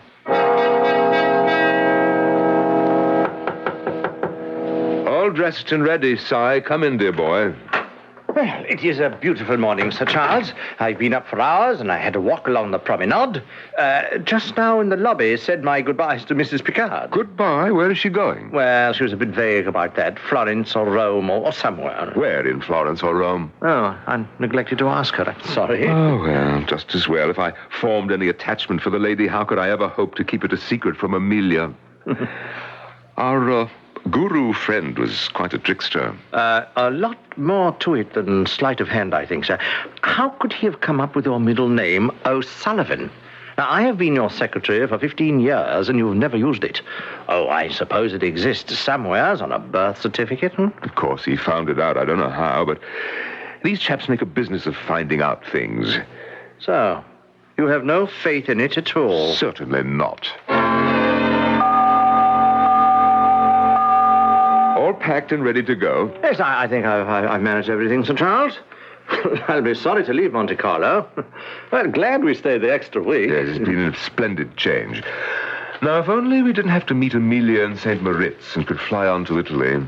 But she likes the snow and skiing. What are you fussing with those papers for, Si? Your London bank forwarded your statement, and I'm comparing your cancelled checks with your stubs, as I always do, sir. But I can't seem to find the stub for this check made out for £5,000 cash. Let me see that check. Well, I'll be. He did it after all. Who did what? Our friendly guru. He communed all right, but with my pocketbook. He's got my 5,000. Well, how did you know? My signature in green ink, remember? But how did he transfer what you signed onto this check? It looks like you wrote it, Sir Charles, not like a forgery. I never dreamed he'd take me like this. My signature on a blank check. It's incredible. And are you saying we can't get the bank to make good the 5,000? I don't see how. It's my true signature. Well, I think a visit to the chief of police is in order. Sir Charles, in my opinion, Colonel Clay is struck again. You are not the first who has come to the police here in Monte Carlo. Chief Dupont, you said a Colonel Clay, then you know the man. Oh, certainement, he's unforgettable. We here call him Colonel Clay. The Paris Sûreté call him Monsieur Rubber Face because his face is like Indian rubber. He's so changeable. A man of infinite disguises. Now, sometimes he pretends he's an army man, a colonel, but his real name, who knows? His nationality, who knows? Yes, when we met him, he was a guru. Oh, a guru. Well, this is a new one. At least you didn't get an old performance. I have some pictures. Will you look? No, not at all. Not him in the slightest. I remember Sir Charles, a master of makeup, some patty, clay, the nose, the chin, a wig, voila, all different. But not the eyes. Our man had very large pupils, shining, you know. These photographs show a man with small eyes. A drop of belladonna and the eyes expand. 5 grains of opium and you have the reverse. A narrow, ignorant expression. Sir Charles, I shall devote the resources of this office to finding out what we can. I suggest you return in 3 days. Welcome. Come in, Sir Charles. I see you have brought a lady with you. Yes, my wife, Lady Van Drift. She was to meet me in St. Moritz last week, but this is more pressing. Enchanté, madame. I can't think how this guru creature could have deceived Charles. Well, I'm glad to say I have discovered everything. Our light-fingered friend came to Nice this winter for the express purpose of robbing you, Sir Charles. But that's impossible. I sent for him. Charles, you are so gullible. Well, the matter of the private seance. He had your name already painted on his arm before. The matter of the check, you signed not knowing it was a check. But how did he do that? I show you this card, almost flat. Inside is a blank check folded, and the window in the center is where you signed your name. You said it was dark. The only light from something green burning. Probably in the excitement, you did not notice. But he put it in an envelope and burned it. I saw that. Oh, nothing to palm off one envelope for another. I am afraid, Sir Charles, it is bye-bye, £5,000. £5,000? You never told me it was that much, Charles. Well, you can jolly well buy me those diamonds to match my necklace. Now, Amelia, I never said I wouldn't. Monsieur Dupont, thank you. At least you have identified the culprit. I expect we will be able to arrest him now. Sir Charles, you expect. He wriggles out of our fingers. And even if we caught him, his disguises are so impeccable, who would identify him, huh? One more thing. The matter of the widow, Madame Picard. Madame, oh, yes. An accomplice, a sister or a wife. Dear, what a shame. Well, put it all behind you. It could have been much worse.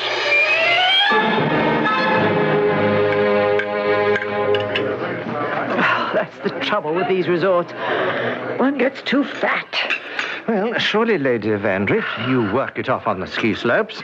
You've been out there all day. It doesn't seem to do me any good. Here I am stuffing myself at dinner time.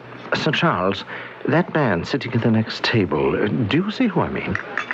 That young parson, the thin fellow with the glasses, sitting with the freckle-faced girl? Oh, no, not them. The other table. The man sitting alone. Oh, yes. Sinister-looking chap. Yes, I've caught him twice looking over here at us. Do you notice his eyebrows? Bushiest darn things I've ever seen. No, don't look now, but it occurs to me, do you suppose they could be stuck on? Fake eyebrows? Of course. That devil. What luck that he's here in the same hotel in St. Moritz. We've tracked him down. Sir Charles, we're not following him. He is following us.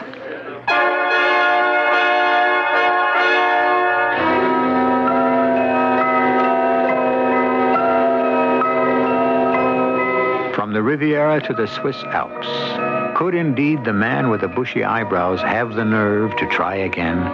Only this time Sir Charles is well on his guard. Who wins? Who loses? The man of 1,000 disguises or the man of £1,000,000 sterling? I shall be back shortly with the unusual conclusion to this extraordinary tale. The Electra's all washed and loaded, and you're on your way.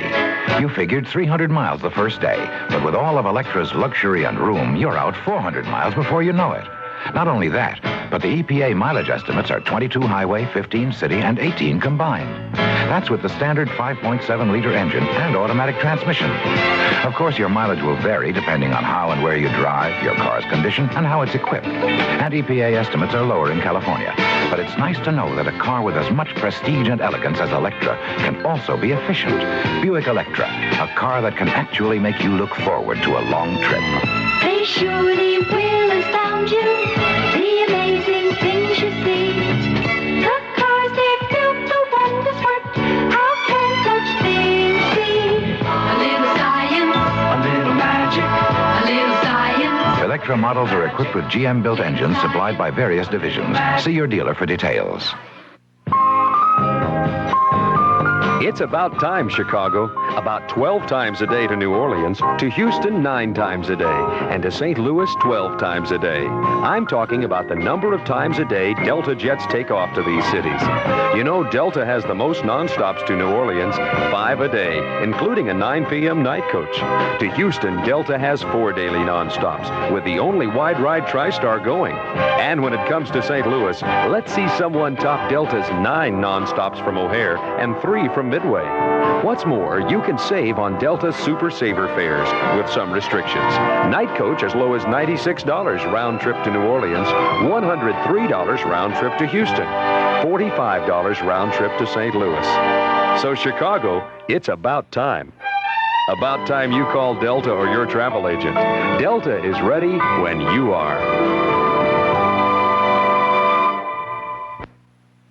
This is WBBM Chicago.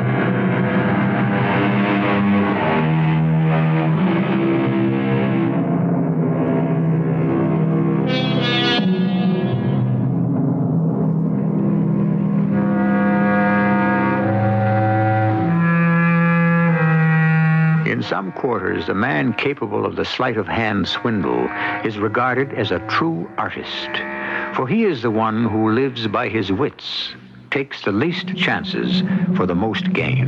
Hocus pocus, now you see it, now you don't. Now you see me, now you don't. Is the man with the bushy eyebrows the elusive Colonel Clay? And how would one prove it? I'm going over to his table this minute and ask him what he means by being here. Sir Charles, please come back. Oh, I'm terribly sorry, Reverend. I wasn't looking where I was going. Perfectly all right. No, it isn't. It certainly isn't. I've spilled wine all over your table, knocked a glass on the floor. Oh, please think nothing of it. I am sorry. It's all right.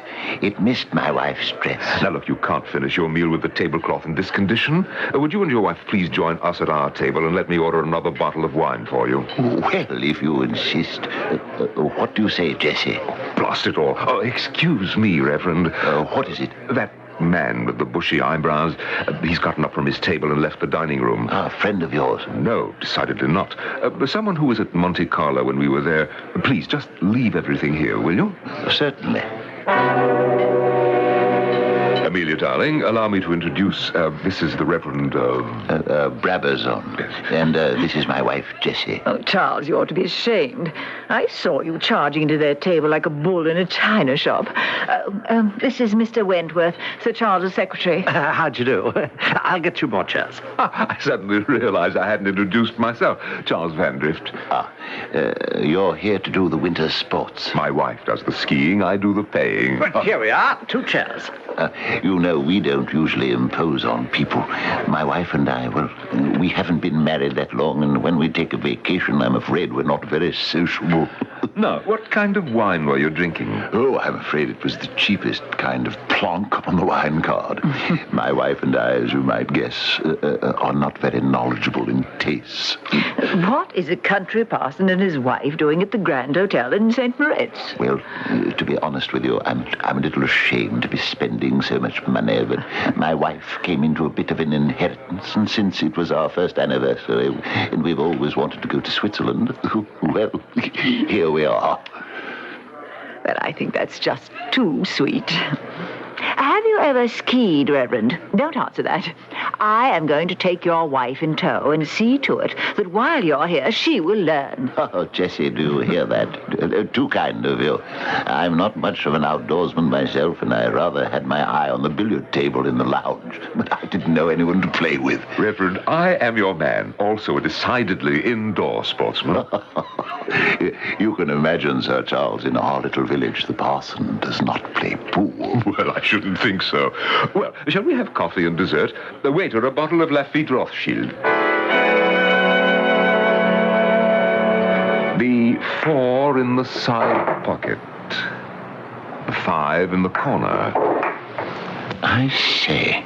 The 6, let me see. Oh, yes, the side pocket. I never thought I'd get my turn. Just a run of luck. For a man who doesn't play very much, you're giving me a good run for my money. Jessie and I had the most glorious afternoon on the slopes. She's a very quiet girl. She took to skiing like a duck to water. That Brabazon. It's a pleasure to meet an honest man. They don't have much, but he's quite content. They have enough to live on. I asked him about the poor in that village of his. Eppingham? Yes, on purpose to test him.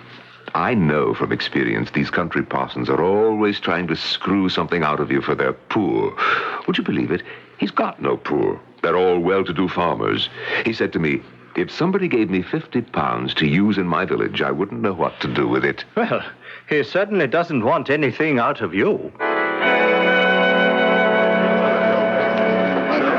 Ah, Reverend, you're the first down. I'm going to tell you, I simply adore your wife. Oh, well, she's having the time of her life skiing with you, Lady Vandrift. Ah, here comes Charles. Good evening, Reverend. But where is she?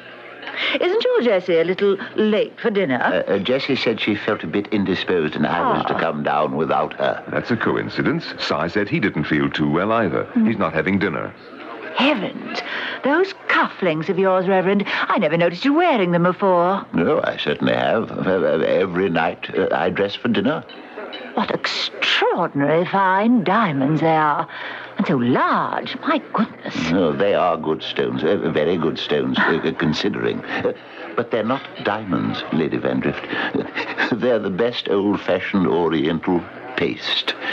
My great-grandfather brought them for a few rupees from an Indian cavalry officer who had looted them from the Sultan's palace. He also thought, like you, he'd got a good thing. But when he had them looked at by experts, they were only paste. They're worth, I'd say no more than £2 or £3. Really? May I have a look at them? Oh, of course, Sir Charles. I'm used to taking them off. They're always noticed. Admirable imitation. I'm not surprised they fooled the experts. Lady Vandrift has a necklace very similar in character. Same age, same design, same cut stones, but of course genuine diamonds. Since these are so much like them and would complete her set, I wouldn't mind giving you, say, £50 for the pair of them. £50? Oh, my goodness, £50 for 2 paste stones. Oh, I couldn't do that. They're absolutely worthless. But for me, you see, they have a sentimental value. Oh, well, should you change your mind, Reverend, you would be making Lady Vandrift very happy. Well, now, shall we order dinner? Couldn't get over it, Charles. Those diamonds in his cufflinks are identical. And you know I've been to practically every jewelry store on the continent to find 2 extra links for my necklace. How can they look so much like mine and be imitation? Because they were probably part of the original set. Your necklace, my dear, also once belonged to the Sultan. You mean... That the Reverend's cufflinks are not paste. They are real. Oh, Charles... And he doesn't know it? They're worth not less than £20,000. But I shall bid them up gently. It's too bad there's only one billiard table. Well, I suppose we'll have to wait our turn. Yes. By the way, Reverend, I've left a very unhappy wife upstairs. She has her heart set on your cufflinks. Shall we say £200? This is awkward. You see, I'm no money grubber. Surely you understand my mother's gift and family tradition are not for sale. Supposing I were to make it 500, what opportunities it would give you. You could build a new wing on your village schoolhouse. No, I couldn't. I hope they end their game soon.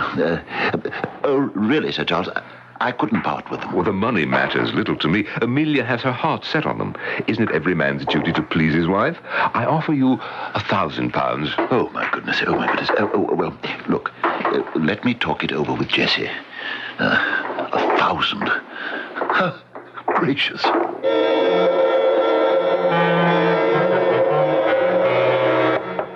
Yes, who is it?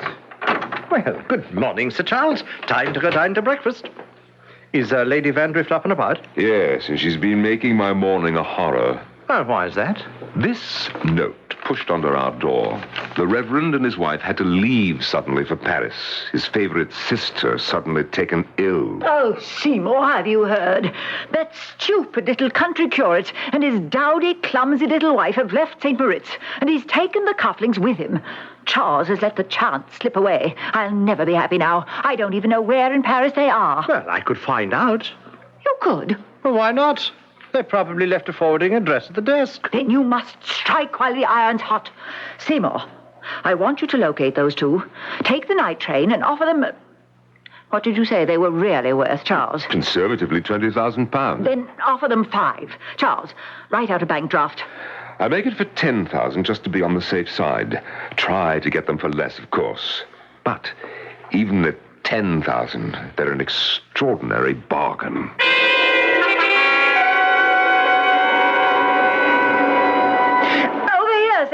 It's me, Amelia. Right. Well, it's good to be back in Switzerland. I haven't had a wink of sleep in 48 hours. I feel as if I've been traveling on trains forever. Well, did you get them? Did you get them? The diamond cufflinks? Well, of course I did. Oh, you marvelous man. But are you sure they're real? Well, I'm not an expert, but Sir Charles says they are. I was talking to a woman in the hotel. She says it's a well-known trick. A swindler has 2 sets, and he makes you buy the false one by showing you the real one and pretending it's a special favor.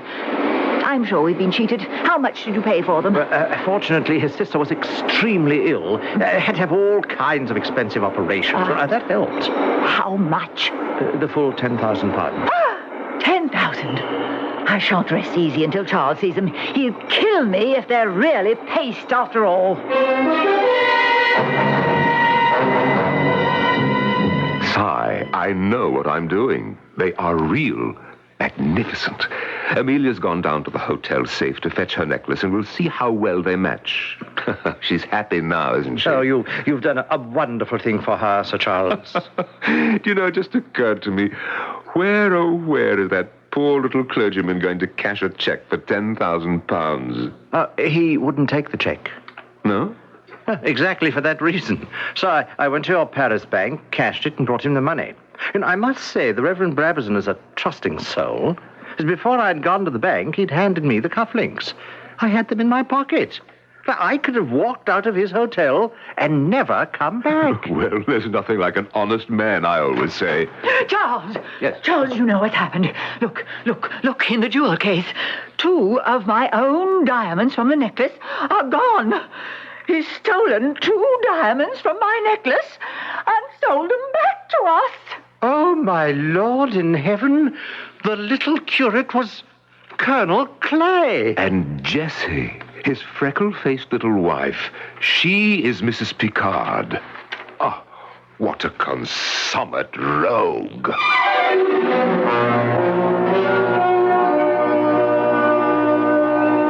Since I began this story, let me add a postscript. We never saw the money or Colonel Clay and his lady again, nor did we get any sympathy from Monsieur Dupont of the police. He said to Sir Charles, "I don't think you have much cause for complaint. Your wife thought she'd bought paste at the price of diamonds. You and your secretary thought you'd bought diamonds from an unsuspecting person at half their value. Colonel Clay, he took you all in. It was diamond cut diamond."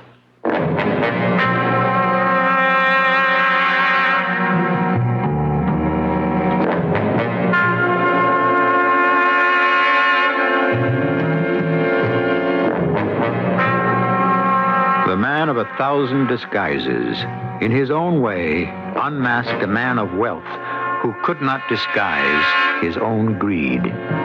What is it Nathaniel Hawthorne once said? No man can wear one face to himself and another to the multitude without finally getting bewildered as to which may be true. I shall return shortly. Life is for living, and Visa is there. California, Colorado, Wisconsin, Idaho, West Virginia, Pennsylvania, New Mexico, New Hampshire, New Jersey, Nevada, Oregon, Rhode Island, Missouri, Kentucky, Washington, Mississippi, Massachusetts, Wyoming, Maryland, Georgia, Kansas, Utah, Texas, Michigan, Ohio, Virginia, Indiana, Hawaii, Alabama, New York, Louisiana, South Carolina, Montana, Vermont, Connecticut, Florida, Oklahoma, Delaware, Maine, North Carolina, Arizona, Tennessee, Alaska, Illinois, Nebraska, Iowa, South Dakota, Arkansas, Minnesota, North Dakota. At home and abroad, Visa is the most widely recognized card in the world. Visa, we're keeping up with you. Where do you go for the good times? You sure don't have to go far. Just poke jar. Where do you go for the good times? You sure don't have to go far. Just poke your hand in the Bisco, America's cookie jar. So many good things come out of America's cookie jar, like creamy, dreamy Oreo cookies, Chips Ahoy cookies with real chocolate chips. Nabisco makes so many kinds of cookies, chocolate covered, plain or fancy. No wonder they call Nabisco America's cookie jar. Where do you go? Come on, you know. Just poke your hand in a Bisco, America's cookie jar.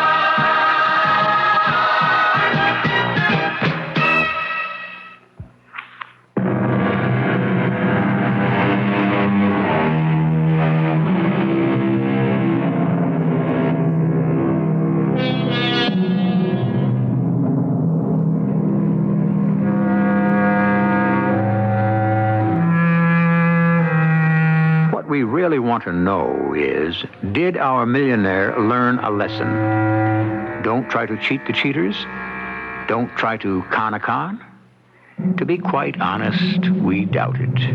Men like Sir Charles go through life by their own rules. And if you ask me, I'd rather deal with a full-time cook than a part-time honest man. At least you know where you stand.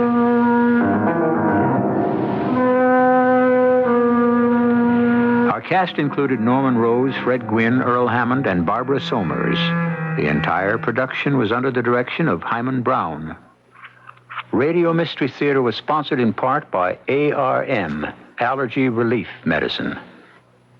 This is E.G. Marshall inviting you to return to our Mystery Theater for another adventure in the macabre. Until next time, pleasant dreams.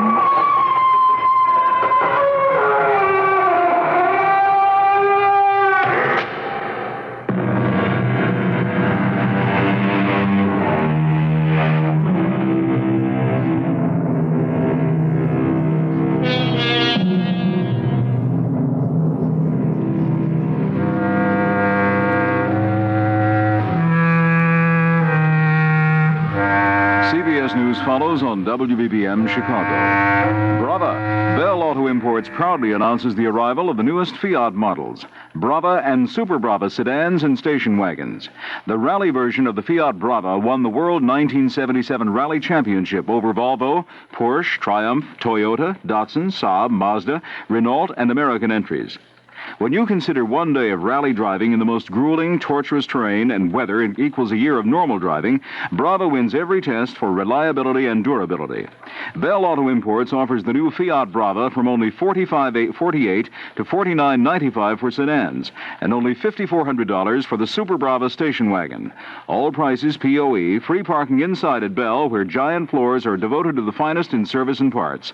See the new Fiat Brava now at Bell Auto Imports, just off the Stevenson Expressway and the Outer Drive, 2500 South Michigan Avenue.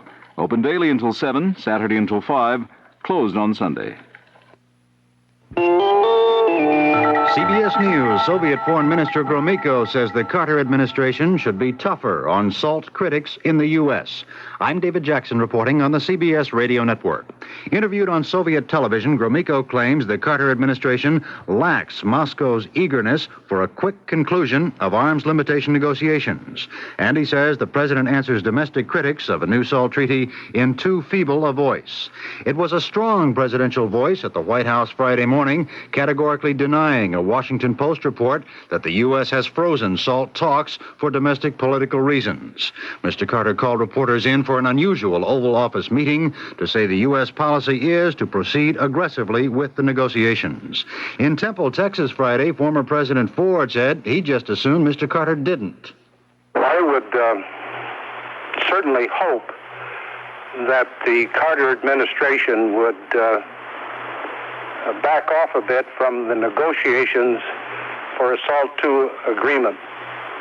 As long as the Soviet Union and its Cuban proxies continue their aggressive action in Africa and elsewhere. In a follow-up story in Saturday's Washington Post, the paper quotes sources as saying that last Saturday, The U.S. side rejected out of hand a new Soviet proposal to control new nuclear missiles. The sources say Gromyko offered the plan at Saturday's meeting with President Carter and that it represented significant progress, but was given a back-of-the-hand rejection. More news after this. Sport is booming. Sport is booming. Booming. On the field and on the court. America loves sport. Everywhere you look, you see them. People jogging, backpacking, smashing tennis balls, sinking putts, working out in gymnasiums. More Americans than ever are playing sports and watching them by the millions, and reading about them, too, in Sports Illustrated. Each week, 16 million readers turn to Sports Illustrated to bring them all the sports in an all-out way. They get the events, the people, and the teams from every angle, from the nation's best writers and photographers, with the color and style of the nation's #1 sports magazine. They come to Sports Illustrated because Sports Illustrated is the authority. It is sports in print. Sport is blooming.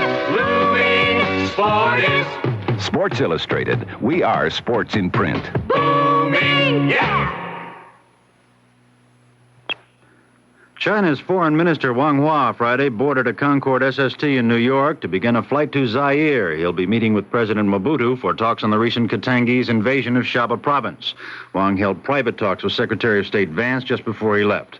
China, like the U.S., is critical of Soviet and Cuban actions in Africa. It was hip hip hooray in the center of London Friday. Bob Dyke reports. There were thousands of tourists and loyal subjects outside Buckingham Palace tonight to cheer the Queen on the 25th anniversary of her coronation and to join Her Majesty and the royal family as spectators for a brief but spectacular display of fireworks. The Queen, her husband, Prince Philip, their only daughter, Princess Anne, and their eldest son, Prince Charles, stood on the palace's floodlit balcony. Beneath them, in the palace forecourt, stood the gleaming golden coach that in 1953 had borne the newly crowned Elizabeth II through the streets of London. It was an elegant and appropriate ornament for tonight's occasion, and it glittered impressively until the lights went out and the fireworks began. The crowd oohed and awed with every bang and flash. Even the Queen seemed delighted, although her view from the balcony was partly blocked by an imposing stone monument to the late Queen Victoria. For the crowd, tonight's show was the best in town, and the freest, too. All it cost was a few minutes of a warm springtime evening. Bob Dyke for CBS News, London. More news in a minute. Okay, smile, everybody. That's it. These are times of your life that are special. Times to remember, in pictures. When you get those pictures developed, take them to someone who knows how special those memories are. Take them to a store with a sign that says, "We use Kodak paper for a good look." Because they know Kodak paper can help make your pictures look their best. Get your pictures developed soon, wherever you see the Kodak paper sign.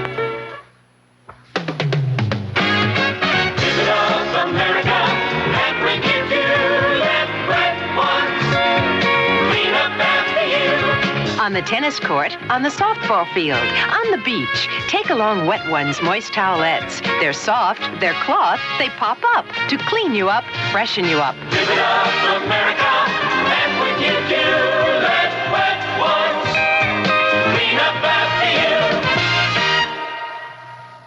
you. Representative Robert Drinan, a Massachusetts Democrat, Friday introduced a bill he says is aimed at counteracting the Supreme Court ruling this week that would allow police with warrants to make unannounced searches of news offices. The ruling, Drinan says, is an alarming intrusion into freedom of the press. It seems to me that this is a first step towards a police state, and I think, therefore, it's incumbent upon the Congress to recognize what the Supreme Court has unfortunately overlooked, namely the vital role of a free press in a free society. Drinan's bill would make it illegal to search news offices without prior court hearings or without a warrant specifying probable cause that someone inside had committed or was committing a crime. David Jackson, CBS News. Here's 78 on 78. News Radio 78, WBBM, Chicago. Good evening, everyone. It's 11:31, and this is Alan Bickley on WBBM News Radio 78 in Chicago. Here's 78 on 78. News Radio 78, WBBM, Chicago. The CBS Radio Mystery Theater presents...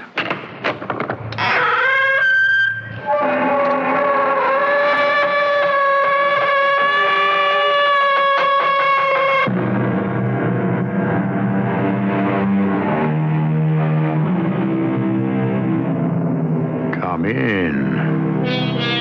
Welcome. I'm E.G. Marshall. Remember an old-fashioned word, comeuppance? You can even find it in the dictionary, though it is an informal, made-up word. It means, of course, deserved reward or just desserts. Usually unpleasant. See, that last is new to me. I thought it was always unpleasant. Be that as it may, I'm glad to say that in this story, it was unpleasant. And never was a comeuppance more richly deserved. Sid, it's her or us. Now, all we gotta do is get there and figure fast as we can how she goes first and saves our necks. Alice, you're talking murder. You better believe me. Also, it had better not look that way.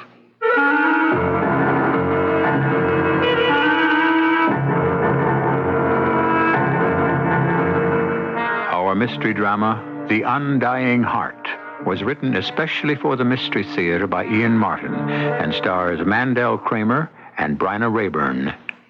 It is sponsored in part by Buick Motor Division and ARM, Allergy Relief Medicine. I'll be back shortly with Act One. Maybe you've got a neighbor who just bought a new Electra, and he's gotten so smug and self-satisfied lately you can't stand it. Well, look at it this way. If you had just gotten a car with all the luxury and prestige of Electra and a trim European-like design that makes it easier than you might imagine to park and maneuver in city traffic, wouldn't you be a little insufferable for a while? We thought so. The new Electra at your Buick dealers now. A little science, a little magic, a little science, a little... Orson Welles for Fedder's Air Conditioning. In a bad heat wave, Americans become lemmings, thronging to appliance stores, buying up every room air conditioner in sight. Now, you know those sultry, insufferable times are coming again. So be prepared with a new Fedder's pickup air conditioner, the ingenious rotary-powered portable with a handle, so you can take it where you're going or leave it where you're staying. Pick up a pickup at your Fedder's dealer while you still have a wide choice. Brava. Bell Auto Imports proudly announces the arrival of the newest Fiat models, Brava and Super Brava sedans and station wagons. The rally version of the Fiat Brava won the 1977 World Rally Championship over Volvo, Porsche, Triumph, Toyota, Datsun, Saab, Mazda, Renault, and American entries. When you consider one day of rally driving in the most grueling, torturous terrain and weather equals a year of normal driving, Brava wins every test for reliability and durability. Bell Auto Imports offers the new Fiat Brava from only $45.48 to $49.95 for sedans, and only $5,400 for the Super Brava station wagon. All prices POE. Free parking inside at Bell, where 4 giant floors are devoted to the finest in service and parts. See the new Fiat Brava now at Bell Auto Imports, just off the Stevenson Expressway and the Outer Drive, 2500 South Michigan Avenue. Open daily until 7, Saturday until 5, and closed on Sunday.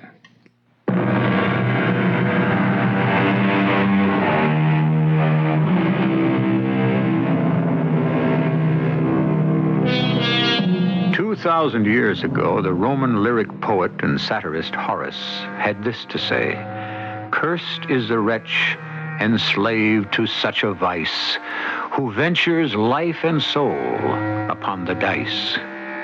An English poet many years later put it this way: "Some play for gain, to pass the time others play.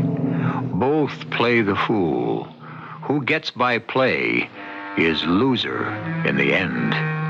My own comment would be, I suppose, that I never met a man who had a good word for a gambler, except his bookie or his odds maker.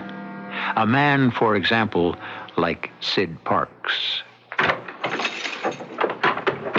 Who's that? You better stay out of here. I got a gun. Who is it? Take it easy, Alice. It's me, Sid. Sid, what are you doing back in Van Nuys? You aren't due back till dinner tomorrow. Drove all night from Vegas to get here this morning. What for? Will you put that heater away, for Pete's sake? Oh, I'm sorry. What are you doing with my rod anyway? What would you do if you wake up in the middle of the night and heard someone at the door trying to get in? Not the middle of the night. It's 6:30 already. Alice, what am I going to do? What am I going to do? Have you been drinking? No, but I got a head that feels like I have. Make me a cup of coffee, will you? I got to stay awake, try to figure out what to do. Sid, what is it? What's happened? Make me some coffee first, then I'll tell you. Okay. And we got to start packing right away. We got to take it on the lam. Only what am I going to use for money? What do you mean? You have the $200 Sam paid you to deliver the cash. You kidding? That's gone with all the rest. All the rest? Sid, you broke your promise. You've been gambling again. I got took, Alice. All the way to the cleaners. Oh, you stupid fool. You know how much we needed that dough? We owe all around the lot. A fat chance that anyone has to get paid now. Oh, they'll get paid off somehow. You still have your job. No way. Not once Sad Sam finds out what I did to him. He doesn't dump me in the harbor. The boys who never got the payoff will take care of me for him. I can't believe it. You didn't. I'm afraid I did, baby. All of it? All of it. The whole bundle. 50 big ones. You gambled away all of Sad Sam's money just like it was your own? There's nothing left? Not a red cent. Oh, he's going to blow the whistle on you for sure when he... What's that? Oh, that's just the kettle. I'll make you coffee. I guess I better have some, too. Look, Alice, I didn't mean it. Honest, I didn't. I mean, Sam should never have given me that $200 up front. By the time I pulled into Vegas and parked the car, the money was burning a hole in my pocket. Yeah, well, that's all it ever does with you. You don't understand. You don't know what it does to a guy to know that he can win. To know that he can beat that wheel if he just has enough of a stake to hang in there with it. Oh, you can't ever learn, can you? Look, honey, first off, it was only a little flutter. I mean, I thought this trip was bringing me fine money. So I'll shoot half of it, 100, that's all. And I started to win big. You couldn't pull out then? Just for once when you were ahead? Alice, I got to thinking about us. I mean, like, well, you know, we're not getting any younger, and I don't have any Social Security or any insurance or anything like that. And it was going so good, I thought, here's the big chance. Make that stake. The big killing that'll put us on easy street. Mm-hmm. Only the wheel turned sour. Yeah. I had what I thought was a temporary run of bad luck, so I went into the other 100, and that got wiped out. Oh. I mean, the way it triggered on my system, 1, 2, maybe 3 spins, and I had to come out winners. So I borrowed some from the payoff dough I was carrying. It was all in small bills, and You stole Sad Sam's money? Wasn't exactly stealing. Oh, you filched a bookie's money that he was sending to Las Vegas to pay off some hard boy who'd knocked off Sad Sam to the tune of 50 G's. Yes, but... And you blew it all. All? Look, I know it was a crazy thing to do, but... Well, there's one thing anyway. What? You won't have to worry about brains much longer. Just as soon as Sad Sam or the hard boys get the news, they'll knock 'em out for you. Alice, we got to be long going out of here before then. Only what are we going to use for money? Where are we going to go, even if we had it? You can't hide from the association. You're a dead pigeon, Sid. Unless... Hey, what about your Aunt Esther? That's what I was thinking of. You're sure you still figure in her will? Oh, no sweat about that. That was one thing my old man arranged with her before he popped off. I'm in for a sure 100,000. It's too bad she didn't follow your old man's example a year ago when she had her heart attack. Ah, but look, she's like 86, 87 maybe. How long can she last? Don't ask me. You always tell me that New Englanders never die. They just live so long, eventually they get tired and leave. Look, right now, she's the only chance I've got. Yeah? Well, you better phone her. 6:30 in the morning, for crying out loud. Not back in the East. It's 9:30. I'm sure she's up and about. Now, what's the name of that town? Melton. But it's not going to work, Alice. Why not? First off, what do you expect me to say? Aunt Esther, dear, how about floating me a loan for half of my inheritance so I can pay off a 50G tab I'm wearing around my neck? I can't get the money. Look, why can't you say you need it to go into business? And why does it have to be a loan? Couldn't she just give it to you right now? You say the money's there. Well, it is and it isn't. What does that mean? It's an insurance. I mean, that was my father's business. So when he died, him and me weren't hitting it off so hot. So he left his money to my Aunt Esther on condition that she carried an insurance policy for me when she died. And as long as she pays the premiums out of what he left her, the policy is there. So, just what are we going to do? Look, Alice, I don't know. I mean, the first thing I got to do is hide out someplace. And there's nowhere better than with Aunt Esther. But I don't even have enough bread to get back east. Okay, Buster. You don't know how lucky you are. Why, what do you mean? Well, I got my own system for beating the odds. What? I clean out your pockets of the odd change every chance I get.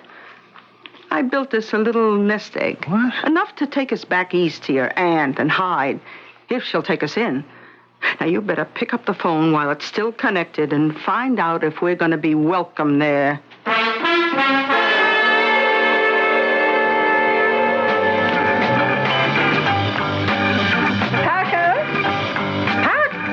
Parker, turn it down. Land's sake.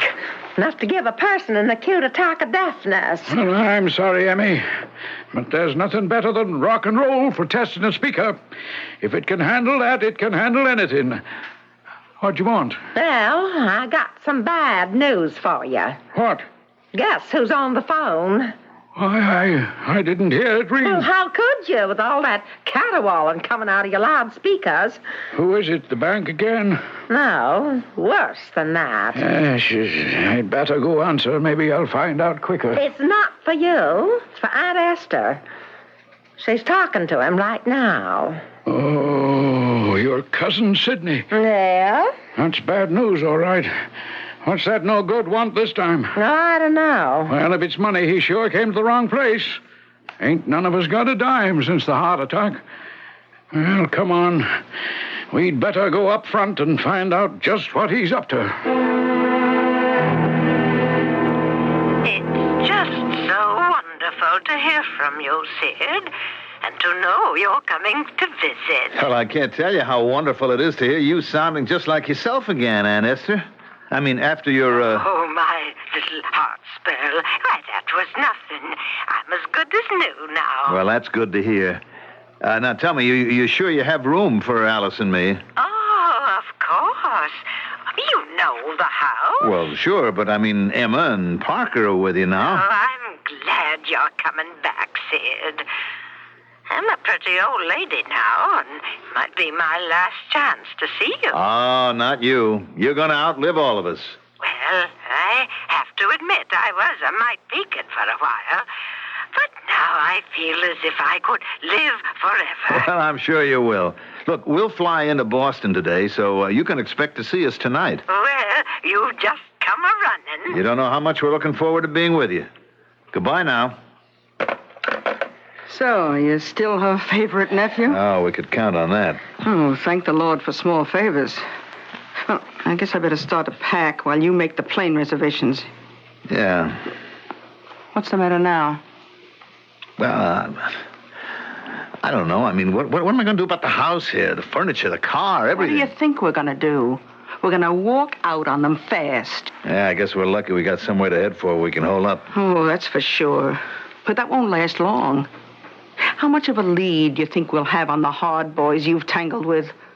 The most we could hope is maybe a month before they dig you up. What are you trying to do, scare the daylights out of me? I'm trying to make you use your skull for once in your life. To face the main fact. What fact? You have to come up with the do-re-mi to pay off. Look, all Aunt Esther has is the insurance. Now, who knows how long I have to wait for that? We can't afford to wait for it, Sid. We need it now. Don't you understand? We can't touch it until she dies. She's an old lady with a weak heart. If she lives a couple more years, we're dead. If she kicks off now, we're out from under. What are you suggesting? Just laying it on the line, Sid. It's her or us. Now, all we got to do is get there and figure fast as we can how she goes first and saves our necks. You're talking murder. You better believe me. But also, it had better not look that way.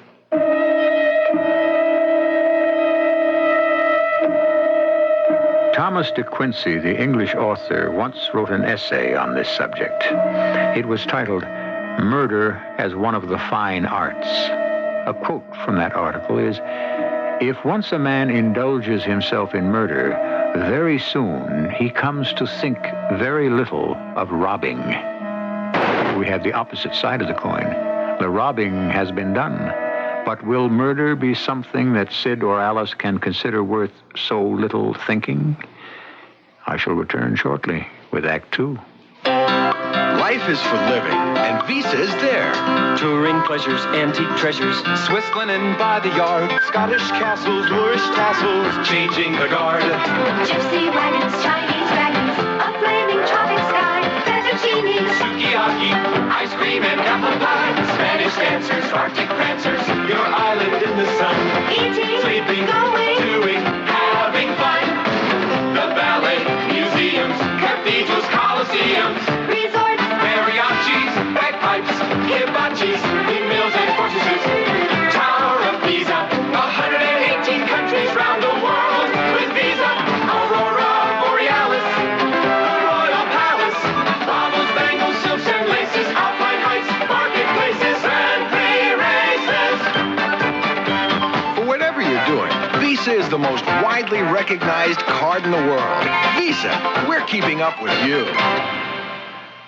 Now, Northwest Federal Savings has two new ways to help you get more for your savings dollar.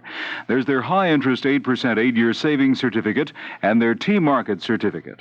The 8-year savings certificate pays 8% annual interest on deposits of $1,000 or more. Compounded daily, it has an effective yield of 8.45%. Northwest's other new way to save is their T-Market certificate. It's a 6-month savings certificate for investments of $10,000 or more, with interest 1/4% higher than the latest average weekly auction yield of 6-month Treasury bills. That's 1/4% more than banks can pay on similar investments. There are no extra fees or service charges. Federal regulations require a substantial penalty for early withdrawal. See a savings counselor at any Northwest Federal Savings Center for more information about their two new ways to save.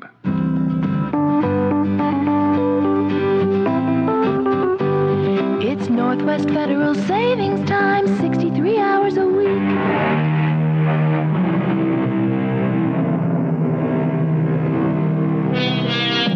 Now, let me see. Where were we? A compulsive gambler has lost $50,000 that did not belong to him. Worse still, the money was in payment of a debt from a bookie to a gangster. The gambler, Sid Parks, has an aunt whose death would enrich him by twice what he owes in insurance money. And because he must hide to save his life, he has fled to join this aunt in a quiet suburb of Boston. How long he can remain hidden there from the forces of retribution is problematical. To solve that problem, and the larger one, Sid's woman has offered the only solution. The aunt, Esther Gardner, must die.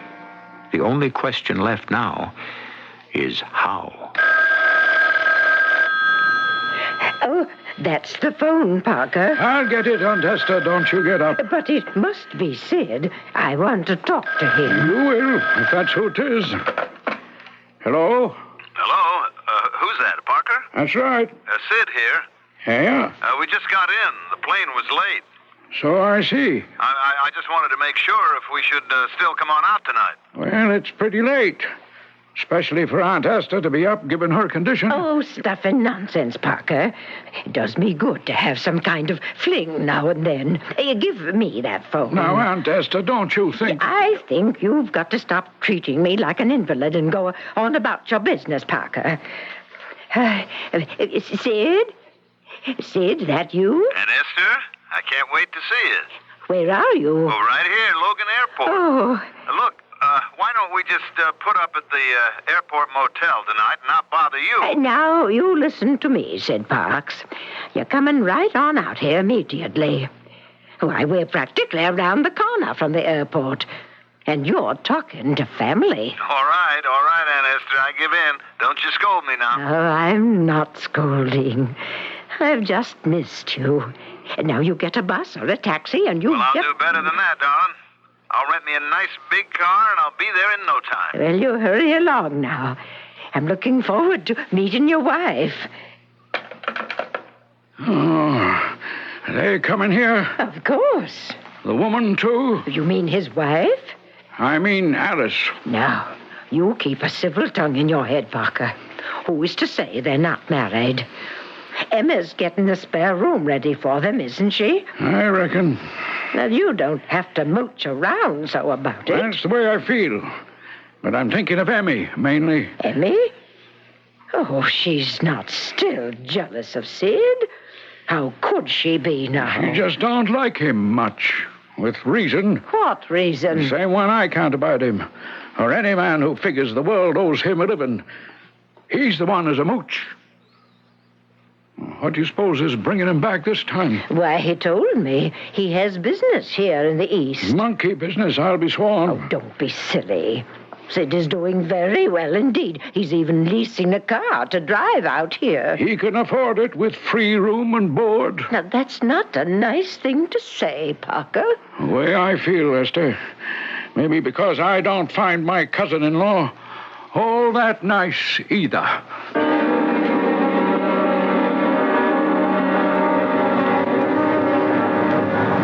So I got the most expensive car, Alice. It builds the image. What's the difference? Doesn't cost anything out of pocket on a credit card. Well, you shouldn't have put it on that.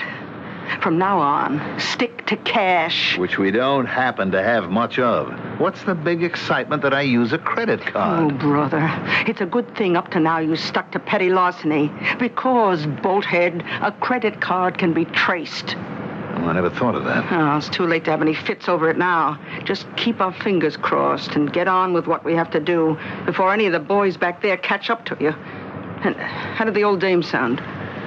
Healthy as a horse. We gotta find a way to stop her from running. I wish you wouldn't talk like that. I wish I didn't have to. But it's either Aunt Esther or you gonna be pushing up daisies. Are you ready to make the choice? Will you give me a chance to figure how?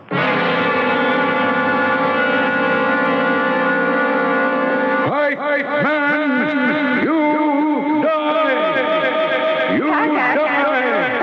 Fight, man! Oh, you say something, Emmy? Say something? Oh, I've been screaming my head off trying to get your attention. What are you doing? Oh, just fussing around with the tape deck. Pretty near got it all set up now. That was a reverb you were hearing. Got a lot of echo effects I can get. Some of them enough to scare you out of house and home. Sound like ghosts or one of them encounters Well, now, of the third can't you type. save all that for just down at the shop? It's enough to wake up the whole neighborhood. Not with the insulation I got in the basement here. Never mind that. And don't give me none of your electronic ghosts. I got enough of the live kind right here in the house. Ha! Ghouls, more like. They're here. Oh, dear Sid and his new woman. Alice. Ha! Some name for a man-eating shark. Well, what's he looking for? Another handout? To hear him talk, he's on top of the world. Drove up here in a big limousine or whatever. Both of them dressed to the teeth. Claims they hit a big out west. Well, maybe he has, Emmy. I believe that the day they pour cement over Boston Common and make it into a parking lot. So you don't think Sid's just dropped by for a visit, huh? When did Sid ever drop by anywhere for just? You know he always has what he calls an angle. The usual one, money. I reckon. Only one thing I don't quite understand. What's that? He sure brought along enough bags and baggage. Never done that before. Looks like he's got a notion to settle down here. That wife, or whatever she is busy unpacking them. Wanted to know if we had an extra closet. And where's the cousin? Oh, up sweet-talking Aunt Esther. For all the good it'll do him. Yeah, we hope. Come on upstairs, Parker. I have your hot chocolate ready. It's almost 10 o'clock and our bedtime. I don't propose to let Sid Parks change our habits any. That's because a rotten apple like him has turned up again in our barrel. Yeah, I wouldn't want him spoiling the rest of us. He won't. Let him find out for himself. He's already gotten his comeuppance in this household. By the grace of God.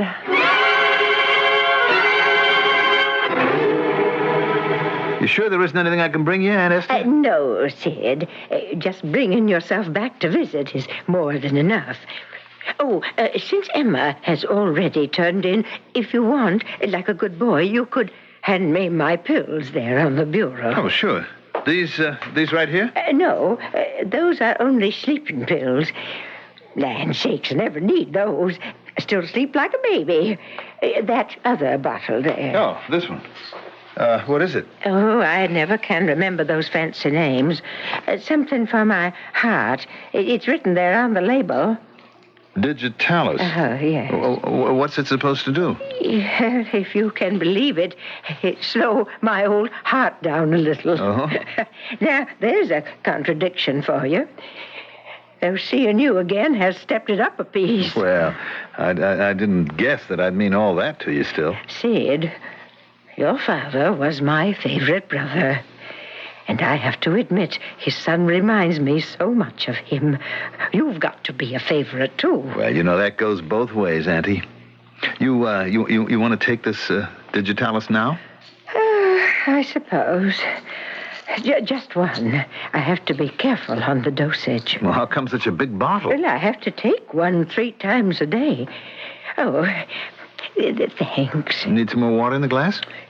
No, there's enough. Well, what about this hot chocolate that Emma brought you? Well, now, I'll tell you about that. Myself, I can't abide it. But Emmy's so good, I don't like to hurt her feelings.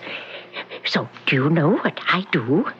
No, what? Well, I keep it by me, and as soon as she goes to bed with Parker, like clockwork, 10 p.m. every night, I just get up and pour it down the sink. You won't let on now. Oh, I wouldn't think of it. Well, I guess it's about your bedtime, too, hmm? Oh, this is a special night. No, we don't have to rush it. There's something I want to say to you, Sid. Oh? What's that, Auntie? Well, I can't tell you how happy it makes me feel to see you with a fine woman and so successful. Business is really good, hmm? Well, I don't like to boast, but yes, as a matter of fact, it is, yes. Auntie, there's something I want to talk to you about. Well, here I am. Oh, this time. No time like the present, Sid. Well, all right. What I was thinking was about you. Yes? If you would like to make a little investment, let's say, like $50,000 or so, I could promise you to double or maybe even triple that within 1 year. Oh, wouldn't I like to? But I just don't have the money. Well, if there's some way I could help you raise it. No chance, Sid. Matter of fact, cash is a little problem around the house lately. Oh, how come? I thought Parker had this hi-fi business or whatever it is that's very successful.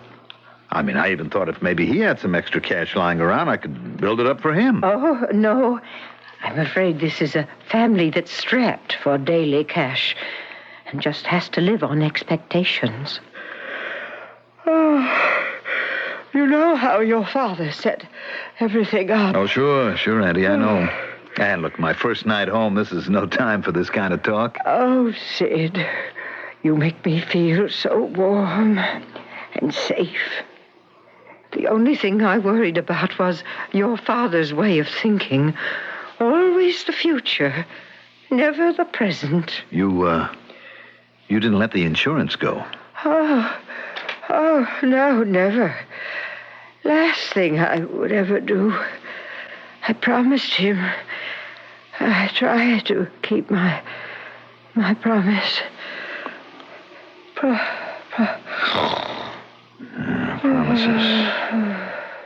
Promises. I'm sorry, Aunt Esther. I just can't wait any longer for them to come true.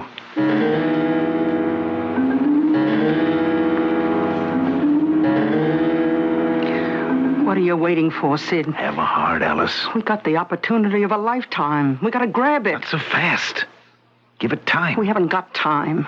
How long do you think it's going to take the association or the syndicate or whatever name you want to give those crumbs to catch up with you?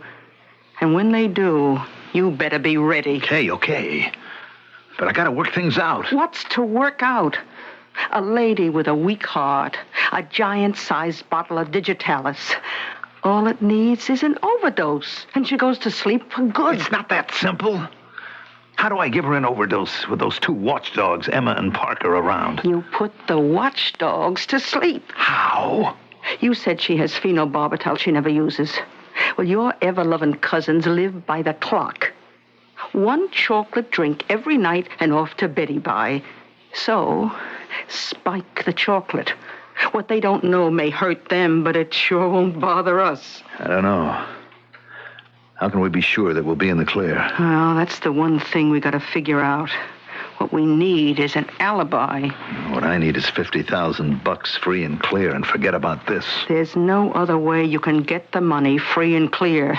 So let's get down to cases.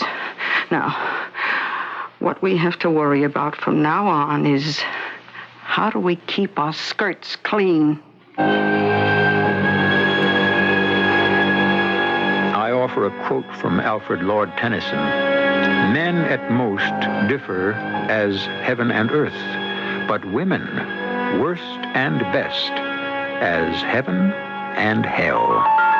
And I can qualify it by agreeing that it is chauvinistic in general, but in particular, where these individuals are concerned, the quote is valid.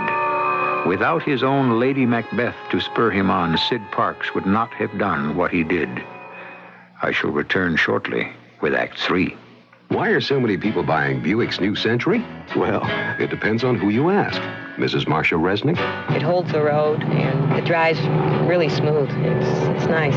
And Mrs. Phil Jackson? I like it because it's roomy. And Mr. Jackson, he can't even begin to tell you all the reasons why he likes their new Buick Century. I really wouldn't know where to start. But then that says a lot about Buick's New Century and why it's drawing a crowd at your Buick dealers. A little magic, a little science, a little... Help! It's hay fever. Help! And the whole world seems like one big pollen farm. Don't give up. Arm yourself with ARM, allergy relief medicine. ARM gives you full antihistamine relief for dripping and sneezing, plus congestion relief for freer breathing, clearer sinuses. Antihistamine relief plus congestion relief equals ARM. Don't give up. Arm yourself with ARM. Take when needed, only as directed. This is WBBM Chicago. Blackfeet, Cherokee, Cheyenne, Chippewa, Cree, Hopi, Mandan, Mohawk, Navajo, Osage, Pueblo, Seminole, Sioux, Yakima, once proud tribes. Now they can be proud of their scholars, studying education, law, medicine, legal defense, political science, psychology, social work, through grants made by the Association on American Indian Affairs, 432 Park Avenue South, New York 10016. The Association on American Indian Affairs, helping Native Americans to help themselves. You can help. Contact the Association on American Indian Affairs, 432 Park Avenue South, New York 10016.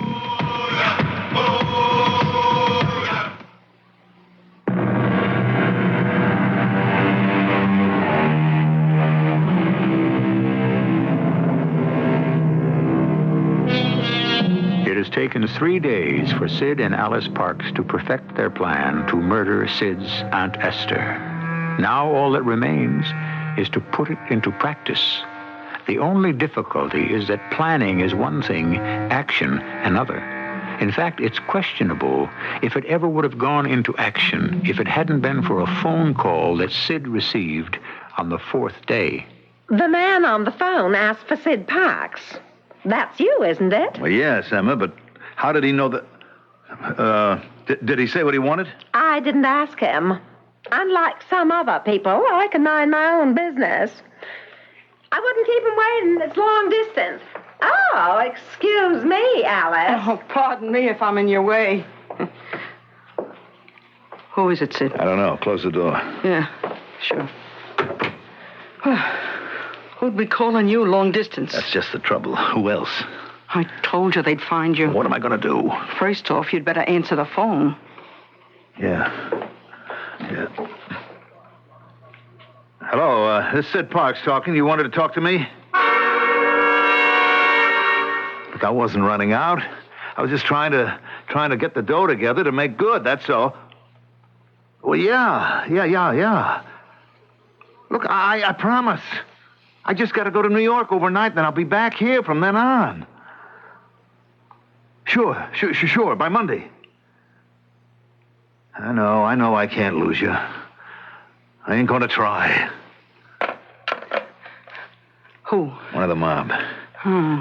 There's a contract out on me unless... How did they find you? What's the difference? They did. So? I got till Monday. Yeah. You said we're going to New York tonight. That's it. That means we're going ahead. What else can I do? Oh, don't ask me. I told you it was what you were going to have to do since the beginning.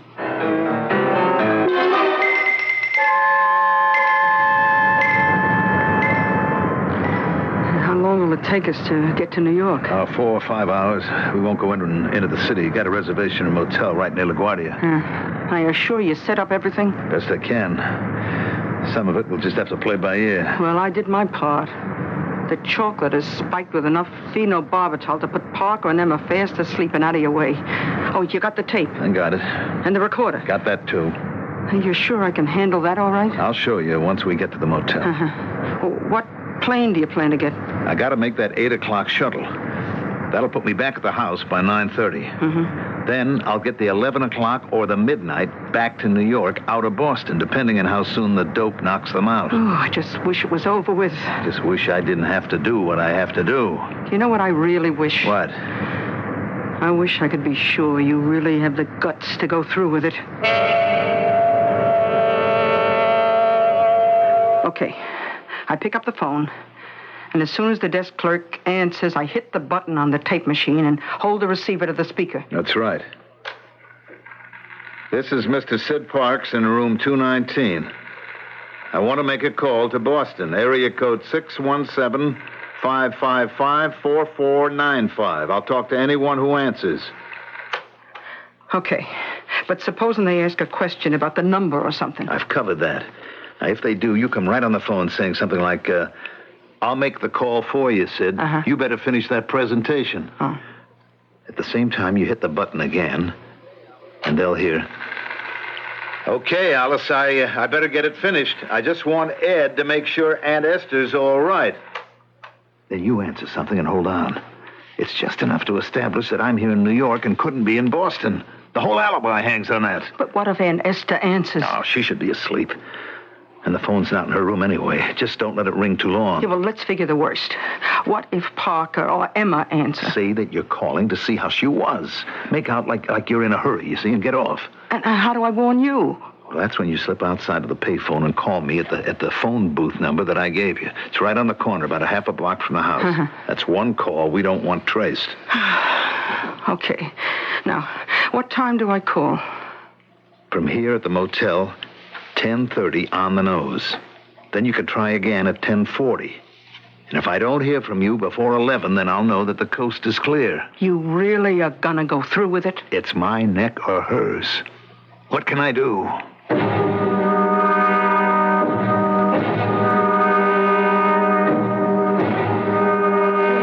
Amy, I thought you'd never get back. Did you take Esther her hot chocolate? Oh, yes, Parker. And tonight I made sure she drank it.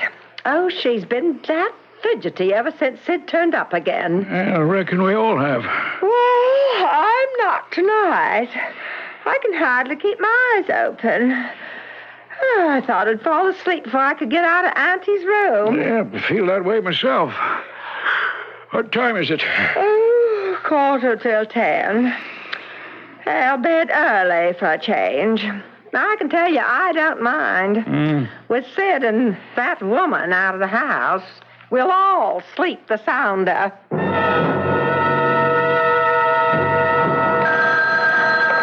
Hello? Sid? Alice? Yeah. Anything wrong? No. Everything went like a breeze. I didn't even have to say anything that first call. Good. No answer? No. Oh, the second time. All right, I can see the house from here. It's been dark for an hour. Okay, this is it. All things being equal, maybe I'll make the 11 o'clock plane.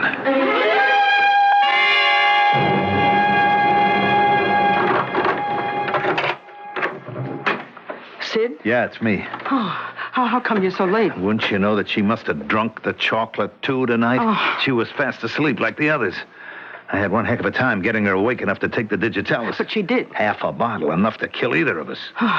So it's over with. Yes, it's over. Now we wait. And what? If we don't hear, tomorrow night we go back like we said we would. But I left the number of the motel here when we made the reservation, so maybe we'll get a call. In the meantime, I've had it. And no one saw you leave or come back? No, as far as anybody's concerned, we checked in, never left the room, and slept the night through in peace. Except for the call that I left for the morning. You do have an appointment? Oh, yeah, it's all covered. The alibi's airtight. No way it can be broken. We're in the clear, baby. Let's get a good night's sleep for a change.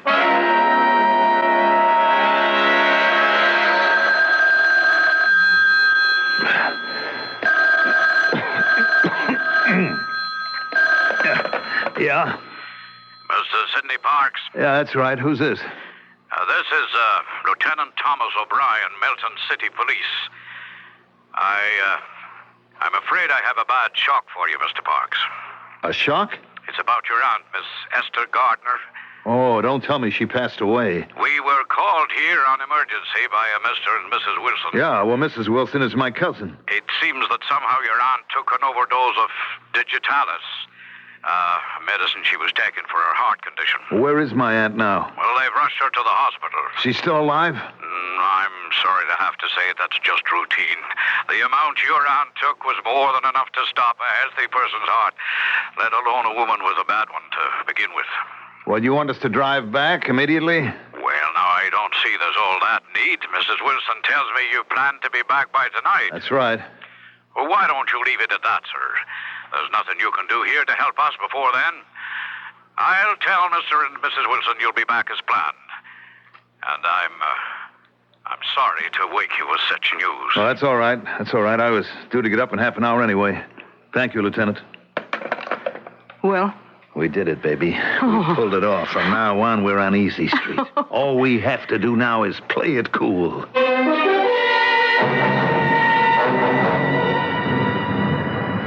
Almost there, Alice. Our troubles are over. Yeah, we don't know what's waiting for us at the house. Whatever it is, we can handle it.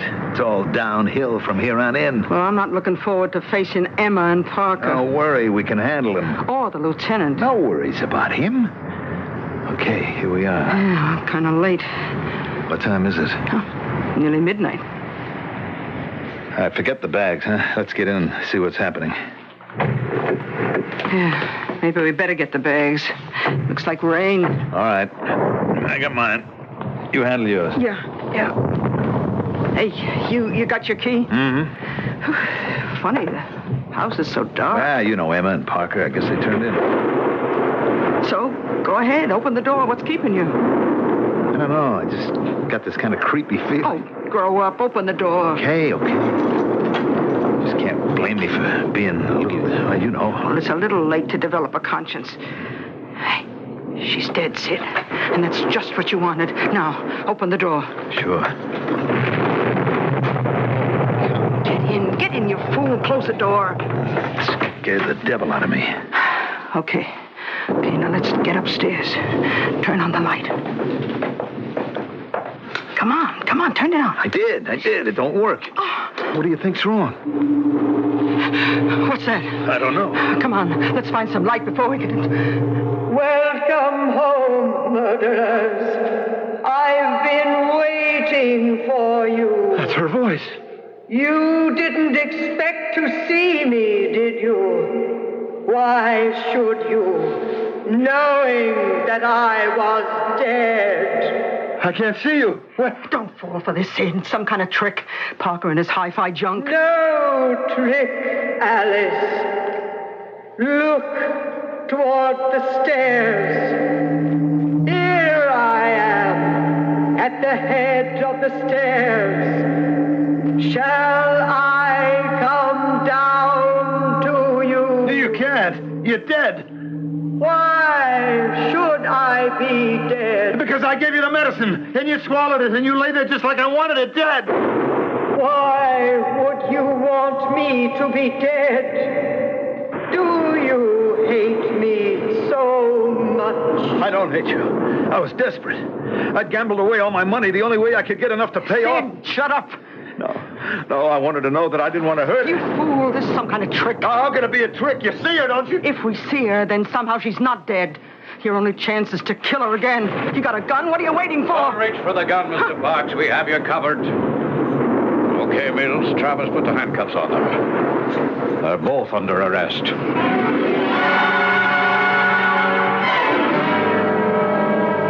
I still don't understand what happened. What went wrong? I wish Aunt Esther could be here to tell you for herself. But she just can't face you, Sid, after what you tried to do to her.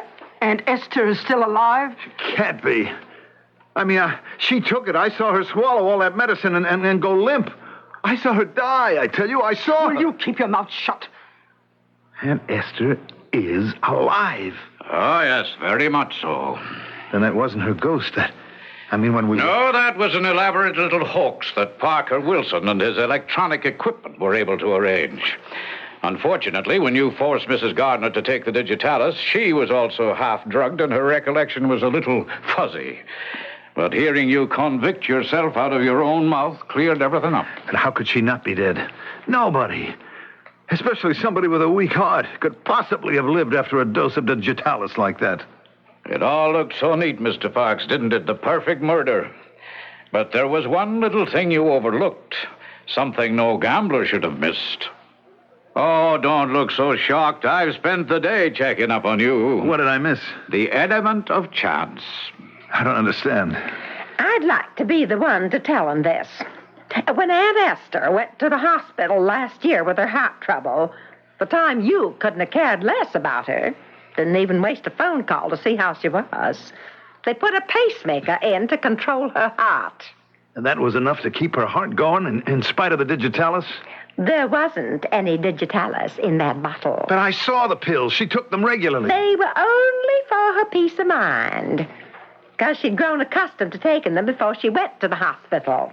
To make her feel secure, Dr. Brandon gave her a placebo instead, but let her think she was still taking digitalis. I wonder now if it had been digitalis, if she mightn't have lived just the same. You know, you were dealing an awful cold deck, Mr. Parks. Just one more thing to eat your heart out, Sid. Parker and I had to pay for that hospital trip. It took all our savings. So Aunt Esther has made us the beneficiaries from her insurance policy, instead of you. You see what I mean, Mr. Parks? The element of chance.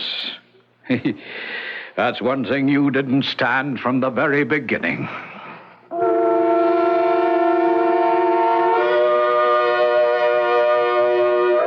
Sid and Alice were brought to trial and convicted of aggravated assault, which is a legal way of saying attempted murder. They received varying sentences. Alice, 5 to 10 years. Sid, 10 to 20. What Alice thought about her sentence, we don't report. What Sid did about his should be obvious. The mob has a long memory. He was better off behind bars, even knowing they'd still be waiting for him when he got out. I'll be back shortly. When you carry master charge, you carry clout. For me, clout is a continental dinner for two. Veal, rigatino, scallopini marsala, peaches, flambe. That's what I call clout for two. That's what I call heartburn for one. When you carry master charge, you carry clout. Master Charge. For all the necessary things life demands of you, and for all the wonderful things you demand of life. Master Charge, the #1 card in the world. Use its clout. For me, clout is a new set of golf clubs. Can't you just see it? I walk up to the first tee, whip out my shiny new driver, and whack that ball straight down the middle. Only it's starting to slice toward that greenhouse. Hey, green! Master charge, you carry clout. My old stain. It was one of those gravy boats sunk right here on my dining room carpet. Introducing Blue Luster Plus, the liquid carpet shampoo with degreasers that get to the bottom of your old oily soil and stains, plus brighteners to revive colors. Rent a Blue Luster shampooer at your hardware store. Use it with Blue Luster Plus, and you'll be minus those old stains. And nothing remains of my old stains. I'm chewing gum again. It's wonderful. For years I couldn't because gum stuck to my dental work. But now there's Freedent gum. It doesn't stick. So I can enjoy all the pleasures of chewing gum again. The delicious flavor, fresh, clean breath, and refreshing taste. All that's possible again with Freedent gum from Wrigley's. Comes in peppermint and spearmint. You'll love it. Feel free to chew Freedent. It won't stick to most dental work. Freedent gum.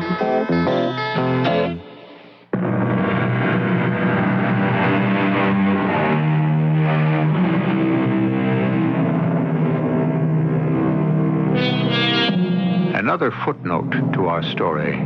Something the poet George Herbert had to say on the substance of this one. Play not for gain, but sport. Who plays for more than he can use, with pleasure stakes his heart. Sid Parks chose to stake not only his own, but an old lady's, and turned up losing not hers, but his own. Our cast included Mandel Kramer, Bryna Rayburn, Joan Shea, and Ian Martin. The entire production was under the direction of Hyman Brown. Radio Mystery Theater was sponsored in part by ARM, Allergy Relief Medicine, and Buick Motor Division. This is E.G. Marshall inviting you to return to our Mystery Theater for another adventure in the macabre. Until next time, pleasant dreams.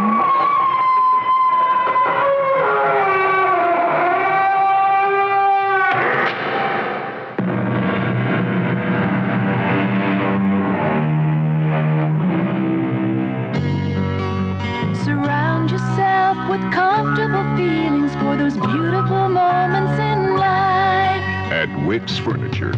There's a feeling that surrounds you when you're proud of your fine home. A reflection of the way you live and the people you have known. And when you need a friend to help you choose the very best, we can give you years of pleasure with beautiful things that last. We can promise years of pleasure with beautiful things that last. If it's right for you, it's right at Wix Furniture. Wix Furniture will brighten your home for those beautiful moments in life. CBS News. 5 Western nations have met in Paris to discuss ways to counter Soviet and Cuban influence in Zaire. This is Doug Poling reporting on the CBS radio network. Delegates from the United States, France, Belgium, Britain, and West Germany agreed to meet again Tuesday after making some recommendations on Monday but failing to reach any hard agreement. France has called for a Pan-African peace force and economic aid for Zaire and other pro-Western African governments. The United States is already involved in airlift using C-141 transport planes as part of an effort to bring stability to Zaire's war-torn Shaba province. Ike Pappas reports from the Pentagon. The Pentagon says some 50 missions are being flown, stationing U.S. personnel at Avoord, France, near Paris, Dakar, Senegal, Agadir, Morocco, Solenzara, Corsica, Libreville, Gabon, and Kinshasa and Lubumbashi, Zaire. At least a dozen U.S. airplanes are involved. Some of the airplanes have already brought more than 250 Moroccan troops into Zaire and will be flying out with French Foreign Legionnaires, returning them to their base in Corsica. Other American aircraft are said to be standing by in Gabon and Senegal to bring some contingents of troops from those countries to Zaire. Pentagon officials say the United States will not ferry in all elements of the multinational African Defense Force, which is now being formed, but the French will also share the load. Ike Pappas, CBS News, the Pentagon. More news in a moment. CBS News broadcasts keep you in touch with the world. Minute by minute, the CBS News staff of correspondents and editors keeps checking the ever-changing developments to guarantee you the most accurate and latest reports possible in each hourly broadcast. In addition, many of these stations bring you 2 expanded CBS News reports that cover almost 3 times as much news as 1 hourly broadcast. In the morning, it's the CBS World News Roundup with Dallas Townsend Monday through Friday and Neil Strasser on Saturday. In the evening, it's The World Tonight with Douglas Edwards Monday through Friday. In these 15-minute news broadcasts, you hear a full and detailed roundup of news that happened through the night on the CBS World News Roundup, and a look at the day just passed on The World Tonight. Add these to our regular CBS News hourly reports, and you have 2 more good reasons to listen here on most of these CBS radio network stations. Chief U.S. Arms Negotiator Paul Warnke said Monday the United States and the Soviet Union continue to make progress toward a new agreement to limit strategic weapons. He said the talks are going ahead despite reports the administration has frozen them due to increased tension between Washington and Moscow. Warnke did say there is always the possibility a worsening of relations may affect the negotiating process. There are primary elections in 8 states on Tuesday. Nationwide attention is focused on California, where voters will decide on controversial proposals to cut property taxes, the most drastic of which is Proposition 13. Jody Hammond of Los Angeles station KNX has a report. Most recent polls indicate the measure will pass, resulting in a roughly 2/3 tax cut by limiting property taxes to 1% of real value. Proposition 8, the state legislature's milder answer to taxpayers' complaints, would provide a minimum 30% reduction in owner-occupied property tax bills. It would also offer a 100% increase in income tax credits to renters. Those favoring Proposition 8 agree that property taxes are too high, but claim that Proposition 13 is too drastic a solution and would result in state government losses of $7 billion next year alone. On balance, voters may be faced with choosing between the threat of fewer public services or the fear of losing their homes if taxes continue to rise. Jody Hammond for CBS News, Los Angeles. Canadian and American fishermen on Monday sailed back to their home waters as a deadline passed prohibiting them from fishing in each other's waters. The 2 nations are engaged in disputes over fish conservation plans, and the Canadians imposed a ban late last week. The United States then retaliated. In New York Monday night, city officials and unions representing about 250,000 workers reached tentative agreement on a labor settlement. This considered vital to Mayor Edward Koch's effort to get new federal aid to keep the city from default. Now this.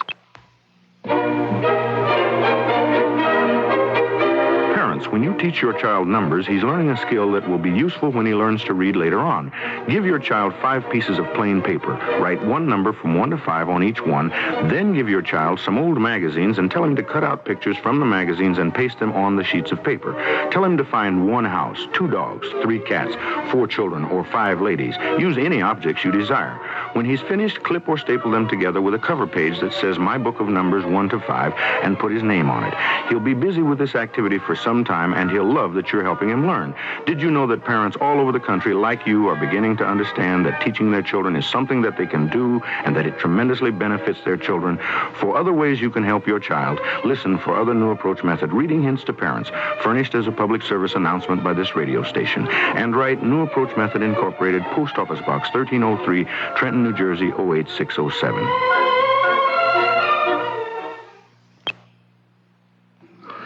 Exiled Soviet author Alexander Solzhenitsyn is scheduled to give the commencement address at Harvard University this Thursday. The identity of Harvard's commencement speaker is usually kept secret, but this year that was impossible because of security arrangements that had to be made.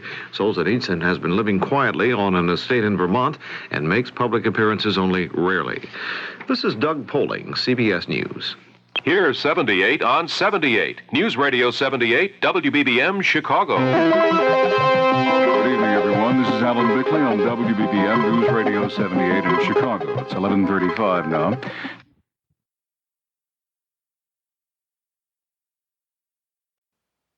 The CBS Radio Mystery Theater presents...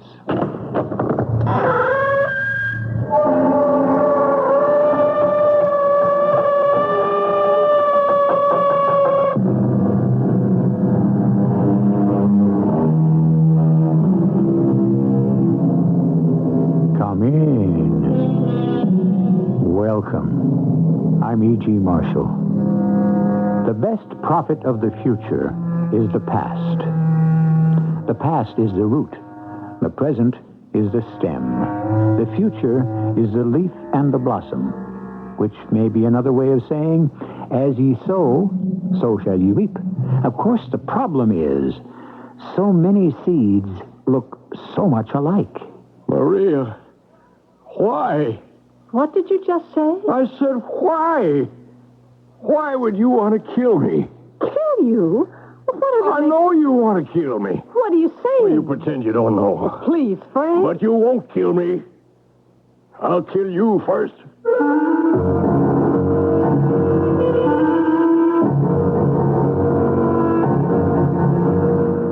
Our mystery drama, Miracle in Sharon City, was written especially for the Mystery Theater by Sam Dan and stars John Beal.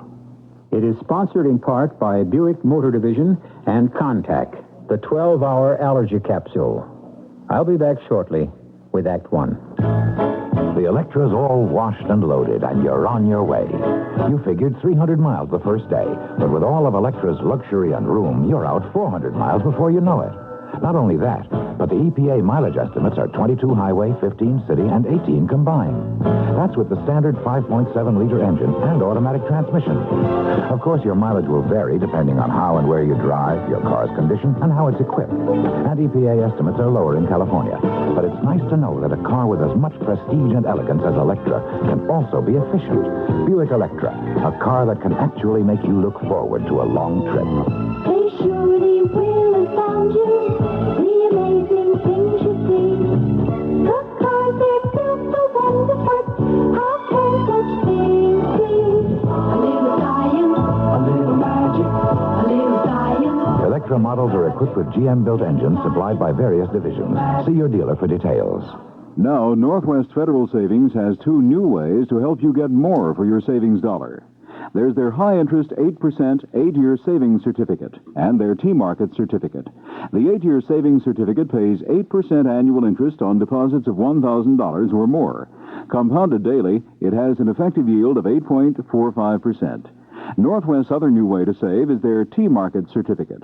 It's a 6-month savings certificate for investments of $10,000 or more, with interest 1/4% higher than the latest average weekly auction yield of 6-month Treasury bills. That's 1/4% more than banks can pay on similar investments. There are no extra fees or service charges. Federal regulations require a substantial penalty for early withdrawal. See a savings counselor at any Northwest Federal Savings Center for more information about their two new ways to save. It's Northwest Federal Savings Time, 63 hours a week.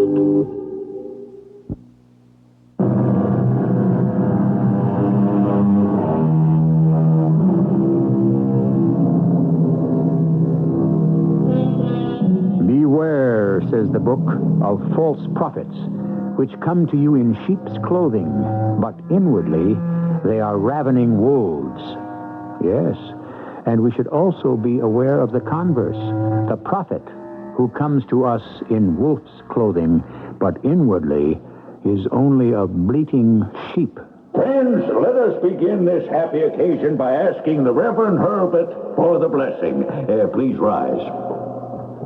Dear Lord, we ask thy divine grace for all those who are gathered here.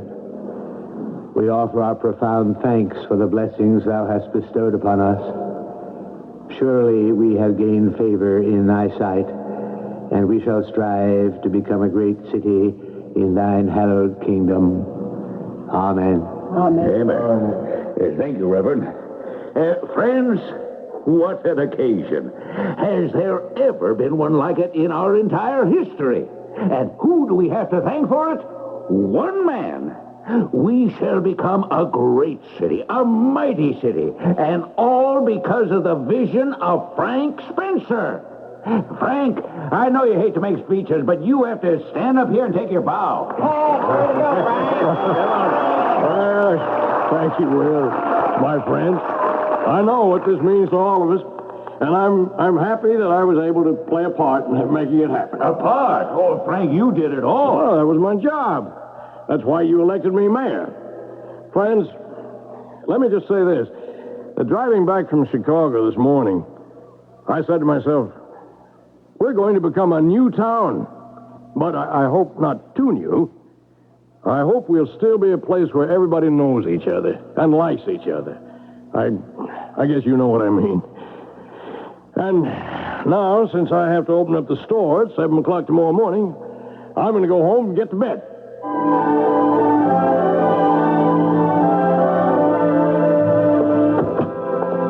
I thought we'd never get away. Oh, darling, it's a price you have to pay for fame. Well, I wasn't out to become famous. Frank, people just can't get over it. I can hardly believe it myself. And we'll never get away from that. Did we lock the door? I think so. Good. Now let's leave the phone off the hook. Better answer it. Now you answer it. It isn't for me. Maria, honey, I'm all talked out. All right. Hello? Who is it? Oh, yes, Tom. I don't want to talk to him. He just fell asleep, Tom. I don't want to talk to anybody. Mm-hmm. Oh, well, but with all the excitement. I don't even want to talk to myself. Oh, sure, Tom. Tomorrow. Now, good night. You want a cup of coffee? No, it'll keep me awake. Oh, you're too keyed up to sleep anyhow. Hasn't this been the day? How about a drink? No, I'm drunk now. Oh, I can see. Oh, not on whiskey. No, ma'am. I understand. I'm intoxicated. You're telling me? Honey, turn on the radio. Oh, sure, but you already heard it all. I'd like to hear it again. Oh, will they still be talking about it? Well, what else is there to talk about on that one-lung station, this one-horse town? Hey, what a thing for the mayor to say. I can afford to say it because I mean it affectionately. And besides, didn't I just earn the right to say anything I like? Absolutely. And furthermore, we're not going to be a one-horse town very much longer, it looks like. Well, that sounds as if... As if what? As if you might have mixed emotions about it. Well, don't you? No, not really. All right. Let's hear what Will Johnson's batting the breeze about. Music? I guess Will's finally talked himself out. Not Will. Probably just resting his voice. Friends, it's been almost 8 hours now since our town has been told about the miracle. What'd I tell you? For in truth, this is a miracle. This is a resurrection. Oh, come on now. And it's not just one person being brought back from the dead, but an entire town. Yes, our town, our beloved hometown, shall now return to vital, vigorous life. That's laying it on. One man has done it. And friends, isn't this a monumental example of what one determined, courageous-minded man can do?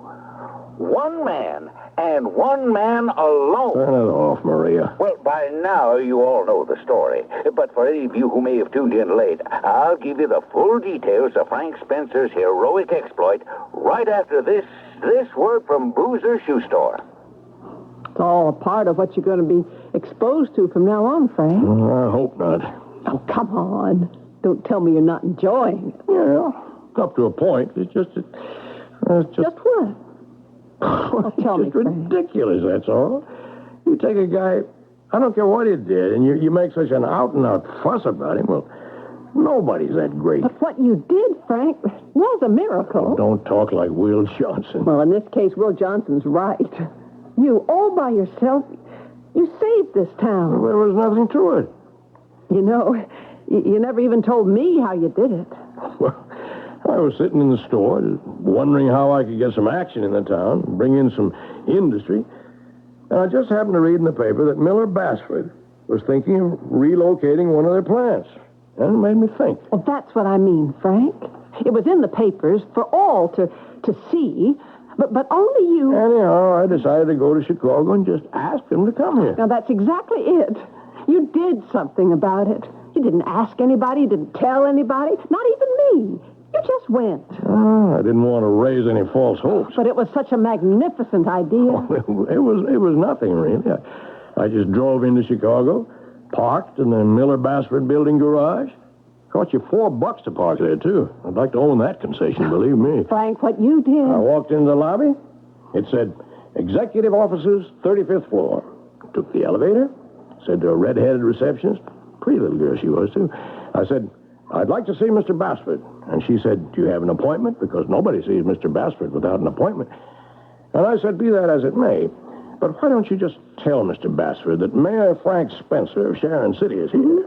And if he'll give me a few minutes of his time, I could convince him to move his new plant to our town. Just like that. Just like that.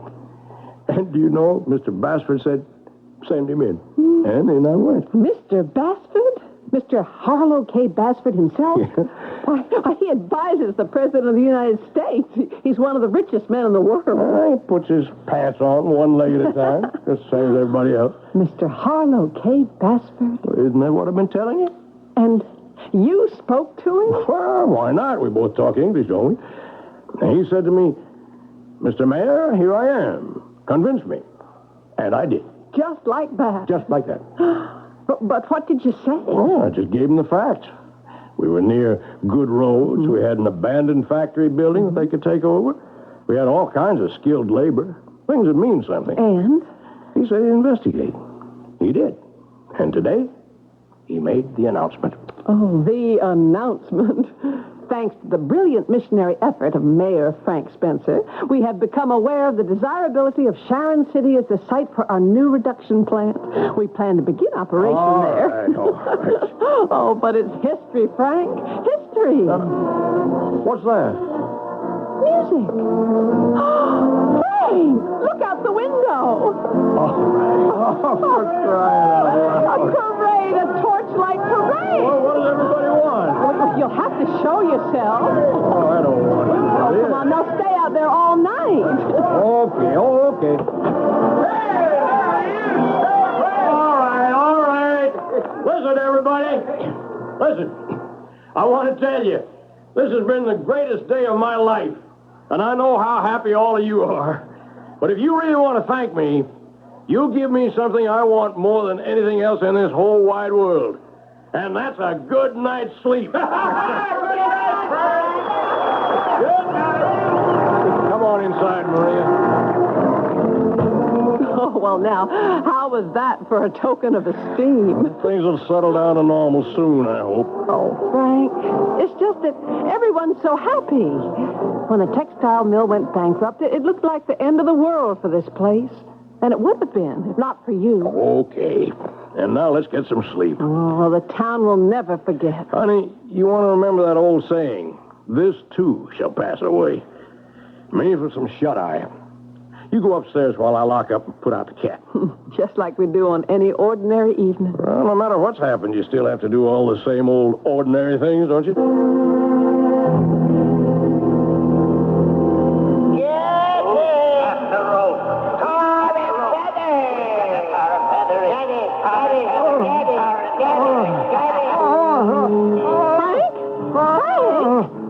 Frank, wake up! What? Wake up! I'm up. What's the idea? Why'd you wake me? Frank, you were having a nightmare. Oh, yeah. Oh, what was it, Frank? Oh, nothing. Oh, it could have been nothing. Just a dream, that's all. It was a mighty disturbing dream. Oh, that's all it was. Oh, you were so upset you woke me. I'm sorry, honey. Frank, what was it? That's not important. And why does it bother you? Darling, I can tell. Well, it's crazy. Well, tell me, then you'll feel better. You won't believe it. Well, go ahead. I dreamed about a mob. A mob? Yeah, a lynch mob. Oh, no. Yeah. Where? Right here. Here? Yes, Maria, here. In this town? Yes. Oh, that's impossible. Well, why do you say that? Because nobody here would ever... Well, maybe it wasn't exactly a lynching, but maybe they were just out to tar and feather. Well, that's better. Not much better, but something. Well, they were angry, violent, and they were after this guy in the worst way. Which guy, Frank? Well, as near as I could figure it out, it was me. There you go. It may have been a dream, but even so, you know the way things can change in almost the blink of an eye. The day is warm, the sky is a bright and brilliant electric blue, And suddenly, the dark cloud, the burst of thunder, and the full fury of the storm. We'll get a great deal of that in Act Two, which shall explode here shortly. Life is for living, and Visa is there.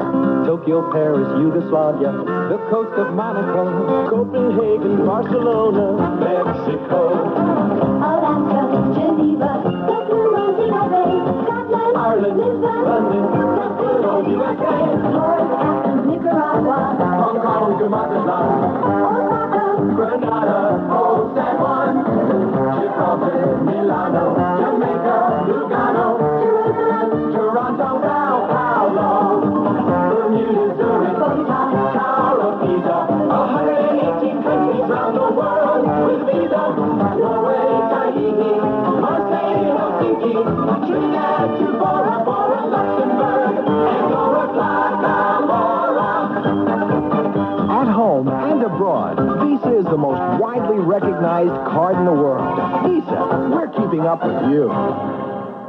Okay, you sing the song. You ready? Yep. All right, hit it. There's something canoe at a store near. Canoes and low-fat frozen yogurt dessert. All right, wait a minute. Hold everything. You're saying Knutson low-fat frozen yogurt. It's Knutson. Oh, yeah, I'm sorry. Right, that's all right. Try it again. All right. There's something canoe. Wait, hold on. That's new. New is in Knutson. Can you say Knutson? No. Oh, brother, one. Look, just let me sing it all the way through, would you? Sure, go ahead. There's something canoe at a store near. Canoes and low-fat frozen yogurt dessert is here. Nice in a dish or on a cone. It's not the same as yogurt you canoe. Yes, it's canoe and nourishing too. And if you've never tasted it, please do. When people who try it go, it's nice. We say canoe, canoes and low-fat frozen yogurt desserts, canoe. Connects. Knutson low-fat frozen yogurt dessert. All the goodness of yogurt with a nice creamy taste. In half-gallon and pint containers or in sundaes and push-ups. It's the dairy best.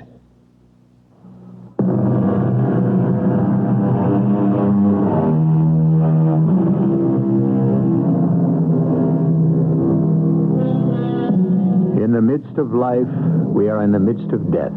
In the midst of joy, we are in sorrow. In the midst of victory, we are in defeat. All are different shades of the same basic meaning. Life bewilders us with its kaleidoscopic changes. At peace with himself is that man who is never taken by surprise. You? Yes, Maria. They were out to get me. But that... You were going to say impossible, weren't you? Yes. Nothing is impossible in a dream. Oh, Frank. Even the wildest, weirdest nightmare follows a kind of logic. A crazy logic, but logic. Maybe. And a mob? Were they from this town? Yes, I recognized every one of them. Leading the pack was Will Johnson. Will Johnson? Yeah, and Tom Stander, Ed Morris. Your best friend? Oh, no, not even in a dream. Well, there it was. But you're a hero. You've become, it may sound like blasphemy, but you're practically an idol. Why? How could you even imagine that the people in this town would turn against you? I don't know. Especially after today. Maria, today is going to disappear into time. It will recede into memory, and then it'll be forgotten. Never. It's human nature. That's the way people are.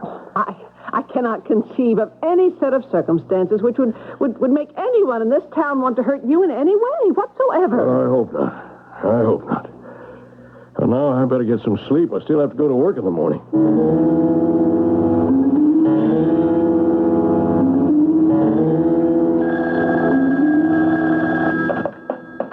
Hello? Spencer's? Tom?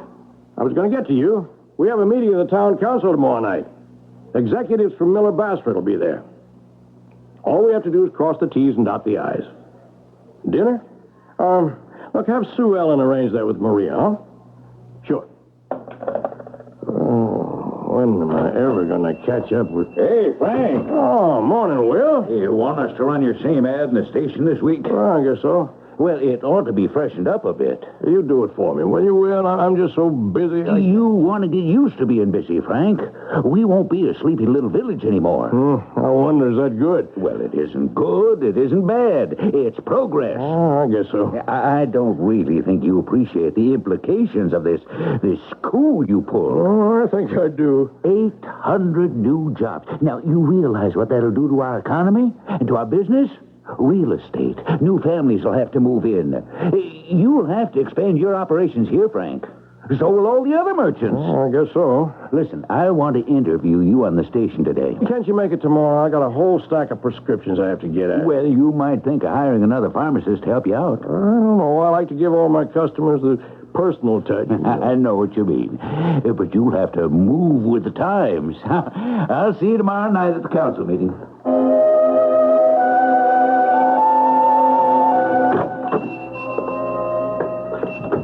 You must be Mayor Spencer. That's me.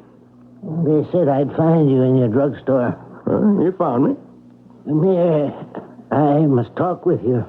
Well, we're talking. My name is Elwood Starbright. What can I do for you, Mr. Starbright? It's more than doing something for me. It's a matter of doing something for yourself and for the entire town of Sharon City. Okay, what? The proposed Miller-Basford plant has become more than the proposed plant. It's now the actual plant. No, Mr. Mayor. No? That plant, it must not be permitted to come here. What are you saying?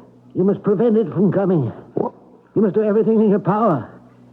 I'm giving you fair warning. Don't let it come here. Why are you saying this?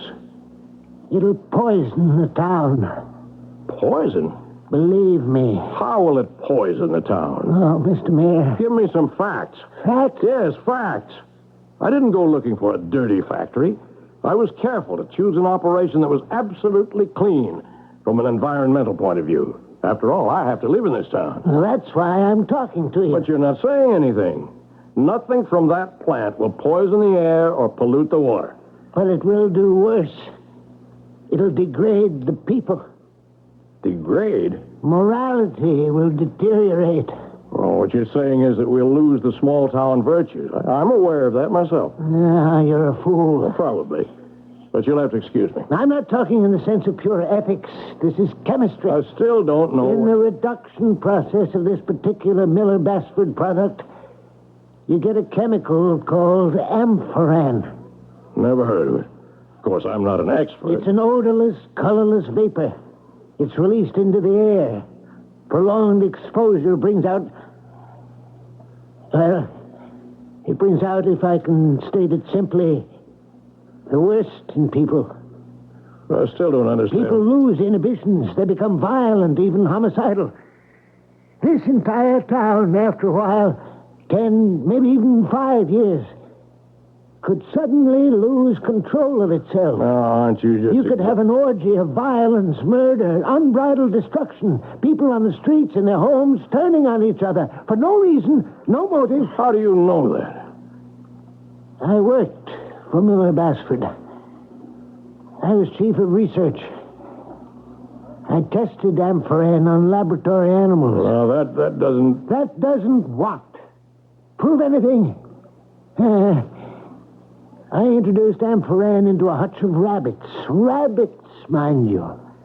Within a month, the rabbits were transformed into savage, murderous creatures. Yes, but that was... They killed each other off. I told Mr. Basford and the board of directors that we need a new reducing process, but they said it'd be too expensive. And so I resigned. But I have the facts. Amphoran can turn people into psychotic killers. That's why you must not allow this plant to locate here. Well, the council meets tomorrow night.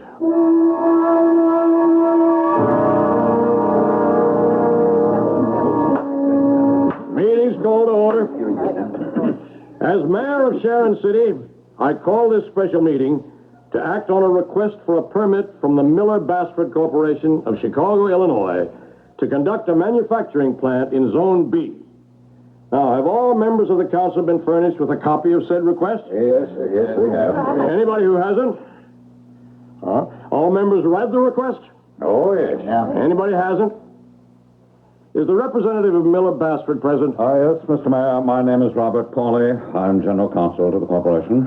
And now, before this body votes on the request, has anyone present an objection to this permit? I have. Hey, the meeting will be in order. State your name. Elmer Starbright. Hold on, Mr. Mayor. This man is not a voting resident of our town. I understand, Mr. Johnson, but under our laws, he's entitled to speak. Mr. Starbright, you have 5 minutes to state your views. And I tell you, this town shall become a charnel house. Sit down. The meeting will be in order. Mr. Chairman, I wish to apologize to the representative of Miller Basford, Mr. Pauley, for this gratuitous insult. I move we call the question. You mean you don't even want to discuss it? You're a fool. Oh, throw that bum out of here. Mr. Chairman, Mr. Pauley. a serious charge has been leveled against my company by a former employee. I wish to clear the air. Mr. Starbright, when you told the board at Miller Basford of the existence of this amphoran, what did they do? You know what happened.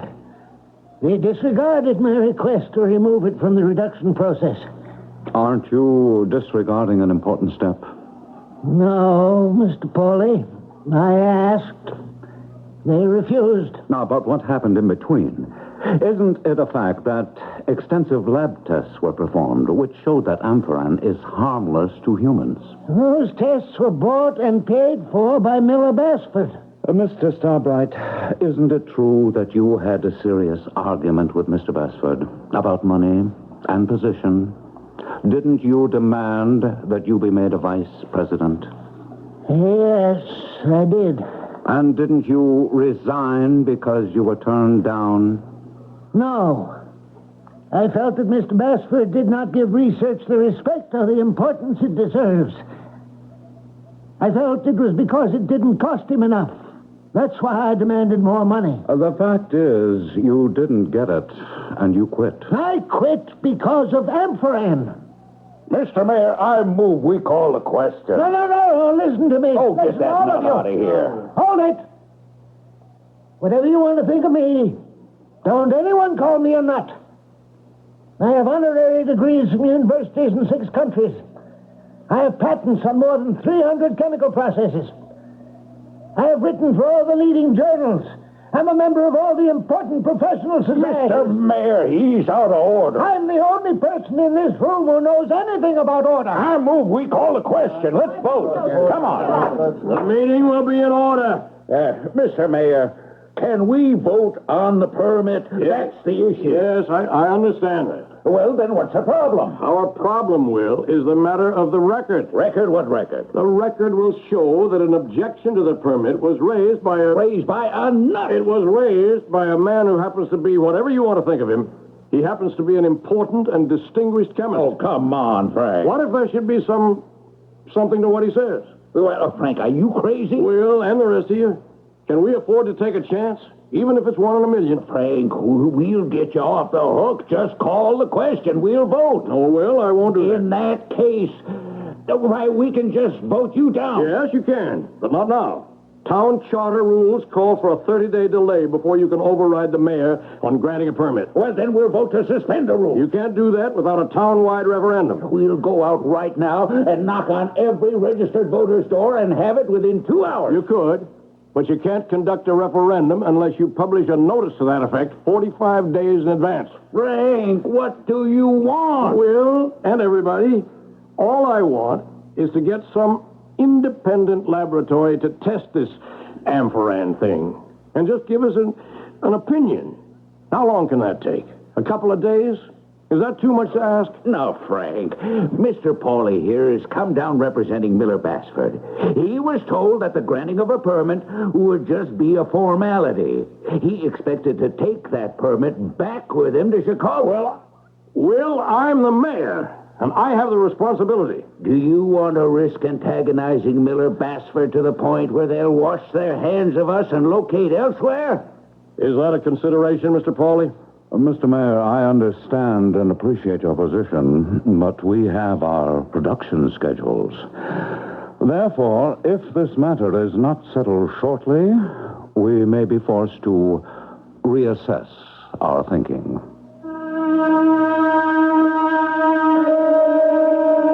We may be forced to reassess our thinking. Notice how these things are said. The language of subtle pressure. The exquisite nuance of the implied threat, if the matter is not settled shortly. A marvelously relative word, shortly. A gentleman farmer named George Washington in 1763 said, "I have this morning sent a letter to my London agent. I expect to hear from him shortly."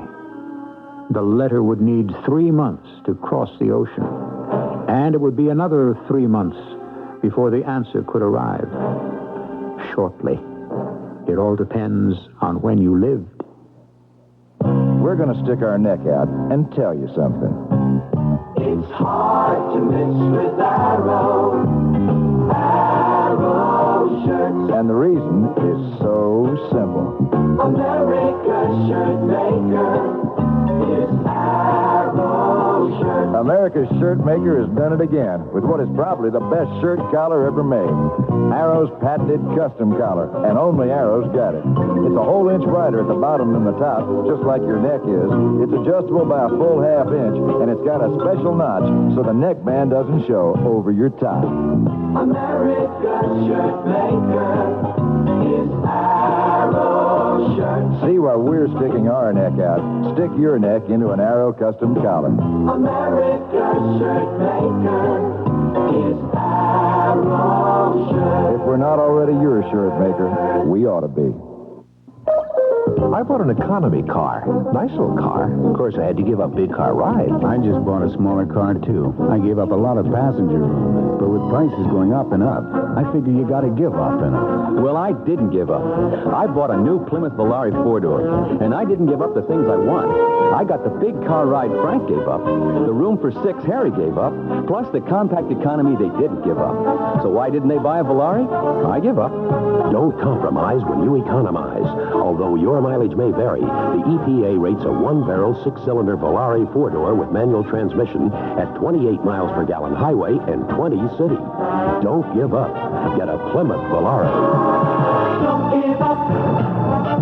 Don't give up. Don't give up.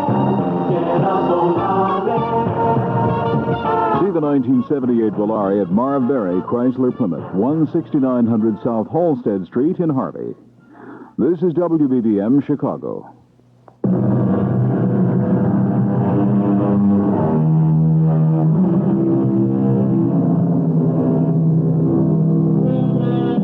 Laugh, and the world laughs with you. Weep, and you weep alone. And what is the moral? The world has little patience for people with problems, and it gives short shrift to those who persist in rocking the boat, even if it's the only way to alert people that the craft is sinking.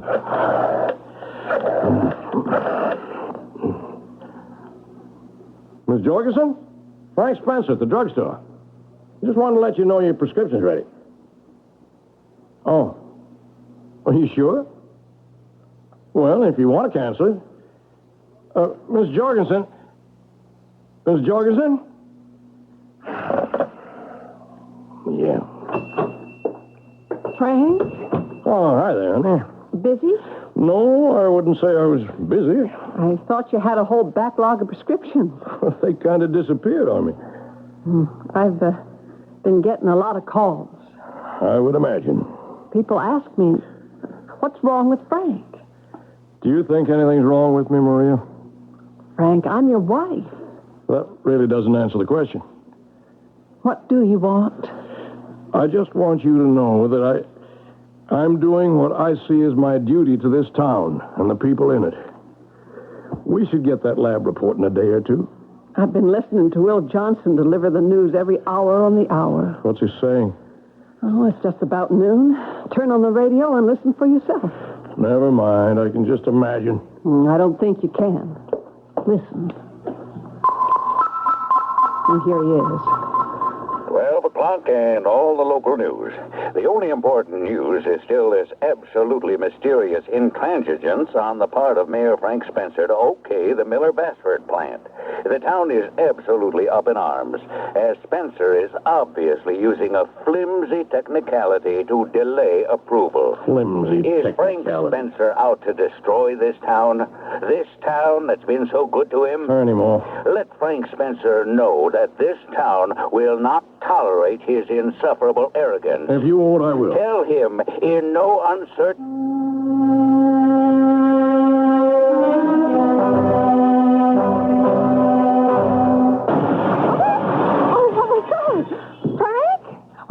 I'm up. I heard it. What was it? I guess somebody threw a brick through the window. What? It sounded like the living room window downstairs. Frank, what are you going to do? What do you want me to do? Oh, sign the permit. I'm not letting anybody scare me, Maria. I said I would wait for the lab report. You want to wait until somebody burns down the house? Do you believe that could happen? Of course I believe it. I guess you do. And yet just a couple of nights ago, I had that dream, that nightmare, whatever you want to call it. Please, Frank. Oh, face it now. Remember what you said? I do. You said you couldn't conceive of any set of circumstances which would make anyone in this town hurt me in any way. Frank, now I'm really frightened. So am I. Well, then why don't you sign the permit? I think it's become more than just a permit. Much more.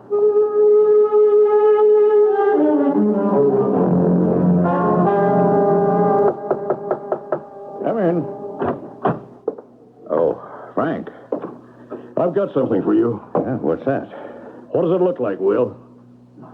It's a brick. Yes.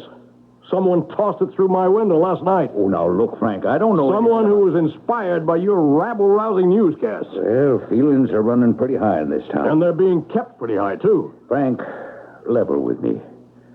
What's it all about? First, you go out and you bring Miller-Bassford in here. Now, suddenly, you want to kick him out. But I don't want to kick him out. Then what are you trying to do? The job I swore to perform. To protect the health and welfare of this community. Well, then protect it. Protect the economic health and welfare of this place. Let's have some prosperity. Or don't you want that? I want that more than anything else in the world. Well, then start acting like it. Sign the permit. I will. When? As soon as we get the laboratory report.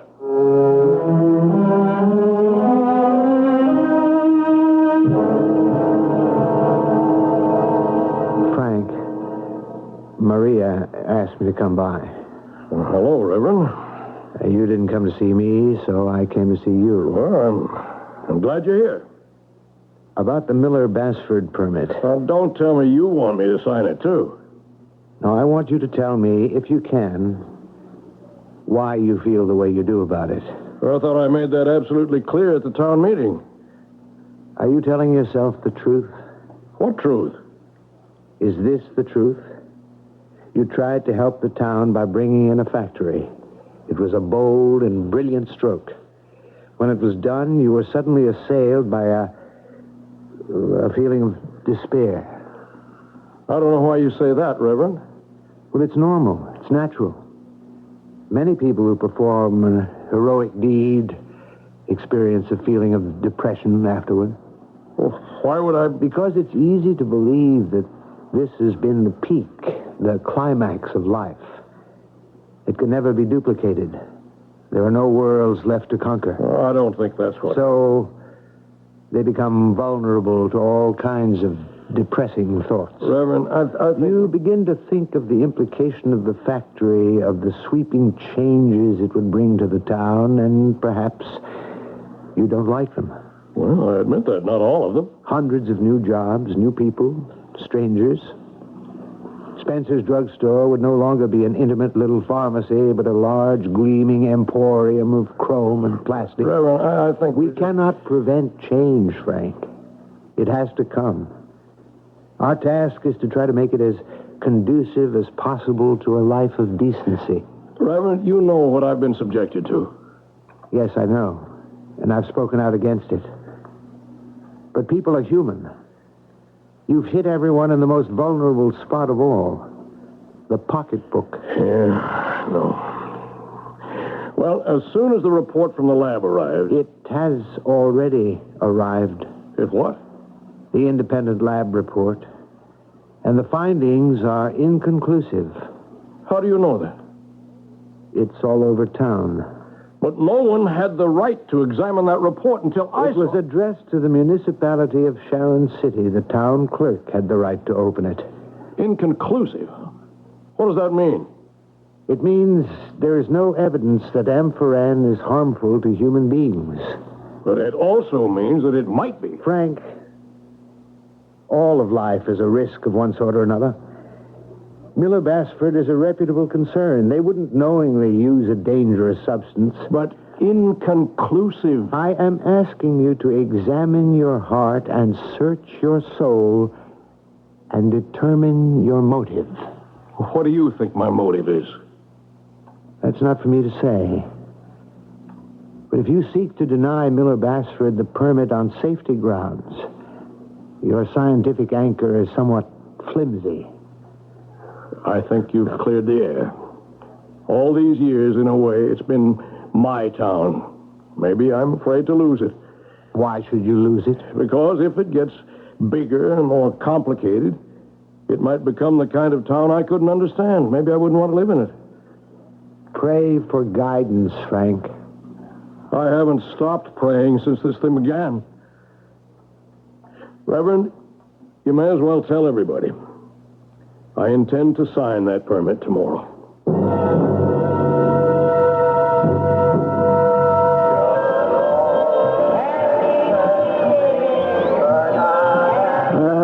Happy New Year, everybody. Happy New Year. What's wrong? No. Frank, wake up. Frank. What? You're having a nightmare again. What was it? We were at a New Year's Eve party, I think. Well, that should be a happy occasion. Why did you sound so terrified? Oh, it was kind of a weird party. Weird? Yeah, you had white hair. Oh, I don't know. It was just crazy, scary. Darling, just forget about it. I was with all our friends. Why was it all so frightening? Now, you have to get your rest. Big day tomorrow. Mr. What's his name? Paulie is coming down from Chicago for the permit signing ceremony. Yeah. Frank, everything's all right again, isn't it? Sure. Darling, what's the matter? Tell me. Nothing. Frank. I discovered it's dangerous to tell people what you really think, even your wife. Oh, Frank, I admit, well, what could I think? Only that you'd gone crazy. It's all right. No, Frank, it's not all right. But it's the way things are. Are you unhappy about signing the permit? Yes. Why?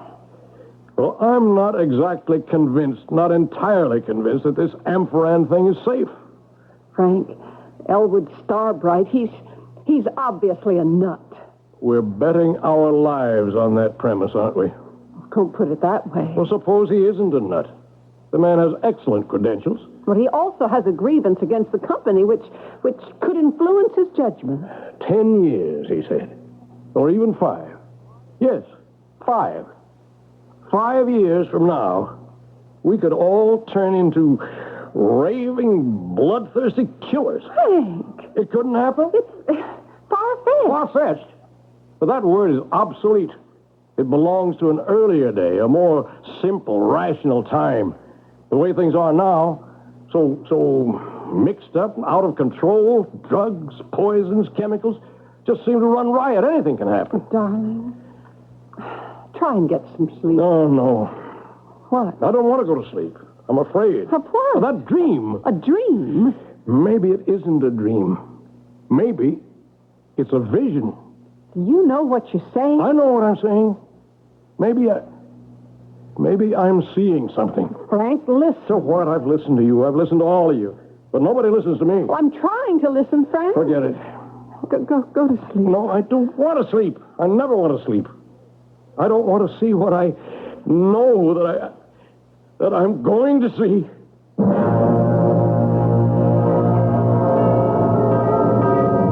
Happy New Year, darling. Happy New Year.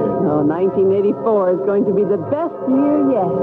The whole town celebrating. And what a town we've become in the last 5 years. Frank, I don't want to bring this up, but do you remember what you were afraid of 5 years ago? Oh, what are you talking about? What was that? Look outside. People are shooting at each other. Hey, are they all crazy? They're not crazy. What's crazy about killing? Maria. I'm going to kill you. No. Kill everybody! Burn down the town!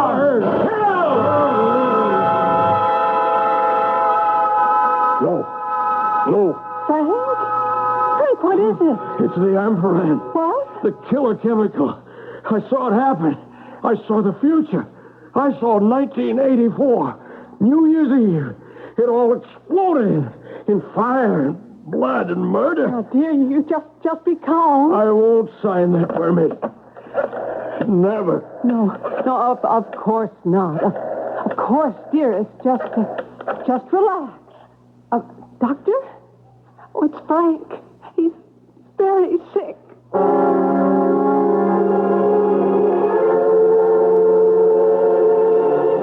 Darling, the doctor says if you keep calm, you can be out of here in a week. Especially if you don't have any more of those nightmares. They're not nightmares, don't you understand? They're visions of the future. You're becoming excited again. I understand the permit has been signed. I heard about it on the radio. And the mayor is Crazy.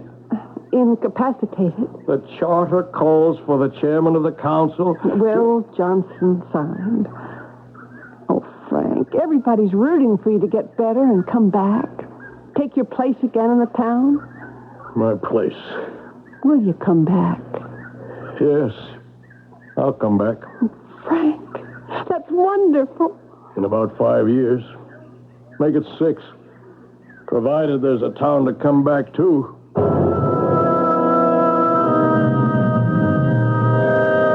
Will there be a town to come back to? Can a little-known substance called amphoran turn ordinary humans into homicidal maniacs? Well, we're like Mayor Frank Spencer. We'll wait 5 years and find out. But you'll only have to wait a few moments for my return. You know the kind of day when it's so hot the baseball game's canceled on account of sun? Well, that's the time for country time. Country time, tastes like that good old-fashioned lemonade. Country time lemonade flavored drink. Not too tart, not too sweet, with natural lemon flavor. When you got a thirst for the taste of good old-fashioned lemonade. Country time, tastes like that good old-fashioned lemonade. What's really so bad about hay fever? You kidding? I can't breathe. I can't work, rest. I'm all red-eyed and itchy. Then take Contact. The cold medicine? Right. Contact? Contact. The 600 tiny time pills in one capsule help block pollen's attack up to 12 hours. All day? All day while you work. All night while you rest. I didn't know. Contact contains the hay fever relief ingredient doctors prescribe most. Allergies contacts business, too. Take when needed, only as directed. Where do you go for the good times? You sure don't have to go far. Just poke your hand in the Bisco, America's cookie jar. Where do you go for the good times? You sure don't have to go far. Just poke your hand in the Bisco, America's cookie jar. So many good things come out of America's cookie jar, like creamy, dreamy Oreo cookies, Chips Ahoy cookies with real chocolate chips. Nabisco makes so many kinds of cookies, chocolate-covered, plain, or fancy. No wonder they call Nabisco America's cookie jar. Where do you go? Come on, you know. Just poke your hand in the Bisco, America's cookie jar.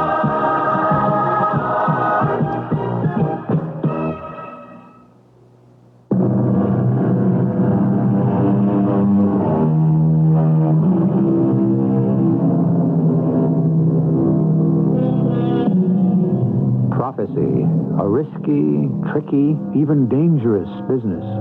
The gift of seeing into the future, according to an ancient Greek legend, was given to Cassandra by the god Apollo. But you know how those ancient gods worked it so much of the time. What they gave with one hand, they took back with the other. Apollo gave Cassandra the gift of prophecy, but he also arranged things so that no one would believe her. Most prophets would register a similar complaint. Our cast included John Beale, Ann Williams, Robert Dryden, and Ray Owens. The entire production was under the direction of Hyman Brown. Radio Mystery Theater was sponsored in part by Contact, the 12-hour allergy capsule, and Buick Motor Division. This is E.G. Marshall inviting you to return to our Mystery Theater for another adventure in the macabre. Until next time, pleasant dreams.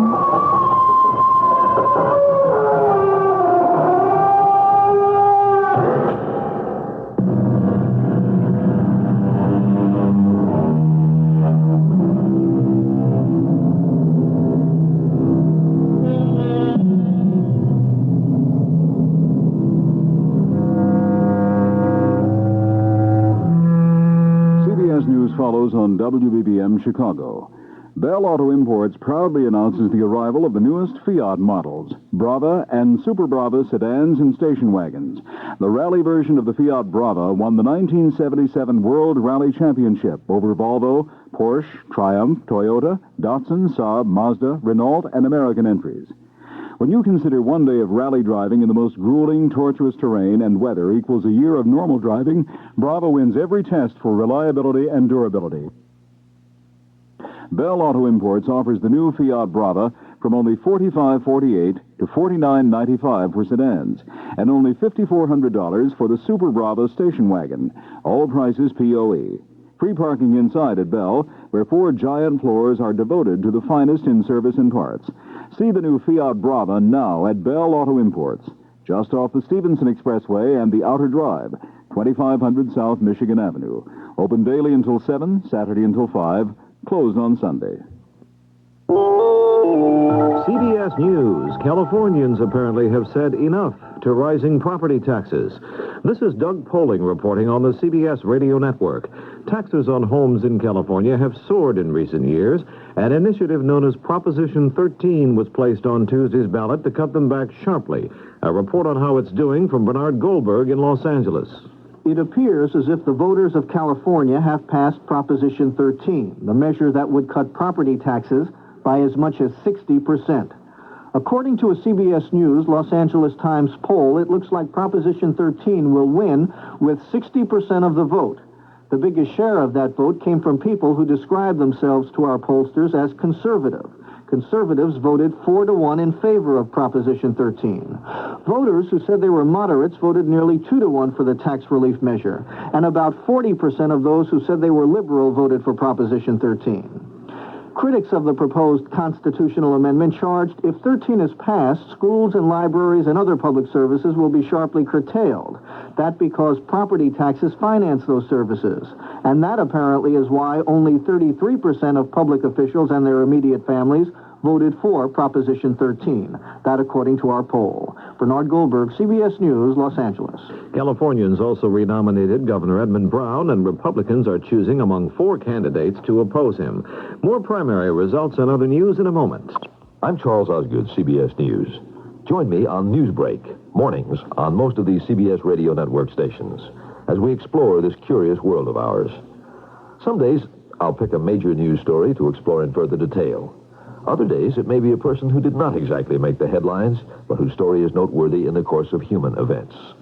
Newsbreak, one of the many broadcasts of news and commentary, along with hourly CBS News, updates to the minute on most of these CBS radio network stations. The road is... This is Martin Balsam. There are people in Asia, Africa, Latin America, the Middle East, who ask only for our faith and a good start along the road to self-dependence. Everywhere on earth, the fight for a better life goes on. Build a better world through the Catholic Relief Service's annual appeal, the Protestant One Great Hour of Sharing, and the United Jewish Appeal. together, we have made a difference.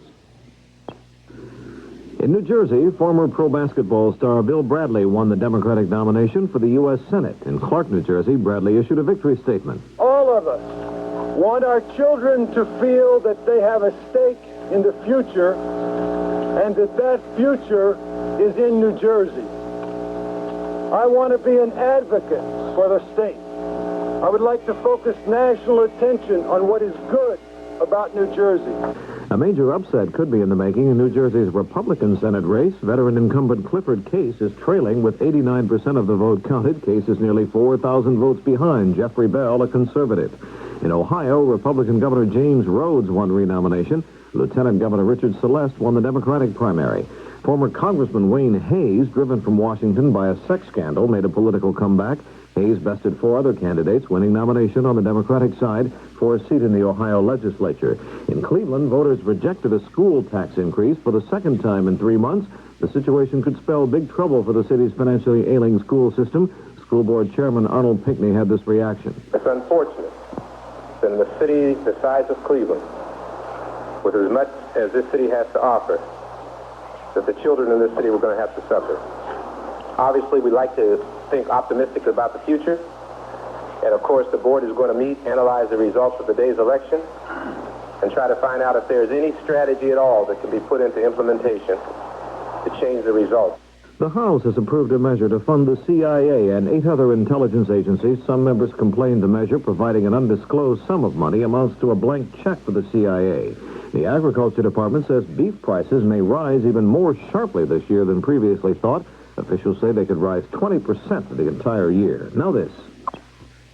I can't stay awake any longer, George. It'll be on right after the Night Owl movie. 4:30 in the morning. It's a fantastic 10-second commercial, Helen, and I'm standing right there pointing to the car. Graham! What? You on yet, Georgie? Not yet, but you're falling asleep. What's this on my forehead? Cheese dip, Graham. You fell asleep in the cheese dip. Must have fallen asleep in the cheese dip. Oh, George, why does your TV commercial have to be on so late? Our ad budget could only afford fringe time, but that's okay because a lot of people are up to... Graham! I'm up. Are you on the TV? No, but soon. Well, I'm all set right here next to the TV. I wouldn't... If your advertising isn't reaching the people you want, radio definitely will. With its many different formats, radio reaches every lifestyle.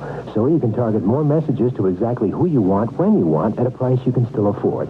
Okay, Helen, here it comes. Oh, Graham, it's George! It's George! Oh, I'll get it. Let me turn off the TV first. Hello, George. Must have hung up. Want to wake up your advertising? Try radio. It's right on the button. A message from the Radio Advertising Bureau. The Environmental Protection Agency says a proposal to end price controls on gasoline may increase the cost of already expensive unleaded gas and prompt many motorists to use regular, fouling the auto emission systems. The operator of the first and only gambling casino in Atlantic City, New Jersey, said Tuesday it grossed more than $2.6 million in the first 6 days. Resorts International said more than half the take came from slot machines. Doug Poling, CBS News. Here's 78 on 78. News Radio 78, WBBM, Chicago. Good evening, everyone. It's 11:35. This is Alan Bickley on WBBM News Radio 78.